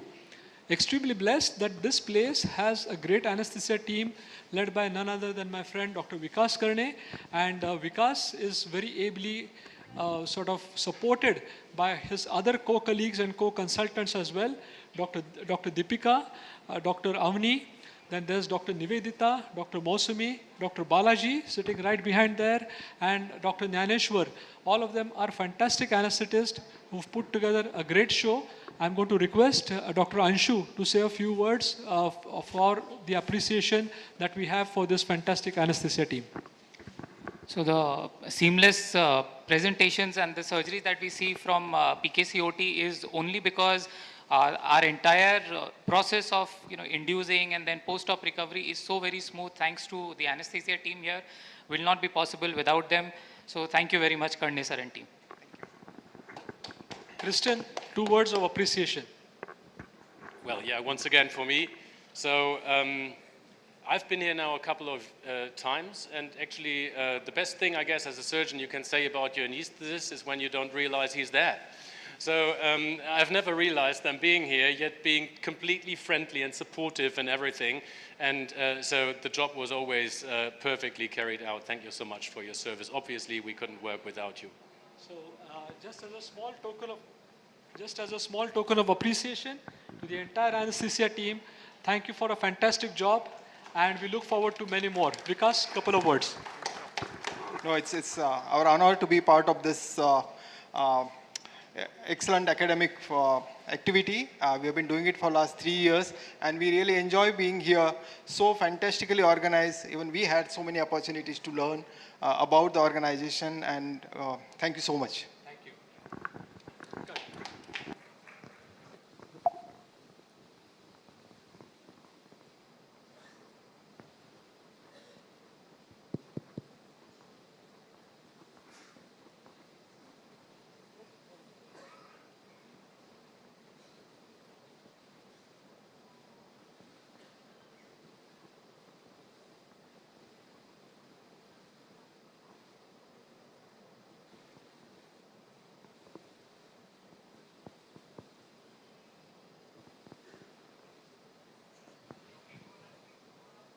Check.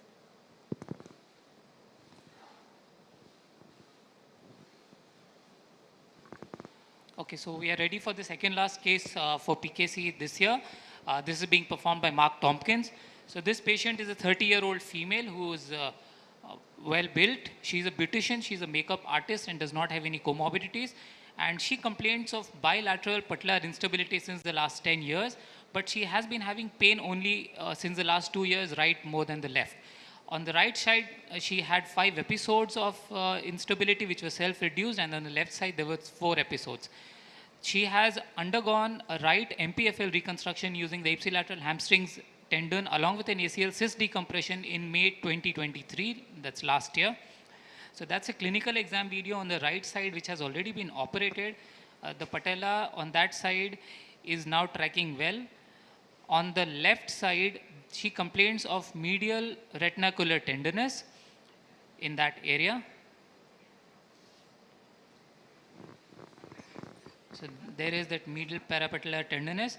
The range of motion is about 5 degrees hyperextension to full flexion on both the sides. The right side, which has been previously operated, is complete ROM. On the left side, you see she has some hesitation in the terminal range of motion between 0 and 50 degrees, probably because she's apprehensive, but she flexes to her complete range. So that is the 5 degrees hyperextension present on the left side, which is the side of interest for us today. And passively, we can see that she can flex her knee fully. There is no effusion in the knee, indicating that the knee is quiet.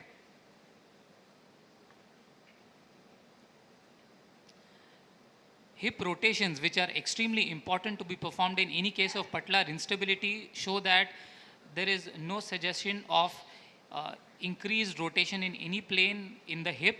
So that's the internal and the external rotation being checked with the hip and knee 90 degrees extended. The J sign has been eliminated on the right side, which was previously operated with an MPFL reconstruction. You can see normal patellar tracking on the right side. And on the left side now, there is subtle amount of J sign present. So the patella is not tracking normally on the left side now. And we see that she has completely eliminated her apprehension on the right side, but on the left side, on performing a lateral patellar glide, she is still apprehensive. The gait is pretty much normal with normal looking alignment when she walks.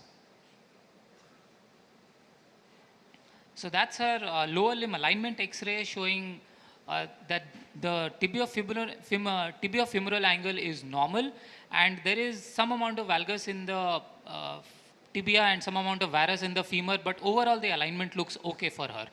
There is no crossing sign on either side, on the right or the left side, indicative of absence of trochlear dysplasia. So that's the right side, which shows those anchors in the patella, and the patella is now stabilized centrally. On the left side, there is an increased patellar tilt. That's the axial section of the MRI showing that the MPFL is deficient, and there are some chondral and bony changes present in the patella.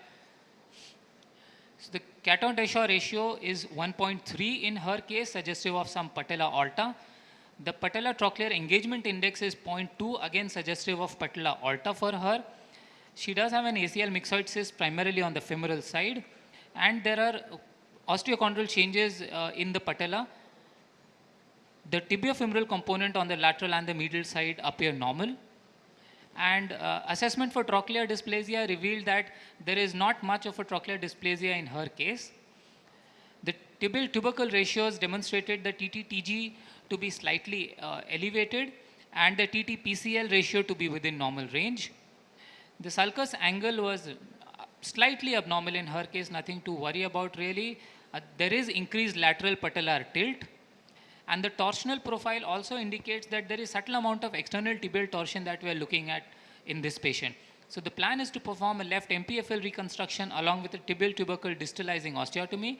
Mark will take us through his plan for the surgery.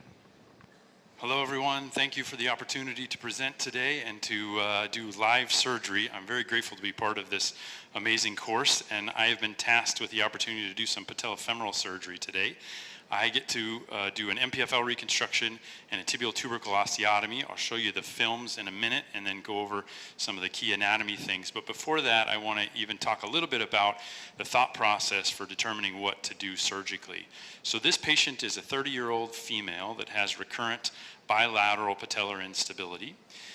When I am thinking about procedural decision making, I am always thinking about all of the different anatomy things that can cause problems for the patellofemoral joint, specifically instability problems. And so I think about it in 5 areas. The first thing is patella alta. The second is trochlear dysplasia. The third is extensor mechanism malalignment. The fourth is valgus, and the fifth is axial plane malalignment, so torsional or version issues. In this patient, I'll just summarize quickly and say she does have patella alta, maybe slight extensor mechanism malalignment, and then significant tibial torsion.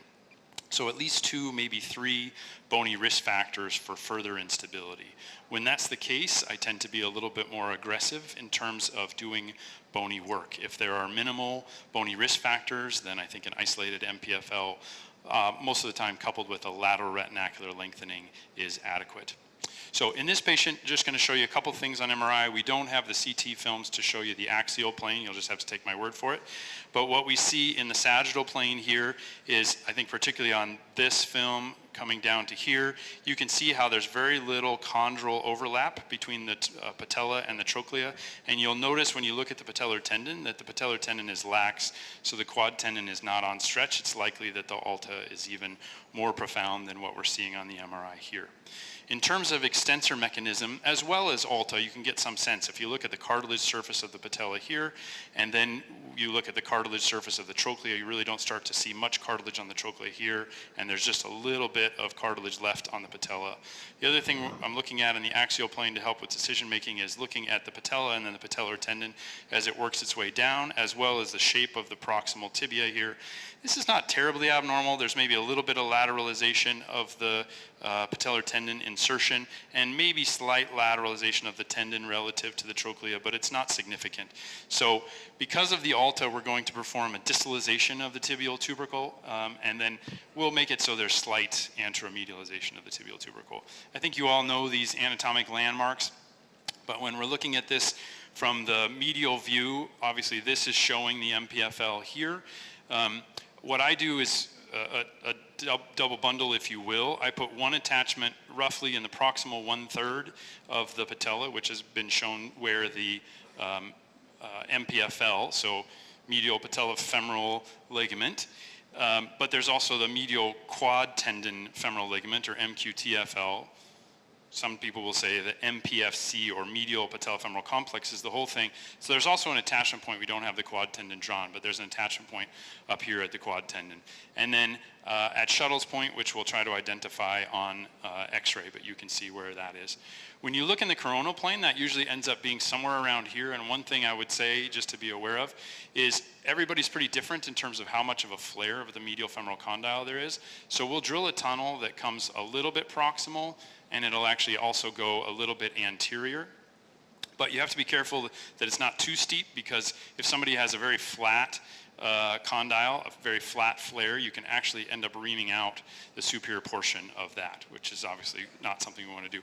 And then we will also attach from the patella to here, and in the patella I use a weaving technique. I don't drill anything into the bone. I just weave through the periosteum and then sew that together with the two, just sew it side to side, or sew to periosteum and soft tissues. So I think that should cover it. Hopefully more of it will be more apparent during the surgery. Thank you very much. Dr. Mark? Yeah. The playback is on. As you could see it, could you give a few comments on it? Yeah, you know what? I think if you just, I think I can probably explain most of what I've done already. If we just actually skip the playback and come to live, I think that's going to be more efficient for everybody. Is that all right? Absolutely fine, sir.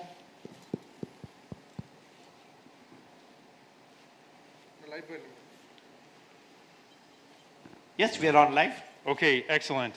So I'll just take you guys through what I've done for the tibial tubercle. We'll do the tubercle first. So what we've done, sorry, where's that other? Yeah, I need that second retractor. Thank you. So we've isolated the tibial tubercle. What I will do is I'll identify the most proximal portion of the insertion point. So I've made a little incision with the cautery here, and I've identified the most proximal portion. And then what I like to do is to measure 6 centimeters. So we've got a ruler here, and we've gone about 6 centimeters. If you'll come distal on that. I don't know, is it possible to show the distal? Yeah, just zoom out. So we go about 6 centimeters distal and then mark that spot. That's where I'll make my step cut for this osteotomy. In addition to that, what you'll see is that I've made 3 spots for screws. So this is the most proximal, this is the middle, and then the most distal. The most proximal and the most distal I have already drilled with a 3/5 drill bit for a lag technique. I haven't drilled this one because this is going to be our temporary fixation after we make the osteotomy cut. So the spot down here, I've already incised again with cautery, the distalmost aspect where I'm going to cut to, and then basically I just connect the dots from where the cautery is here to there. So you can see this line here, and that's what we're going to use to make our cut. So I think we can go ahead to that. I'll pause and go over some more stuff with the MPFL a little bit later. One of the things we want to do, so Kilar, if you can rotate that in, and then we want to, I don't know if we can zoom out, you want to have the foot so it's pointing up, and then we rotate in. It's mostly at the ankle where you need to control it. So right there, so yeah, hold that right there if you can, Kilar. It's the rotation. So just hold the ankle. Don't worry about the foot now. Can you just hold the ankle? Yeah, thanks very much. So the point here, the reason I want to be able to do this, I'm going to sneak underneath your arm here. I think, can you, thanks very much. So in this, at this point, if we leave it just like this with the foot, you can't see the foot, but if the foot is pointing up, in theory, I'm cutting straight medialization here, medial to lateral here, okay? And so if all I want to do is distalize, I would love to just cut straight medial to lateral. But in this case, we're going to do a little bit of anterior medialization.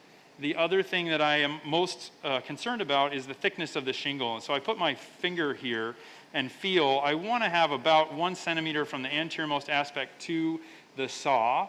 And so usually what ends up happening is I tip my hand just a little bit. This helps, again, both with the AMZ, and it also helps with the thickness of the shingle. And so what I do is I start cutting just right along my the line I've incised with the cautery. I make one pass all the way in. I'm going to say this now before I start the saw because it'll be too loud. And then what I try to do is rotate the saw so that I keep the blade inside and basically make my own cutting jig. I keep one edge that comes out, but one edge in. So hopefully you'll be able to see that. So hold that nice and steady right there. This is straight medial. I'm going to raise my hand, and here we go.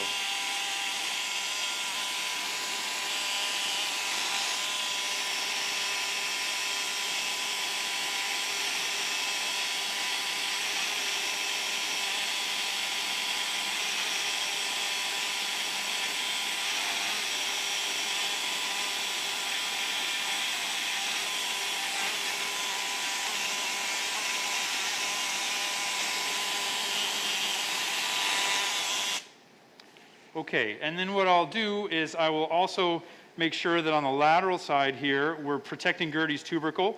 So I'll make one cut like this that goes straight down and avoids Gertie's.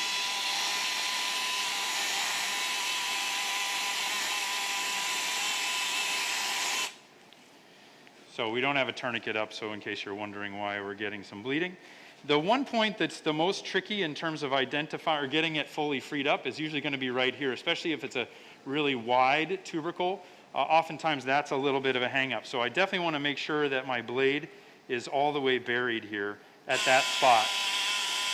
So hopefully we're going to be okay there. I have another trick to help with this in just a second. But now what we'll do, so VJ, if you, yeah, that's perfect right there. Now what we'll do is come down here and make sure on the distal cut, do we have suction, or can you just keep, if you can just keep dabbing there. Mark. Hello, Mark? Yeah. How much distalization you want to do, and how do you calculate your distalization? Yeah, in this patient's case, I measured about 8 to 9 millimeters of distalization. So that's what we're going to try to do. And I'll show you how I do that in just a second. So if you can just kind of keep that right there. So I want to come all the way down here. I think we lost the rotation. Just there we go. So I want to make sure that I get all the way down to the bottom.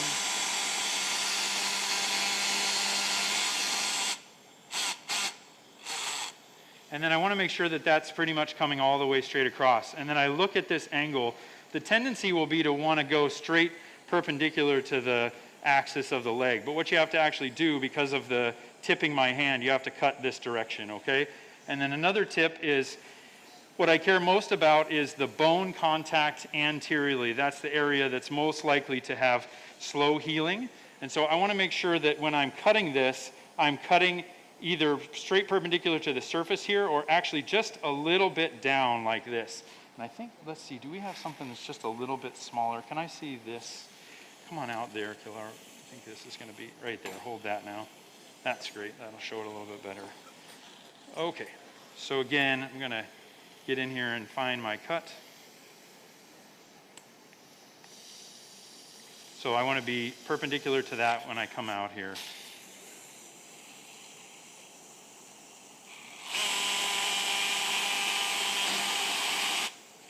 Suck right there, VJ. Trying to make a 90-degree angle here. Okay, and then let's see that broad, flat osteotome, please. So the other thing you can see here is the distance from my distal cut to this hole is well over 1 centimeter, because again, we're going to take almost 1 centimeter off. So I want to make sure. No, I had talked to somebody earlier about there's a really broad, flat osteotome, not the saw, a big osteotome. Sorry guys, I thought we had everything here. Just one second. Do you have one that's wider? The wider you have, the better.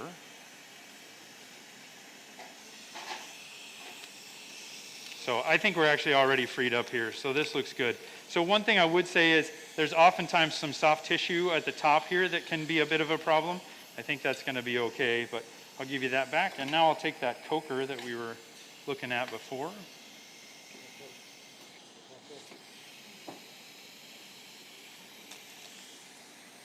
Thank you.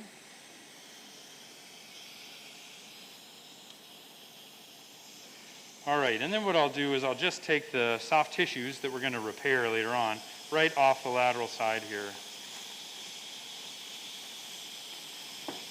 So she has a pretty narrow tubercle, but I think we'll be okay. Okay, so our tubercle's freed up.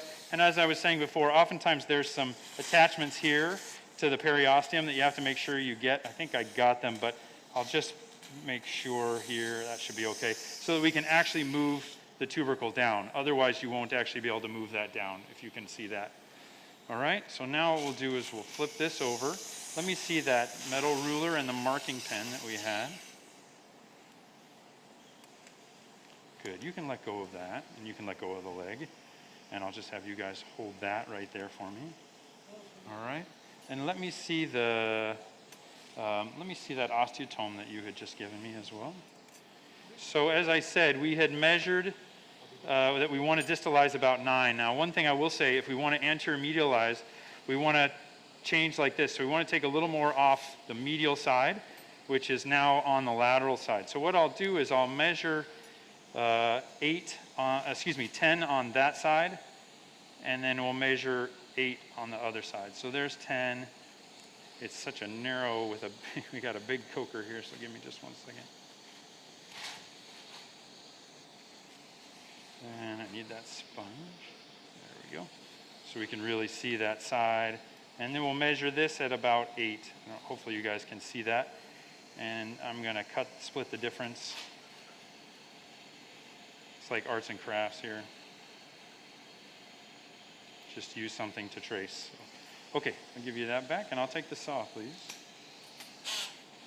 I'm going to re-grip this. Can I see that osteotome that we had? Oh, actually, let me see the periosteal elevator as well. No, that one you had given me before. I think you have a lot of elevators. Yep. So I'm going to take the soft tissues here and just try to protect some of these soft tissues to allow for closure of the soft tissue over the osteotomy site later on.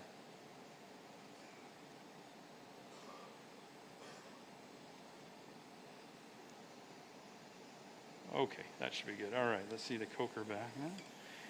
And again, let's see that. Do you have that big osteotome? Just something to put underneath this. And then I'll take the saw, please. This will be fine. If you'll just hold that for me right there. Let me see the saw, please. So then what I like to do is I like to put the blade on the edge, the distal edge, so that hopefully when I'm making this next cut, I can match that. I don't know if you're able to see that from a good vantage point here. But I want to make sure that I match it, or if anything, that I'm cheating a little bit this direction so that the anterior-most portion of the tubercle is going to be the most prominent distally. Because again, I want the contact between the distal aspect. If the deeper aspect isn't perfectly lined up, I don't care as much, but the superficial-most aspect needs to be lined up. Okay, so again, I'm going to find that angle and then rotate here. I think we're going to need something different. That is not holding that well enough. Do you have a, this is almost too big. Do you have a little smaller one, or maybe just a hemostat? Let's see if this one's holding it any better. Yep, I'll try to hold this. Let's see again.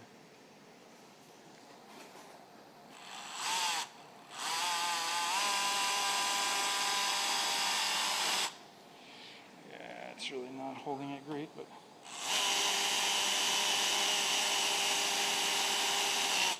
Okay, good.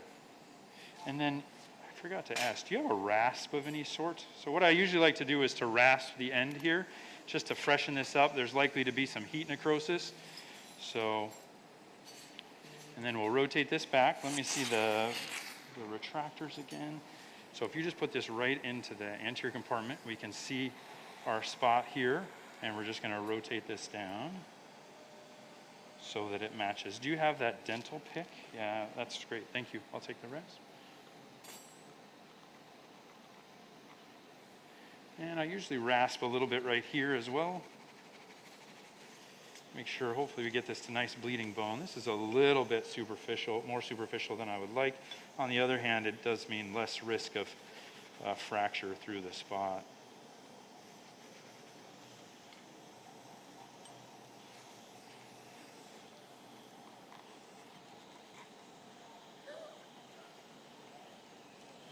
And you can rasp this. Hopefully this is a nice smooth area, and so it looks like it's going to match up pretty well there. Let's take the suction. So Pilar, if you will hold the suction here. And I don't know if you're able to see this, but we have pretty good, let me see the dental pick, please. So why don't you come out there, Killa? So I take a dental pick and put it right in that distal hole, and I'm going to rotate this such that we're getting that anterior medialization. I don't care if it is wider and overlaps laterally. That's not a problem. But I want to make sure that one of the sides, and my preference is the medial side, is meeting up with the bone here. Sorry, guys.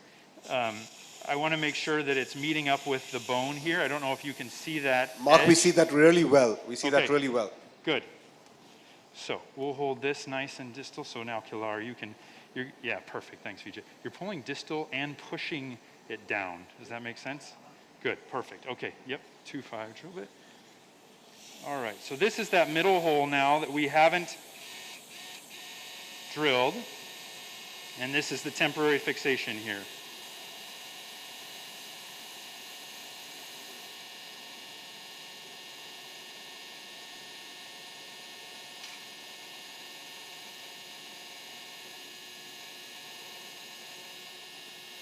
Good bone on the posterior cortex, I guess, here. Trying not to plunge. Okay, and then I'll just leave that there. So what you can see is there's been a little bit of medialization. It's not much, but I think it's enough. We can also see a little bit of medialization here from Gertie's tubercle. So it's not a huge amount. By the way, just distalizing itself will cause some medialization. And then on the distal aspect here, so you can come out now, Vijay. I think we're pretty well lined up on the distal aspect there. So I'm happy with what we're seeing there. Okay, so now I'll take the next drill bit, please. Thank you. And then I don't think it probably matters too much. The reason I keep these 1.5 centimeters apart is so that I can pass the drill all the way down. The idea here is that I try to be as distal in this part as I can, in theory to push it a little distal, but with that screw or with the drill bit already in there, I don't think it accomplishes too much. You can always take that out once you have a screw in and then tighten it to cause it to move distally, thinking like a trauma surgeon, and compression here distally. These drill bits, I think, are a little bit dull. Okay, depth gauge, please. This depth is usually somewhere between 40 and 50 in length. Hopefully we're in that neighborhood.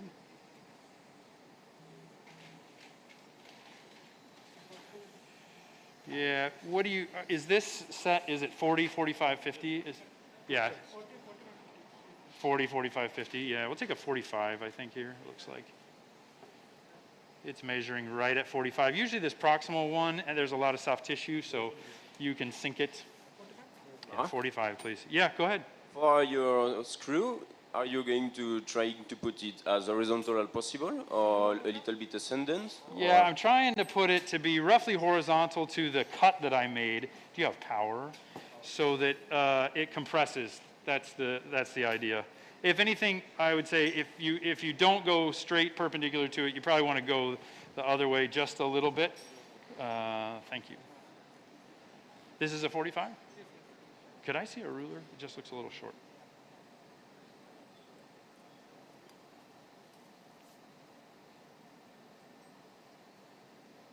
Yeah, it's like a 42. Do we have anything?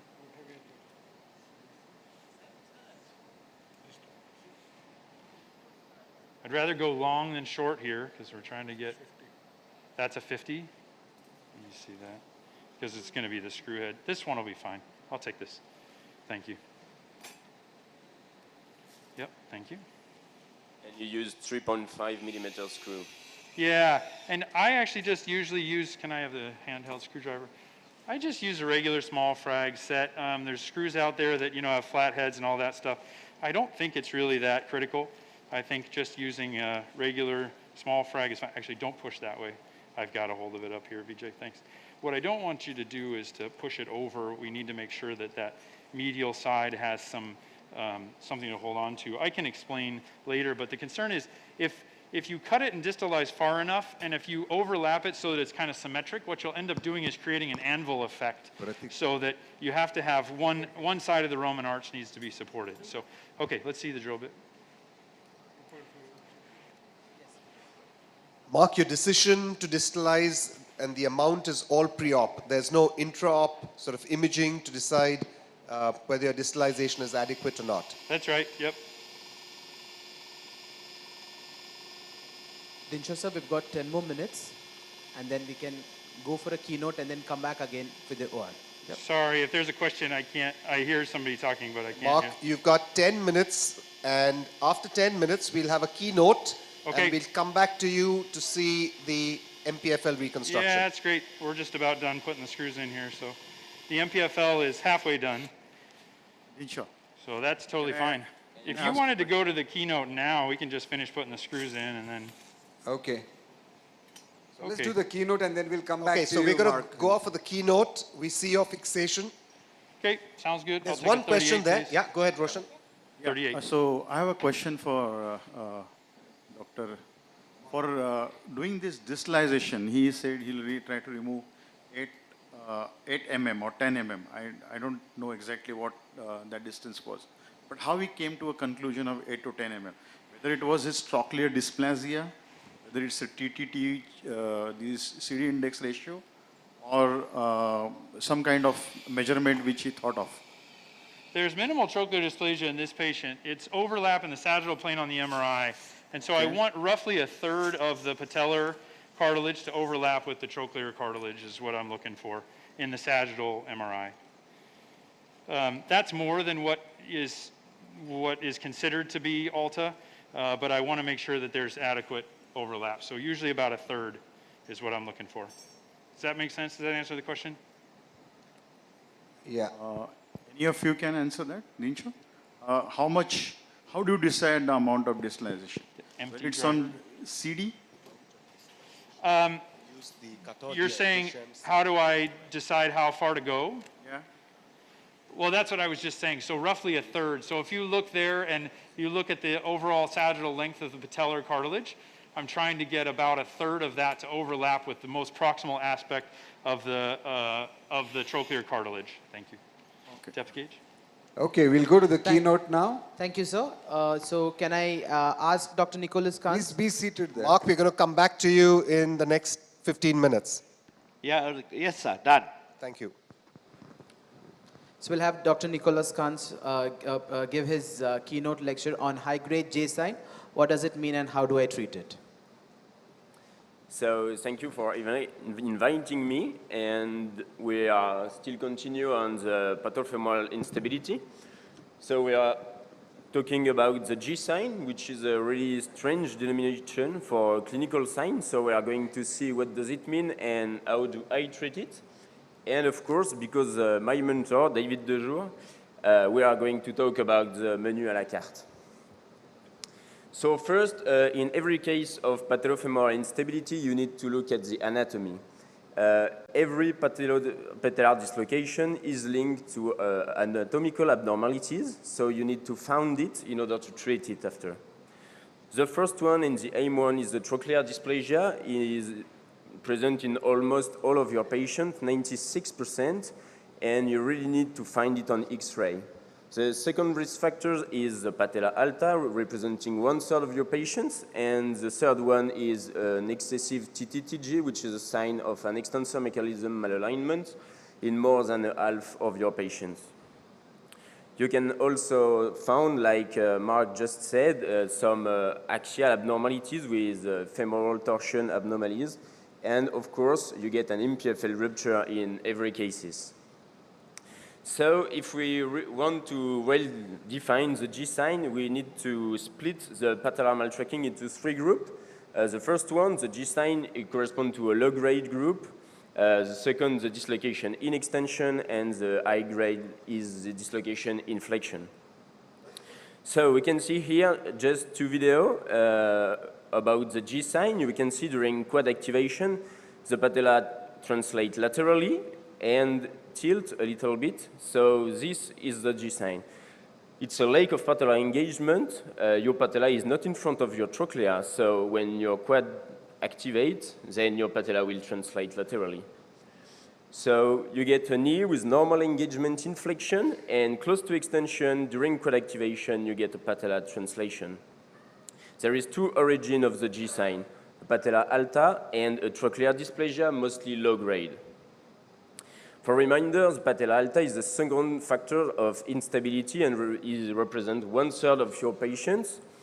And you can find some indirect sign on MRI when you scroll on axial slices because you will not find any patella in front of the trochlea and any trochlea in front of your patella. So you can say that there is a disengagement of your patella from the trochlea. But to talk about patella alta, you need some objective value. And finally, how do we define the patella high? You need to use some index. You need a lateral knee X-ray and some index. And we use always the Caton-Deschamps index, which the patella alta is defined for every values of more than 1.2. Thanks to GPs, most of the time your patients came to your visit with an MRI already done before you asked it, so you have to use it. We describe the sagittal patellar engagement index, which allows to quantify the patellar engagement, as Max said, and you just have to measure your trochlear length and your patellar length and make it as a ratio. Sometimes it's more sensitive for G-sign as patellar height ratio because you are going to proceed your MRI in full extension, and this is the position where your patella will translate. So you will see better the malengagement. And in case of G-sign, you always need to perform both exam and look at both because sometimes you will get a normal patellar height ratio using the Caton-Deschamps, but if you get a bad engagement, then you need to treat them as a patella alta, even if the patellar height ratio are good. The second origin is the trochlear dysplasia, and you know there is a big story around trochlear dysplasia, mostly in Lyon and with my mentor, David Dejour. And here we are talking to low-grade trochlear dysplasia, so type A and C. But first, to be allowed to speak about dysplasia, you need good imaging. The most aim is to get a true lateral view, so you need to get two superimposed posterior condyles, and it's the same for the axial view, which needs to be a 30-degree flexion to measure your sulcus angle, and for that you need to get a 1/3, 2/3 of your trochlear shape. Once you will have some good imageries, you will look at every sign of the trochlear dysplasia in order to classify it.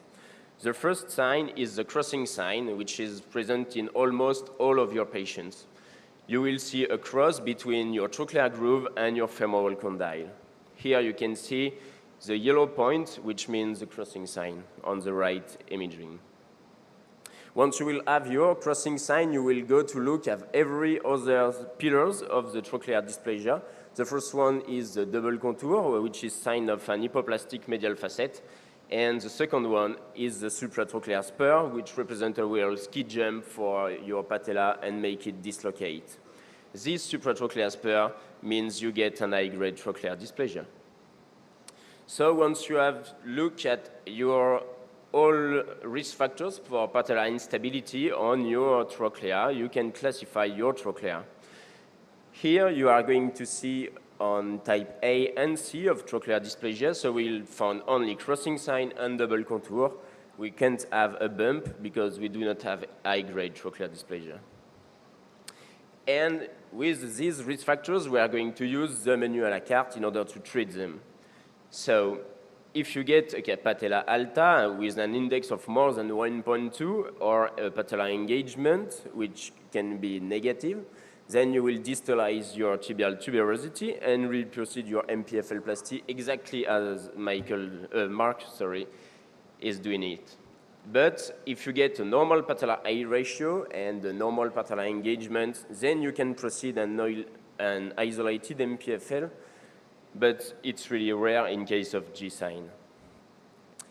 But talking about G-sign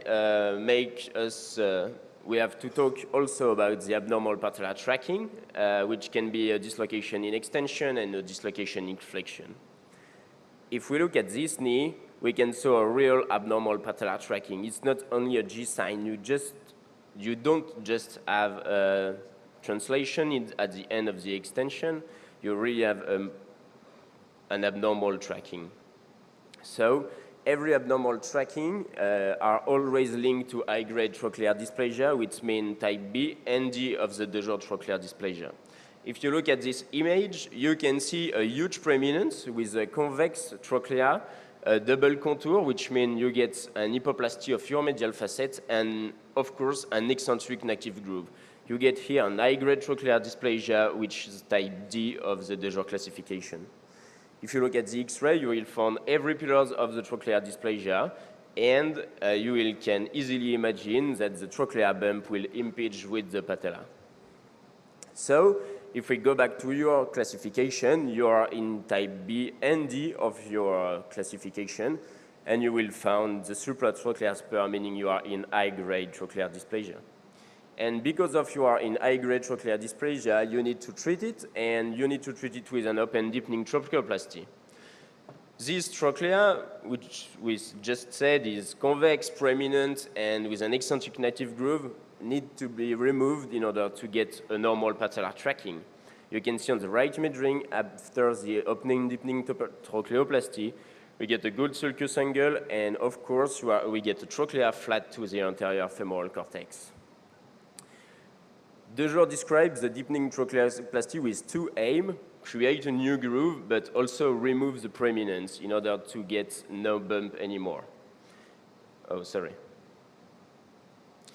So the first step is to remove the prominence and the supratrochlear spur, which delete the skid jump and make your patella get a normal tracking. And the second one is to create a deeper groove with cartilaginous trochlea to create a new sulcus angle in order to improve stability. So the first one leads you to a normal tracking, and the second one improves the stability of your patella. After looking at the trochlear dysplasia in case of abnormal maltracking, the second point you need to look is the extensor mechanism length. Because if this is the point, we'll define if you get a patellar dislocation in flexion or in extension. If you look here, you can see a patella dislocate in flexion and which reduce in extension. It's the same here. In every dislocation in flexion, you get a short quadriceps length and an high-grade trochlear dysplasia every time. So the patella follows the shortest way because the quadriceps is too short, and the shortest way is the dislocated way.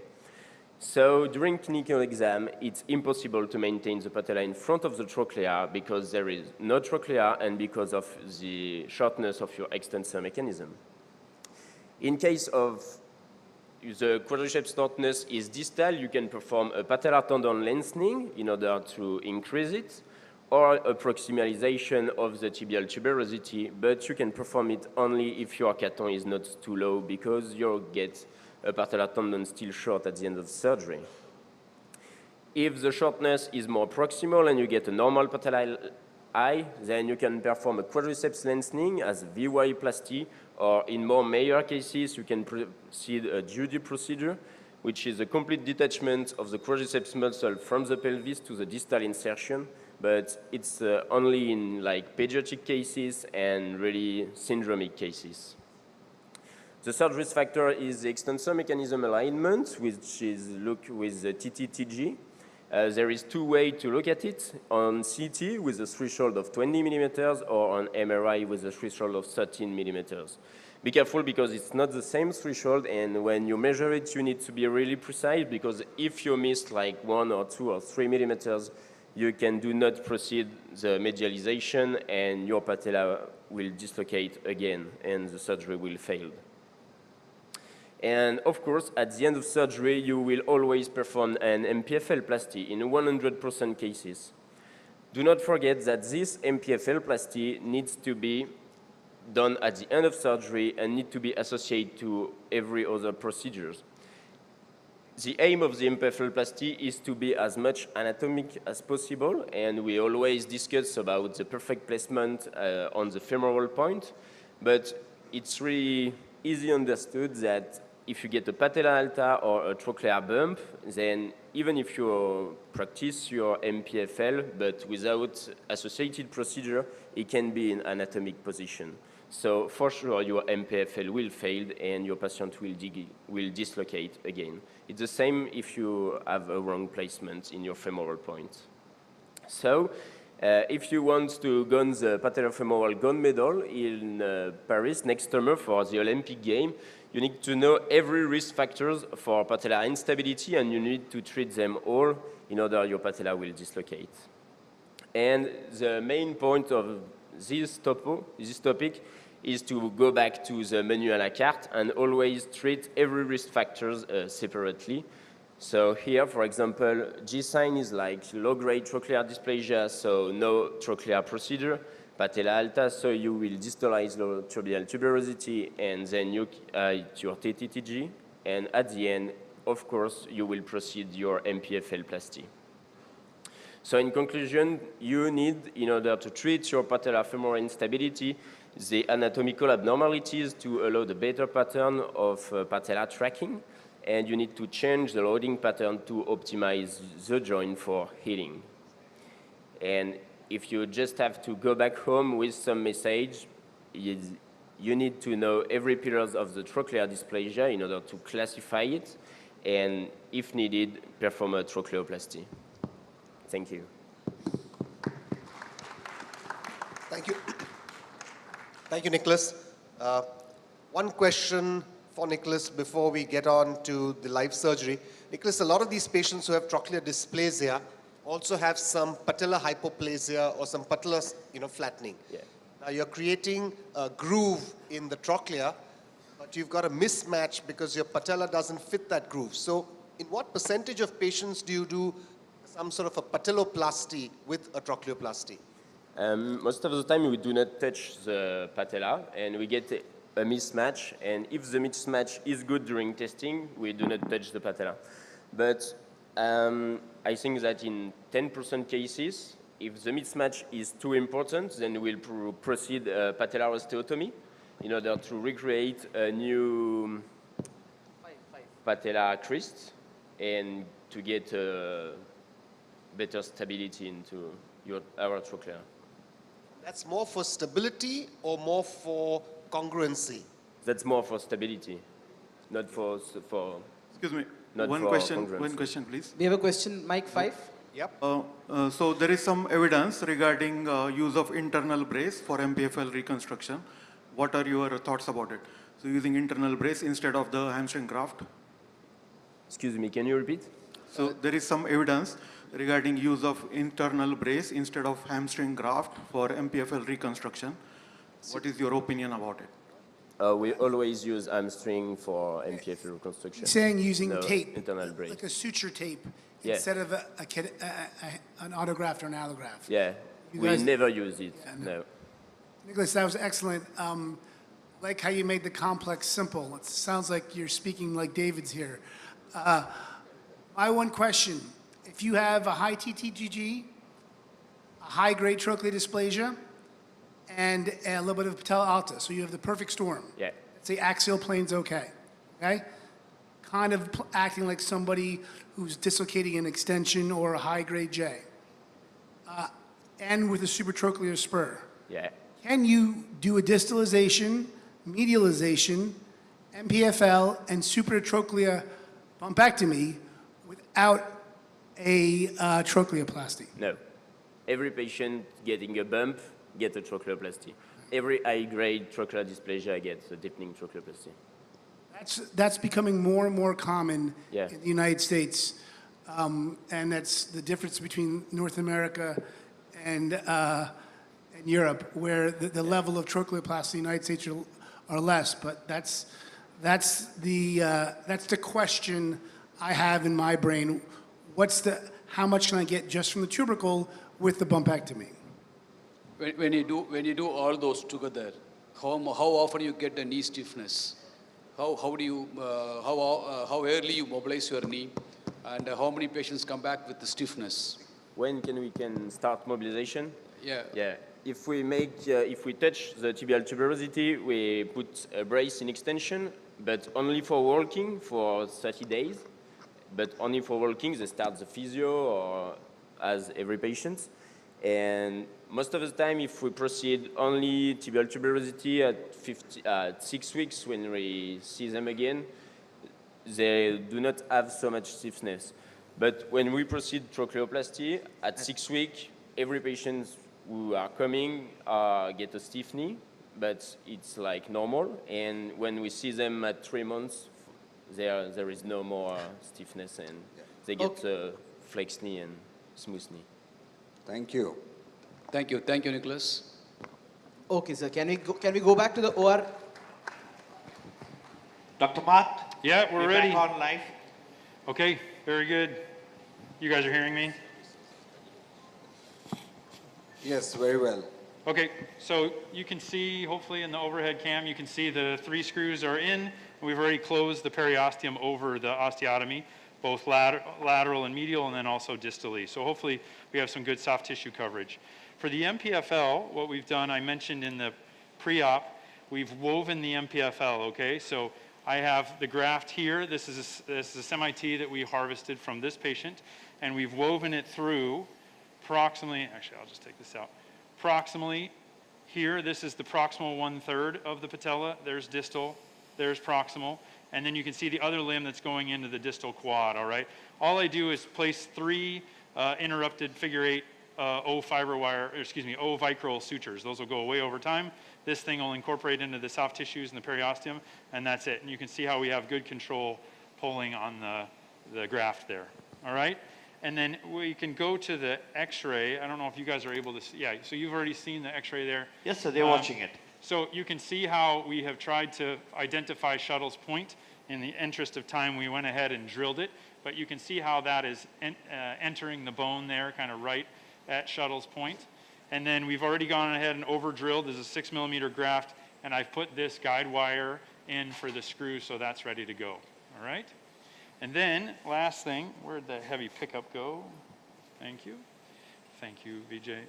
So I've already made our spot here. What I like to do is, so this is the retinaculum that I made a little rent in. I try not to get into the joint. That's why I was talking before about it's very important to go parallel. I don't know if that got recorded earlier, but try to go parallel to the anterior surface of the patella so that I don't end up in the joint. Then I take this and kind of create like a wall here so that I can slide right down the wall. All right? So I slide right down, and then once I get to the trochlea or to the condyle, I rotate whatever you're using. I usually use a Schnitt, so something just a little bit longer, and then follow that down right along the edge of the condyle. And you should reach a little pocket here where it stops, and that should be the MPFL insertion, okay? And then what I want to do is I want to get that so it's to a point where I'm feeling the pin, and so I'm coming across the pin there. You can see it kind of snapping. So then what I want to do is spread and make sure that we can nice and easily pass our graft. Then we should be able to just follow that same pathway. Should be nice and easy. Feel that pin. And then what I'll do is rotate, use the curve, and just follow the pin out through the, again, I try to use a little bit longer Schnitt normally. Do we have any suture that you already have open, the longest suture you have available? Just hand me, that's perfect. Yep, I'll take what you got. Protect the, no, this is perfect actually. This is great. I don't even have to protect the needle. This is great.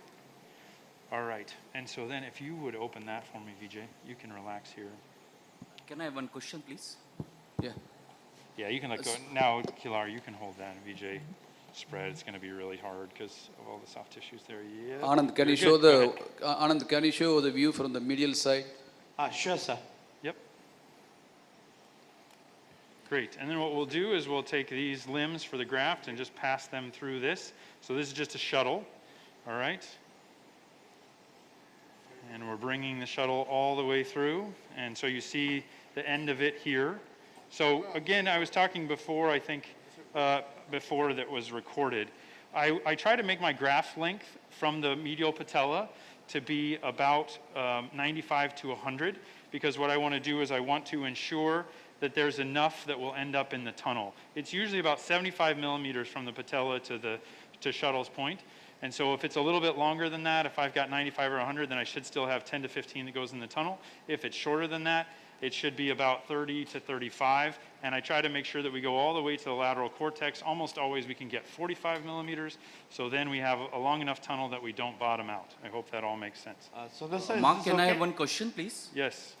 So, MPFL on the patellar side is attached onto the medial border of patella, and we are trying to fix on the patella on the superior surface by your weaving technique. So, do you feel after fixation there would be some medial patellar tilt? Yeah, good question. No, I don't think that it's overly, because it's kind of coming under the periosteum, because I've incised at the medial retinaculum, so it actually ends up being, it might be slightly anterior to where the actual attachment point is to the bone, but not much. I'm right in the layer where we want it to be. So as long as we don't over-tension, I don't think that we're going to cause too much medial tilt. And we're going to fix it in about 60 degrees, so that also helps the tilt from side to side. Can you guys back up? We'll have you back up the machine. Just boom out. Are you able to just boom? Or you can just back the machine. That's fine. We're basically done with the part we need there. All right. Good. You can relax there. You can take this. And let's have that coker back. Relax here. Hopefully this will thread through here. We ended up with some really heavy suture. Normally I just use like a O or number 1 Ethibond. It threads through the beef pin nicely.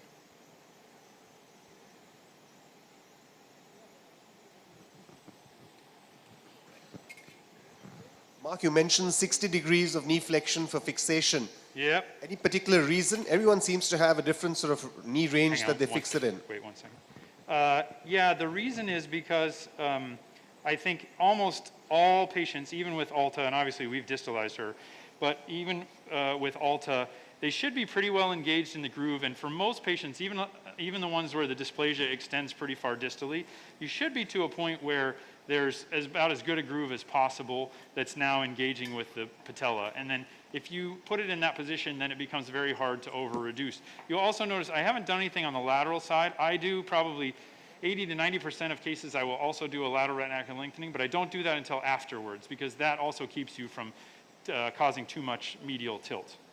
Okay? Yep. All right, good. So you can pull that through and then grab a snap on, yep, go ahead. Pull that through. Just pull it in line with the, you're pulling up. Pull it in line. There you go. Yep. And put a snap on that. Yep, thank you.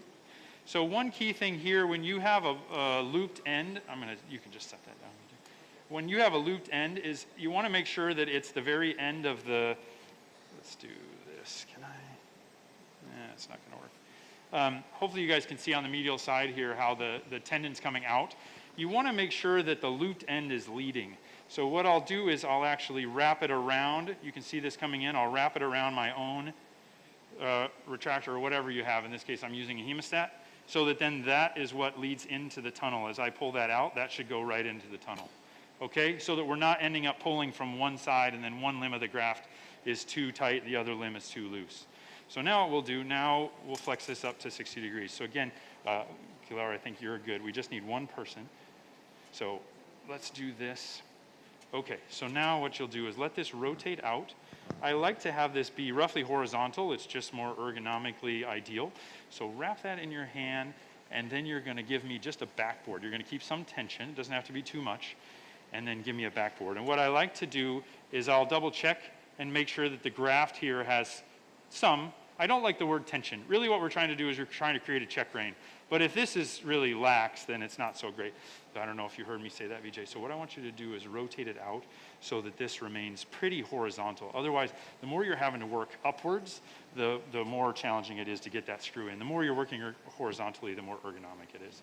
Okay, so this tunnel, by the way, I don't know if you can appreciate that on the x-ray, but this tunnel is going a little bit proximal and a little bit anterior to try to avoid that posterior cortex. So this is this graft was smaller than a 6, so we've drilled a 6, and we're going to put a 6 screw in, 6x20 screws. I'm going to have to scoot in front of you here so I get a good angle. Okay, so we'll just lock this in. All right, you good there, Vijay? So what I like to do is just make sure that Sundar, I know what the angle is. 3 minutes. 5 minutes. And then we'll bring it in here. 3. Be done in 2. It usually doesn't engage. There's usually soft tissue first here. So it doesn't engage right away. You can kind of get a sense. If you have a ratchet, that gives you a nice sense. So it's usually about like that before it's actually started to engage. Let me see the marking pen. And so then I'll mark the 20, okay? So that's 20. We want to make sure that gets all the way to the skin. Mark, we have only 3 more minutes. Yeah, we're done here. Okay. Mark, while you're putting that screw in, could you tell us something about the rehab that you're going to follow for this patient with a tibial tuberosity osteotomy and an MPFL? Yep. So for MPFL alone, I actually have no restrictions, no bracing, no weight-bearing restrictions, and no range of motion restrictions.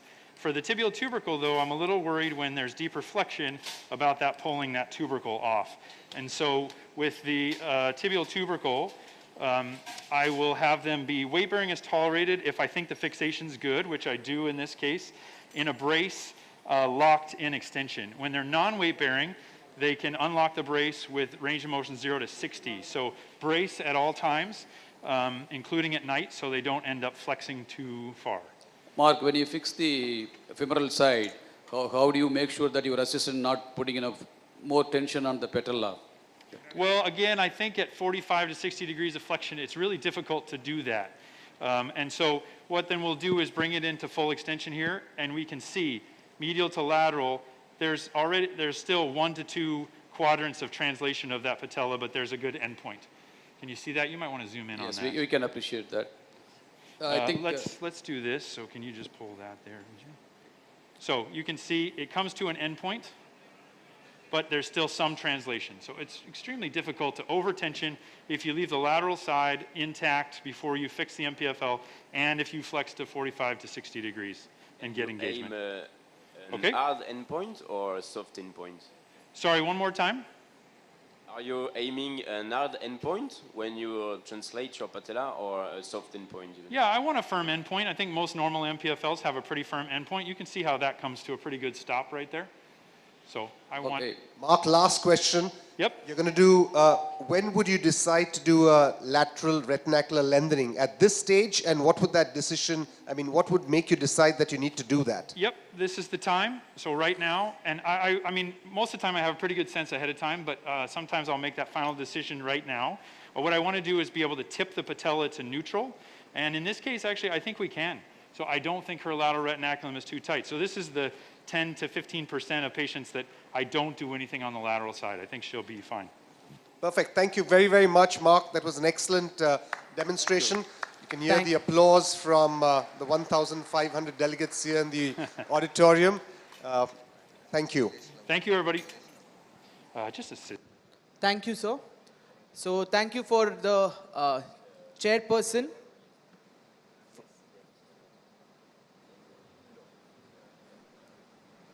So can I ask the next set of panelists to go on stage? And also can I ask Dinshaw sir to please stay back and join the panel discussion? So Dinshaw and Nicholas, you'll please stay back. And Sundar as well.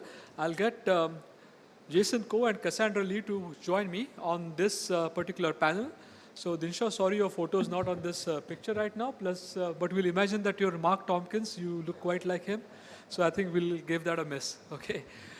So I know we're running a bit behind schedule, but definitely I'm trying to try and cover up a good time here now. We've listened to most of the concepts. We'll basically try and touch upon some few basics, which I felt are pretty important to try and take us through. So I think the important aspect that we want to look at here is that how do you evaluate your patients? And we're going to try and answer these couple of basic questions in very short answers to try and get back. For more detailed explanations about trochleoplasties, etc., we have specialty master classes happening. So I think these will be discussed in a separate week altogether. So we will be aware of this particular clinical presentation where you have what is called as a painful patellar syndrome. Essentially, there are no risk factors. These are the patellar chondral lesions that we look out for, and they're associated predominantly with pain, which are a completely different presentation than the ones that we normally would be talking about right now with respect to instability. We're looking at patellar instability, which consists of objective patellar dislocations, and these may also be masked by some of the patients who have potential patellar instability but have not progressed to a frank patellar dislocation per se. This is a very good classification system which Sheetal Parekh had published a couple of years ago, where he divided the lateral patellar dislocations into 4 types, and essentially type 1 and type 2 are the ones which will behave a lot differently from the 3 and the 4s, which are more of the obligatory or the habitual dislocations. So I think the first question that we want to ask is, how do all of you evaluate their patellar instability? And very quickly, Sheetal, I'll start with you, because coming from a place where resources may be limited, where do you do X-rays, do you do MR scans and CT scans on all your patients, or are you selective about what investigation you would advise?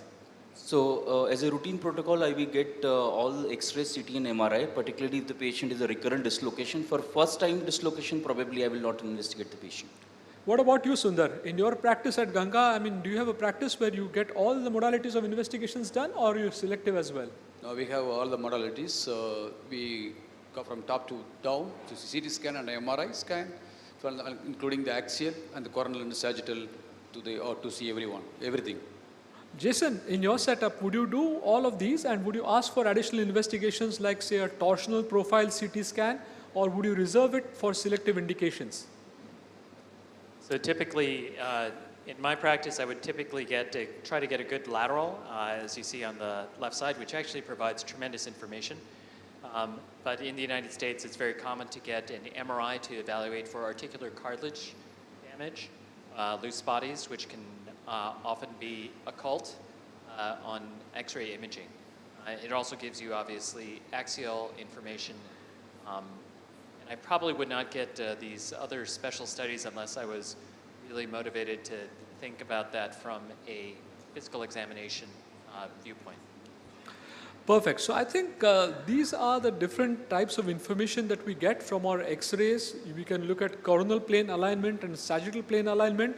I think that's pretty classic and standard, that for evaluating both the coronal plane and the sagittal plane, this is probably the only investigation of choice that we have. Now let's come to trochlear morphology. So Nicholas, your center in Lyon, very popular for popularizing the trochleoplasty. So in your place, do you rely more on MR scan or more on CT scan to evaluate the trochlear morphology, and if so, why? Years ago, we always make some CT scan and no MRI, but now we only use MRI. And because patients come with, so it's really much easier than see your patients, go back, make a CT and come back to a new visit. And you can have every data you need with your MRI. You can see your trochlear shape, you can see your patella, you can see your sagittal engagement, you can have every data you need. Cassandra, what about you? In your practice, what happens? Do all of them get CTs and MRs, especially when you're looking at trochlear morphology, or you have a different school of thought there? I do very similar. Most patients will come, in the United States at least, when they come to subspecialty care, they will have MRI. CT scans, I think, are only, rarely used in my practice, so I mostly use MRI for that. So Dinshaw, when we look at an MR scan, we all get MR scans when our patients come to us. Some of them are absolutely of crappy quality. You have those which have got a 3T written on them, but you can barely make out whether they're 3T or 0.3T. So the challenge that we face is that how challenging is it for us to try and read all those MR scans as they come? And would you advise a different MRI protocol, especially if you're looking at patellar instability? I think the most important thing here is the clinical picture. So when you've done a detailed clinical evaluation, you already have in your mind a sort of thought process of what you're going to do. So for me, the basic minimum is going to be the X-ray and the MRI. I would only do a CT scan if I needed a rotational profile of that limb. Yeah. And that would be dictated by the clinical picture. If the MR is not good, I would repeat the MRI, because I think that really gives you a lot of information and stuff that you could miss, and you could make wrong decisions based on that MRI. Okay, so we heard Nicholas give his talk about how he estimates patellar height. A quick word from you, Jason. You have so many different indices that are available to us. As we know, the patella in full extension, there's only the distal patella which is in contact, and as we start moving in, the patella engages more and more. And we have these maybe 13 or 14 different radiological assessment indices that are described. And probably I think there's one added every single year. So for you, if you had to take a pick, which are your top 3 that you would pick in your clinical practice that you would feel are the ones that you really want to look out for? So for me, I typically will use Caton de Chance. And then I'm also looking at the amount of overlap of the patella and the trochlea. Those are probably, for me, the most important 2. And then the important differentiating differentiating point here is that are you going to be calculating them on an X-ray, on a CT, or an MR? One of these 3 or all 3? And which is the one that you will choose? Typically for my Caton de Chance, I'll use the X-ray because it's depending on the cut of the MRI, it's sometimes very difficult to know where those measurements correlate with the radiographic measurements, at least in my hands. I do think that MR is useful for looking at articular cartilage overlap between the distal pole, the patella, and articular cartilage of the trochlea. So Nicholas, you did describe from the Lyon school that probably looking at a sagittal plane and looking at the sagittal engagement index is a more reliable marker than looking at the Caton de Chance index. What are your thoughts on that? And I did see you put up one of your slides where you had that shown up in your presentation. Your Caton de Chance will fix your patellar eye, but the sagittopatellofemoral engagement will show you some information to see if your patella is going well into your groove. So for that, it's really interesting. But on MRI, you can also perform like a modified Caton de Chance ratio by just making Caton de Chance, but in 2 different slices, in 2 different sagittal slices. And you can just perform the longest patella you can get, and then go back in the middle of your knee, and then just copy past your measurements, and then look at like if you perform the Caton de Chance, but with 2 different slices. So Cassandra, the problem which I have is that when you make an MR scan, it is with the knee in full extension, the quads are not relaxed, and the patella can very much not be exactly at the same height where it would be if the quads are activated or if the knee is flexed. So are you happy to measure your patellar height on an MR scan with the knee completely relaxed in full extension, or would you rather have a knee which is kept in 30 degrees of flexion on an X-ray, or would you have a CT scan with the knee flexed? So I think this is very important because we need to look at that borderline case which will then give us a very wrong reading in our measurements, which may then prove to be one of the risk factors that we've not corrected and which may lead to failure of an isolated MPFL. I think a lot of kind of one of the mantras we look at is measure twice, cut once, right? So if you're looking at Caton de Chance type ratio, this is a X-ray ratio, right? So looking at MRI, it's a totally different. You're not comparing apples to apples. You're looking at a situation where the knee is in full extension, the quads are relaxed, and then you can see even a wave sign within the patellar tendon. So this is not what we want in terms of active kind of early flexion. So I think it's important to use appropriate imaging, and in this case, for assessing patella alta, I will use plain films. So I think this is an important point to take back home. Don't rely on one single measurement. Do understand that when the patella is relaxed, as in when you're doing an MR scan, the patella may not be exactly at the same height. Your patellar tendon may be lax and loose, and then you may get a wrong reading. Of course, then we come to patellar tilt, which is obviously we can evaluate both on MR and CT. And the soft tissues, essentially the MPFL as well as the patellar tendon, are best evaluated on an MR scan. Then we come to the big boy in the box, is to see whether the tibial tubercle is medialized or not. And then we have 2 different aspects here. We have the TTTG and the TTPCL, and these are again pretty controversial. So I think what we really need to look at is that we're drawing a line along the tibial tubercle. We're also drawing a line along the trochlear groove. This is your normal TTTG. And very important to understand that the threshold values are different. If you measure it on a CT scan, it's different. The threshold values for an MR scan are different. And that's a very important point to understand and note. You can also take the leading border of the PCL, and then you have the TT-PCL distance, which is again different on different modalities. Sheetal, what's your choice? What would you lay your money on? Would you lay your money on the TT-TG or the TT-PCL? So, That's one. And second question is, do you rely on the report which your radiologist gives you, or do you calculate it yourself?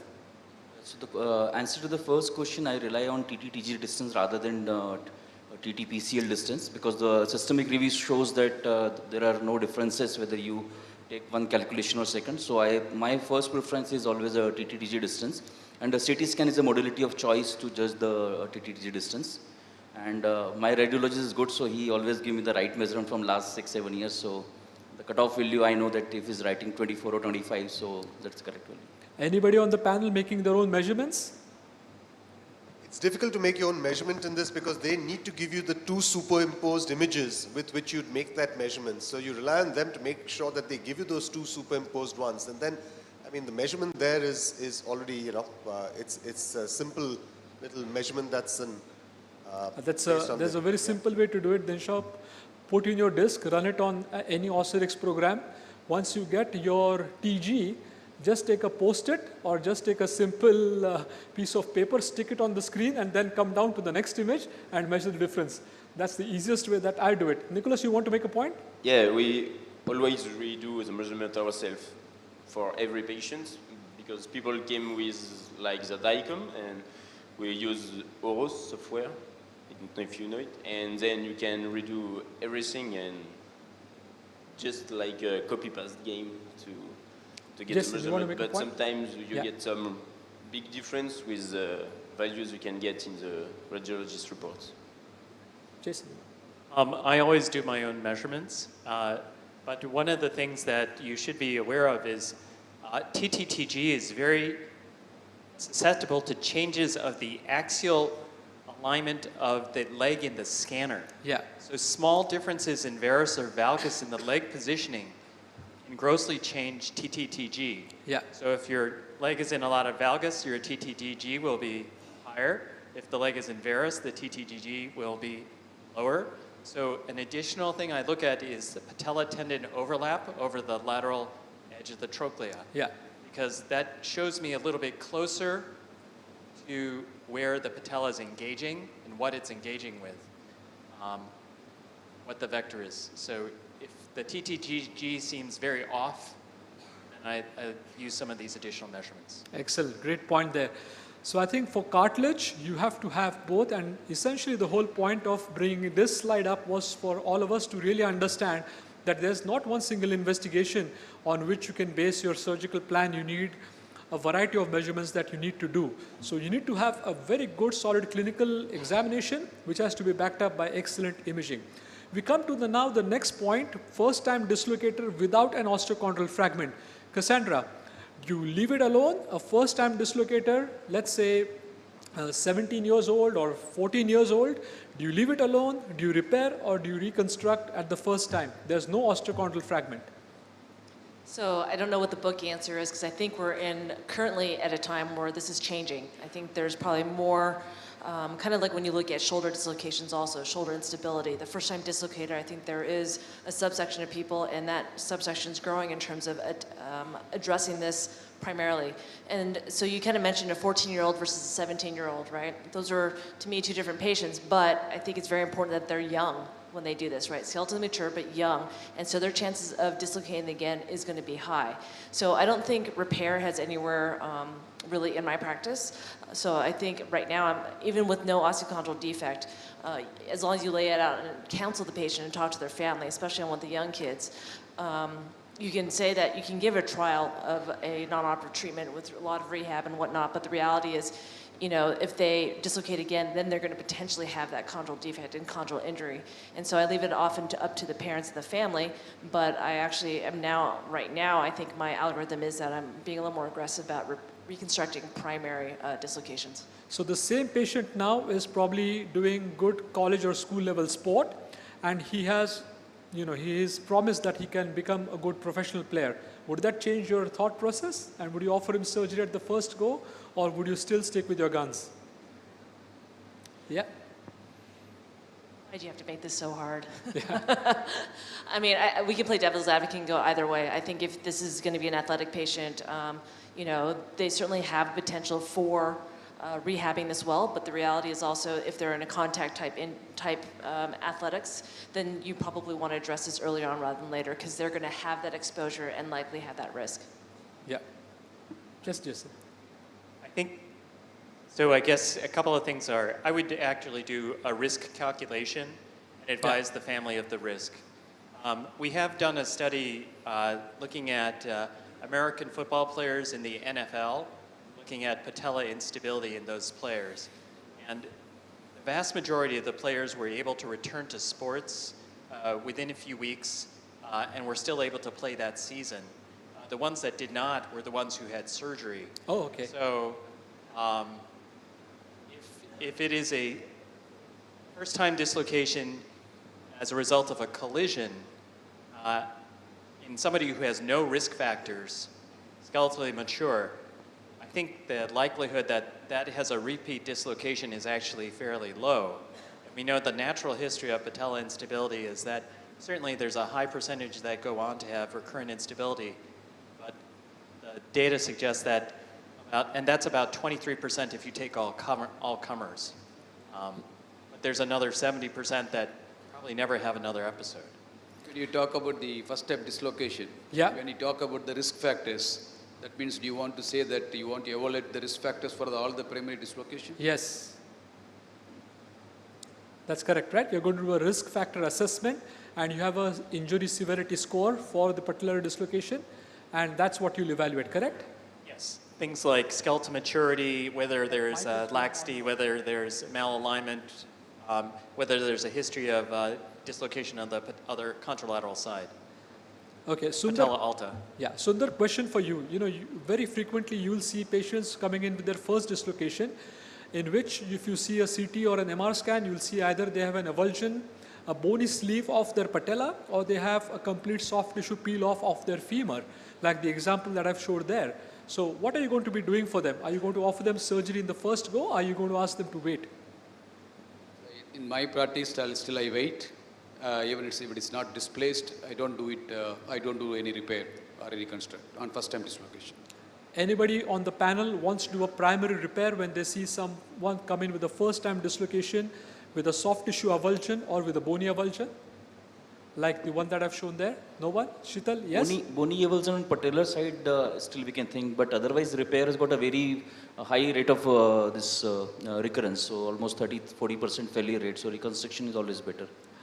Okay, so now we move on to osteochondral fragments. We know that almost 95% of dislocations will have some form of chondral injury. Essentially, when the patella dislocates and it pops off to the side during the dislocation stage, you'll get the classic superolateral trochlear lesion. And when the patella is relocating back in the groove, which is when you get the medial patellar facet lesion, and as the patella reduces back, that will fall into the lateral gutter. So this is typically when you'll get an osteochondral lesion. You know, X-rays like these will need to be scrutinized very carefully because you want to pick them up. Also, you want to see the presence of a defect, and that tells you that something is happening in there. CT scans and MR scans, of course, are going to show you what sort of lesion there is. So I'm going to show you this patient here who had a large osteochondral defect. You can see that it measures about 16 millimeters by almost about 20 millimeters, and that's how the defect fits back. My question to you, Dinshaw, is that when do you fix them?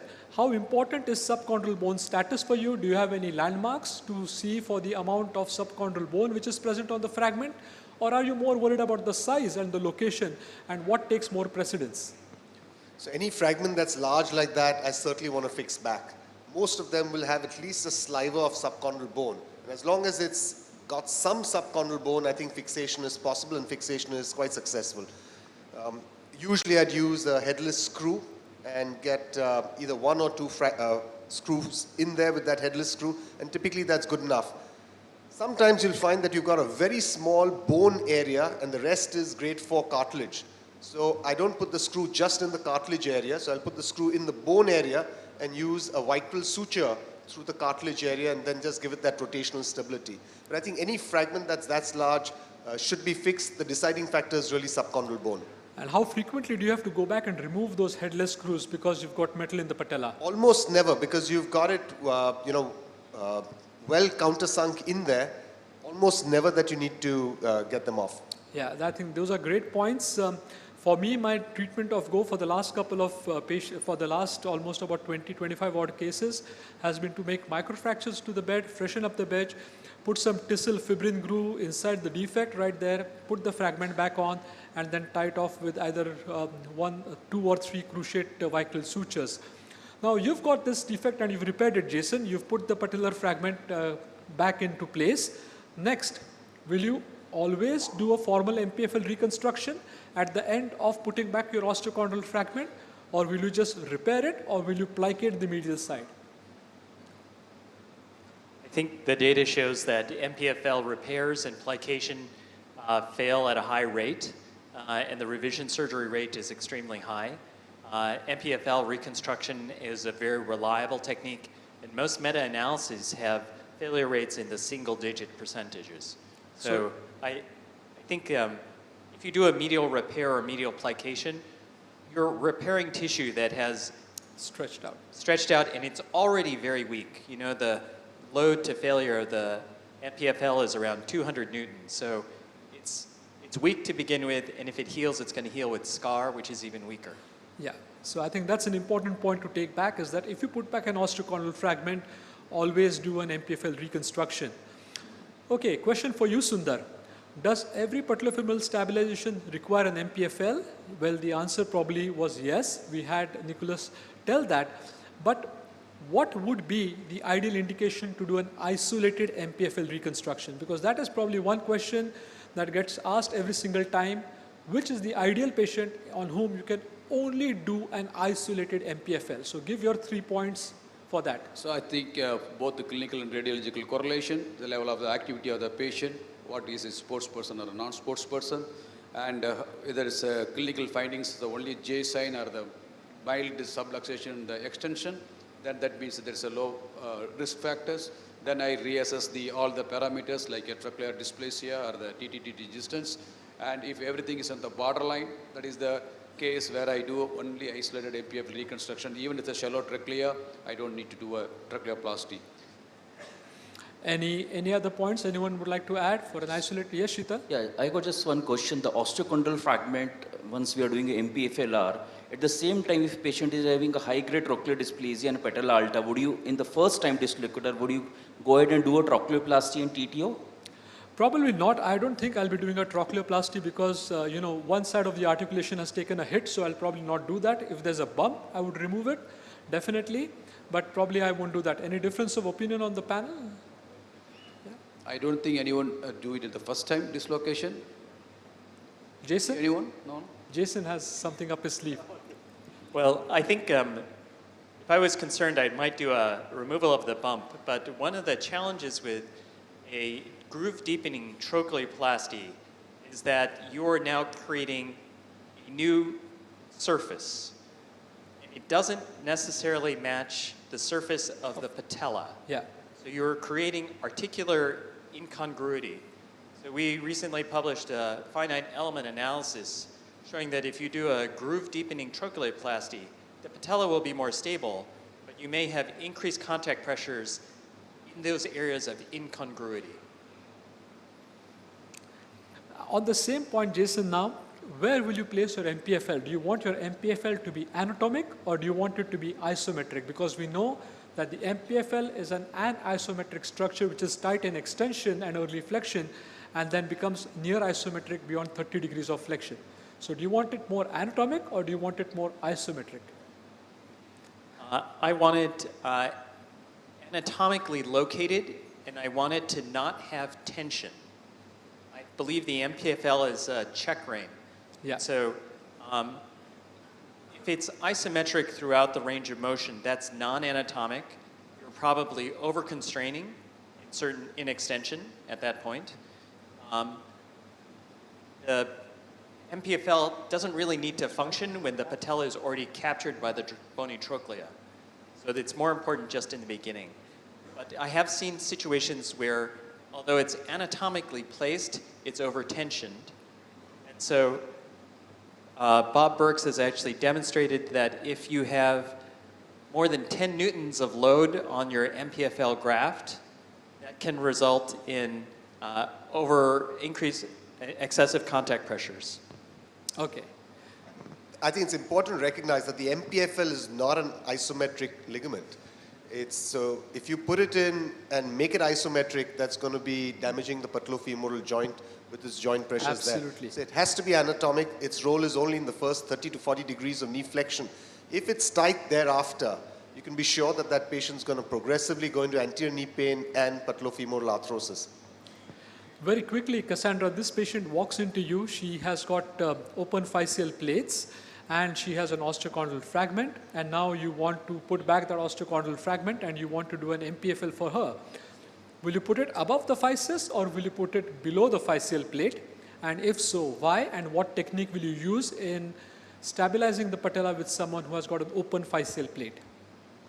That's a really great question. So when you have an open physeal plate, you obviously can worry about anytime you drill near the physis, getting into growth arrest and causing more kind of malalignment, if you will.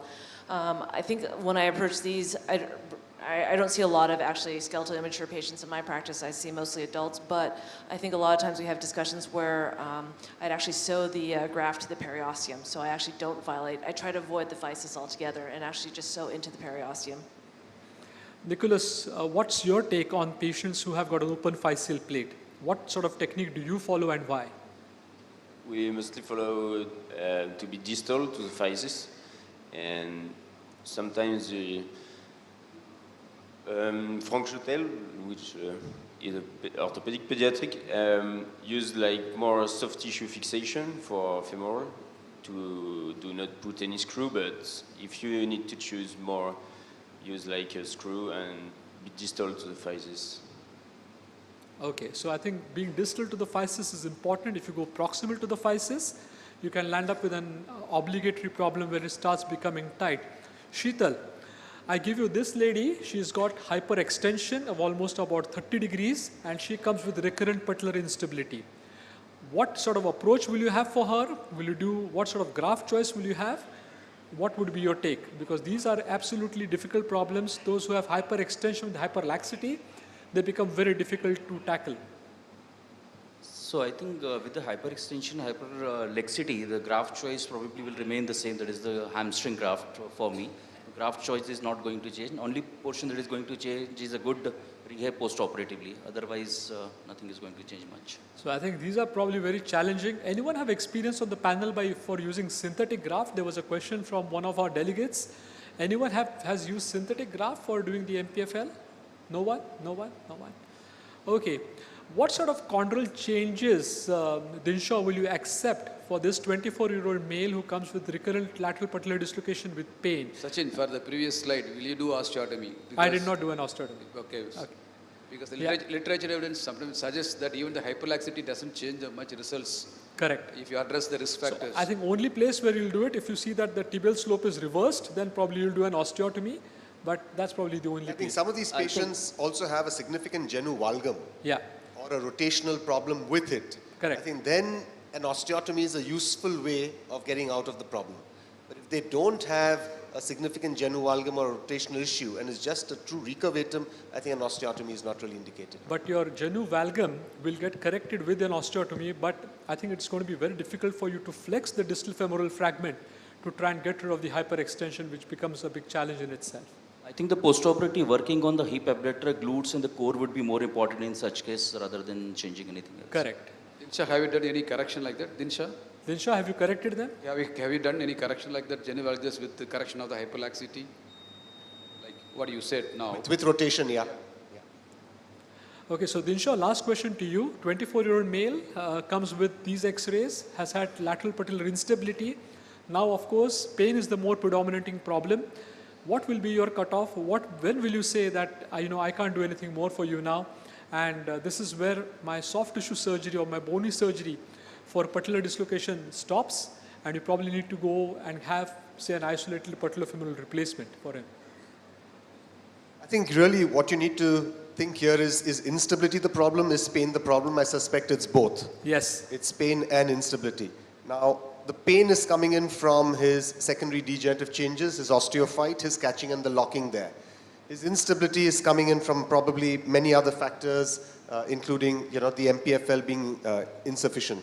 He's 24 years old, and I'm not so keen on thinking of an arthroplasty option for this. So considering age, this would be an indication for me, if it falls into the surgical thing, of getting all those osteophytes off, doing a chondroplasty, making sure that the surfaces are smooth, and then just doing a soft tissue, just an MPFL reconstruction of the check rein, make sure that that's not a tight ligament there, which would increase his pain, and then work a lot on the rehab part. I think rehab is really going to help offload this patellofemoral joint. If by chance it's when you study it, it's only on the medial side, then I may also do an offloading tibial tuberosity osteotomy and So do an AMZ type of TTO. osteotomy. Yeah. Perfect. Anyone else have any different thoughts on this particular case? Probably, yeah. Okay, I think in interest of time, I'll close here. I thank the fantastic panel for their awesome insights onto patellofemoral instability, a very complex topic, but I think with such experts, it makes it sound very simple. So thank you all for this lovely panel, and we'll move ahead with the rest of the program. Thank you, sir. And thank you for all the panelists who have joined. Could we have a group picture with Dr. Sachin Tapasvi sir and all the panelists again?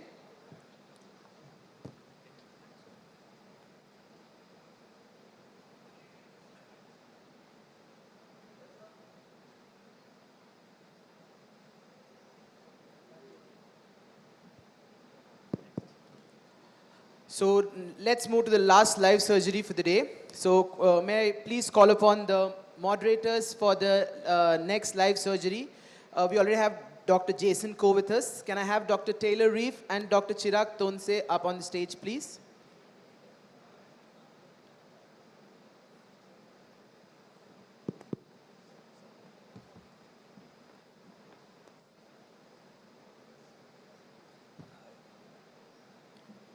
Anshu, sir? All right, we're ready with the last live surgery of PKC 2024.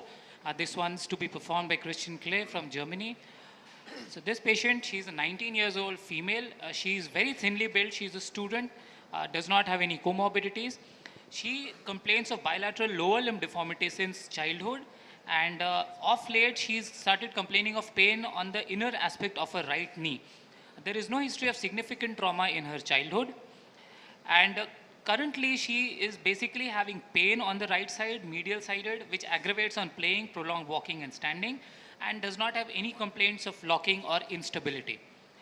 Now that is her gait. You see there is a very perceptible genu varus bilaterally, more on the right side, less on the left side, and there is significant amount of thrust with which she walks. The range of motion actively is from 0 degrees, goes all the way to almost 140 degrees on both the sides. So no limitation of flexion, and the knee is completely extended. On passive movement, there is about 5 to 10 degrees of hyperextension on the right side, and passively, again, the range of motion is full. On performing joint line tenderness on the left side, there is no localized tenderness there on the left, but on the right side, which is the side of interest for us today, she does complain of medial sided joint line tenderness. The collaterals and corners are normal, they are not unstable, the varus is not completely correctable, just partially so, and the cruciates are again stable on Dror's examination. So that's her standing scanogram. We see that on both the sides, the Mikulicz line passes outside the knee joint medially, more so on the right side. The lateral radiographs do not demonstrate any significant abnormality. The patella is again appearing centered on the skyline views. On the calculation of all the angles for the right lower limb, we find that she has a varus of almost 19.5 degrees. And this varus lies in the femur and in the tibia, which are quite significantly high. The JLCA is -2 degrees, which is reversed on the opposite side. On the left side, again, there is almost a 14 degrees of varus deformity. And here as well, the deformity lies in both the femur and the tibia. The torsional profile surprisingly revealed that she has some amount of internal tibial torsion on the right side, and even the femoral anteversion is slightly on the lower side of normal. So the planning for the correction was such so as to perform a femoral lateral open wedge osteotomy, a closed wedge osteotomy, and a medial open wedge osteotomy in the tibia. The plan is to perform almost a 12 millimeters opening, 12 millimeters closing in the femur, and about 8.5 millimeters closing in the tibia. So that's the plan, and Christian will take us through his surgical plan in detail now. Perfect. Great. So let's go into the case. Very interesting one, as it's once again a double level osteotomy. You would have thought that. And I want to get you a bit into why we do a double level osteotomy and not a single level osteotomy. And we've tried to actually explain this also in my planning talk. I've alluded to that. So the point in this patient is that she has gross deformity at her right limb. Even the left one is deformed, but the right one is really severe. She equally has some kind of a thrust, so we may have to react to ligaments. Nonetheless, in a deformity where the Mikulicz line technically does not really hit the knee anymore, we have, as a rule of thumb, a situation where at least you have to think about a double level osteotomy. And when you come to osteotomy heights of 14, 15 millimeters, then you probably have to go back to the drawing board and rethink the procedure. Nonetheless, this is a simple gizmo that we've created to find out what we are doing and to basically be instructive. So we have a patient with a gross deformity. So we're here, actually. And if we now correct it, and obviously the further the actual Mikulicz line is to that side, the harder it'll be to correct it when you want to come to some Fujisawa point, whatsoever that may be anyhow. If you want to come to your correction point and you want to keep normal anatomy of the proximal tibia, obviously the further Mikulicz is off from the normal position, the harder it'll be. So probably in this case, being left with a post-operative MPTA that measures this deformity, being left with a post-operative MPTA from 100 degrees. This is not really a great scenario, but most of these cases actually, because of this gross deformity, in most of these cases we will find a two-level deformity. And this is what we have to anticipate, and therefore some of the deformity can actually already be taken out of the femur to come somewhat half the way that we wanted to correct to, and then we perform the other correction in the tibia. So that is the basic principle of a double level osteotomy, and if we are very lucky, we can harvest some of the bone from the femur, the cutout wedge, and stick it into the tibia. So that's the aim of the game, and now I hope you enjoyed the surgery.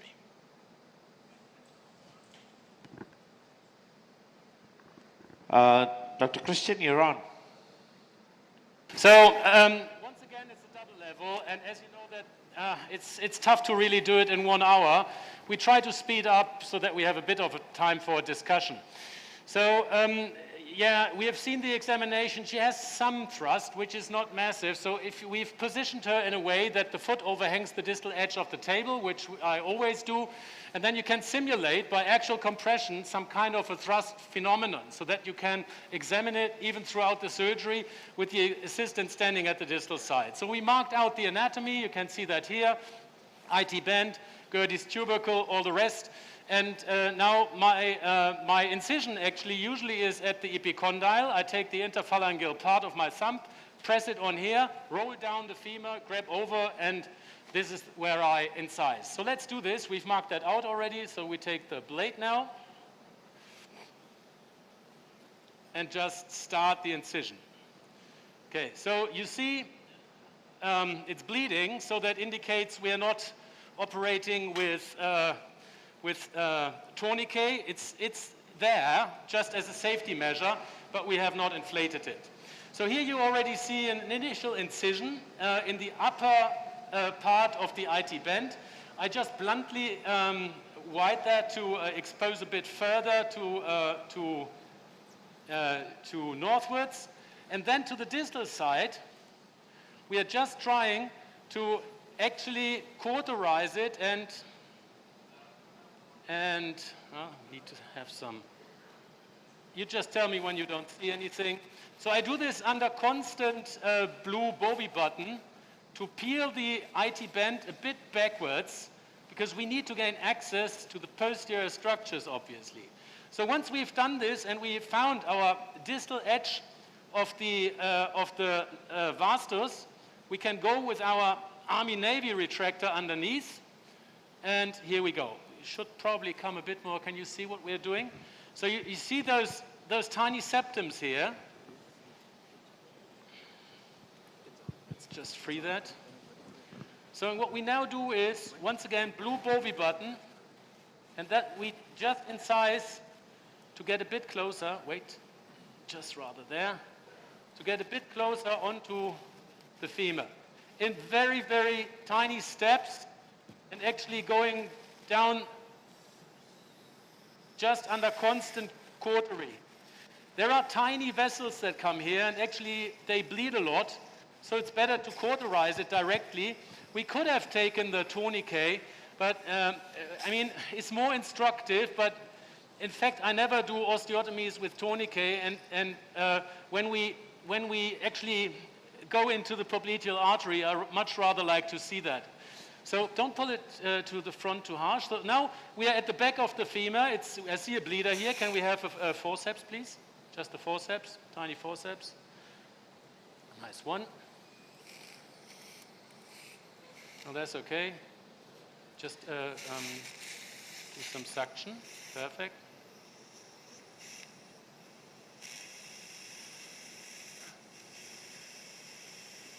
Can we have a bit more on the cautery? Because nothing really happens here right now.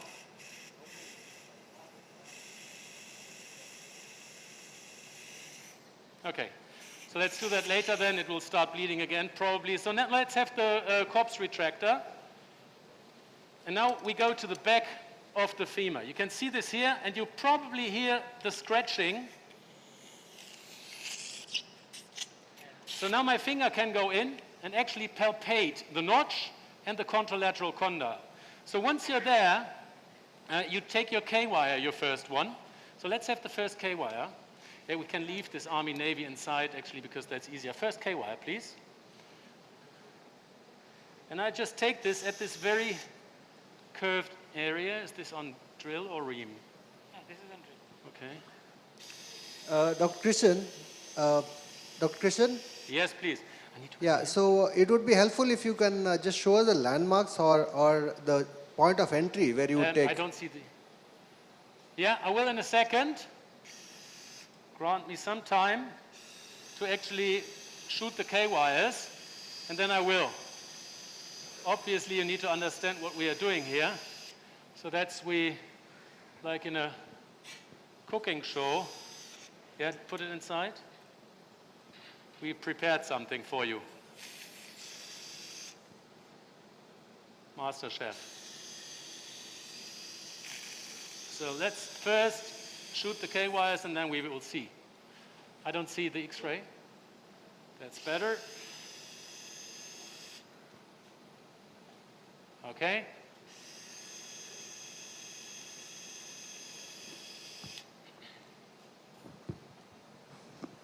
I'm constantly coming to the same point. So I advocate you to use K-wires with a drill tip. They are way easier to be placed, but we're not having those here right now, so we take what we have. Leave it out. We take what we have. And then I show you what we mean. Okay, next K-wire, please. So in her, as you have seen, there was a 10 millimeter correction planned. So can I have the 10 millimeter cutout? Rather 11, sorry, rather 11. Give me the cutout piece and give me the K-wire. Give me both of it. That's nice. So that is 10, yeah? So I think actually out of experience that should be enough for her. Nonetheless, we've planned some 11, so let's do 10.5. See that? And I'm entering at the same level now, trying to now go downwards. She's very small. This is almost like pediatrics here. And you see that this is not enough of a conversion.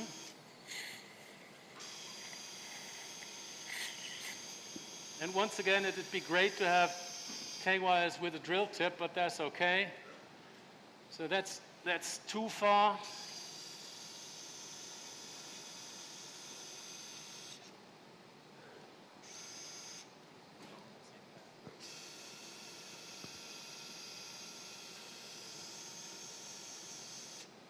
It'll just take a couple of seconds here now, following the old track.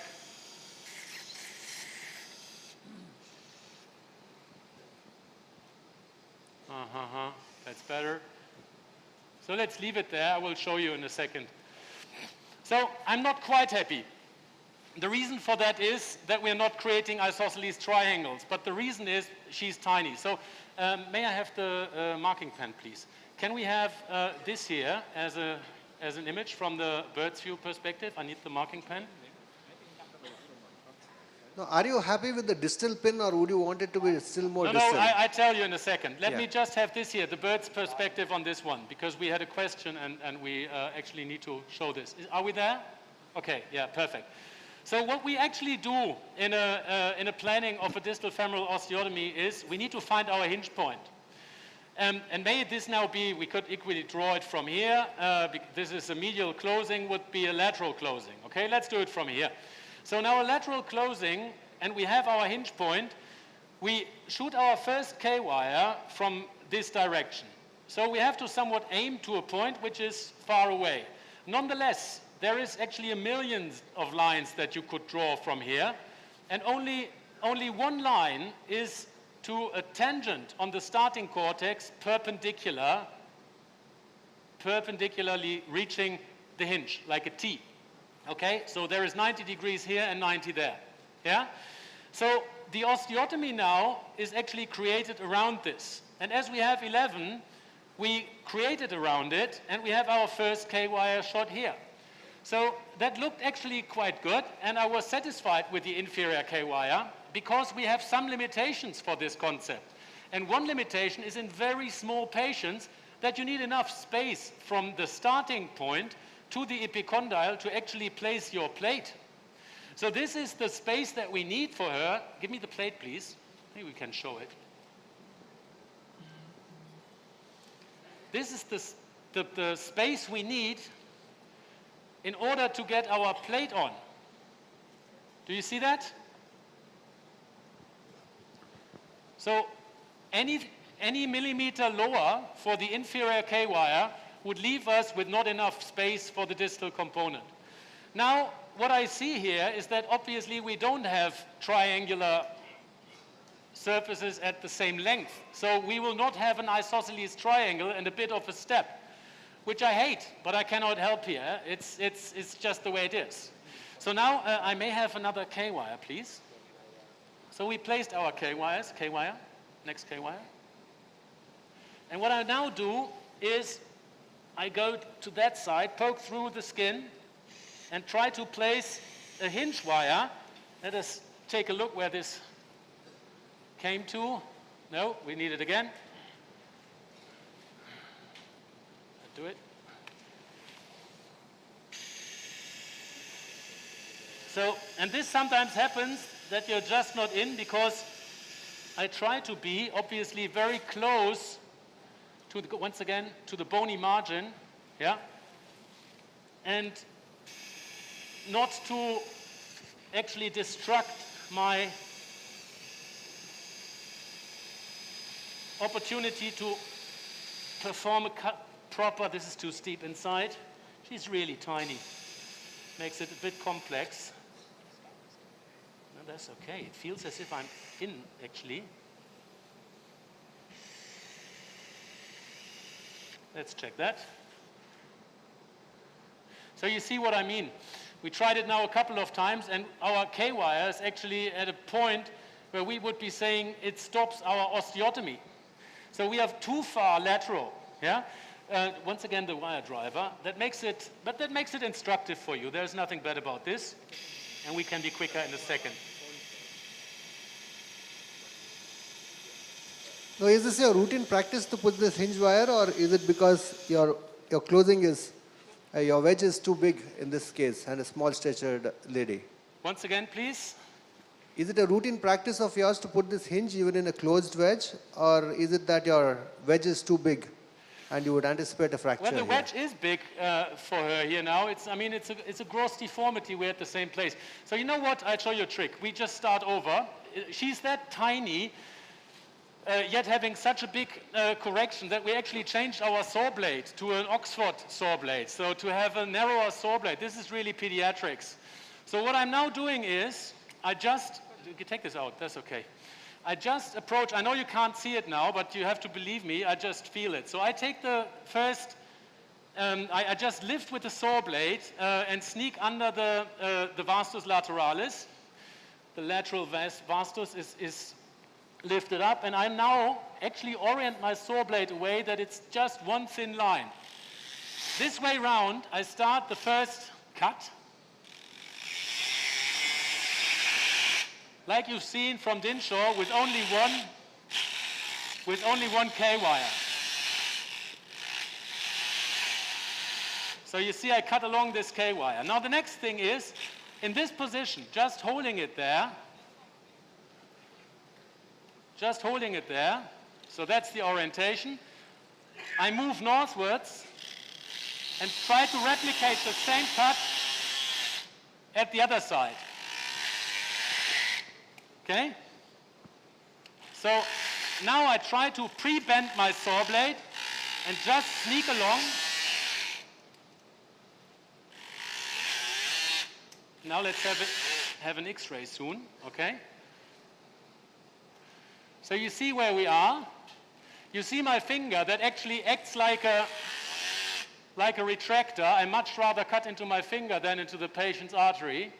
So here we are actually down to the K-wire that we placed. And on the other side, I do the same now.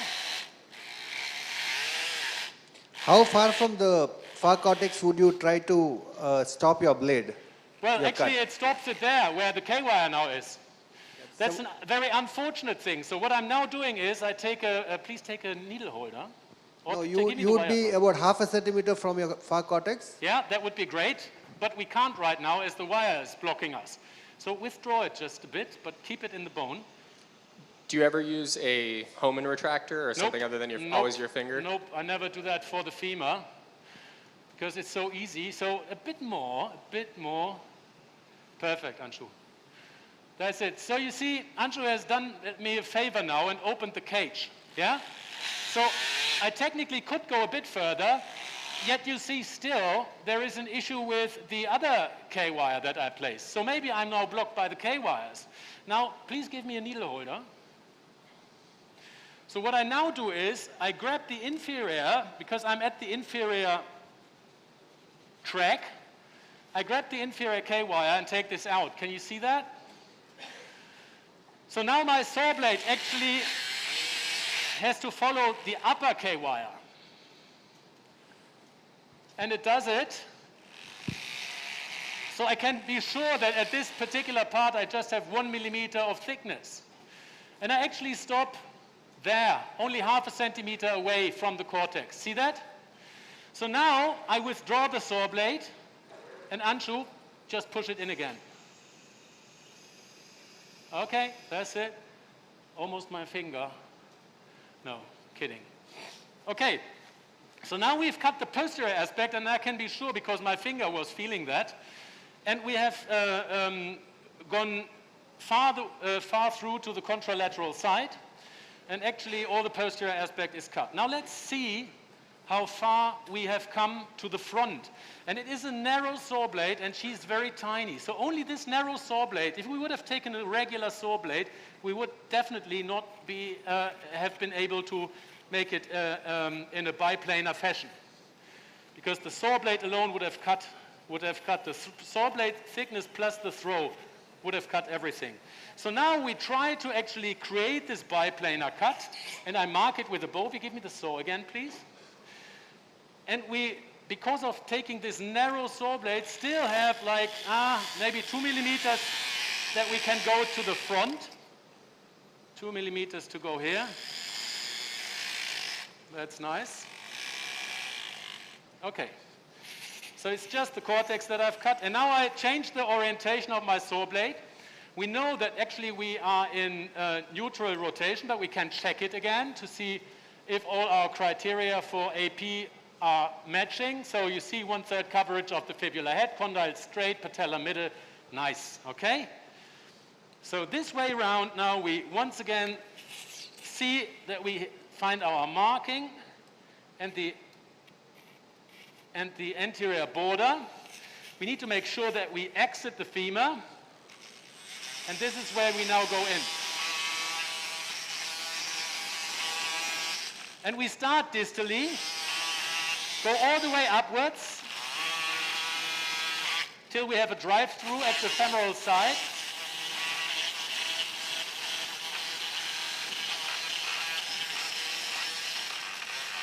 And then we go all the way down.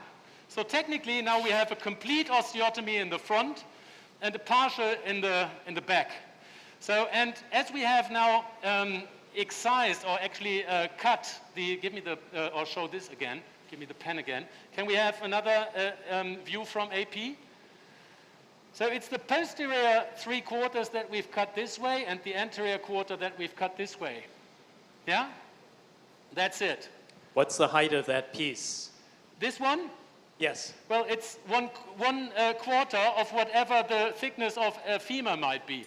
In her case, she's surely under 4 centimeters, so probably it's 0.8, 0.7. So I try to actually tailor it to the anatomy of the patient and not to a regular figure, which is always the same. It's 1/4 of the femur. So now let's have a curved clip or a mosquito. Perfect. Does everyone get a biplanar cut? Any uniplanar or always biplanar? So now we remove this wedge. Is it always a biplanar osteotomy for you for the me, distal yes. femoris? Yes. For me, yes. I learned to do it this way. I like the fact that I have more idea of my rotation profile, and I like the fact that, nice one, still more bone, and I like the fact that I don't touch the area where the patella actually moves, yeah, up here. So you can be with your, this way round, you can be with your osteotomy way lower, and this gives you multiple advantages. Now, my assistant is just fixing it, and I try to close it gradually. So this is just a very gentle situation. It's the Zen part of the surgery. I cannot see the X-ray. Perfect. So, and you see that I try to close it gradually, and it does move a bit. Yet it's still not there. But that is a hell of a correction for her. I mean, she's really tiny, and 11 in her is in a normal bloke probably 14, 15. So give me the saw again now. What we now do with the saw is, can you hold it in, or try to hold it in varus, right? That's nice. Yeah, not too much, just a bit. And I try to press with my finger, actually, from this side. So my finger is inside of the wound. Can you show that with this camera? My finger is inside and I press against it, therefore constantly closing it, having the saw blade inside, touching the hinge area, and gradually penetrating the persisting remnants. See that I'm doing this? So regularly I would not do this with my finger all the time there under fluoro control the whole time. It's just so for you that you see it, because I like my fingers. Okay, give me a, there is a bit of bone inside still. Give me the mosquito, please. Dr. Krishan, do you have a threshold of your correction of your distal femur? Once again, please. What do I have? Do you have a threshold to how much you would...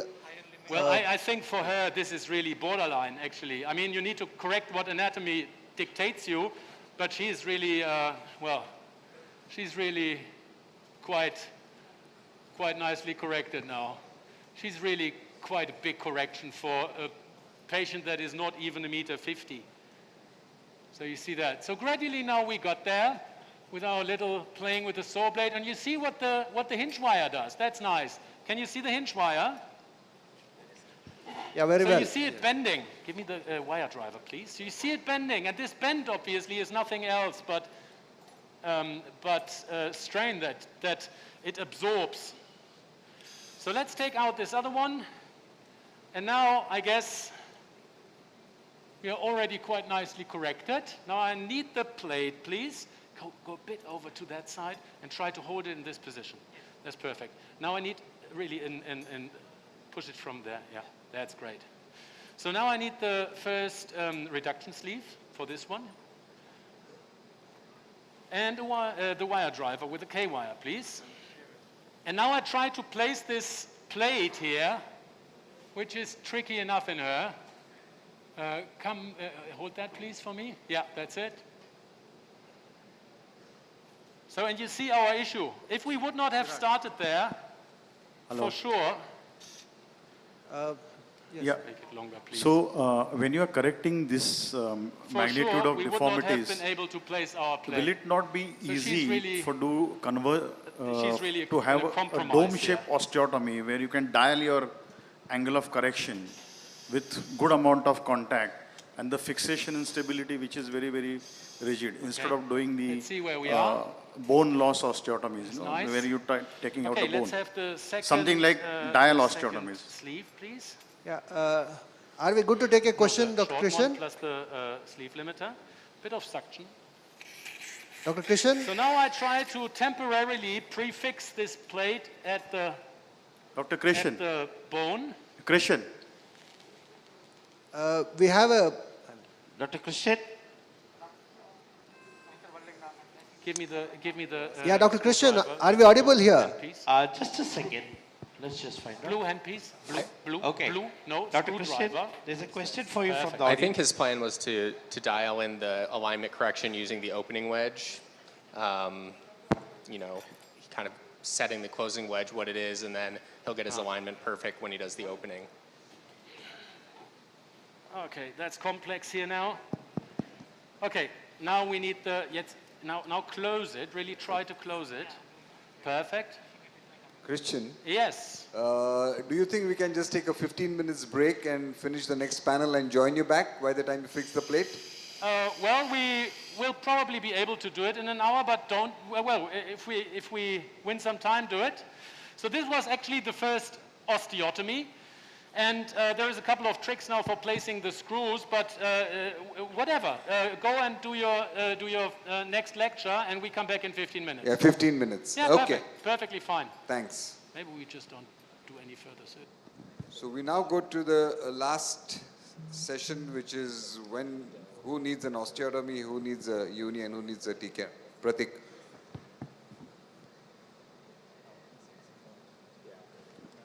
Mike, can we have the last panel discussion? So, so we have, can I have the panelists on stage? Dr. Chirag Tonse, Dr. Mark Tompkins, Dr. Miten Sheth, Dr. Mukesh Ladda, Dr. Peter and Dr. Taylor Reef, and Dr. Jason Ko as well. Can Dr. Jason Ko stay and we have the moderator for the session, Dr. Anil Ranawat. Okay, thanks everybody. It's always good to see master surgeons. Very impressive. Sachin in Prague, and a very impressive program. I want to just give my last round of applause to our local host, our organizers, all the AV guys, all the video guys. It's a very great job. Thank you very much. And especially Sachin in Prague. So let's do this quick. I'm sure everybody's hungry. I'm sure everybody wants to see the video of Christian doing a double level. So we're going to kind of just run through the panel. So to me, tackling the varus knee is what I do for a living. And the Indian knee is, everyone's saying it's constitutional varus. I think the American knee is constitutional varus, which is 3 degrees. The Indian knee is more than constitutional. It's super constitutional. It's about 5 or 6 degrees of native varus. Every knee we've seen today that's a normal knee x-ray at a 20-year-old is 6 degrees of varus. So what's our indications of osteotomy, unilateral knee, and what are we telling our patients? We're going to talk about this tomorrow in the program as well, so I'm just going to tackle more. We definitely see, because of our European colleagues and also our Asian colleagues, that North America was behind in osteotomy. We're definitely seeing a rebirth. We all love unis. Unis are great operations, quicker recovery, preserves the cruciates. It kind of gives you more of a forgotten joint. And then robotics with new technologies made it better and quicker and the like. Total knee is a great operation. I usually come here for the last 15 years and bash total knee, but total knee got me through college and paid for my medical school. So I really can't be that bad about it. But obviously, the cost, revision burden, there are a lot of issues we'll talk about tomorrow. So I want to go through cases. 35-year-old, had a history of an ACL, BTB with a meniscectomy, failed conservative treatment, pretty good motion. ACL is doing okay for being 10 years old. Let's run down the panel. Who does arthroplasty on this panel? Okay. Who does total knees? Who does unis on the panel? And who does osteotomies on the panel? All right. So this panel is going to be very different than the panel tomorrow, where everyone's going to say total knee, total knee, total knee. Let's run down the panel. What would be the youngest age you would do a total knee on? Matan, you want to go with you? 40. Yeah, I've done that at about 38 for a RA. For OA, I'd probably recommend 45. 45 to 50. Same. I don't do totals, so I'm going to stay out of this one. Youngest around 40 in inflammatory arthritis. Right, so I think that's a pretty critical difference, right? I don't think really age is really the factor, it's really more diagnosis that we're all kind of saying, a rheumatoid knee, post, a TB knee, kind of, a rare Roman knee. But post-traumatic arthritis or OA, we're probably less inclined. But if it's really post-traumatic arthritis, tibial plateau, that could change. Likewise, what's the oldest osteotomy you would do? It's the same answer. If we rule out inflammatory arthritis, 60 is been my limit. So osteotomy 60 but years the old? older the patient gets, the more inclined we are to offer a replacement. I understand that. The answer is what? Just give me the answer. What's the oldest osteotomy you've done? I would look into the physiological age. I have pushed it up to about 58 till now, in a good pristine other compartments. Jason? Probably about 55. I have no upper limit. It depends if they want to run. So the oldest I've done is 58, but over 50s are only in people who want to run. Yeah, no upper limit. It's physiologic. For females, somewhere around 50, and for males, somewhere around 55. Yeah, I would agree with that. And since I think it's different for males and females, I think activity level matters. But really, I don't put an age on it. It's physiologic. It's physiologic. So let's, last question.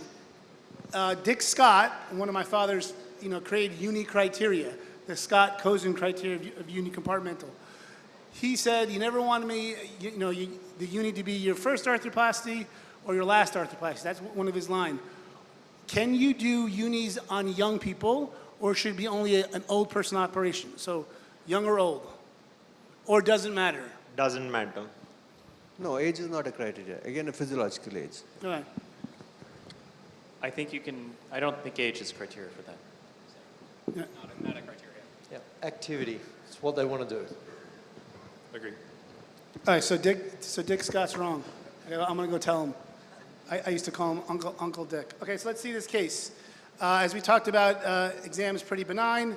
So has this, you can see early medial compartment failure, tibial slope, 6 degrees of varus, and you can see that osteophyte formation. You can see that OA in that compartmental overload. What would you do, Matan? So we try and see the coronal scanogram. I'd offer a scope to the patient because the range of motion is restricted to 90. So there's something inside the joint that's restricting the range. And based No, she's at full motion. That was, she had pain at 90 with a squat. Fair. Could you move back to the coronal No, scanogram, no, please? you have one, we have 10 minutes. We got to go through more cases. Go. What would you do? Offer her alignment correction. An osteotomy. Yes. Okay, would you do anything? Okay, fine. Next. It's definitely worthwhile looking at a skyline view and looking at the patellofemoral compartment before you take a call on this. Okay, so you care about the kneecap. Yeah, because her pain and restriction her pain's medial. could be even, okay, pain is medial. Pain's medially, and your MRI of the patellofemoral joint looks crappy. Are you not going to do an osteotomy? Even if it's pushing beyond a certain limit, I would preserve the joint and do an osteotomy rather than offer a uni. Jason, what would you do? I would probably offer her a osteotomy, but depending on what is her pain tolerance and how much does she want perfection. Because in the United States, if she is a high maintenance person who wants to be absolutely pain-free, then I may have her see one of my colleagues for a uni. Yeah, I would discuss both uni and osteotomy with her and kind of gauge what she's looking for. This patient for me is absolutely osteotomy and is absolutely not uni. So very dogmatic about that. Mark? Yeah, medial opening wedge, proximal tibial osteotomy. And so it's a post-meniscectomy, medial compartment, intra-articular varus. So preferably osteotomy in form of maybe TCVO may be much better because there is no extra-articular varus deformity here. What would you do about the cartilage in the knee? I would base my decision on a standing X-ray. If the standing X-ray is bone on bone, I would offer a UKR. If the standing X-ray is not bone on bone, which I assume in this case. It's not. I would just, depending on the reduction in the space on the standing X-ray, decide my amount of correction on the alignment. Right, that's a different question now. And not do anything for the cartilage. I would correct, for example, to the Fujisawa point. All right, so let's get there later. So we've decided the patient has a joint space. We're doing an osteotomy.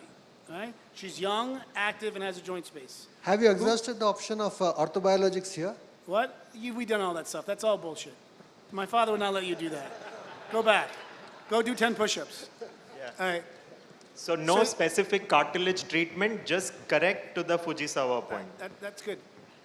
So would anyone do an osteotomy on a young patient that has bone-on-bone contact on an X-ray? Raise your hand. Yeah. That's, still relatively uncommon in North America, very common in Asia.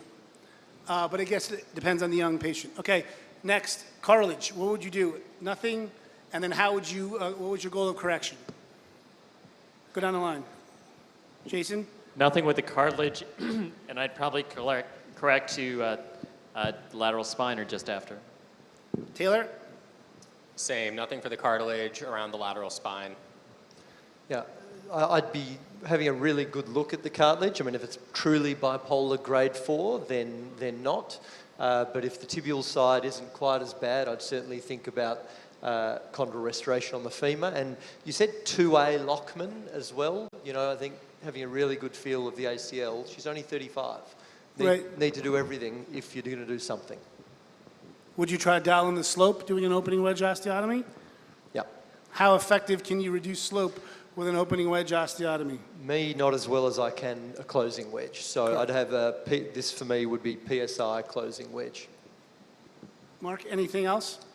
This is somebody I think about scoping first, actually, to get a sense of how bad. I mean, you can get some idea from the MRI, but more from a scope. So I would think about diagnostic scope first. And if I thought that there was a fairly isolated lesion because of the age and activity level, I would be inclined to consider an allograft in the US because we have that available. But I would guess more than likely it would be osteotomy alone with no cartilage work. Yeah, I mean, there's no harm in doing a osteotomy alone. I did an OC allograft and an osteotomy. Anything else to add here? No, nothing else. And I didn't touch her ACL. Her ACL was fine. And I tried to dial in 1 or 2 degrees of slope correction just to kind of, and you could do that. And you can see with this, this is a drill bit PSI system. So it actually uses drills. So you can completely corrupt or manipulate your hinge axis, and you can really dial in and where you put your posterior pins, and these heal. A, it's a small correction, but B, these heal very, very well because it's all drill bits and it's not a saw, and that's what it looks like. And you can also, it's also a patient-specific plate, so I can have my screws sprayed apart. So everything's all based off the preoperative template. So it's a really osteotomy in the box. All right, so let's do another one. 65-year-old, history of meniscectomy, failed PT injections, significant right medial knee pain, as well as anterior pain, has got anterior crepitation, full range of motion. We want to do an osteotomy on him? Anybody? Anyone want to do a total knee? Raise your hand, total knee. Would anyone do a uni? Do we care about the patellofemoral joint in a uni? I don't unless it's in the lateral patellofemoral facet. That So actually looks pretty, the lateral patella facet doesn't look great on that merchant. No, I'd open the knee up and see the facet myself. So you'd be prepared for a uni, you'd say uni possible total knee. Isn't the key the history, the anterior pain and crepitus that she had? She's got pain at the front. I understand that the patient has a grind positive, but you would still confirm, since you're anyways opening the knee up. I would also, sometimes we have patients talking about if they visit other doctors, there's chondrocalcinosis and you can see calcification of the lateral meniscus. That doesn't affect my decision making. I don't care about that at all. Anyone care about that? Look at that lateral compartment. Is that bad or is that good? That's pristine. So, so to me, the teaching point here is that everyone will have some MR findings of chondral wear of the patellofemoral joint, but this patient has symptomatic patellofemoral wear based off anterior knee pain and a grind.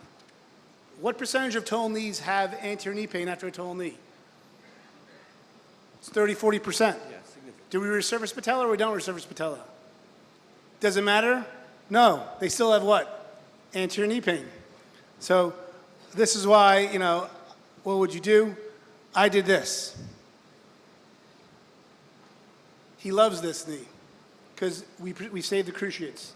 Anyone do a bicom here? Why did you choose not to do a total knee? She's 65. Because he's preserved the cruciates.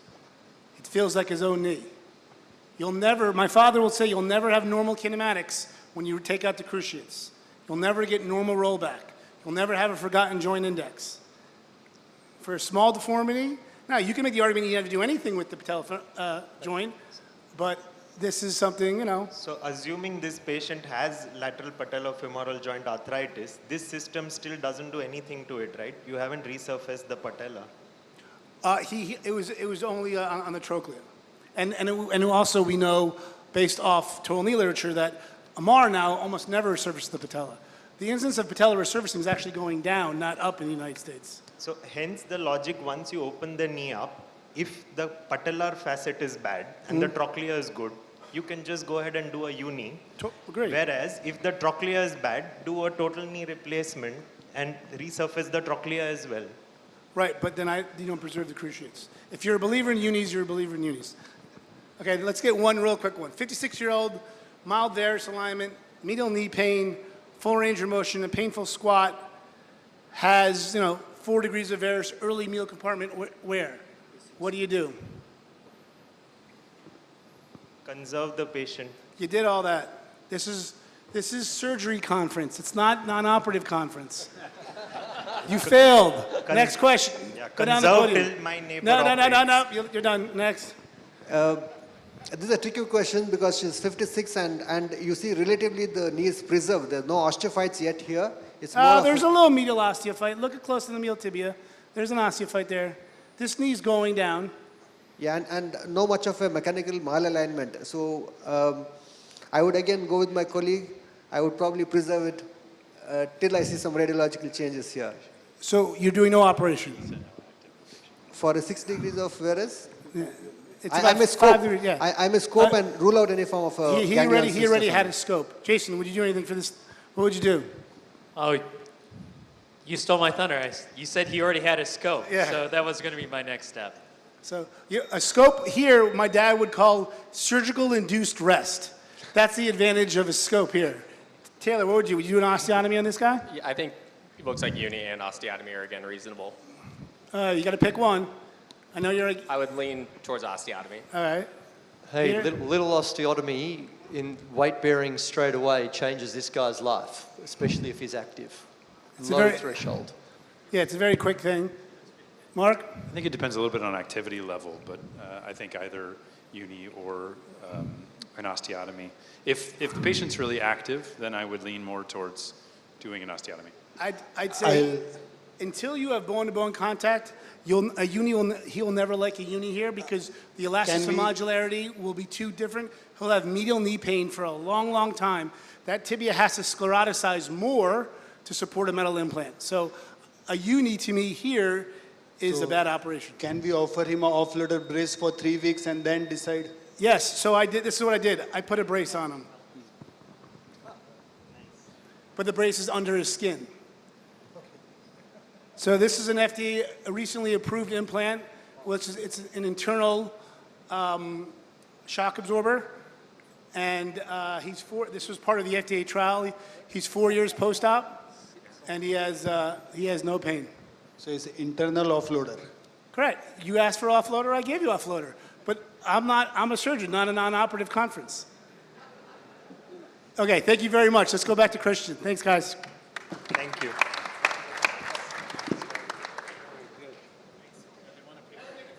Are we back? Yes, you're back. Okay, perfect. Can I have all the panelists and the moderator for a picture, please?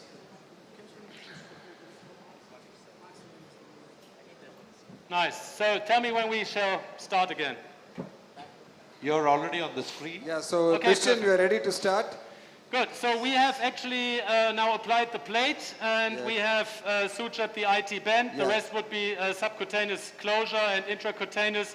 So this is the incision. Yeah, can you show us the picture of the fluoroscopy, please? Yeah, please. The last fluoroscopic image. Then you can please. start with the We have HTO. a lateral and one in AP, I think. So let's show the last ones. And this is no, keep that first. So this is, you see, we have corrected quite a big amount and more than I expected. So I thought already that 11, and we've had our discussion prior to the surgery, I thought that 10 would probably more match her. So if we do 8 in her for the tibia, we definitely overcorrect her. Yeah. So she's still in varus. I'm happy with the fact that we don't have to stop here now. And the position is okay. So the plate is actually really tricky for her because she's, as I said, she's so tiny. I mean, look, the alignment rod covers half of her medial compartment. I mean, that's insane. So it was actually 2 parts of this alignment rod were long enough to measure her whole limb. So now let's take the lateral X-ray. Took a couple of those, yeah, one before. So we can take this one. So we've aligned it now so that that actually in the lateral projection, all the screws are anterior to Blumensaat's line so that we are sure that she is not, that we don't drive them through the notch. You may think that she is a bit flexed, but in the posterior aspect, she stands cortex on cortex. That's actually very nice, a nice planum that you can palpate. This anterior kink that you see is actually by the fact that we've corrected an enormous amount in angulation, and this biplanar, like a windscreen wiper, actually follows this curve and goes to the side. Okay? She's still, when you look at the image here, when you look at the X-ray, she's still in the same 5 degrees of hyperextension where she has been. Okay? So it looks very nice, Christian. So now that you feel you overcorrected a bit, so will you undercorrect on the tibial side a bit? I will not undercorrect, I will correct to where she needs it, I guess. But in terms of our planning, yes. No, in terms of your planning, of Yeah. course. So now let's go to the tibia. And for this, we do a bit of drawing for you, not that much as on the femoral side. So this is the joint line. This is the tibial tubercle that you see here, okay? And obviously, we expect from there the patellar tendon to go. And this is the posteromedial aspect, yeah? As we want to approach the tibia from the back, I actually changed my approach, which was traditionally here for the tomofix times. Then we went to here. Now I'm rather in the very middle of this anterior bow of the tibia. If you say that's the tibia, then we are actually in the middle. Doesn't draw anything anymore. No, that's okay. No, spare it. No, spare it. So what we do, because I come from a very poor country, if you want to keep drawing, then you have to take it out, and it still works. Okay, good. So what we now do is we take the blade and we start the incision. So let's incise it now here. That's nice. And we try to palpate with the blade the next layer. So we really directly go through, and then we take our Army-Navy retractors once again, and in a blunt way, try to actually elevate everything. I have it, I do it. That's nice. So now, you can see here and can palpate the insertion of the patellar tendon. This is tibial tubercle, a bit northwards probably. And this is, here I drive with my Bowie tip directly behind the patellar tendon, okay? That's it. So you can even palpate this, and obviously we've seen this for the tibial tubercle transfer. You come into this kind of groove there. So this is where we need to be, and once we are there, we just draw this line. We can really drive behind patellar tendon, so everything in front of my Bowie now is patellar tendon. I better not go there. And everything in the back is tibia. So this is the biplanar for the HTO. Okay, and now we go here, and I try to palpate with a curved clip. I try to palpate the pars tendons. Once I have them, I try to kind of lift them up. Do we have a pair of like pliers, forceps? Forceps? Yeah, take this one. That's okay. So we lift them up now, and it's easier because the knee is bent. So now I take this curved clip and dive underneath. Oops. Dive underneath. And then we just, in a blunt way, open it and spread the branches. And what you see is the medial collateral ligament. Can you see that? Yeah. Okay. So now I take this, you see this fatty portion coming out. Actually, this is at the back. This is at the back of the MCL. So now, when I'm at the back of the MCL and palpate with Kopp's retractor the posterior border of the tibia, I just drive in and scratch at this posterior border to the contralateral side. I free it a bit, northwards and southwards.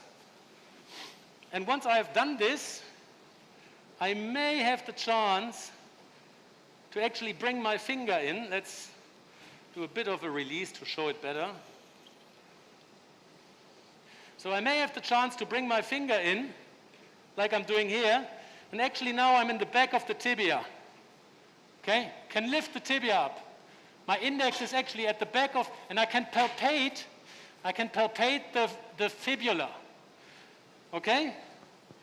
So in this area, I now introduce this troughed retractor. Yeah, Dr. Christian, Yes. with so much of a varus deformity, wouldn't you want to release your MCL from the front? Yeah, well, Like I will show you. This all is process, what you see here, all is process of a release. Okay, we are not done yet. Obviously, you may now think, well, what is he doing with his MCL, because he hasn't addressed it so far. The next thing we do is we go to the front again. And we take this Kopp retractor again. And at the front of the MCL, I dive under the MCL, as we did in the back. Let's first make a tiny hole, because that makes it easier. So this is at the front of the MCL. Take this one out. Yeah. Sure. So, and I now dive under the MCL. So can you see this? Yeah. I could now strip it downwards. I don't do that. I just do it a bit, yeah? And I exchange this retractor with Holman from the foot and ankle set. Can you see that? Yeah, well. Okay, good. So now we release it here northwards a bit.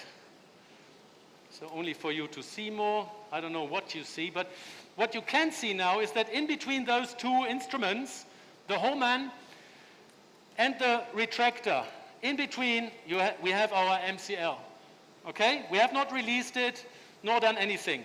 In the front, we know where our patellar tendon is, and what we now do is we shoot our first K-wire. This is what we usually do in extension. So we are here, and we know in which direction this has to point because I can palpate with this retractor the tip of the fibula. I can really palpate it at the other side. See arm, please. So we take a tiny plate, she's tiny, we start rather high, I guess.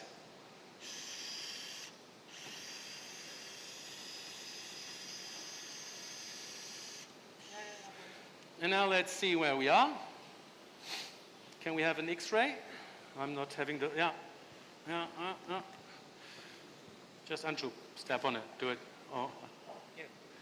Okay, so it's in my back. So what you see here is that we are now quite high with our hold this please for me, the machine, perfect. So we are quite high with our K-wire. No, that's okay now. As we go in the right projection, it's actually where the tip of the fibula is. And it's there because our retractor pointed us this way, because we palpated the fibula head from the back. So now we are already in a situation where we say, okay, we can safely cut the back, can't we? We have a K-wire, which is actually in place. We have a protection in the back, and we have a protection for our medial collateral ligament. With so much of tibia vara in this patient here, as you see in the X-ray, yeah. Does that change your entry point into your tibia? No, would you want to go a little lower into the diaphysis? It's a bit like in the femur. Yeah. We just don't. It's rather here. We just don't. We have a plate that guides us somewhat. It's always a compromise between the shortest connection point, because we don't want a long osteotomy, the shortest connection point from the starting cortex to the hinge, plus the anatomy, plus the plate that we're having. So now I'm tapping on the posterior cortex, going all that way through, and I could now shoot a hinge wire. That would actually make things easier for me to know where we have to go to. This one has to come rather here. Nice one.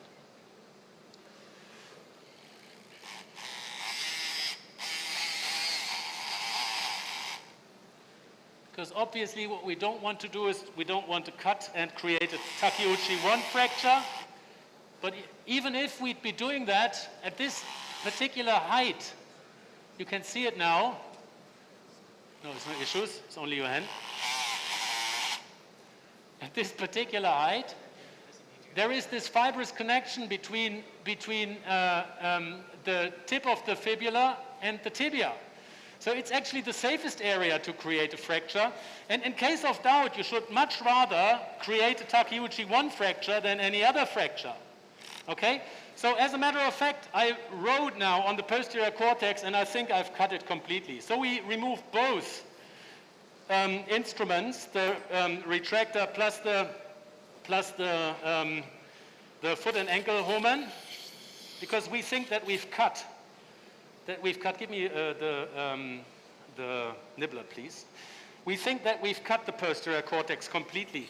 If you have a metal ruler of 1 millimeter thickness, that would now be ideal to palpate it. Do we have a very, very thin saw blade? Let's take this one. That's too short. Let's take that one. Let's take this one and palpate. That's a tiny trick to actually see whether you've cut the whole posterior cortex. And we have. So I come through everywhere. Okay, perfect. So let's now extend our cut to the front till we actually encounter contact. We already have this. We are already at our biplanar. See that? Okay. So once again, we just rotate. our saw blade, perform our biplanar cut, and that's it. And technically, we have now once again completed this osteotomy. Can you apply some suction here? No suction all the time, because I want to move it now. And you can see that I can play with it. Can you see that? Yeah, it's opening quite well. Started to become mobile now, yeah? So usually the standard technique is to put in some stacked chisels now that allow you to open the construct. If we can, I don't know because she's tiny, I just want to go behind the medial collateral ligament now, which is here. I hold my arm in this position, it's a fancy move actually to open it up a bit, and try with these pliers to find the osteotomy. In fact, she's too small, I guess. So give me the Edson. Why not? Because the pliers themselves actually have a dimension that didn't allow us to get there. So I now try to palpate the osteotomy, and you see now with the Edson, it's easy. I'm in. The only problem with those Edsons is the curve. Now we open it in the front, but obviously more in the back. So our opening instrument is posterior to the MCL. Give me the mallet, please. And if I now try to tap on the Edson, I obviously go in further. Let's have an X-ray.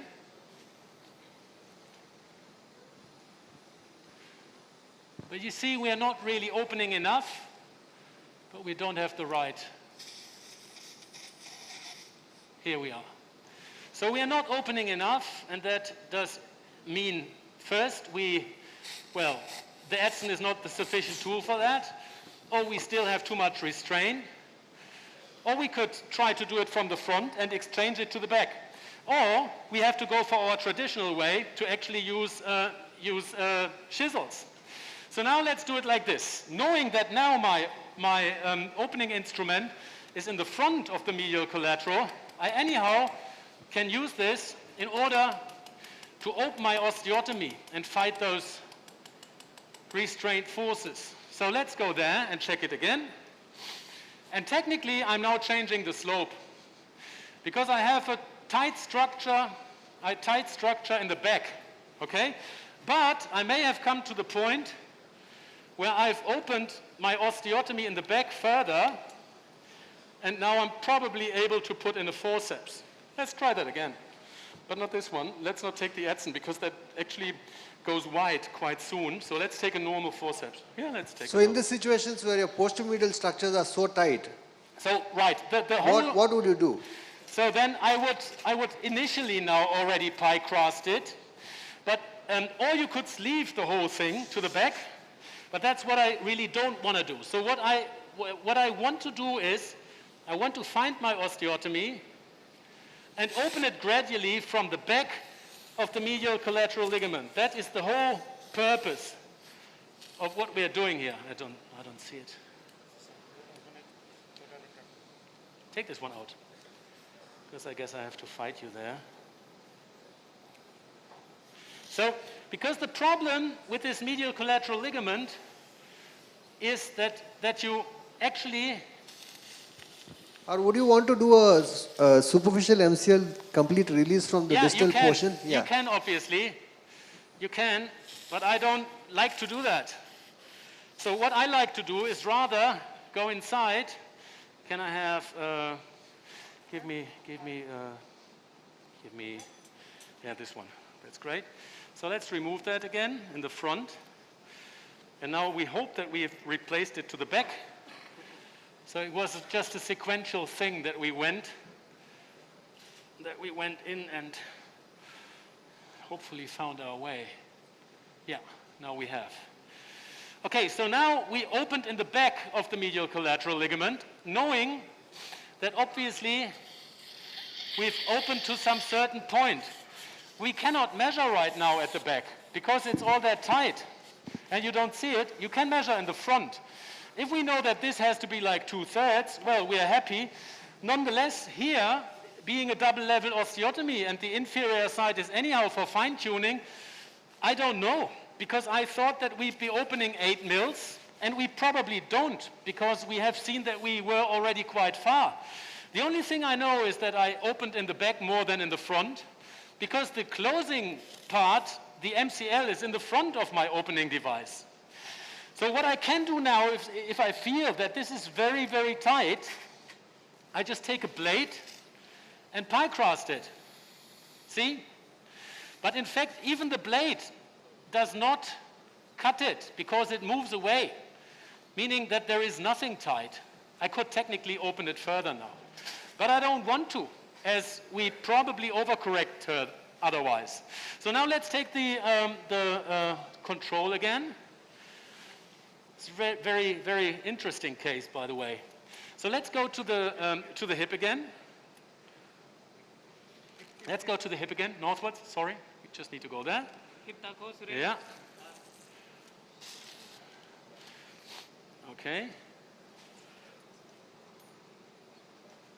Yeah, keep it there. Now come to the ankle joint, please. Yeah, further, further, further. Come. No, it's not far enough. Come. No, that's great.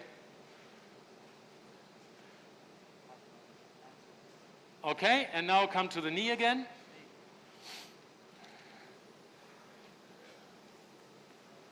So what would you say? Huh? Yeah, would you want to correct it so much? Yeah. Or just up to the center of the tibial spine? I think we were right in our suspicion that this would actually have been way too far if we would have gone for the 8 millimeters. But what we know now is that we have this little area here, and we know that we have a nice little wedge that we have harvested from the femur. So then obviously we make some good use of this now and don't throw it away. We just put it inside.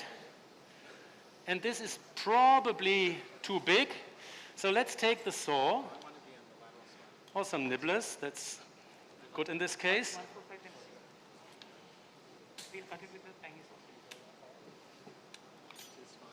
Yeah. That's okay.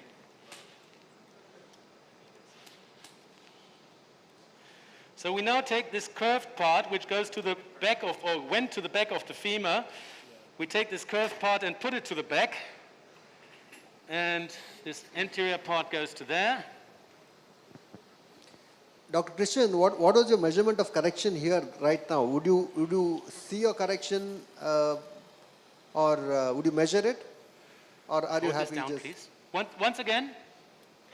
Yeah, what is the opening here? Would you like to measure it at this point? Yeah, we measure it actually, and it's approximately 6 in the back, 5 in the front, maybe 7 in the back. We haven't seen that as we mentioned. So now we can actually put the medial collateral ligament back to where it has been, because we have not done anything to it. So you see it there? See it? Yes. Yeah. So then we have our bony impaction here. We have our pes tendons that actually go here, so they cover everything. And now let's have another X-ray. So you see, we were not like in the case with the allograft. We are not able to completely fill it, but I guess we came quite close, yeah? So it's, I mean, very cost efficient, I would say, to just use the patient's bone. So, and I guess we have a nice correction here. That looks nice. But obviously, like in the other case, we now take a plate to secure our result and not risk it as we heard already, this will compress and therefore not be sufficient for just this bony impaction, okay? So let's have another X-ray. And that's the reason why we went rather high, because this plate actually has just one row of screws. And pull it out as far as you can get. Yeah, one row of screws, and that should be actually enough to secure it there. That's nice. So let's take the next drill sleeve. Let's take the long ones, that's okay. So we have taken, there's a tiny trick. So we've marked, actually this is not the drill from the set, but we know that if we would be coming to here, to our blue mark with tape that we placed here, we'd be at 60. So we cannot use this because it's not calibered for this system, but we can tap drill and see now that it's probably minus 15 mils. So that is not a 60, but 54. Let's take a 54, please. 4-5 is what we open. Now we transfer this one to the back, and not to lose this anterior forceps. Right, this is good. And not to lose this anterior hole that we drilled already, we actually try to find that back.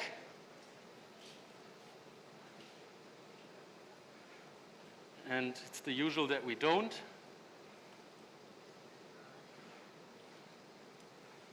Okay. Let's try to find this again. It's a bit hassle-some. She's really tiny. Let's drill again. Drill, please. Drill. Drill again. Give me the drill. Yeah, I mean, who of you is in favor of actually individually packed screws instead of screws that come in a tray that you can always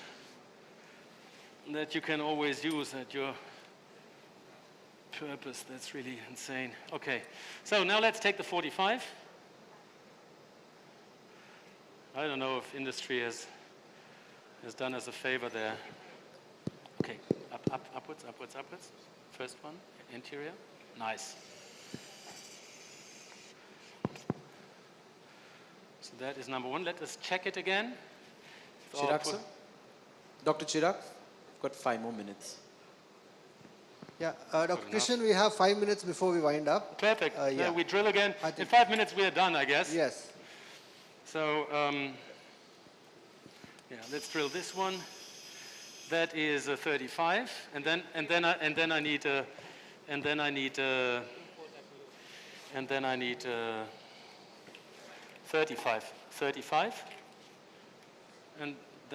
40, and this is one that I have to measure.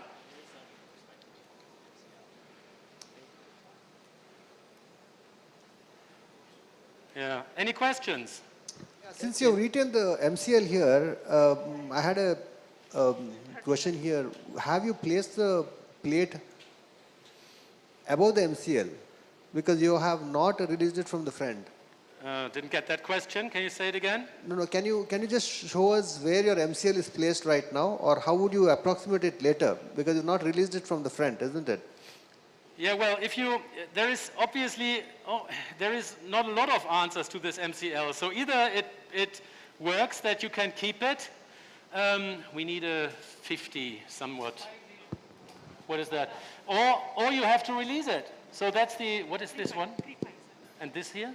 So if you release it, Christian, yeah. In the morning we saw Sachin, how he did it. He entirely raised the flap and took it all the way behind and then sutured it back, versus what you're doing, the flap is still partially intact. So what do you prefer, and what is your preferred choice of, erasing the MCL? Well, if I have to release it, I like to, in the sequence, I like to first pie crust it.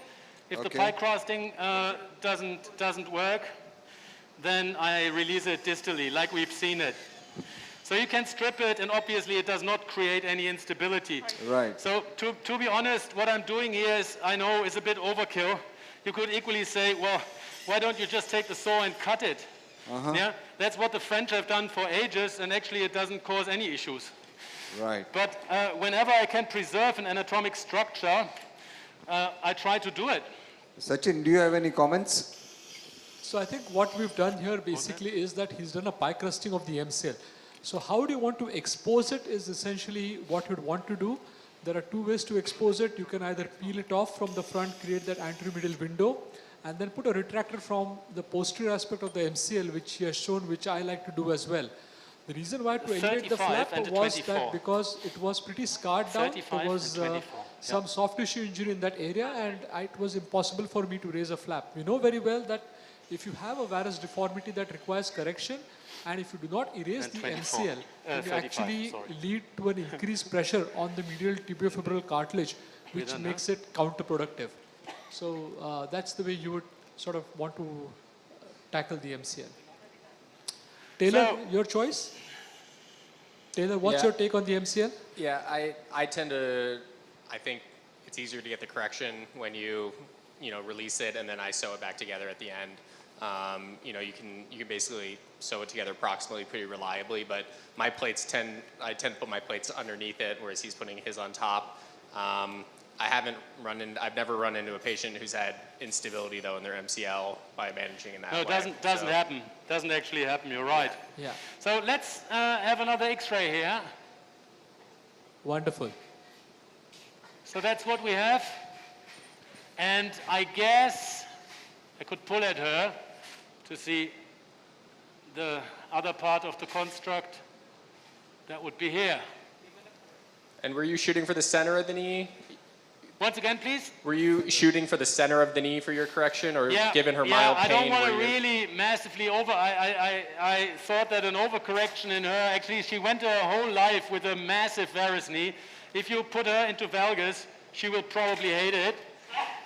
But we want to offload her, so let's put her to rather 50%. I mean, the longer we did this, the more we actually came to the idea not to go to 60 or maybe 55, but for some patients, maybe 50% of tibial plateau width intersection is the right aiming point. Obviously, you never know, but I think to overcorrect a massively pre-deformed limb is probably not a good thing, especially if she's not completely worn. I mean, we're not doing it for end-stage osteoarthritis, don't we? So it's a protective thing, and so she's, I guess, better off with a straight limb. Yeah, looks very good. Excellent. Yeah. So, Thanks, Dr. Christian. It was a wonderful surgery and perfectly done in such a short time. A big round of applause to Dr. Christian for making this complex surgery look simple. Thank you. Thank you, guys. Thank you, Christian. Thank you, Dr. Christian, for this amazing demonstration, and thank you for all the three panelists. So up here, we have fireside chats. We'll be starting in, say, 5 to 10 minutes in first floor. So I've put the floor plan for you. So kindly, please go check in the fireside chats. Yeah, so we come to the end of today's day, the PKC ROC Sports Day, and I think it went very well. I would request our co-chairman Anil to sum up for today. Again, thank you very much. Thank you guys for all staying. This is an incredible session. I think you saw incredible surgeons and moderation and the panels. And let's keep it going tomorrow. And we'll start with a little bit of osteotomy and uni in the morning, and then we'll get right into toe and knee. So thank you very much, and we'll see you tomorrow. Remember also at 7:30, there are the expert sessions, master classes, and then at 8:30, the program starts here. So we'll see you tomorrow. Thank you. Yeah, Sachin, your comments. I think some housekeeping notes for all the delegates.